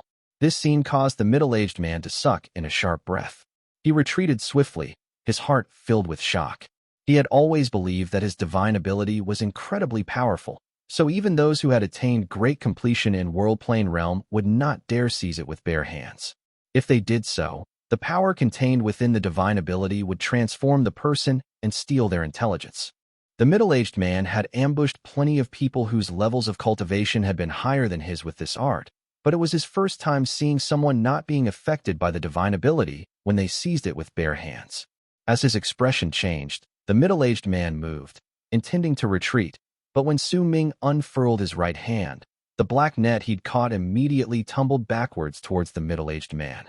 At the instant his expression changed again, and he was about to run from the lotus platform. A shrill scream of pain rang out. When his own net enveloped him, he was reduced to a nobody. Even his constellation robe was torn. After all, it was just a constellation robe and not a sacred constellation robe, which was why the defense it offered was limited. After he killed 3 people in succession, Su Ming also could not find any interest within himself to look at the lotus platforms belonging to the other dynasts. He simply stood on his own and waited for the 4th person. In an instant, they showed up. Time passed, and the 4th, 7th, 10th person came. When half a day passed, Su Ming had already killed nearly 400 people in the continuous stream of challenges. He did not pay any attention to the world outside. He did not know how the other dynasts were doing, but even he had gradually become averse to this sort of slaughter. However, he wanted to see just how many people would still dare to challenge him when he killed all of them in such a manner. Besides, he was still waiting for a person who could truly challenge him. Only that sort of fight would allow him to battle to his heart's content. He knew that as the battles continued and the others lost their courage to join the fights, those with great levels of cultivation would gradually appear. As a glint shone in Su Ming's eyes, another figure appeared on his platform. He only cast a glance at that person but could tell that he was just in the initial stage of World Plane Realm. This sort of cultivator made Su Ming frown. In just the span of a breath, the figure became clear, and it was just a lanky young man. The moment he appeared, he took a few steps backwards, and an obsequious smile appeared on his face before he wrapped his fist in his palm towards Su Ming. "Your Highness, don't attack. Please don't attack me. I'm not here to challenge you. With your glorious image and your fame in the 4 great true worlds, how would I dare attack you? Just one breath from you, and you'll send me straight back to my mother's womb. Thus, please fulfill my request and give me the span of a few breaths, just a few breaths." The obsequious look on the lanky young man's face looked very polished, without a hint of deceit to be detected. Su Ming was taken aback. The lanky young man was also wiping off cold sweat off his forehead and his head. He quickly took a few more steps back and reached the border. He pulled most of his body out of the screen of light around the lotus platform, then threw his head back to shout towards the sky in with such force that his face and neck turned red. "Old masters, young masters, fellow Taoists from the 4th, 3rd, and 2nd planes, seniors, fellow sect members, brothers, sisters, uncles, aunties, hello. I have here with me high-quality medicinal cores, a large number of spirit talismans, a wide assortment of blades, spears, swords, halberds, but if you want them, you'll have to be quick. The more you buy, the more free gifts you'll obtain. Remember me. I am Shun. Mida means morality, and Shun means having everything go your way when you buy things. I live on the 333rd continent, in the 3rd plane. All my treasures are great items from when I went out on a war expedition. I can guarantee you that they are of high quality, and you can even book them." Once he finished shouting those words, all the people in the area were stunned. In fact, the battles from the other lotus platforms came to a halt because of it as well. Even the old man in Life Realm looked over with anger, but at that moment, the young man ducked his body back behind the screen of light, wrapped his fist in his palm towards Su Ming in an obsequious manner, and swiftly rushed out. Chapter 1070. Do you understand now? Hello, everyone, my name is Shun. The excited voice seemed to echo in all corners of the world. Shun had successfully attracted all the cultivators' attention and successfully promoted the things he wanted to sell. He could already predict that his future business would definitely increase by leaps and bounds due to his performance on this day. A person who could think of such a method was definitely not someone who was normal. They needed incredible courage and determination, as well as readiness to face life-threatening danger. After all, if Shun had made a wrong judgment, there was a high possibility that he would end up dead on the Lotus platform. That was why even Su Ming could not help but laugh after he recovered from his shock in regards to such a form of promotion which risked Shun's own life. Besides, he had to have quite a powerful background besides being willing to risk his own life, or else causing such a ruckus in the solemn anointment ceremony would definitely end up with him punished for wreaking havoc in Morning Dao Sect. If it was light, he would be sent into forced isolation, and if it was heavy, even his cultivation base might be destroyed. Shun was clearly not an idiot either, or else he would not have thought about such a method to promote his business. He had to have people supporting him, which was why he did not have to be too worried about provoking the seniors in Morning Dao Sect and bringing huge trouble on his head. While standing at the center of the Lotus platform, the old man in Life Realm stared with eyes burning in anger at Shun swiftly running away and returning to his own stone platform. With a cold harumph, he forced down his anger. A mere degenerate. If there is anyone else who imitates his actions, do not blame me for punishing you according to the rules of the sect. With an imposing tone, the words of the old man in Life Realm immediately echoed in all directions. He wasn't punished. The 10 million cultivators in the area might have lowered their heads in an act of obedience, but they could not help but swiftly communicate with each other through their thoughts. You don't know about this, do you? This person called Shun has a blood connection to Sect Master Bei Bang, the one organizing this ceremony. There's such a thing? Then it means that this Shun fellow is a direct descendant. But why would a direct descendant stay in a continent on the third plane? Why else would Sect Master Bei Bang call him a degenerate?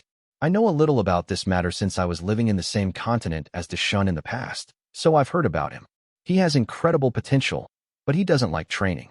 He only likes making medicinal cores and spirit talismans to sell.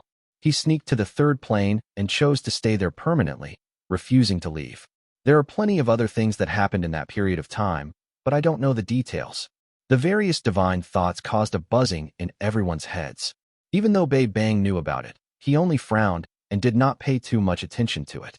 With a sullen expression, he glared at Shun, who was in the distance and currently busy with talking to the others in an excited manner, while occasionally pulling away his outer robe to reveal a large number of medicinal cores and spirit talismans hanging on his inner robe. He then sighed in his heart. The bald crane was in Su Ming's storage bag, but through its peculiar divine ability, it could see everything in the world outside. At that moment, it screeched excitedly in Su Ming's heart. Genius. This person's a genius. Su Ming, why haven't I thought of this before? Darn it all, I want to go out and be as cool as he is. Go tell the others that I'm buying crystals, a large amount of crystals. The bald crane had clearly been stimulated by Shun's action, and as it made a loud racket, it looked as if it wanted to rush outwards.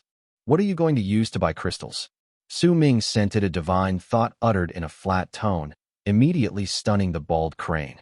It did not speak for a long time, clearly mulling over what it should use to buy crystals. As the bald crane was deep in thought, another figure appeared on Su Ming's platform, and the repetitious challenges began once more. 400, 500, 600. The slaughter continued on Su Ming's platform. The people who showed up were absolutely not his opponent, and even though he continued with his killing, a crease had slowly started to form between Su Ming's brows. He had thought that there was something off previously. Based on logical reasoning, with this sort of slaughter going on, it would be unlikely for the people outside to continue charging towards him like a swarm of bees to challenge him. Yet his situation didn't change no matter how much time passed. After a moment of thought, his lips curled up into a cold sneer. Since there were so many people coming to die, they should not blame Su Ming for being ruthless and merciless. Those outside could not see the slaughter on the Lotus platforms, but as time passed, all the challengers who went to Su Ming's platform died, and this was enough to shock all those outside. As the end to the challenges of the first day came close to the end, Most of the near 10 million cultivators in the world outside cast their gazes on Su Ming's lotus platform. Compared to the others, Su Ming's platform was drenched in blood and filled with a crimson light. In the clouds and fog which appeared above his platform were two runic symbols which were currently shining. One of them symbolized the number of challengers, and the other blood-red one showed the number of deaths that had occurred on that platform. The blood-red runic symbol revealed that the number of deaths had surpassed 1,000. The battles on other lotus platforms were clearly not as intense as on that of Su Ming. At most, they only had 400-something deaths. The ones who had the least were the aloof young man and the sickly pale middle-aged man with the gentle face. The two of them had sat on their platforms throughout the day, but no one had challenged them. Because of that, their platforms became incredibly distinct among the others, and only Su Ming's was as radiant as theirs. The first two attracted attention because no one dared to challenge them, and the other was because of the heinous slaughter. Besides that person called Shun, all those who had dared to challenge Su Ming had died. Sometimes, a person's reputation was built through slaughter, such as with Su Ming. There was a grim look in the eyes of the cultivators in the area as they stared at his platform. Killing more than 1,000 cultivators could only be done with a certain amount of power, but even more importantly, Su Ming had not once activated the flourishing lotus on his robe to absorb life force so that he could recover his strength. Compared to the other Dynasts who had been challenged throughout the day, besides the aloof young man and the gentle middle-aged man, all the others had restored their cultivation bases at least once, some even several times. However, even so, the judgments could not be made easily, since all lotus platforms were shielded by a screen of light. No one could tell what was going on inside, so they did not know whether there had been powerful warriors among the challengers. Yet no matter what, the shock brought by the fact of someone being able to kill more than 1,000 cultivators in a day was like a mighty pressure that gradually enveloped the hearts of all those in the area.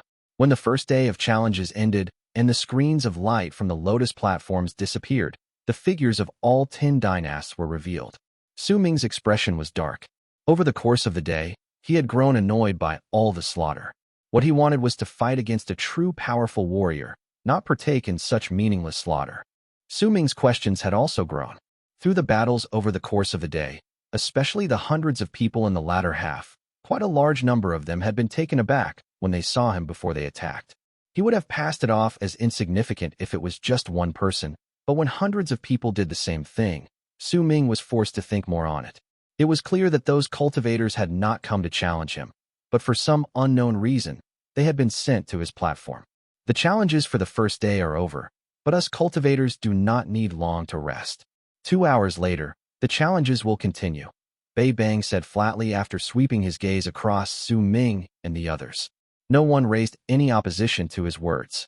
A glint shone in Su Ming's eyes. Then for the first time during the anointment ceremony, right in front of 10 million cultivators, his calm voice rose into the air. I have a question. His voice echoed in the air. When it traveled in all directions, he immediately attracted the gazes from all the cultivators around him. Even the other 9 dynasts cast their gazes towards him. When they looked at him, most of the dynasts had calm expressions on their faces, so no one could tell what they felt at that moment. Speak, Bei Bang commanded flatly. A light shone in the eyes of the tanned old man who stood among the 3 sect masters behind him, and he started laughing coldly in his heart. There were clearly quite a large number of people who did not intend to challenge me today among my challengers, so why were they sent to my platform? Su Ming asked slowly while staring at the old man in Life Realm.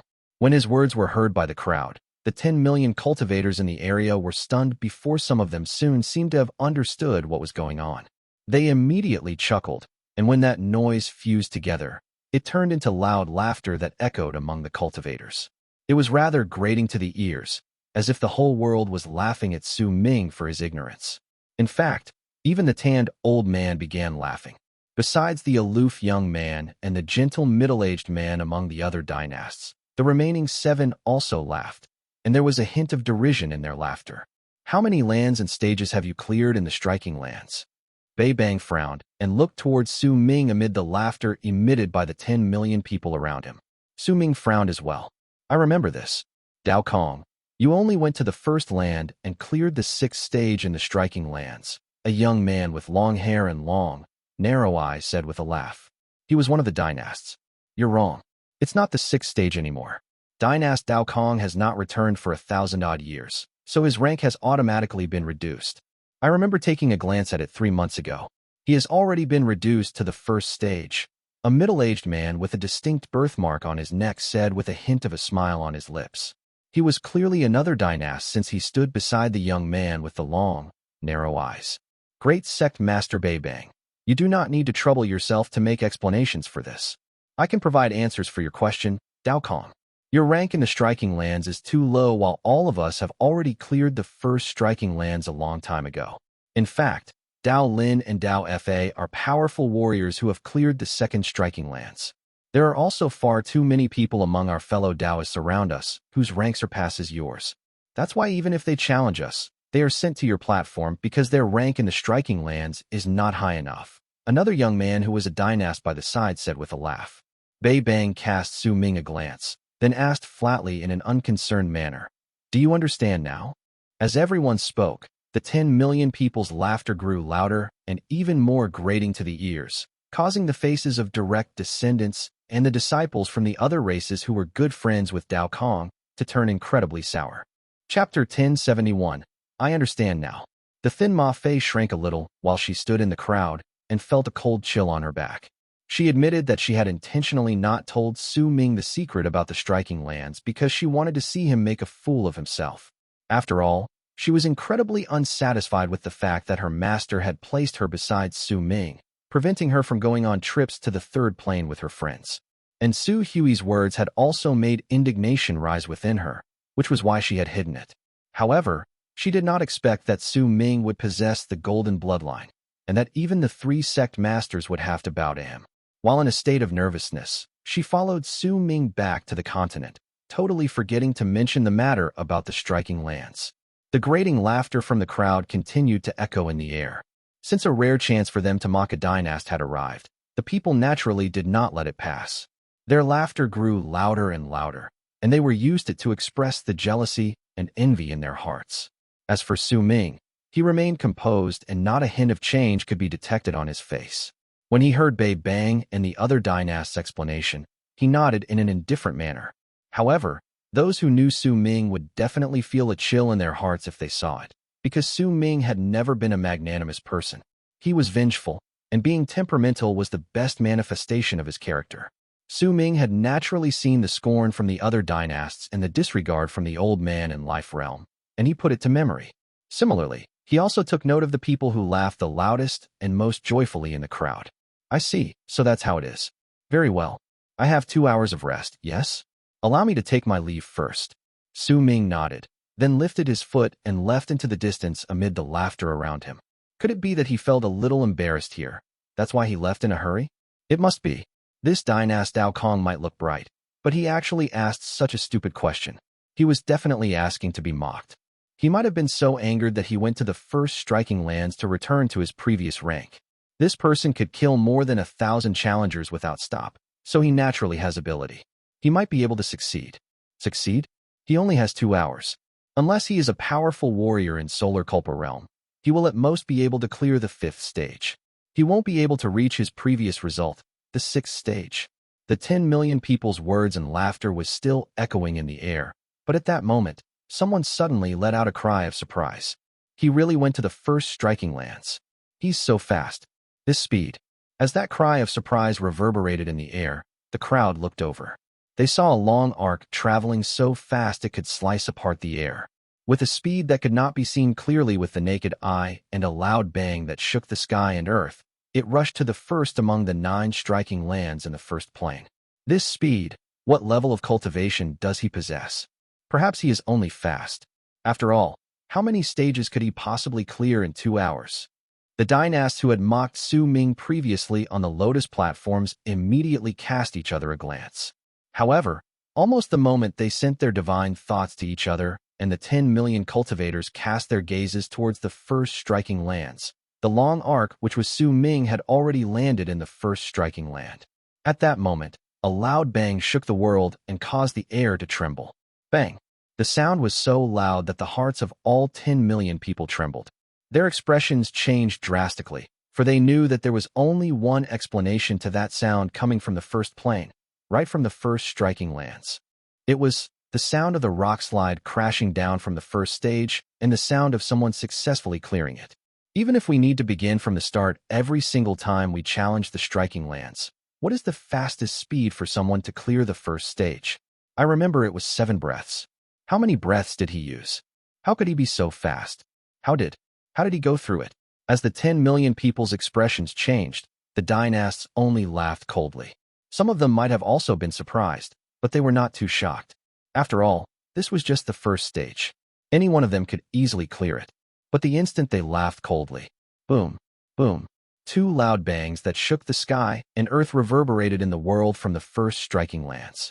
The wave of sound that was formed turned into a wave of ripples that swept through the area as if a violent gust of wind had been stirred up. At that moment, more people sported even changes in their expressions. Even the expressions of the Dynasts who had been previously mocking grew grave. However, before the people in the area had time to think and cause an uproar, 3 loud, shocking bangs suddenly rose into the air again. They sounded as if they were connected to the previous 2. When their combination shook the world, the Dynasts who had previously mocked Su Ming were finally shocked as well. What is this speed? Impossible. This is the 3rd stage. Even the person who cleared the 3rd stage at a record time used up the span of nearly 20 breaths. A commotion broke out. Quite a large number of people among the 10 million cultivators in the area stood up, and with astonishment looked towards the first striking lance. As their expressions changed, they looked as if they wanted to personally witness the sight of Su Ming clearing the area. At that moment, another loud bang shook all the people's hearts. This time, based on their speculations, there had to be 4 bangs rising into the air, but in reality, it was not just 4. It was 15. 15 loud bangs shook the sky and earth, and when the loud rumbles made the world tremble, the cultivators felt as if the world was about to stop and as if time was about to freeze. All their thoughts came to a halt, and every single sound they heard with their ears was drowned by the noise coming from below, making it the only thing they heard. 15 bangs. How could 15 bangs ring out at the same time? This is the 4th, 5th, and 6th stages being cleared at the same time. How could this be? Unless this person isn't going by the rules and is just clearing them with brute strength. The commotion took over the whole area, and the expressions of the Dynasts who had previously mocked Su Ming no longer looked like they were before. Besides the aloof young man and the gentle middle-aged man, all the others looked down with incredibly grave expressions. Many of the 10 million cultivators flew up swiftly to charge towards the first striking lance. They wanted to see how Su Ming did that feat from close proximity. However, at the instant the people flew up, another 15 bangs rose up and echoed furiously in the air. This time, even the aloof young man and the gentle middle-aged man beside him stood up to look towards the first striking lance. In fact, even the pupils of the old man in Life Realm shrank. The 3 sect masters all had different expressions on their faces. The second 15 bangs clearly represented the 7th and 8th stages being cleared instantly. While this was not something unprecedented in Morning Dao Sect, it was still something that had not happened in over 10,000 years. Several millions of people had flown up from the crowd. With the fastest speed they could muster, they charged towards the first striking lance. There was shock on their faces, along with a hint of thrill and excitement. They were shocked by the speed at which Su Ming used to clear the stages and thrilled and excited because such an event stirred anticipation in their hearts. They were highly interested in just how many stages Dao Kong would be able to clear, since he was obviously using his actions to show how unstoppable he was. Could it be that there will be another person who will clear the first striking lance? Haha, the heavens have blessed Morning Dao Sect. There were less than 1,000 people who cleared the first striking lands more than 1,000 years ago, but in just the past 1,000 years, a number of people several times the amount managed it. When the millions of long arcs charged towards the first striking lance, Su Ming had his head lifted to look at the sky and the continent. He was located in a gigantic, circular platform several hundreds of thousands of feet wide. There were circles of carvings on the platform, and they resembled annual rings. At that moment, they were shining with a powerful light. Before him was the center of the circular platform, and there was a gigantic pillar of light rising into the sky from it. There were more than 1,000 names written horizontally on that pillar of light, and all of them represented the people who had successfully cleared the first striking lance. And there were large numbers of dragon-like beasts surrounding the pillar of light. They were all roaring at Su Ming. but he had an indifferent look on his face. At the instant he looked over with a cold glance, a piercing glare shone in his eyes, and the dragon-like beasts around the area threw their heads back and roared. Their bodies instantly turned into gigantic meteors that fell towards Su Ming with loud bangs. There was only one falling meteor in the first stage. Right then, the falling meteors had increased to 99. When they fell down, the force with which they crashed was equivalent to a full-powered strike from a cultivator in Solar Culpa Realm. This was equivalent to 99 powerful warriors in Solar Culpa Realm attacking at the same time. Yet not something that a normal person could fight against.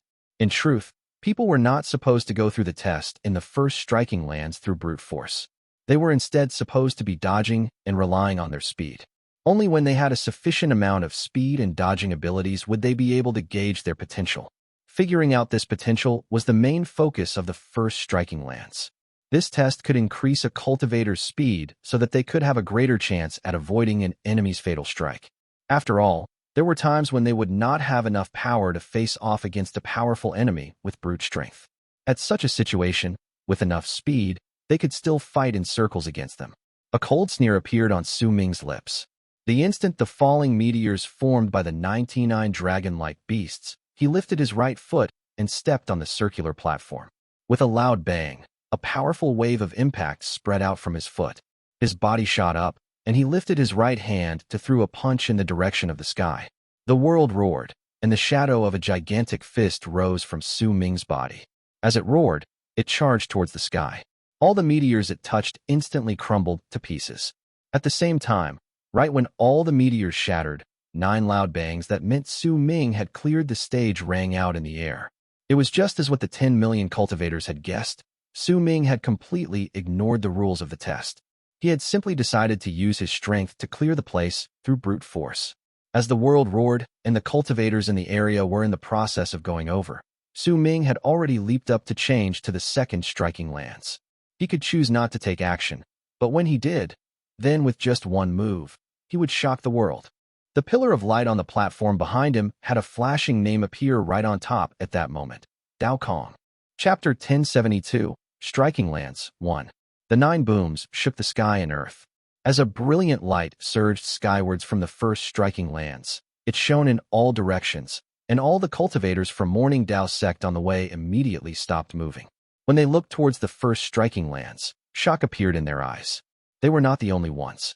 At that moment, the expressions of the disciples from Morning Dao Sect who had not flown out from the place where the anointment ceremony was held changed. The Dynast who had the same status as Su Ming also narrowed their eyes. Su Ming was simply too fast. Only around 100 breaths had passed since he left to the time he cleared all 9 stages in the first striking lance. It was a sensation due to the time he took and the difficulty that lay in that test itself. It was enough to start a storm which swept in all directions. Even the previous indifferent expressions of the aloof young man and the gentle middle-aged man turned grave while a dark light flashed in Bei Bang's eyes while he stood on the largest lotus platform. The 3 sect masters behind him had differing expressions. A barely noticeable fierce light shone in the tanned old man's eyes. The thin Ma-Fei sucked in a sharp breath as she stood in the crowd, looking rather dumbfounded. Even though she had guessed that Su Ming would be able to clear the first striking lands, she had not expected that he would be able to clear them at such a speed. The Shun, the person who had promoted himself on Su Ming's platform, was also in the crowd. At that moment, he shrank in slightly. Then a thought formed in his head. Immediately, he rose up. I'll be rich. I'll definitely be rich this time.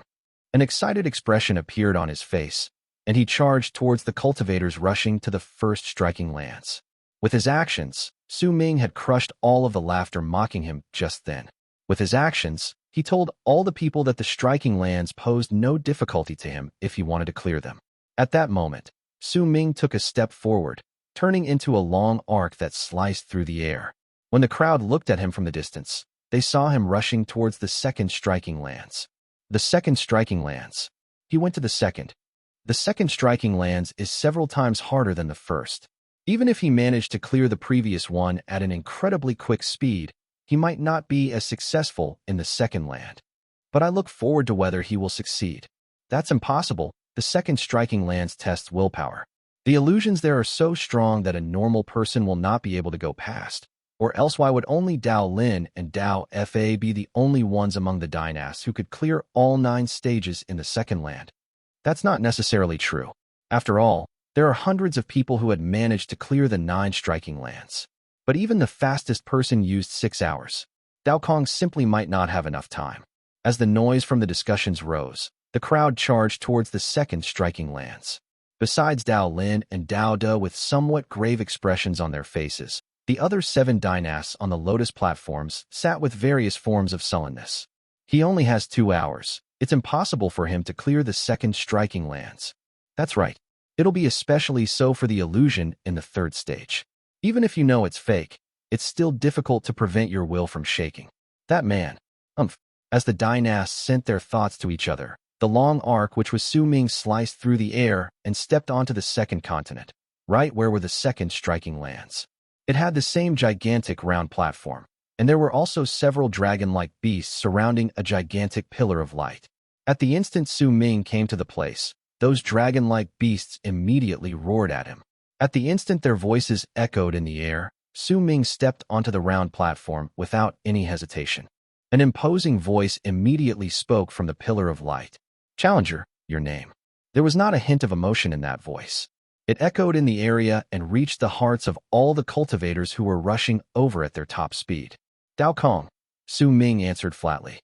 At the instant his voice rang out, a gentle light spread out from the pillar of light. It enveloped Su Ming's body, and when it spread past him, the emotionless voice echoed in the air in the same imposing manner again. "Dao Kong, the second striking lands, the stage of illusions, will henceforth be activated." When it finished speaking, the world before Su Ming's eyes changed and turned into emptiness. The darkness there was endless. Strange roars came non-stop from somewhere farther away. Stage of illusions. A cold sneer appeared at the corners of Su Ming's mouth. Perhaps such illusions would affect the others, but Su Ming had the illusion of stars, sun, and moon in his eyes. His own illusions contained the power of the illusion, which would turn everything fake into real as long as he believed it. Using an illusion to test Su Ming was akin to a cultivator in Foundation Establishment realm testing a cultivator in Nascent Soul realm. To Su Ming, the most energy-saving method would be to sit down cross-legged and allow the illusions around him to change, become more vicious, stronger, and as he remained unshaken, they would break. However, this method was not arrogant enough, not ostentatious enough, and it was not what Su Ming wanted. The shadow of the sun, moon, and stars flashed in his eyes, and his lips curled up into a cold sneer. He wanted to use a method no one else could use to clear the second striking lands. This unprecedented method was not of the illusions in this place testing Su Ming, but him using his illusions to test the land. Illusion versus illusion. He would see whose control and skills over illusions was greater. When Su Ming stepped into the second striking lands, there were already millions of long arcs who had arrived at the sky beyond that continent. They surrounded the area and looked at the striking lands. Shun's eyes shone as he stood among the cultivators. He swept his right hand across his bosom, and a spirit talisman shining with a blue light appeared on his palm. He stuck it to his neck, then threw his head back to roar. "Old masters, young masters, brothers, sisters, fellow Taoists, do you remember Shun? Mida means morality, and Shun means having everything go your way when you buy things. Today, on this land, I will open a betting pool to bet on how many breaths Dynast Dao Kong will need to clear 5 stages. If you bet that he will clear it within 50 breaths, your return rate will be 100 times. If within 100 breaths, your return rate will be 50 times. Within 200 breaths, your return rate will be 10. And if you bet that he will clear it in more than 200 breaths, your return rate will be 1. Under the effect of the spirit talisman, Shun's voice immediately echoed in the air in a thunderous manner. Everyone within the area could hear it. It was clear that his spirit talisman was not an ordinary object, since it was able to achieve such an effect. The price for its creation should have been great, but if Shun could grasp the right timing, he could earn back several times, several dozens of times, or even hundreds of times the money he lost. When faced with the possibility of such returns, there was no way he would let this chance go. The millions of cultivators in the area turned their heads towards him, and someone immediately believed in his words and walked towards Shun to place a bet. Why are we only betting for 5 stages? There were also those who were suspicious of Shun's words. "Fellow Taoist, We can open another betting pool after 5 stages. We don't have to be in a hurry. Besides, Dynast Dao Kong might not be able to clear the first 5 stages. At that time, I will reimburse all those who bet on the final option. This is a rare chance, so what are you waiting for? You only need a few crystals, and if you make the right judgment, then with 1 crystal, you will earn 100 crystals. You can earn 50 crystals or 20 crystals, and at the very least Anther crystal. Make your bets. My fellow friends, make your bets. Time is almost up. The 50 breaths lot is almost closed, but I'll still take those for 100 breaths. Shun spoke rapidly and shouted continuously. The commotion from the world outside could not reach the striking lands. At that moment, Su Ming's eyes sparkled, and the shadow of the sun, moon, and stars manifested in his eyes. Everything around him was dark while strange roars came from all directions. They sounded closer, as if there were plenty of malicious spirits charging towards him. Su Ming let out a cold harumph. The sun, moon, and stars shone powerfully in his eyes. Immediately, they reflected Su Ming's will in the form of pictures, and a layer of golden light spread out from his body. That golden light swept through the area, changing the space around Su Ming from darkness to another world. Beneath his feet was ground, and above his head was a sky.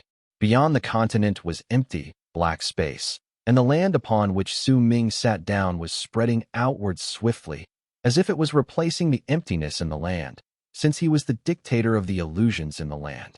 The light was created by illusions, and the dark spaces in the area were also created by them. This was a battle of illusions. Those from the striking lands contained a power that could shake willpower, but Su Ming's illusion not only contained this power, but also the art from the ancestral spirits in divine essence Star Ocean, the power that would become reality as long as he believed in it. Because of it, the superior one was immediately decided. Almost at the instant Su Ming's world of light swept outwards, the black space dissipated layer by layer to reveal countless ferocious, malicious spirits. They let out shrill screams of pain and tumbled backwards. In an instant, the world before Su Ming no longer had any darkness in it. Light stretched to 100,000 feet around him. The first stage has been cleared. Activate the second stage. When the aloof voice rang in the air again, the scene around Su Ming changed once again. This time, what appeared was a blue sea. Some mountains could be seen far in the distance. Together with the sea, they formed a familiar scene from Su Ming's memories. An art to bring out my memories, then manifest all that is familiar to me. You are not as familiar as I am with this art. A brilliant light shone in Su Ming's eyes. He raised his right hand, then swung it forward. As the sun and moon formed in his eyes, the sea instantly tumbled about. Waves surged upwards and roared. Bolts of lightning flashed with thunderous roars. When they descended, they looked as if they separated the world, tearing the sea and the mountains in the distance apart with one loud bang. As the whole world shattered and crumbled into fragments that tumbled backwards, what appeared after was a galaxy. Floating in it was a dull, lusterless planet. It looked as if it was dead, without a single hint of vitality that could be detected. Chapter 1073, Striking Lands, 2. There was no life force in the planet. It was like a huge meteor, dreary and dull. After a moment, a group of cultivators approached it from a distant galaxy. There were 8 of them, and they were charging forward as if they were about to come rest there. But the instant they stepped onto the dull planet, it turned into a gigantic heart. It pumped a few times, and when the cultivators screamed shrilly in pain, their bodies instantly shattered due to the beating of the heart. Their souls were immediately sucked by it. Then, the bloody heart turned back into a dull planet. Su Ming was in the distance. He had watched the whole scene, and a cold smile appeared on his lips. All of it was an illusion, but it belonged to Su Ming, not the striking lands. The illusion was born from a memory, but not his. The memory belonged to the strange power which had created the illusion and which lay at the core of the striking lands of Morning Dao Sect. Su Ming cast a cold glance towards the place, then raised his right hand to swing it forward. Immediately, hundreds of cultivators charged forward. Fear was on their faces, because there were around 1,000 people hot on their heels. Both their expressions and their actions looked incredibly real, so not a hint of falsehood could be detected. The people were so fast that they instantly closed in on the dull meteor. After a moment, screams of pain rang out, and even the thousands of people chasing after them were crushed while their nascent divinities were absorbed by the planet which had turned into a heart. Based on my understanding, The pinnacle of illusions is not to pass falsehood as the truth. Ming said softly. He swung his right arm again, and the power of time surged forth, making the time flow without any sign or sound. In no time, 10,000 years seemed to pass. Then, gradually, an army made of tens of thousands of cultivators appeared in the area. They rushed forward, looking like they wanted to pass by the planet.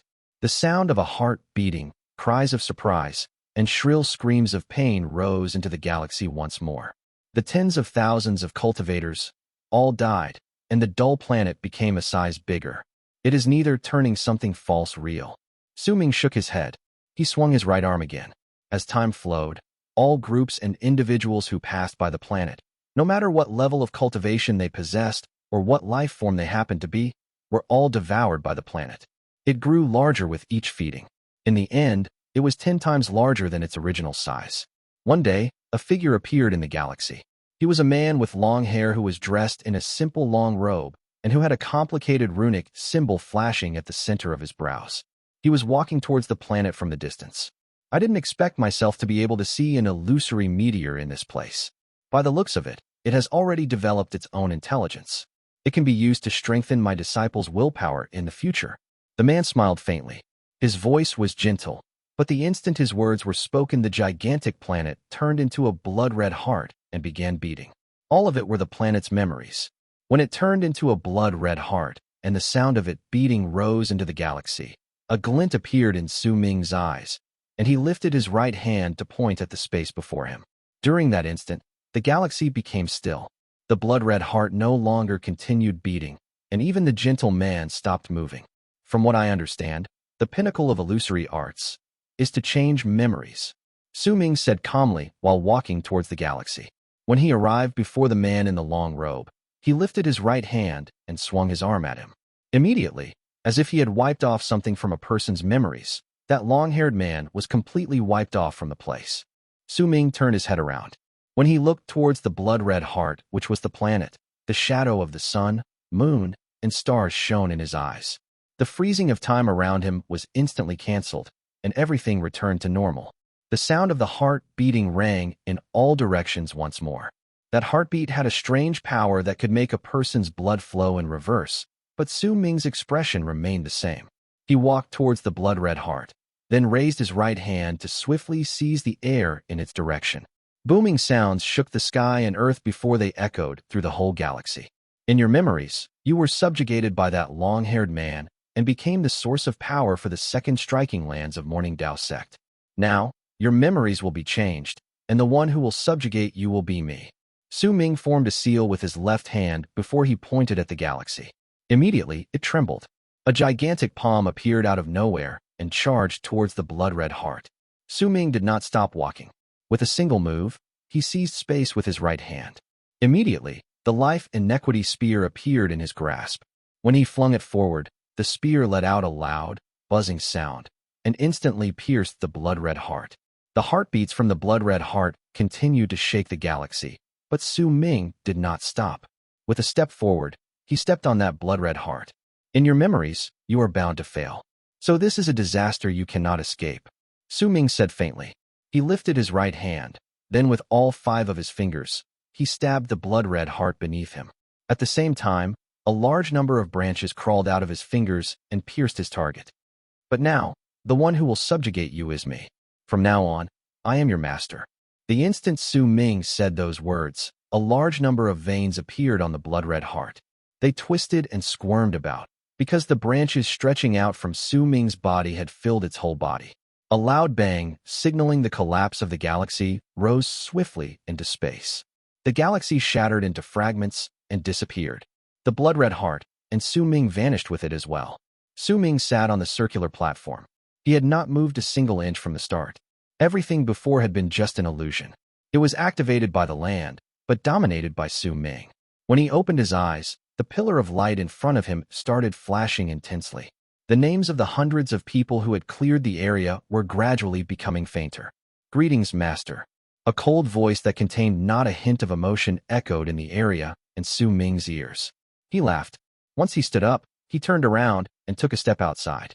In an instant, he walked out of the platform in the land. When he appeared in midair, The pillar of light on the platform behind him showed Dao Kong's name at its highest spot, above the hundreds of other names. And his name was not as dull as the other names. It was a brilliant shade of red.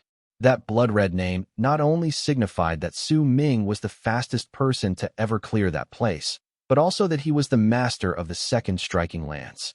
However, that was something that other people would not know. Only Su Ming would know about it. And if he wanted, he could even make the disciples from Morning Dao Sect coming to clear the second striking lands die there. More accurately speaking, Su Ming did not clear the place, because he did not clear the stages step by step based on the rules. Instead, he used a forceful method to become the master of the rules. Needless to say, because of it, he had risen above everyone. When he walked out, all the hundreds of cultivators in the area were so shocked they were flabbergasted. While Su Ming thought that he had spent a long period of time to clear the zone, he had in truth spent much less time in the second striking lands compared to the first. He had only used 35 breaths. The people around the area had counted since when Su Ming had stepped into the second striking lands. In fact, before Shun could amass a large number of bettors after he opened his betting pool, it had already ended.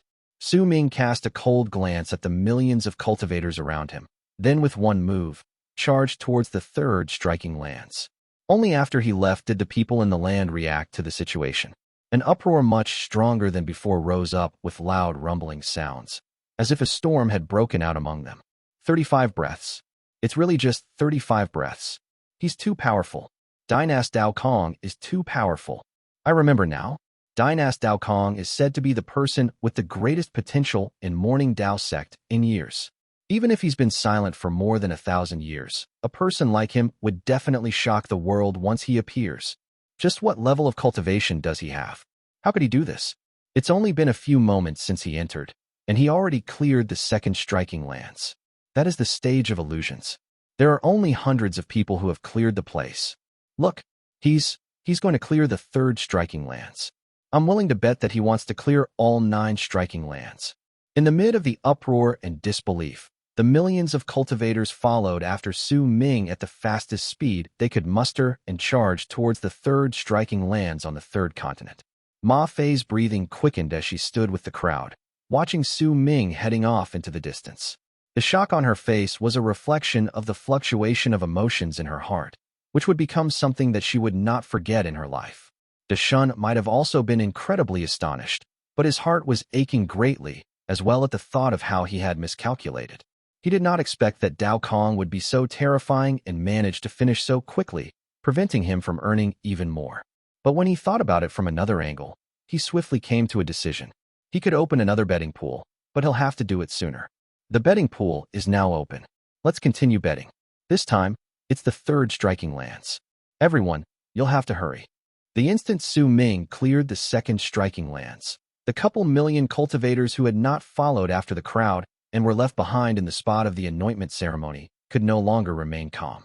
With disbelief on their faces, they flew out and without any hesitation headed towards the third continent. Even the Dynast found themselves unable to continue staying behind.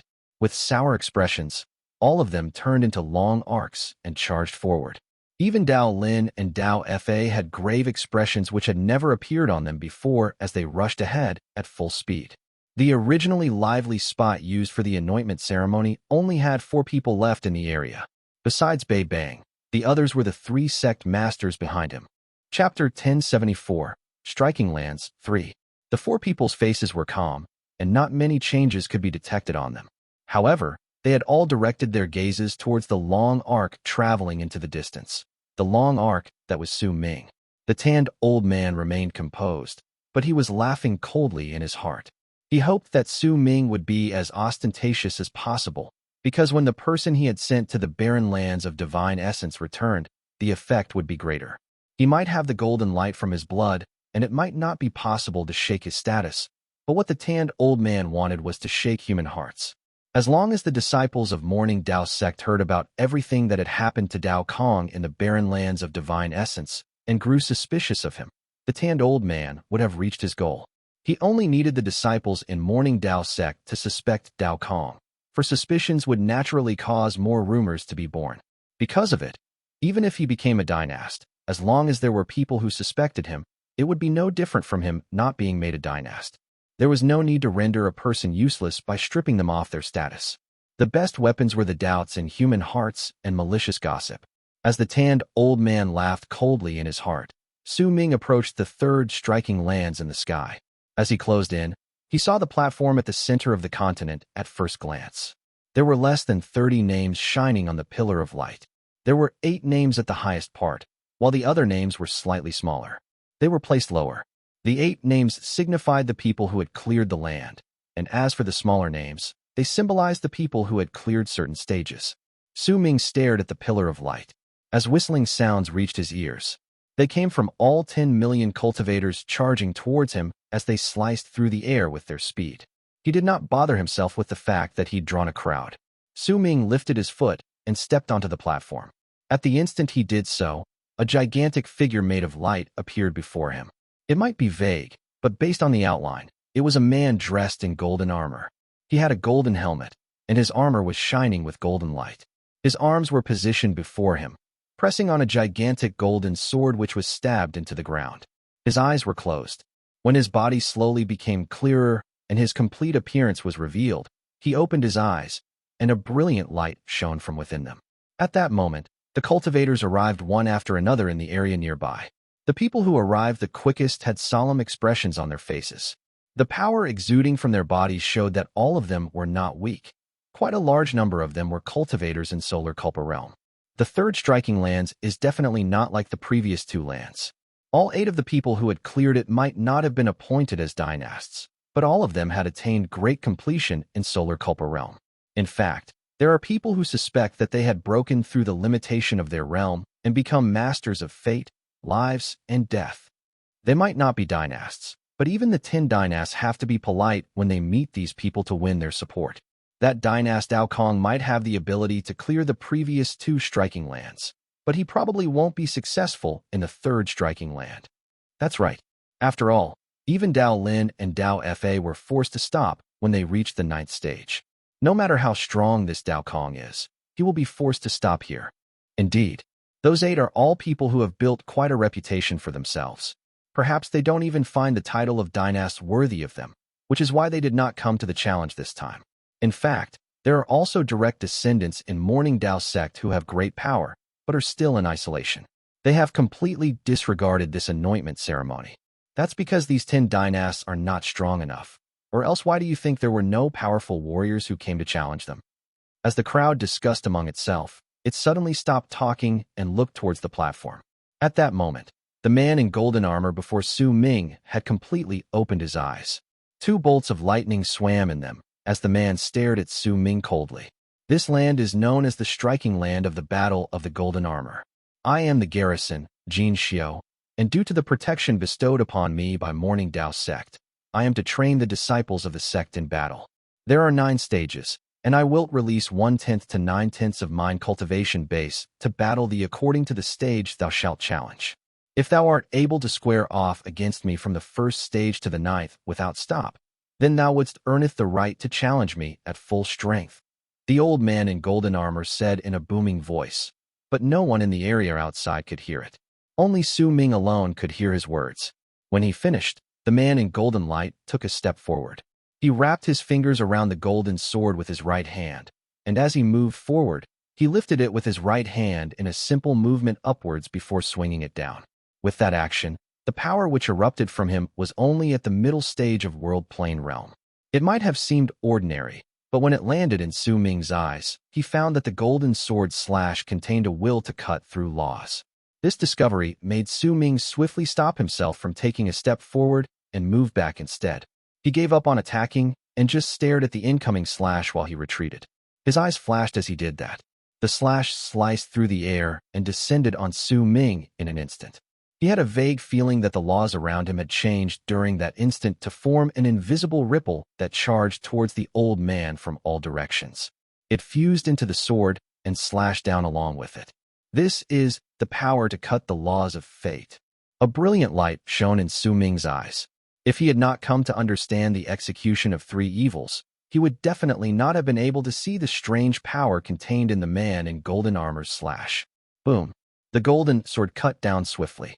Su Ming had clearly retreated, But when he was about to avoid the attack to observe it carefully, he discovered that at the instant the sword swung down, the dimension around him had changed. It was as if the space in which he was had moved to appear under the sword all on its own. Sowing could not dodge it. This isn't just a slash containing the power to cut fate. The power that spread out to change the laws just now changed the dimension around me, as well as my location, so that the sword would definitely hit me. Jin Xiu, what a man. For the first time, fighting spirit rose in Su Ming's eyes. It was the first time he became so excited ever since he had come to Morning Dao Sect.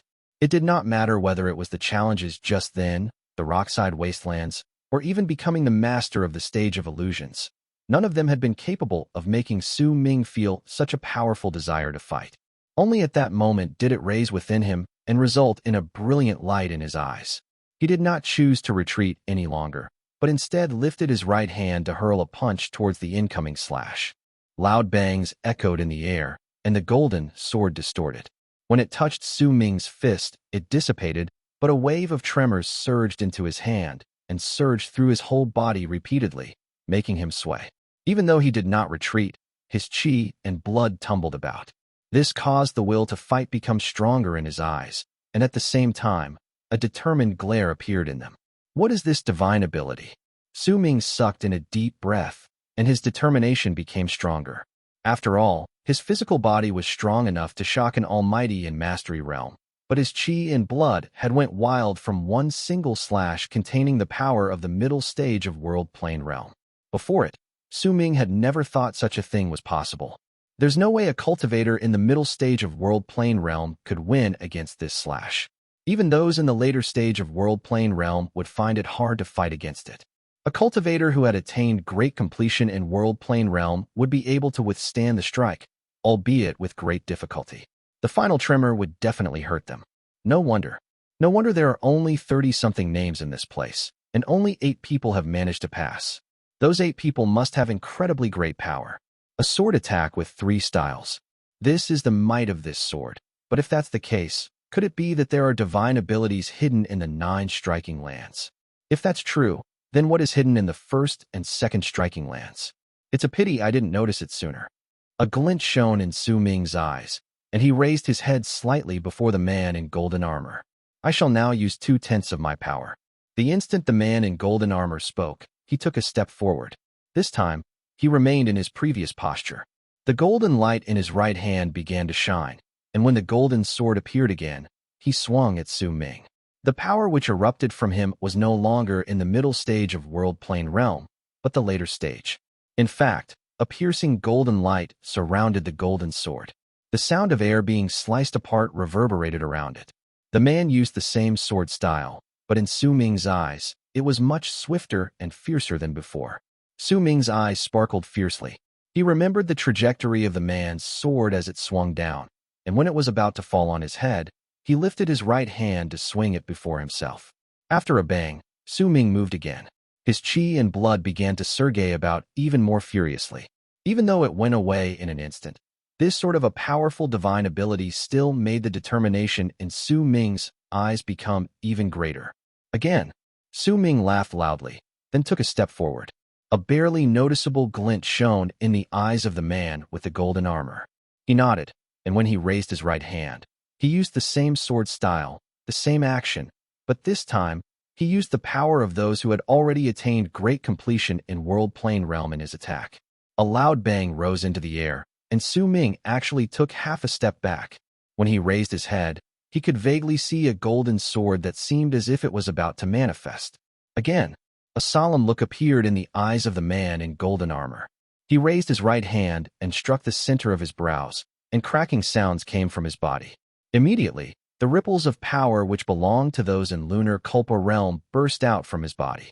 A golden moon appeared behind him, and the golden light surged into the sky from the sword in his hand.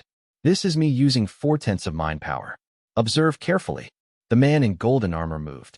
It was still the same sword trajectory, but the instant it landed, Su Ming had a strong feeling that the sword seemed to have shuddered in midair. When it did so, the sharpness of the sword immediately grew by leaps and bounds. The slash landed, and booming sounds surged into the air. This time, Su Ming took a step backwards, but the man in golden armor also trembled. He took a step back. When he lifted his head, a hint of astonishment could be seen on his face. Dost thou understand? I'm still a little off.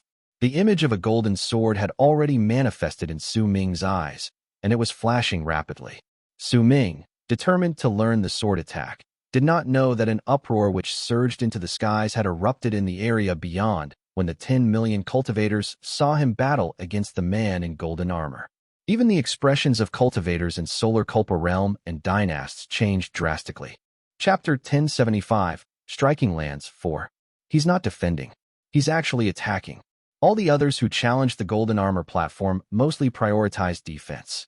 After all, the sword attack from the man in the golden armor is incredibly powerful, and it far surpasses the power which he shows. This is not the main focus. The main point is, Dynast Dao Kong actually made Jin Xiu take a step back. I wonder if you met him before, but over the years, I've never seen anyone who actually managed to force Jin Xiu back. I've seen someone do it before, but the power needed is at the very least in Solar Culpa Realm. As the people in the area fell into discussions, the Dynasts who had come to the area looked over with dark expressions. Hints of shock were in their eyes, and even Dao Lin as well as Dao Fa were solemn. He's at the 5th stage now, Dynast Dao Lin, the young man with the aloof expression, said in a cold voice at that moment. One of them has only released 4/10 of his power, and the other is fighting at full strength. There's nothing worth any shock, said Dao Fa, the gentle man who was also a Dynast and who was standing beside Dao Lin, faintly when he heard those words. On the platform, Su Ming lifted his head and stared at the man in golden armor before him. The image of the golden sword shone in his eyes. He had been able to make the man take a step back in the previous exchange because he had understood the power causing the rebound in that sword attack. That power could make all people's chi and blood surge. If they could not withstand it, their chi and blood would disintegrate and they would die. But even if they could withstand it, the surging of their chi and blood could still make their bodies numb. Thou hast cleareth the 4th stage. I wilt now release 5/10 of mind power. As the man in golden armor spoke languidly, golden light shone in his eyes. The power of those in lunar Culpa realm erupted from his body. His presence was so strong that it instantly formed a mighty pressure that spread through the area. At the instant that presence of lunar Culpa realm appeared, it erupted again. It was a power that was just a sliver away from solar Culpa realm.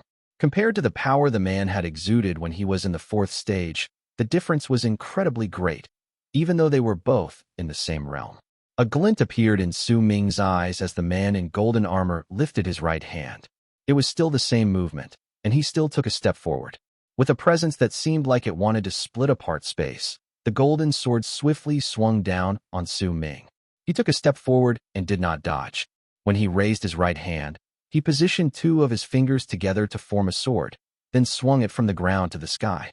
An invisible sword seemed to have formed in his hand, and with an upwards motion, it crashed against the incoming golden sword. Booming sounds reverberated in all directions. This time, Su Ming shuddered and staggered 3 steps backwards. The man in golden armor also shuddered and took 5 steps backwards. He stabbed the golden sword into the ground to stop himself and drew a long line in the land.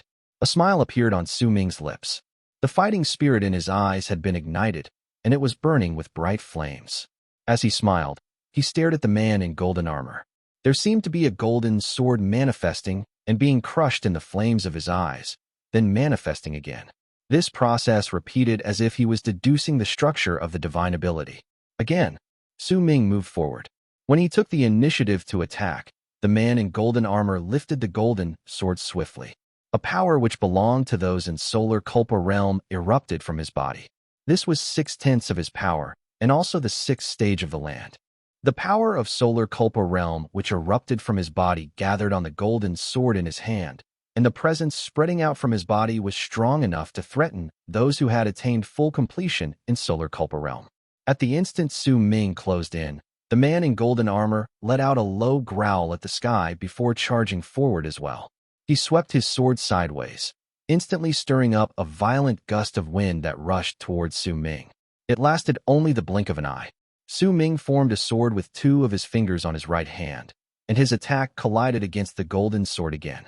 With a loud bang, the 2 of them retreated. Blood trickled out of Su Ming's mouth, and the man in golden armor also had blood on his lips. This time, neither of them spoke. Instead, 7/10 of the man in golden armor's power erupted from his body, causing his level of cultivation to rise straight to the great completion of Solar Culpa realm. At this level, the sword he swung down could make the pupils of even Almighties in Mastery realm shrink, which was a telling sign of just how powerful he was. At the instant his power erupted, the man in golden armor rushed forward. The fighting spirit in Su Ming's eyes became even stronger, and the image of the golden sword had already crumbled several times before being reassembled in them. The two people collided once more.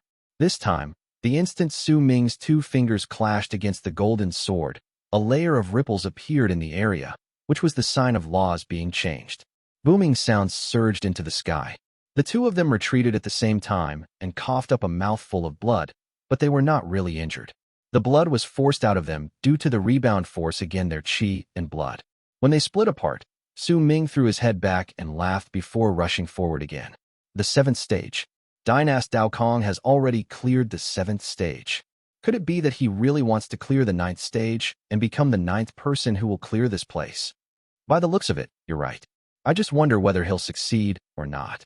It would be easier to predict whether he can clear the 8th stage, since the main problem lies in the 9th stage. Dynast Dao Kong might not be able to clear it successfully. After all, plenty of prodigies have been forced to stop at the 9th stage. The people in the area immediately began discussing among themselves.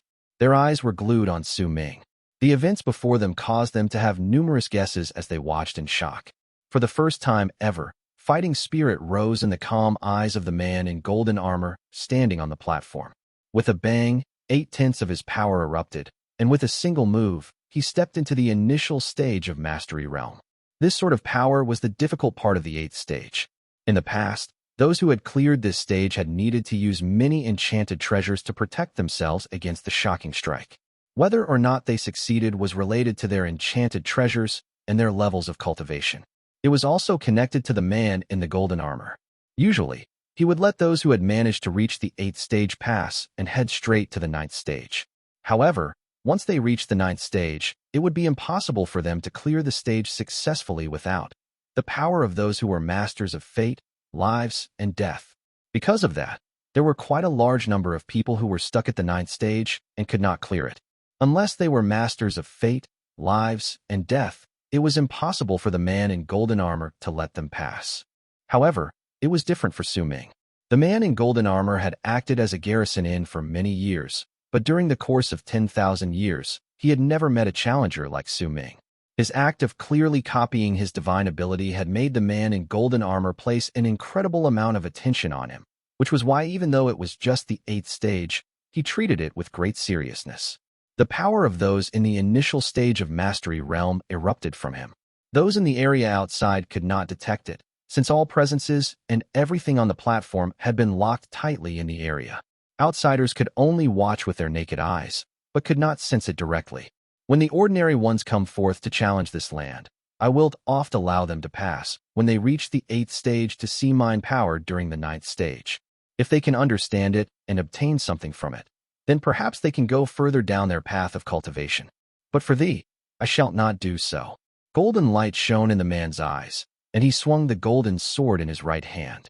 This time, he did not step forward, but instead used the simplest manner to swiftly slash down at Su Ming. The platform trembled, and booming sounds reverberated in the air. The golden sword formed a golden long arc with its slash and charged towards Su Ming. His eyes sparkled, and he also lifted his right hand. In the same manner, he slashed upwards. Another shocking sound rose into the air. Su Ming's body trembled violently, and all his qi and blood surged within him as if they were about to burst out of his body. He was forced back and coughed up a mouthful of blood. Only then did his body feel better, but he felt numb. For the span of a few breaths, he even felt as if he had turned into a mortal. There was the sound of cracking from all parts of the golden armor. It might have been damaged, but it did not shatter. When the man was forced back, he too coughed up blood. Observe well. This is the power of the 9th stage in this land, and also 9/10 of my power. The man in golden armor raised his head, and the blood at the corners of his lips disappeared instantly. When he opened his mouth to speak, the power of those in Mastery Realm erupted from him with a bang. This no longer belonged to those in the initial stage of Mastery Realm, but those who had stepped into the realm for many years and whose power had had time to accumulate. There were 8 people who cleared this stage before you. During it, 3 of them withstood this power through brute force. 5 of them did not, but since they had already moved into Mastery Realm, they had surpassed the limits of the Battle of the Golden Armor, and so I let them pass. If you can use your previous attack and shatter this golden sword, then I will release my full power to fight against you." When the man's power erupted from him, he took a step towards Su Ming.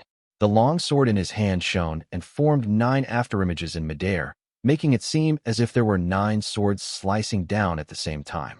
With fighting spirit burning in his eyes, Su Ming raised his right hand, formed a sword with 2 of his fingers, and at the instant a grim expression appeared on his face. He slashed at the incoming golden swords.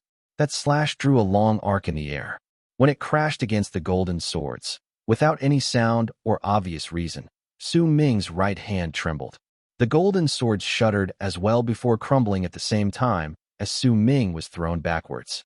When he was forced to the edge of the platform, he coughed up several mouthfuls of blood, but joy appeared on his face. He did not even bother wiping off the blood at the corner of his lips, just threw his head back and laughed. "I understand now, so that's how it is. Bring out your full power, we're fighting again." As Su Ming laughed, he raised his right hand and positioned 2 of his fingers into the shape of a sword, but this time, golden light shone on his fingers. The golden image of the sword in his eyes was no longer an illusion, but looked as if it had become real and replaced his pupils. This scene landed in the eyes of the 10 million people in the area outside, and their voices immediately resulted in a powerful commotion. The 9th stage. He really cleared the 9th stage. I didn't expect there to truly be someone who can clear all 9 stages in one go. I remember hearing from someone before that if there was someone who could clear the 9 stages in the 3rd striking lands in one go, Jin Xiu would bring out his strongest power, and the hidden 10th stage would appear. As the discussions echoed in the air, the man in golden armor regarded Su Ming seriously while he stood on the platform, as if he wanted to etch Su Ming's face deep into his mind. 10,000 years ago, the ranks in the striking lands were reset. You are the first since then to have me show my full power. I'll remember your name, Dao Kong. I do not know how much you have come to understand, but if you wish, you can leave now. You will still be considered to have cleared the stage. And think hard about your choice, for if you did not understand, you will not be able to parry my God Slayer art. Chapter 1076, Striking Lands, 5. Su Ming swung 2 fingers before him, and a golden light immediately appeared. During that instant, ripples spread through the area, as if some laws had been changed. This scene landed in the man in golden armor's eyes, and his eyes sparkled. A smile appeared at the corner of his lips. He nodded and closed his eyes. It only lasted for the span of 2 breaths, but when he opened his eyes again, a power that had never appeared before on him while he was in the 3rd striking lands erupted from his body. This power had clearly been sealed before, because when it burst forth, semi-transparent talismans started flashing rapidly at the center of his brows and chest, as if they were suppressing the release of his power. "Is this all that I can manage?" The man in golden armor sighed softly and mumbled to himself. When he lifted his head, his eyes had already turned gold. A presence which belonged to those in Fate Realm spread out from him. "Oh well, even if this is all that I can muster, it is what can be considered to be my full power now. I can bring out the God Slayer art in its complete form. Dao Kong, the name of this sword style is God Slayer. Observe well." The instant the man in golden armor said those words, he gripped the golden sword with his right hand, then moved his left to the handle as well. With both hands holding onto the sword, he lifted it, and during that instant, a low roar came from his mouth. Then with a presence of wanting to cut apart the world, he charged towards Su Ming. The will to fight burned brightly in Su Ming's eyes. As he laughed towards the sky, the golden light in his right hand reached a piercing degree. He raised his left hand and held his right wrist, and with the same movement as that of the man, he took a step forward, then cut down at the man in golden armor, stirring up a loud bang. Those outside the platform only saw 2 rays of golden light intersecting, 2 golden waves of sword aura crashing against each other, and heard a loud, astonishing bang that instantly made their ears ring. Their minds went blank. With a loud bang, the sword Su Ming had formed with 2 of his fingers had cut apart space. It cut down all laws of fate and slashed apart the man in golden armor's fate, while the golden sword cut down Su Ming's connection with the world. This was the first wave of contact once the two of them began fighting against each other at full force. It was a battle of two people cutting down fate. Then two types of transformed laws appeared behind Su Ming and the man in golden armor. They had been stirred up by the swords which brought chaos to a dimension by moving the target under their swings. It was the second wave of contact. Then, under a loud bang that surged into the sky, the third wave of contact, the rebound, erupted. Su Ming trembled violently, and in the midst of the loud bangs, he was flung out of the platform to land in the sky in the area outside. When he coughed up blood, the man in the golden armor also staggered backwards until he was at the edge where an invisible screen of light stopped him. It bounced him back, and he coughed up another mouthful of blood. You won. Remember its name, God Slayer Art. The man in golden armor smiled as he looked at Su Ming. As he spoke, he picked up the sword and swung it. Immediately, a name written in flourish appeared at the top of the pillar of light, surrounded by multiple dragon-like beasts, as if it had been carved there by a sword. Dao Kong. At the instant the name showed up, the light on the pillar of light instantly stretched to 100,000 feet. The dragon-like beasts around it immediately roared. With a smile on his face, the man in golden armor gradually disappeared from the platform. Su Ming stood in midair and wiped off the blood at the corners of his mouth. He lowered his head to stare at his right hand. Gradually, a hint of excitement and elation appeared in his eyes. He had not accepted that clearing the striking lands would allow him to get this sort of serendipity. This Godslayer art might only be comprised of a single slash, but that one slash was enough to shock all people. It was a peerless strike that could bring forth incredible destructive power. In fact, based on what Su Ming could feel, that art could compare to Mountain Shifter art. With it and the Mountain Shifter art, Su Ming was confident he could win against even stronger opponents. When the man in golden armor disappeared from the platform, the 10 million cultivators in the area fell into a state of dead silence. They had witnessed the entire process, and soon, a shocking boom erupted from them. The buzzing of voices spread through the crowd, revealing their shock as well as envy, and it continued boiling around them. It's only been a few moments. Only a small part of the 2 hours has passed, and he has already managed to clear 3 striking lands. Even Dynast Dao Lin and Dao Fa could not do this. No wonder they said that Dynast Dao Kong had been able to kill more than 1,000 challengers previously. By the looks of it, these people had simply been reckless. Say, do you think he'll go to the 4th striking lands? As the crowd discussed among themselves, the Dynasts were silent. Even Dao Lin and Dao Fa stood with narrowed eyes. They stared at Su Ming standing in midair, and a pressure they had never felt before rose in their hearts upon him, clearing the 3rd striking lands. In the spot at the center of the 9 continents in the first plane was the old man in Life Realm. As he waited on the Lotus platform, his expression had also changed. Let's go have a look. Looks like we've underestimated this Dynast Dao Kong, but I'm also curious. How could a person's level of cultivation change so much in only the span of little more than 1,000 years? Sect Master Bei Bang. You do not need to be curious. I will give you the answer in a few days' time, the tanned old man behind him said with a smile, but his heart was already filled with shock.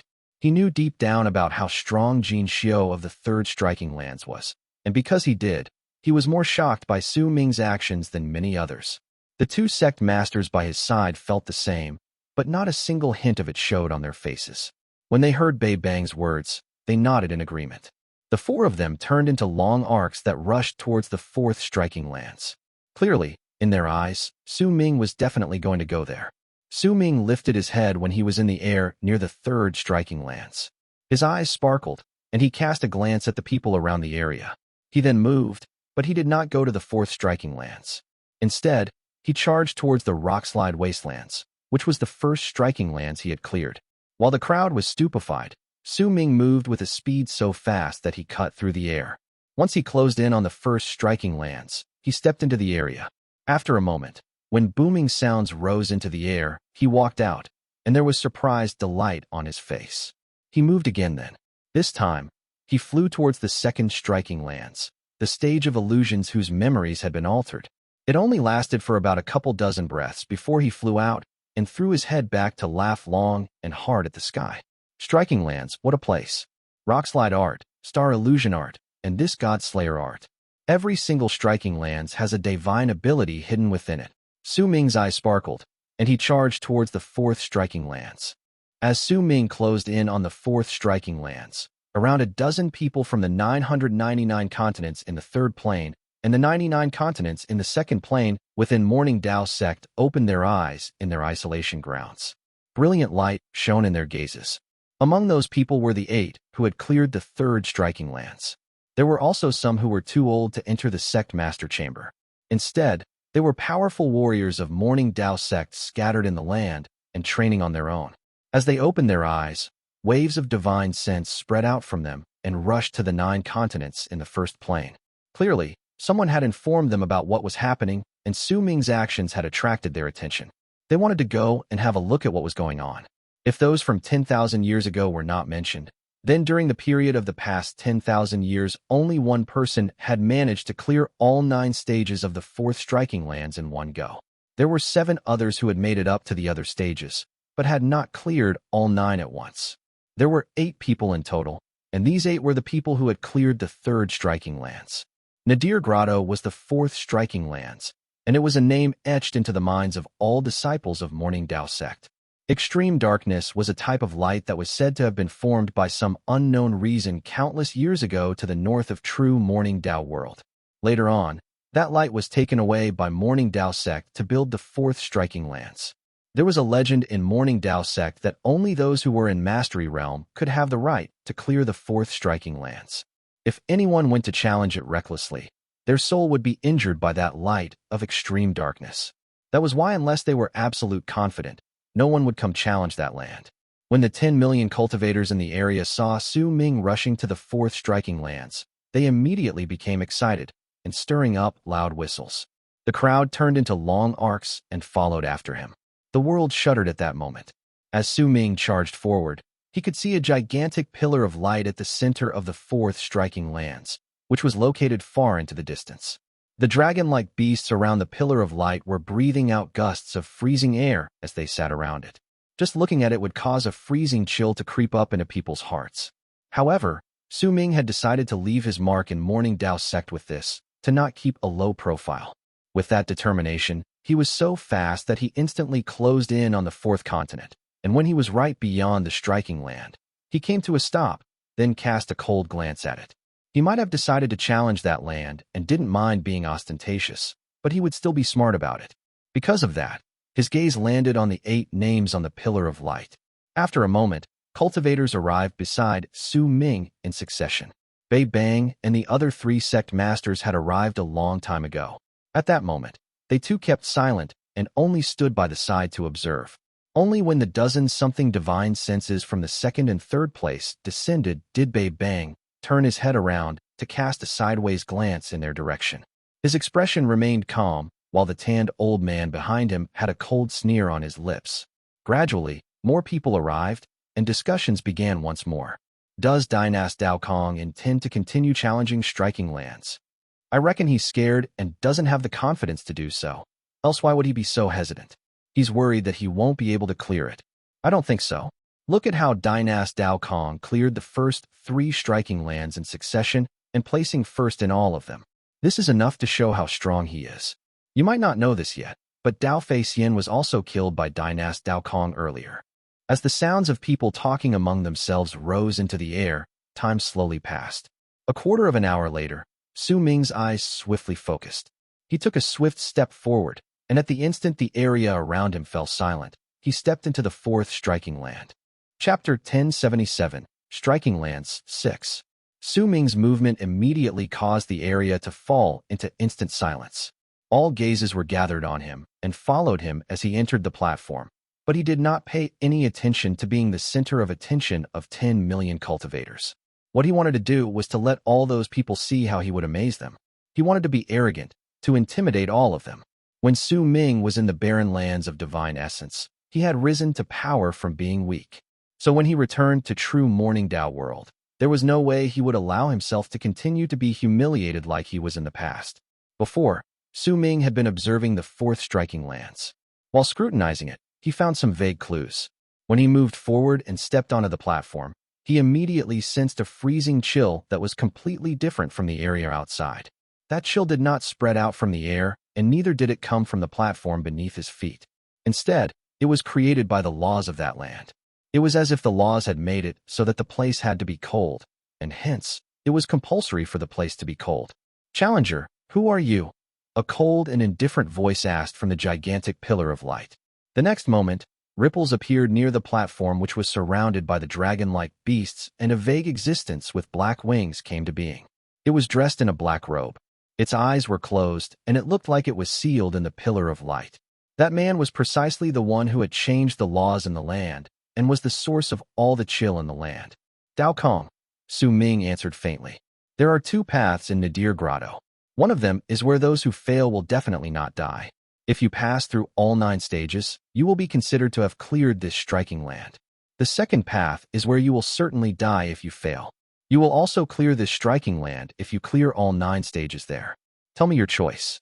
The freezing voice was loud, but those in the area outside could not hear it. What's the difference? Su Ming asked in a languid manner while frowning. The difference is whether you want to die or live. There was a mighty pressure in the icy cold voice, bringing with it an air of those who regarded themselves superior to all others. The words might have been cold, and the arrogance exuding by their speaker was incredibly clear. When Su Ming heard his speech, a brilliant light shone in his eyes, and he started laughing. I choose the second path, he said faintly. The figure which seemed to be sealed in the pillar of light opened its eyes swiftly. At the instant, a brilliant light shone in them. All the dragon-like beasts surrounding that pillar of light roared together and descended. Dark light shone on them before they swiftly fused together to form one single figure. That figure had a body covered in black feathers and had a pair of wings like those of a bat. Red light shone in his eyes, and he looked exactly like the figure sealed in the pillar of light. With each 3 breaths, you will be considered to have cleared a stage. If you last for more than 30 breaths, you will have cleared the 4th striking lands. In the 10,000 years since the rankings were reset, only one person has cleared the 4th striking lands, and he chose the first path. Red light shone in the eyes of the person with black feathers, and there was a ghastly chill to his voice. As he spoke, he moved forward, and a piercing black light erupted from his body. That black light seemed to be able to devour all sources of light. At the instant it appeared, it caused Su Ming to feel as if he had been stabbed by countless needles.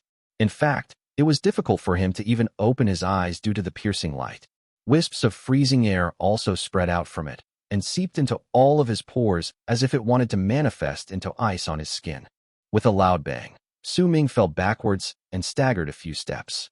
When he lifted his head, a loud whooshing sound reached his ears.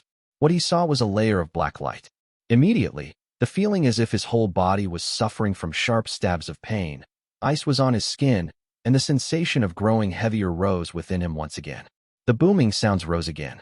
Su Ming moved back until he was forced to the edge of the platform. When he coughed up a mouthful of black blood, the cold voice spoke again. 3 breaths, you passed the first stage. Su Ming lifted his head, and during that instant, the black light let out a whooshing sound again as it erupted from the person with black feathers. The black light looked as if it covered the sky and the whole world, causing everything that Su Ming could see to be replaced by it. He found it difficult to even move. His body felt as if there were 10,000 needles pierced into it. In fact, even breathing was painful. The moment he exhaled, cracking sounds could be heard, as if ice had formed on his face. When the people outside the platform saw it, looks of pity immediately appeared on their faces. There were also those who delighted in Su Ming's misfortune. As discussions echoed in the air, Bei Bang shook his head. The 3 sect masters behind him did not say anything, but the tanned old man was smiling coldly. The dozen-something divine senses were starting to show signs of getting ready to scatter away. He will only be able to last for at most 4 stages. Then he will definitely fail. That's right, by the looks of it, 4 stages will be his limit. This light of extreme darkness is known as one of the 5-colored divine lights. It might not be complete, but it's definitely not something that a normal person can withstand. I thought another Dao Xian Yi would appear. This Dao Kong might have quite the grand presence, but he is only worth this much when a real challenge presents itself. Haha, Dao Xian Yi is known as the strongest person among all generations over the last 10,000 years in Morning Dao Sect. If it was not because he gave up on being in Dynast of his own accord and focused on his training, there is no way he would not be one of the Dynasts. As the dozen-something divine senses spoke among themselves and were about to disperse, their conversation stopped abruptly. The signs of dispersing were also immediately gone. All of the divine senses focused on the platform at once. They were not the only ones. At that moment, the discussions among the 10 million people in the area also fell instantly silent. All their gazes landed on the platform, and even Bei Bang and the other three looked over. When Su Ming saw that the world had turned black on the platform, a cold sneer appeared on his lips. It might be difficult for him to move his body, and the ice over his body might also seem to have sealed his cultivation base, but he could still speak. That's all. Rockslide art. The instant Su Ming's words tumbled out of his lips, booming sounds sliced through the air. Gigantic meteors appeared out of nowhere in the air above him. They were traveling so fast that when Su Ming finished speaking, they had already descended on the platform. Loud booms shook the sky and earth. The sound of the dozens of gigantic meteors crashing against the platform shook the ground. In fact, it caused even the fourth continent to tremble. As the meteors landed, the black light in front of Su Ming distorted. A voice tinted with shock came from the darkness before him. Rockslide art. You actually learned that art. As the stones fell and booming sounds rose, Su Ming wiped away the blood at the corners of his lips, then cast a cold glance at the person with black feathers. A strange and enchanting light gradually appeared on his face, and a crimson shade tainted his hair. He licked his lips, and blood veins appeared in the whites of his eyes. As they intersected with each other, red light shone from them. I choose the third path. Su Ming's voice had become hoarse. After speaking, he took a swift step forward. When he lifted his right hand, he struck the center of his brows. Immediately, he disappeared from the line of sight of the person with black feathers and turned into a huge planet. That planet moved and became a blood-red heart. As it started beating with loud thumps, the expression of the person with black feathers changed, and black light immediately appeared around his body. It swept out in all directions to fight against the signs of collapse that were stirred up by the beating of the heart. Star illusion art, a low voice said. During that moment, a crack formed at the center of the blood-red heart, instantly causing the person with black feathers to feel as if his soul was about to be devoured. It lasted for only the span of a few breaths before that person with black feathers let out a loud bang, and his body crumbled to pieces. Black threads from its soul was devoured by the blood-red heart before it shone with a red light and turned back into Su Ming. His hair had turned completely red. Crimson light shone in his eyes, and there was an indescribable malice and strangeness within them, along with madness. As Su Ming laughed madly, he took a step forward without any hesitation. He charged towards the pillar of light where the real body of the person with black feathers resided. There was a glint in his eyes that shone with surprise, but there was still a cold sneer on his lips. However, at that moment, Su Ming seized the air with his right hand, and the life inequity spear appeared in his hand. Once he held it and leaped up, golden light expanded to an area of 100,000 feet. With a loud bang, the tip of Su Ming's life inequity spear crashed into the pillar of light. At the same time, the power of cutting fate spread out. The ripples formed by it crashed against the pillar. Some of them shot inside, and in it was the power that assured absolute accuracy of Su Ming's Godslayer art. It ignored the pillar of light and sent forth the second wave of attack at the person with black feathers. Booming sounds rose again, and the third attack from Godslayer art, the rebound, also shot out, causing the pillar of light to let out a buzz. As countless tremors shook it, even the expression of the person with black feathers changed. Rockslide art, Star illusion art, Godslayer art. You actually learned all of them. And, Mountain Shifter, a red light shone in Su Ming's eyes. He lifted his left hand and formed a seal before he pointed into the distance. Immediately, the fourth continent trembled. The tremors then surpassed all that the fourth continent had experienced previously. Under the shocked and flabbergasted expressions of the 10 million people outside, a mountain in the distance trembled and lifted off the ground. But no one would not have been shocked if only one was affected. As the sounds of people sucking in sharp breaths echoed in the air, the many mountains of the fourth continent all rose into the air one after another. The ground let out shocking booms, and nearly 1,000 mountains appeared in the sky, forming countless inverted images. When this scene was witnessed by the crowd, it was enough for the hearts of all people to tremble and the dozen-something divine senses to be shocked. Even the pupils of Bei Bang constricted, for he could feel the terrifying power residing in those mountains. Chapter 1078, Striking Lands 7. The expressions of all 10 million cultivators in the area changed drastically. When they looked towards the sky, their gazes were filled with great fear. They could clearly sense the might and pressure coming from the force of the mountains. It was a power that could make the entire continent tremble. Among all of Su Ming's divine abilities, this could be considered his strongest art before he had learned Godslayer art, and when not counting his inborn abilities. He had learned it in the 5th kiln, and it came from Mountain Shifter Expanse Cosmos, a world that did not belong to Arid Triad Expanse Cosmos. It was the strongest art in Mountain Shifter Expanse Cosmos, and its might was naturally difficult to measure. Su Ming had only activated 1,000th of its true might.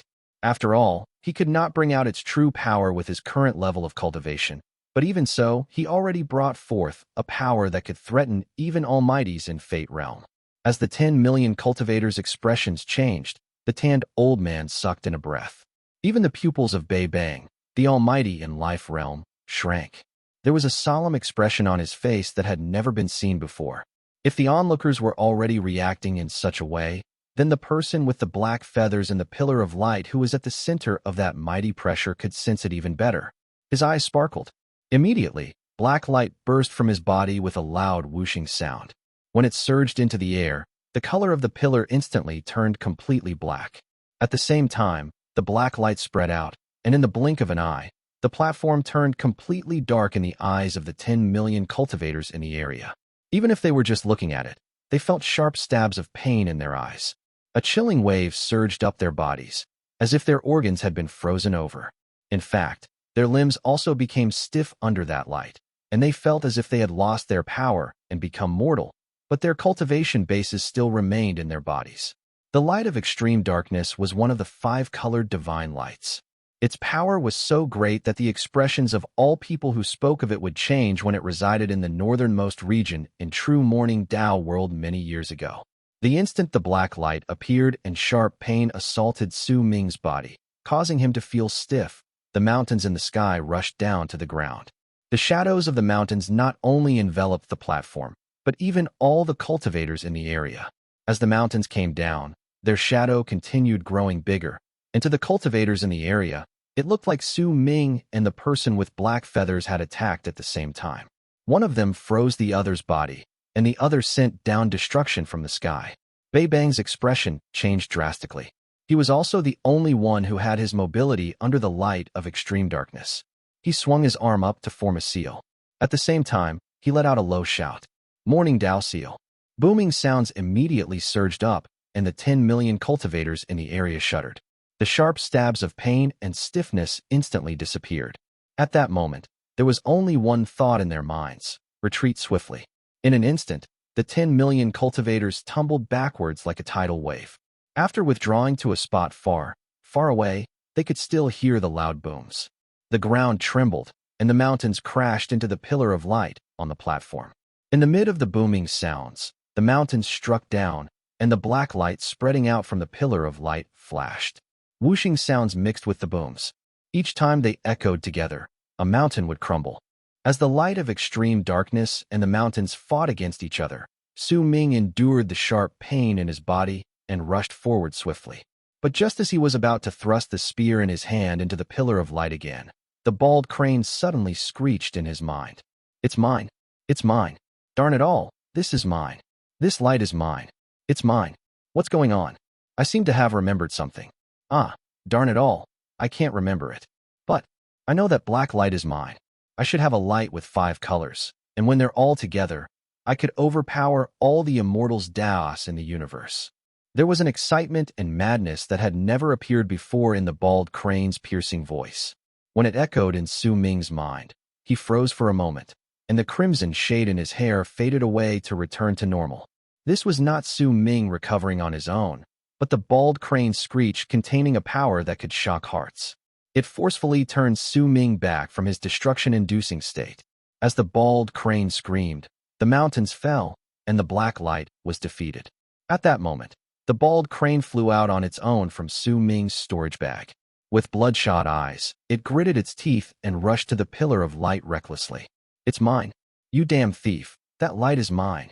In Su Ming's memories, the bald crane had never been in such a frenzy before. Even when it was in the 5th kiln and was stimulated to seek new heights, it had not reacted in such a way. It did not have many feathers, but it had a few downy ones. At that moment, they all stood up, with bloodshot eyes flashing in madness. The bald crane's twisted expression seemed to scream that the person with black feathers had stolen all of its crystals.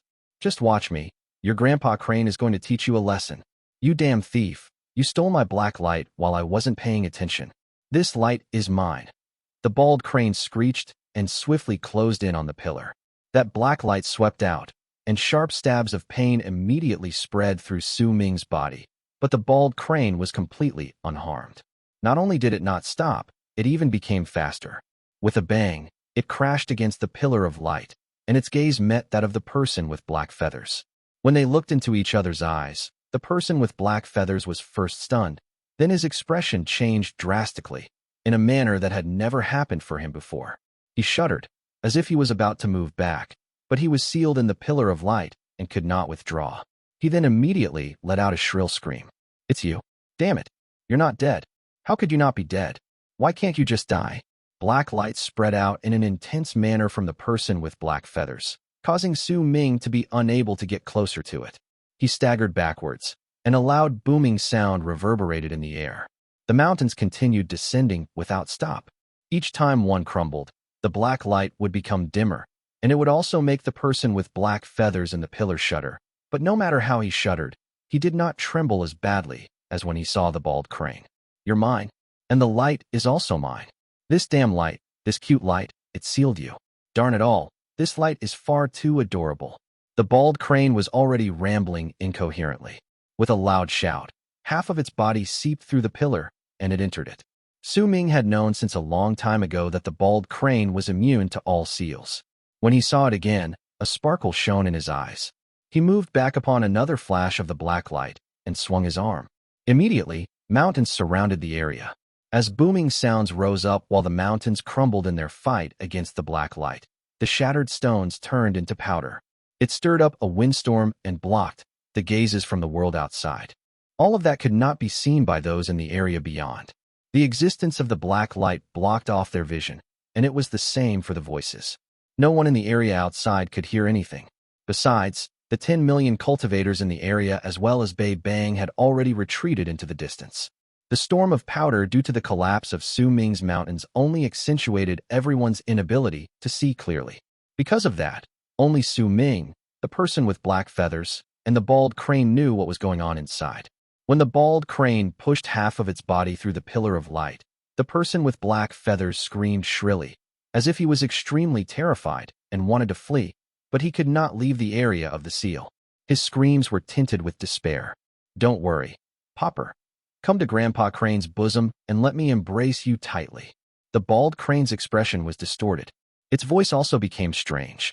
As it used all of its strength to crawl into the pillar of light, it kept on speaking to the trembling and struggling person with black feathers. Its words made even Su Ming's skin crawl when he heard them. As for the person with black feathers, he felt it even more. As he screamed, he struggled, but it did not make any difference. He could only watch the bald crane continue crawling in with all its strength. By then, most of its body had already entered the pillar of light. Come here, baby, you're mine. Haha, this light is mine. I remember now. Darn it all, even you are mine. Could it be that I'm your father and you're my son? Clearly, once this question appeared in the bald crane's head, it caused it a great deal of confusion. It scratched its head before twisting its body with great strength and completely crawling into the pillar. Then, while laughing and licking its lips, its eyes bloodshot, it even started to mumble in a deranged manner.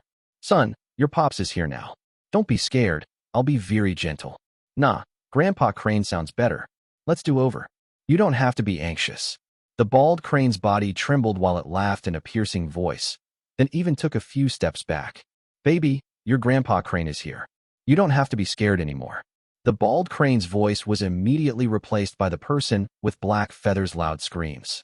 At the instant it rose up, the bald crane pounced on him like a malicious dog on food, then wrapped its wings around him. At the instant their bodies touched each other, the person with black feathers shuddered intensely. A vortex appeared at the center of his brows, and during that instant, a black feather appeared from between his brows while he shivered. Once it disappeared into the center of the bald crane's brows, the person with black feathers went limp. Its body turned into a ray of black light that spread outwards before disappearing without a trace. Disappearing along with him was the bald crane, who seemed to have regained its senses and swiftly fled back into Su Ming's storage bag. I'm going to be rich. Little boy Su, darn it all. I'm going to be rich. How many crystals do you reckon this feather will sell for? Do you think I'll be able to get 100 for it? Can you use that light of extreme darkness? Su Ming suddenly asked. Of course. It feels as if it belongs to me. Strange, it feels as if it has always belonged to me. The bald crane murmured under its breath. Su Ming's lips curled up into a smile. He raised his right hand and swung it. Immediately, the storm and the whirlwind around the area dissipated. Besides the many mountains which had been turned to powdered stone, the others tumbled backwards to return to their original spots. The black light on the platform had already disappeared. When everything returned to normal, Su Ming turned around and looked towards the crowd beyond the platform. He saw astonished gazes along with expressions filled with disbelief. He did not even need to turn his head around to know that what caused the people to be in shock was because the person with black feathers who had existed for an unknown number of years in the Pillar of Light in Morning Dao Sect had vanished without a trace. Chapter 1079. His name is Sang. He's gone. After a long while, when Su Ming walked off the platform, the crowd registered what had happened. Then, an uproar that seemed to surge into the sky rose among them. This is what happened. Why is the person with black feathers who has always existed in the Pillar of Light gone? Can Dynast Dao Kong be considered to have cleared the fourth striking lands? Nonsense. The person guarding the land is gone. So you tell me whether Dynast Dao Kong cleared the stage. Just what level of cultivation does he possess? How can this be? Could the garrison have been killed? This isn't the main point. The point is, the garrison of the fourth striking lands has disappeared. How are we going to challenge this striking lands in the future? This might be something that has never happened in Morning Dao Sect. The sounds of discussion had never been so strong. Even when Su Ming had cleared the previous 3 striking lands, the voices had not come close to such loudness. The dynasts in the area, including Dao Lin and Dao Fa, held great shock and astonishment in their eyes as they looked towards Su Ming. In fact, there was already an indescribable wariness and fear in the depths of their hearts. On the other hand, the dozen-something divine senses who had descended had swiftly dissipated while keeping their silence. However, the instant they did so, a dozen-something spots from the 99 continents in the second plane and the 999 continents in the third plane let out booming sounds. A figure shot out from each of them, and after most of them raised their heads to stare at the 9 continents in the first plane, they took a step to change upwards. They knew that something major had happened. The garrison of the fourth striking lands had disappeared. This was something unprecedented and would surely stir up a huge storm. If they were late, Dynast Dao Kong might manage to die, and they would lose their chance to challenge him. Besides them, Old Bei Bang, standing at the edge of the group of cultivators on the fourth continent, had a dark expression on his face. He stared at the empty Pillar of Light, then at Su Ming. He did not say anything, though, and remained silent. He could only be considered as one of the core members in Morning Dao Sect, but not the top one, since there were quite a few people whose ranks were above his. Those people had to have learned of what happened, and would probably come soon. The 3 sect masters behind Bei Bang were stunned, especially that tanned old man. He had even sucked in a sharp breath, and for the first time ever, wariness appeared in his gaze as he stared at Su Ming. The moment Su Ming walked off the platform and stepped into the air, wind stirred and clouds began to surge. Thunder roared, and a gigantic vortex formed. As it spun and roared, 3 wheels descended from within it with a bang. The moment they did so, the hearts of the cultivators in the area immediately trembled. Even Bei Bang shuddered and lowered his head before wrapping his fist in his palm and bowing to the sky. As he did this, the 3 sect masters behind him immediately wrapped their fists in their palms and bowed respectfully as well. The 10 million cultivators around him also worshipped those 3 wills together. Su Ming, who stood in midair, raised his head to look at the vortex. His eyes shone. He decided not to act too arrogantly in this matter and lowered his head before bowing as well. Dao Kong. The instant Su Ming bowed, a buzzing sound came out with a bang from the vortex in the sky like a god. A voice spread to all 4 planes like tumbling waves and reached more than 10 million continents. What have you done to the existence of extreme darkness guarding this land? Why has the presence of his vitality disappeared? The buzzing spread out again. There was a freezing chill contained in it. and it immediately caused all the living beings in the world to feel as if their hearts had withered and their lives would end if the speaker so much as gave the command. Death Realm. There were naturally those who had great knowledge of things in the world. At that moment, in shock, they lowered their heads even further. Each disciple in Morning Dao Sect knew that Morning Dao Sect had accumulated its strength over countless years, and it was fathomless. I don't know, Su Ming said flatly while shaking his head. He remained composed, and not a single change could be detected on him. He might be in Morning Dao Sect, but it did not matter to him. More than 1,000 years ago, Dao Kong had stepped into the barren lands of divine essence. The Almighties in true Morning Dao World fending against the barren lands of divine essence had mentioned that they only listened to progenitor Dao Shun. When he stepped into Morning Dao Sect, the blood-soul fusion test had given him the golden bloodline.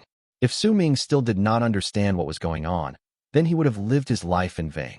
Was there anything in Morning Dao Sect that he should be afraid of? When Su Ming delivered his answer, the three wills in the vortex did not immediately speak, but the increasingly oppressive mighty pressure seemed to continuously gather around them in that silence. It made the 10 million cultivators in the land to immediately begin trembling. Cancel Dao Kong's right to be a Dynast. After some time, the buzzing sound came from the vortex again. At the instant that voice spoke, another one filled with an imposing tone reverberated in the air as well. Cancel his right to be a direct descendant. Excluding those who are sect masters, all those who share the same blood as him will be demoted to being members of a branch family. Banish him to Dao Ocean. Suppress him there until he voices his secrets. If he does not answer in 10,000 years, then he shall sink into Dao Ocean until the universe is destroyed. The three buzzing voices spoke one after another. The mighty pressure contained in them made it sound as if they could decide the fate of all lives as well as the direction the world should head towards with just their words. This punishment will be effective immediately. As the words left the vortex, a gigantic palm stretched out and charged towards Su Ming with loud booming sounds. A brilliant light shone in Su Ming's eyes. He lifted his head to stare at the incoming palm without any change in his expression. He was making a bet about whether Dao Shun, who was in constant isolation, would appear to interfere. If that did not appear, then Su Ming would summon the fifth kiln and slaughter his way out of Morning Dao Sect. Even though he would have wasted his identity as Dao Kong, he had methods to obtain a new identity. However, unless he absolutely had to, Su Ming was unwilling to do such a thing. The huge palm came towards him with loud booming sounds. At the instant it was about to touch him, a brilliant light filled with madness shone in Su Ming's eyes, and suddenly, a ray of golden light descended from the heavens, a place even higher than where the vortex was located. The golden light was so fast that its speed could not be put to words. The instant it appeared, it shot through the huge palm pressing down towards Su Ming. Amid the loud bangs that were stirred up, the palm crumbled and was disassembled without any resistance on its part. The golden light then stopped in front of Su Ming. It showed up to be a piece of paper. It was a very ordinary and common piece of rice paper. There was ink that had yet to dry on it. When dazzling golden light shone from it, a presence that made the sky, the earth, the entire Morning Dao Sect, and even the entire true Morning Dao World tremble spread out without restraint. Dynast Dao Kong shall now act as the garrison of the fourth striking lands, and he shall be responsible for all those who come to challenge the land, a faint voice said from the rice paper, and a young man appeared next to it. Once he showed up, he wrapped his fist in his palm and bowed to Su Ming. As he spoke, the young man did not even bother to look at the vortex in the sky, but instead raised his right hand and swung it. Then, the rice paper immediately flew towards Su Ming. This is a gift from Lord Dao Qin to you, Your Highness. I shall take my leave now. As he spoke, the young man cast Su Ming a faint smile. In that smile was a profoundness Su Ming could not decipher. It was as if a great wave of sentiment had risen within the man. He turned around and stepped into the air where he disappeared without a trace. From the start till the moment he disappeared, he never looked at the vortex, treating it as if it was not even there. The area was covered by a dead silence. Everyone's expressions might have looked the same as before, but an astonishing storm had stirred up in their hearts, especially in that of Old Bei Bang. His expression changed several times, and the three sect masters behind him also had bewilderment and shock on their faces. Stripping Dao Kong of his status as Dynast and intending to banish him to Dao Ocean was the highest order from the Council of Sect Masters. The three ancient existences in the vortex were also incredibly illustrious people in the council. There were plenty of times when their words had decided everything within true Morning Dao World. But that rice paper, its presence was enough to tell everyone that it came from the Culpa Lord Dao Shun.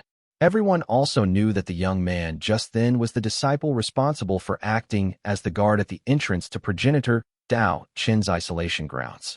He'd had that position for countless years, and was also the one who would usually deliver the progenitor's orders. He was the only disciple progenitor Dao Chun had accepted after all his disciples had suddenly died while he was in isolation. There was only one word to his name, Sang.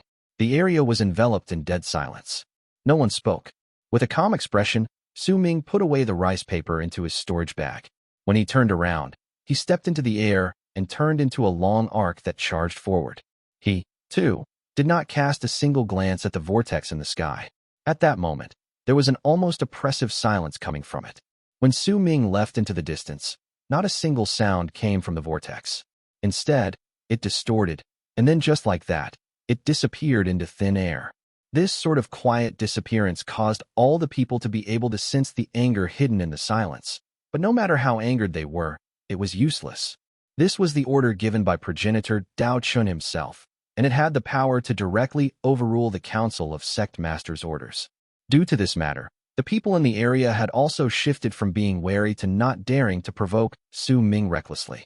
There were also some who immediately thought of the golden light appearing a few days ago in the first plane. The golden light that spread out from the blood-soul fusion test became the best explanation for what had happened just then. Is Dynast Dao Kong going to challenge the fifth striking lance? As Su Ming left into the distance, the 10 million cultivators behind him focused their gazes on him, and various speculations rose in their hearts. Soon, they obtained their answers. Su Ming did not head to the fifth striking lance. As he charged forward, he moved towards the spot used for the anointment ceremony. He might have appeared to be in good condition, but in truth, he had been injured under the attack of the light of extreme darkness, and half of the 2 hours had passed. More importantly, if the requirement to challenge the fourth striking lance was Mastery Realm, then Su Ming did not have too much confidence in regards to the fifth striking lance, which was why he decided to put it aside for the time being. When the chance arose, he would head there and see what it was about. As he charged forward, Su Ming returned to his lotus platform at the spot used for the anointment ceremony and sat down cross-legged. When he closed his eyes, he began healing his injuries. Gradually, after Su Ming returned, the crowd, too, came back from the fourth striking lance. In time, the other dynasts also returned. As the people in the area spoke to each other in whispers, and the dynasts contemplated their surroundings with faces filled with complicated emotions and sullenness, the 2 hours break passed. Su Ming opened his eyes. Sect Master Bei Bang, please heal me. Su Ming said calmly and looked towards Bei Bang.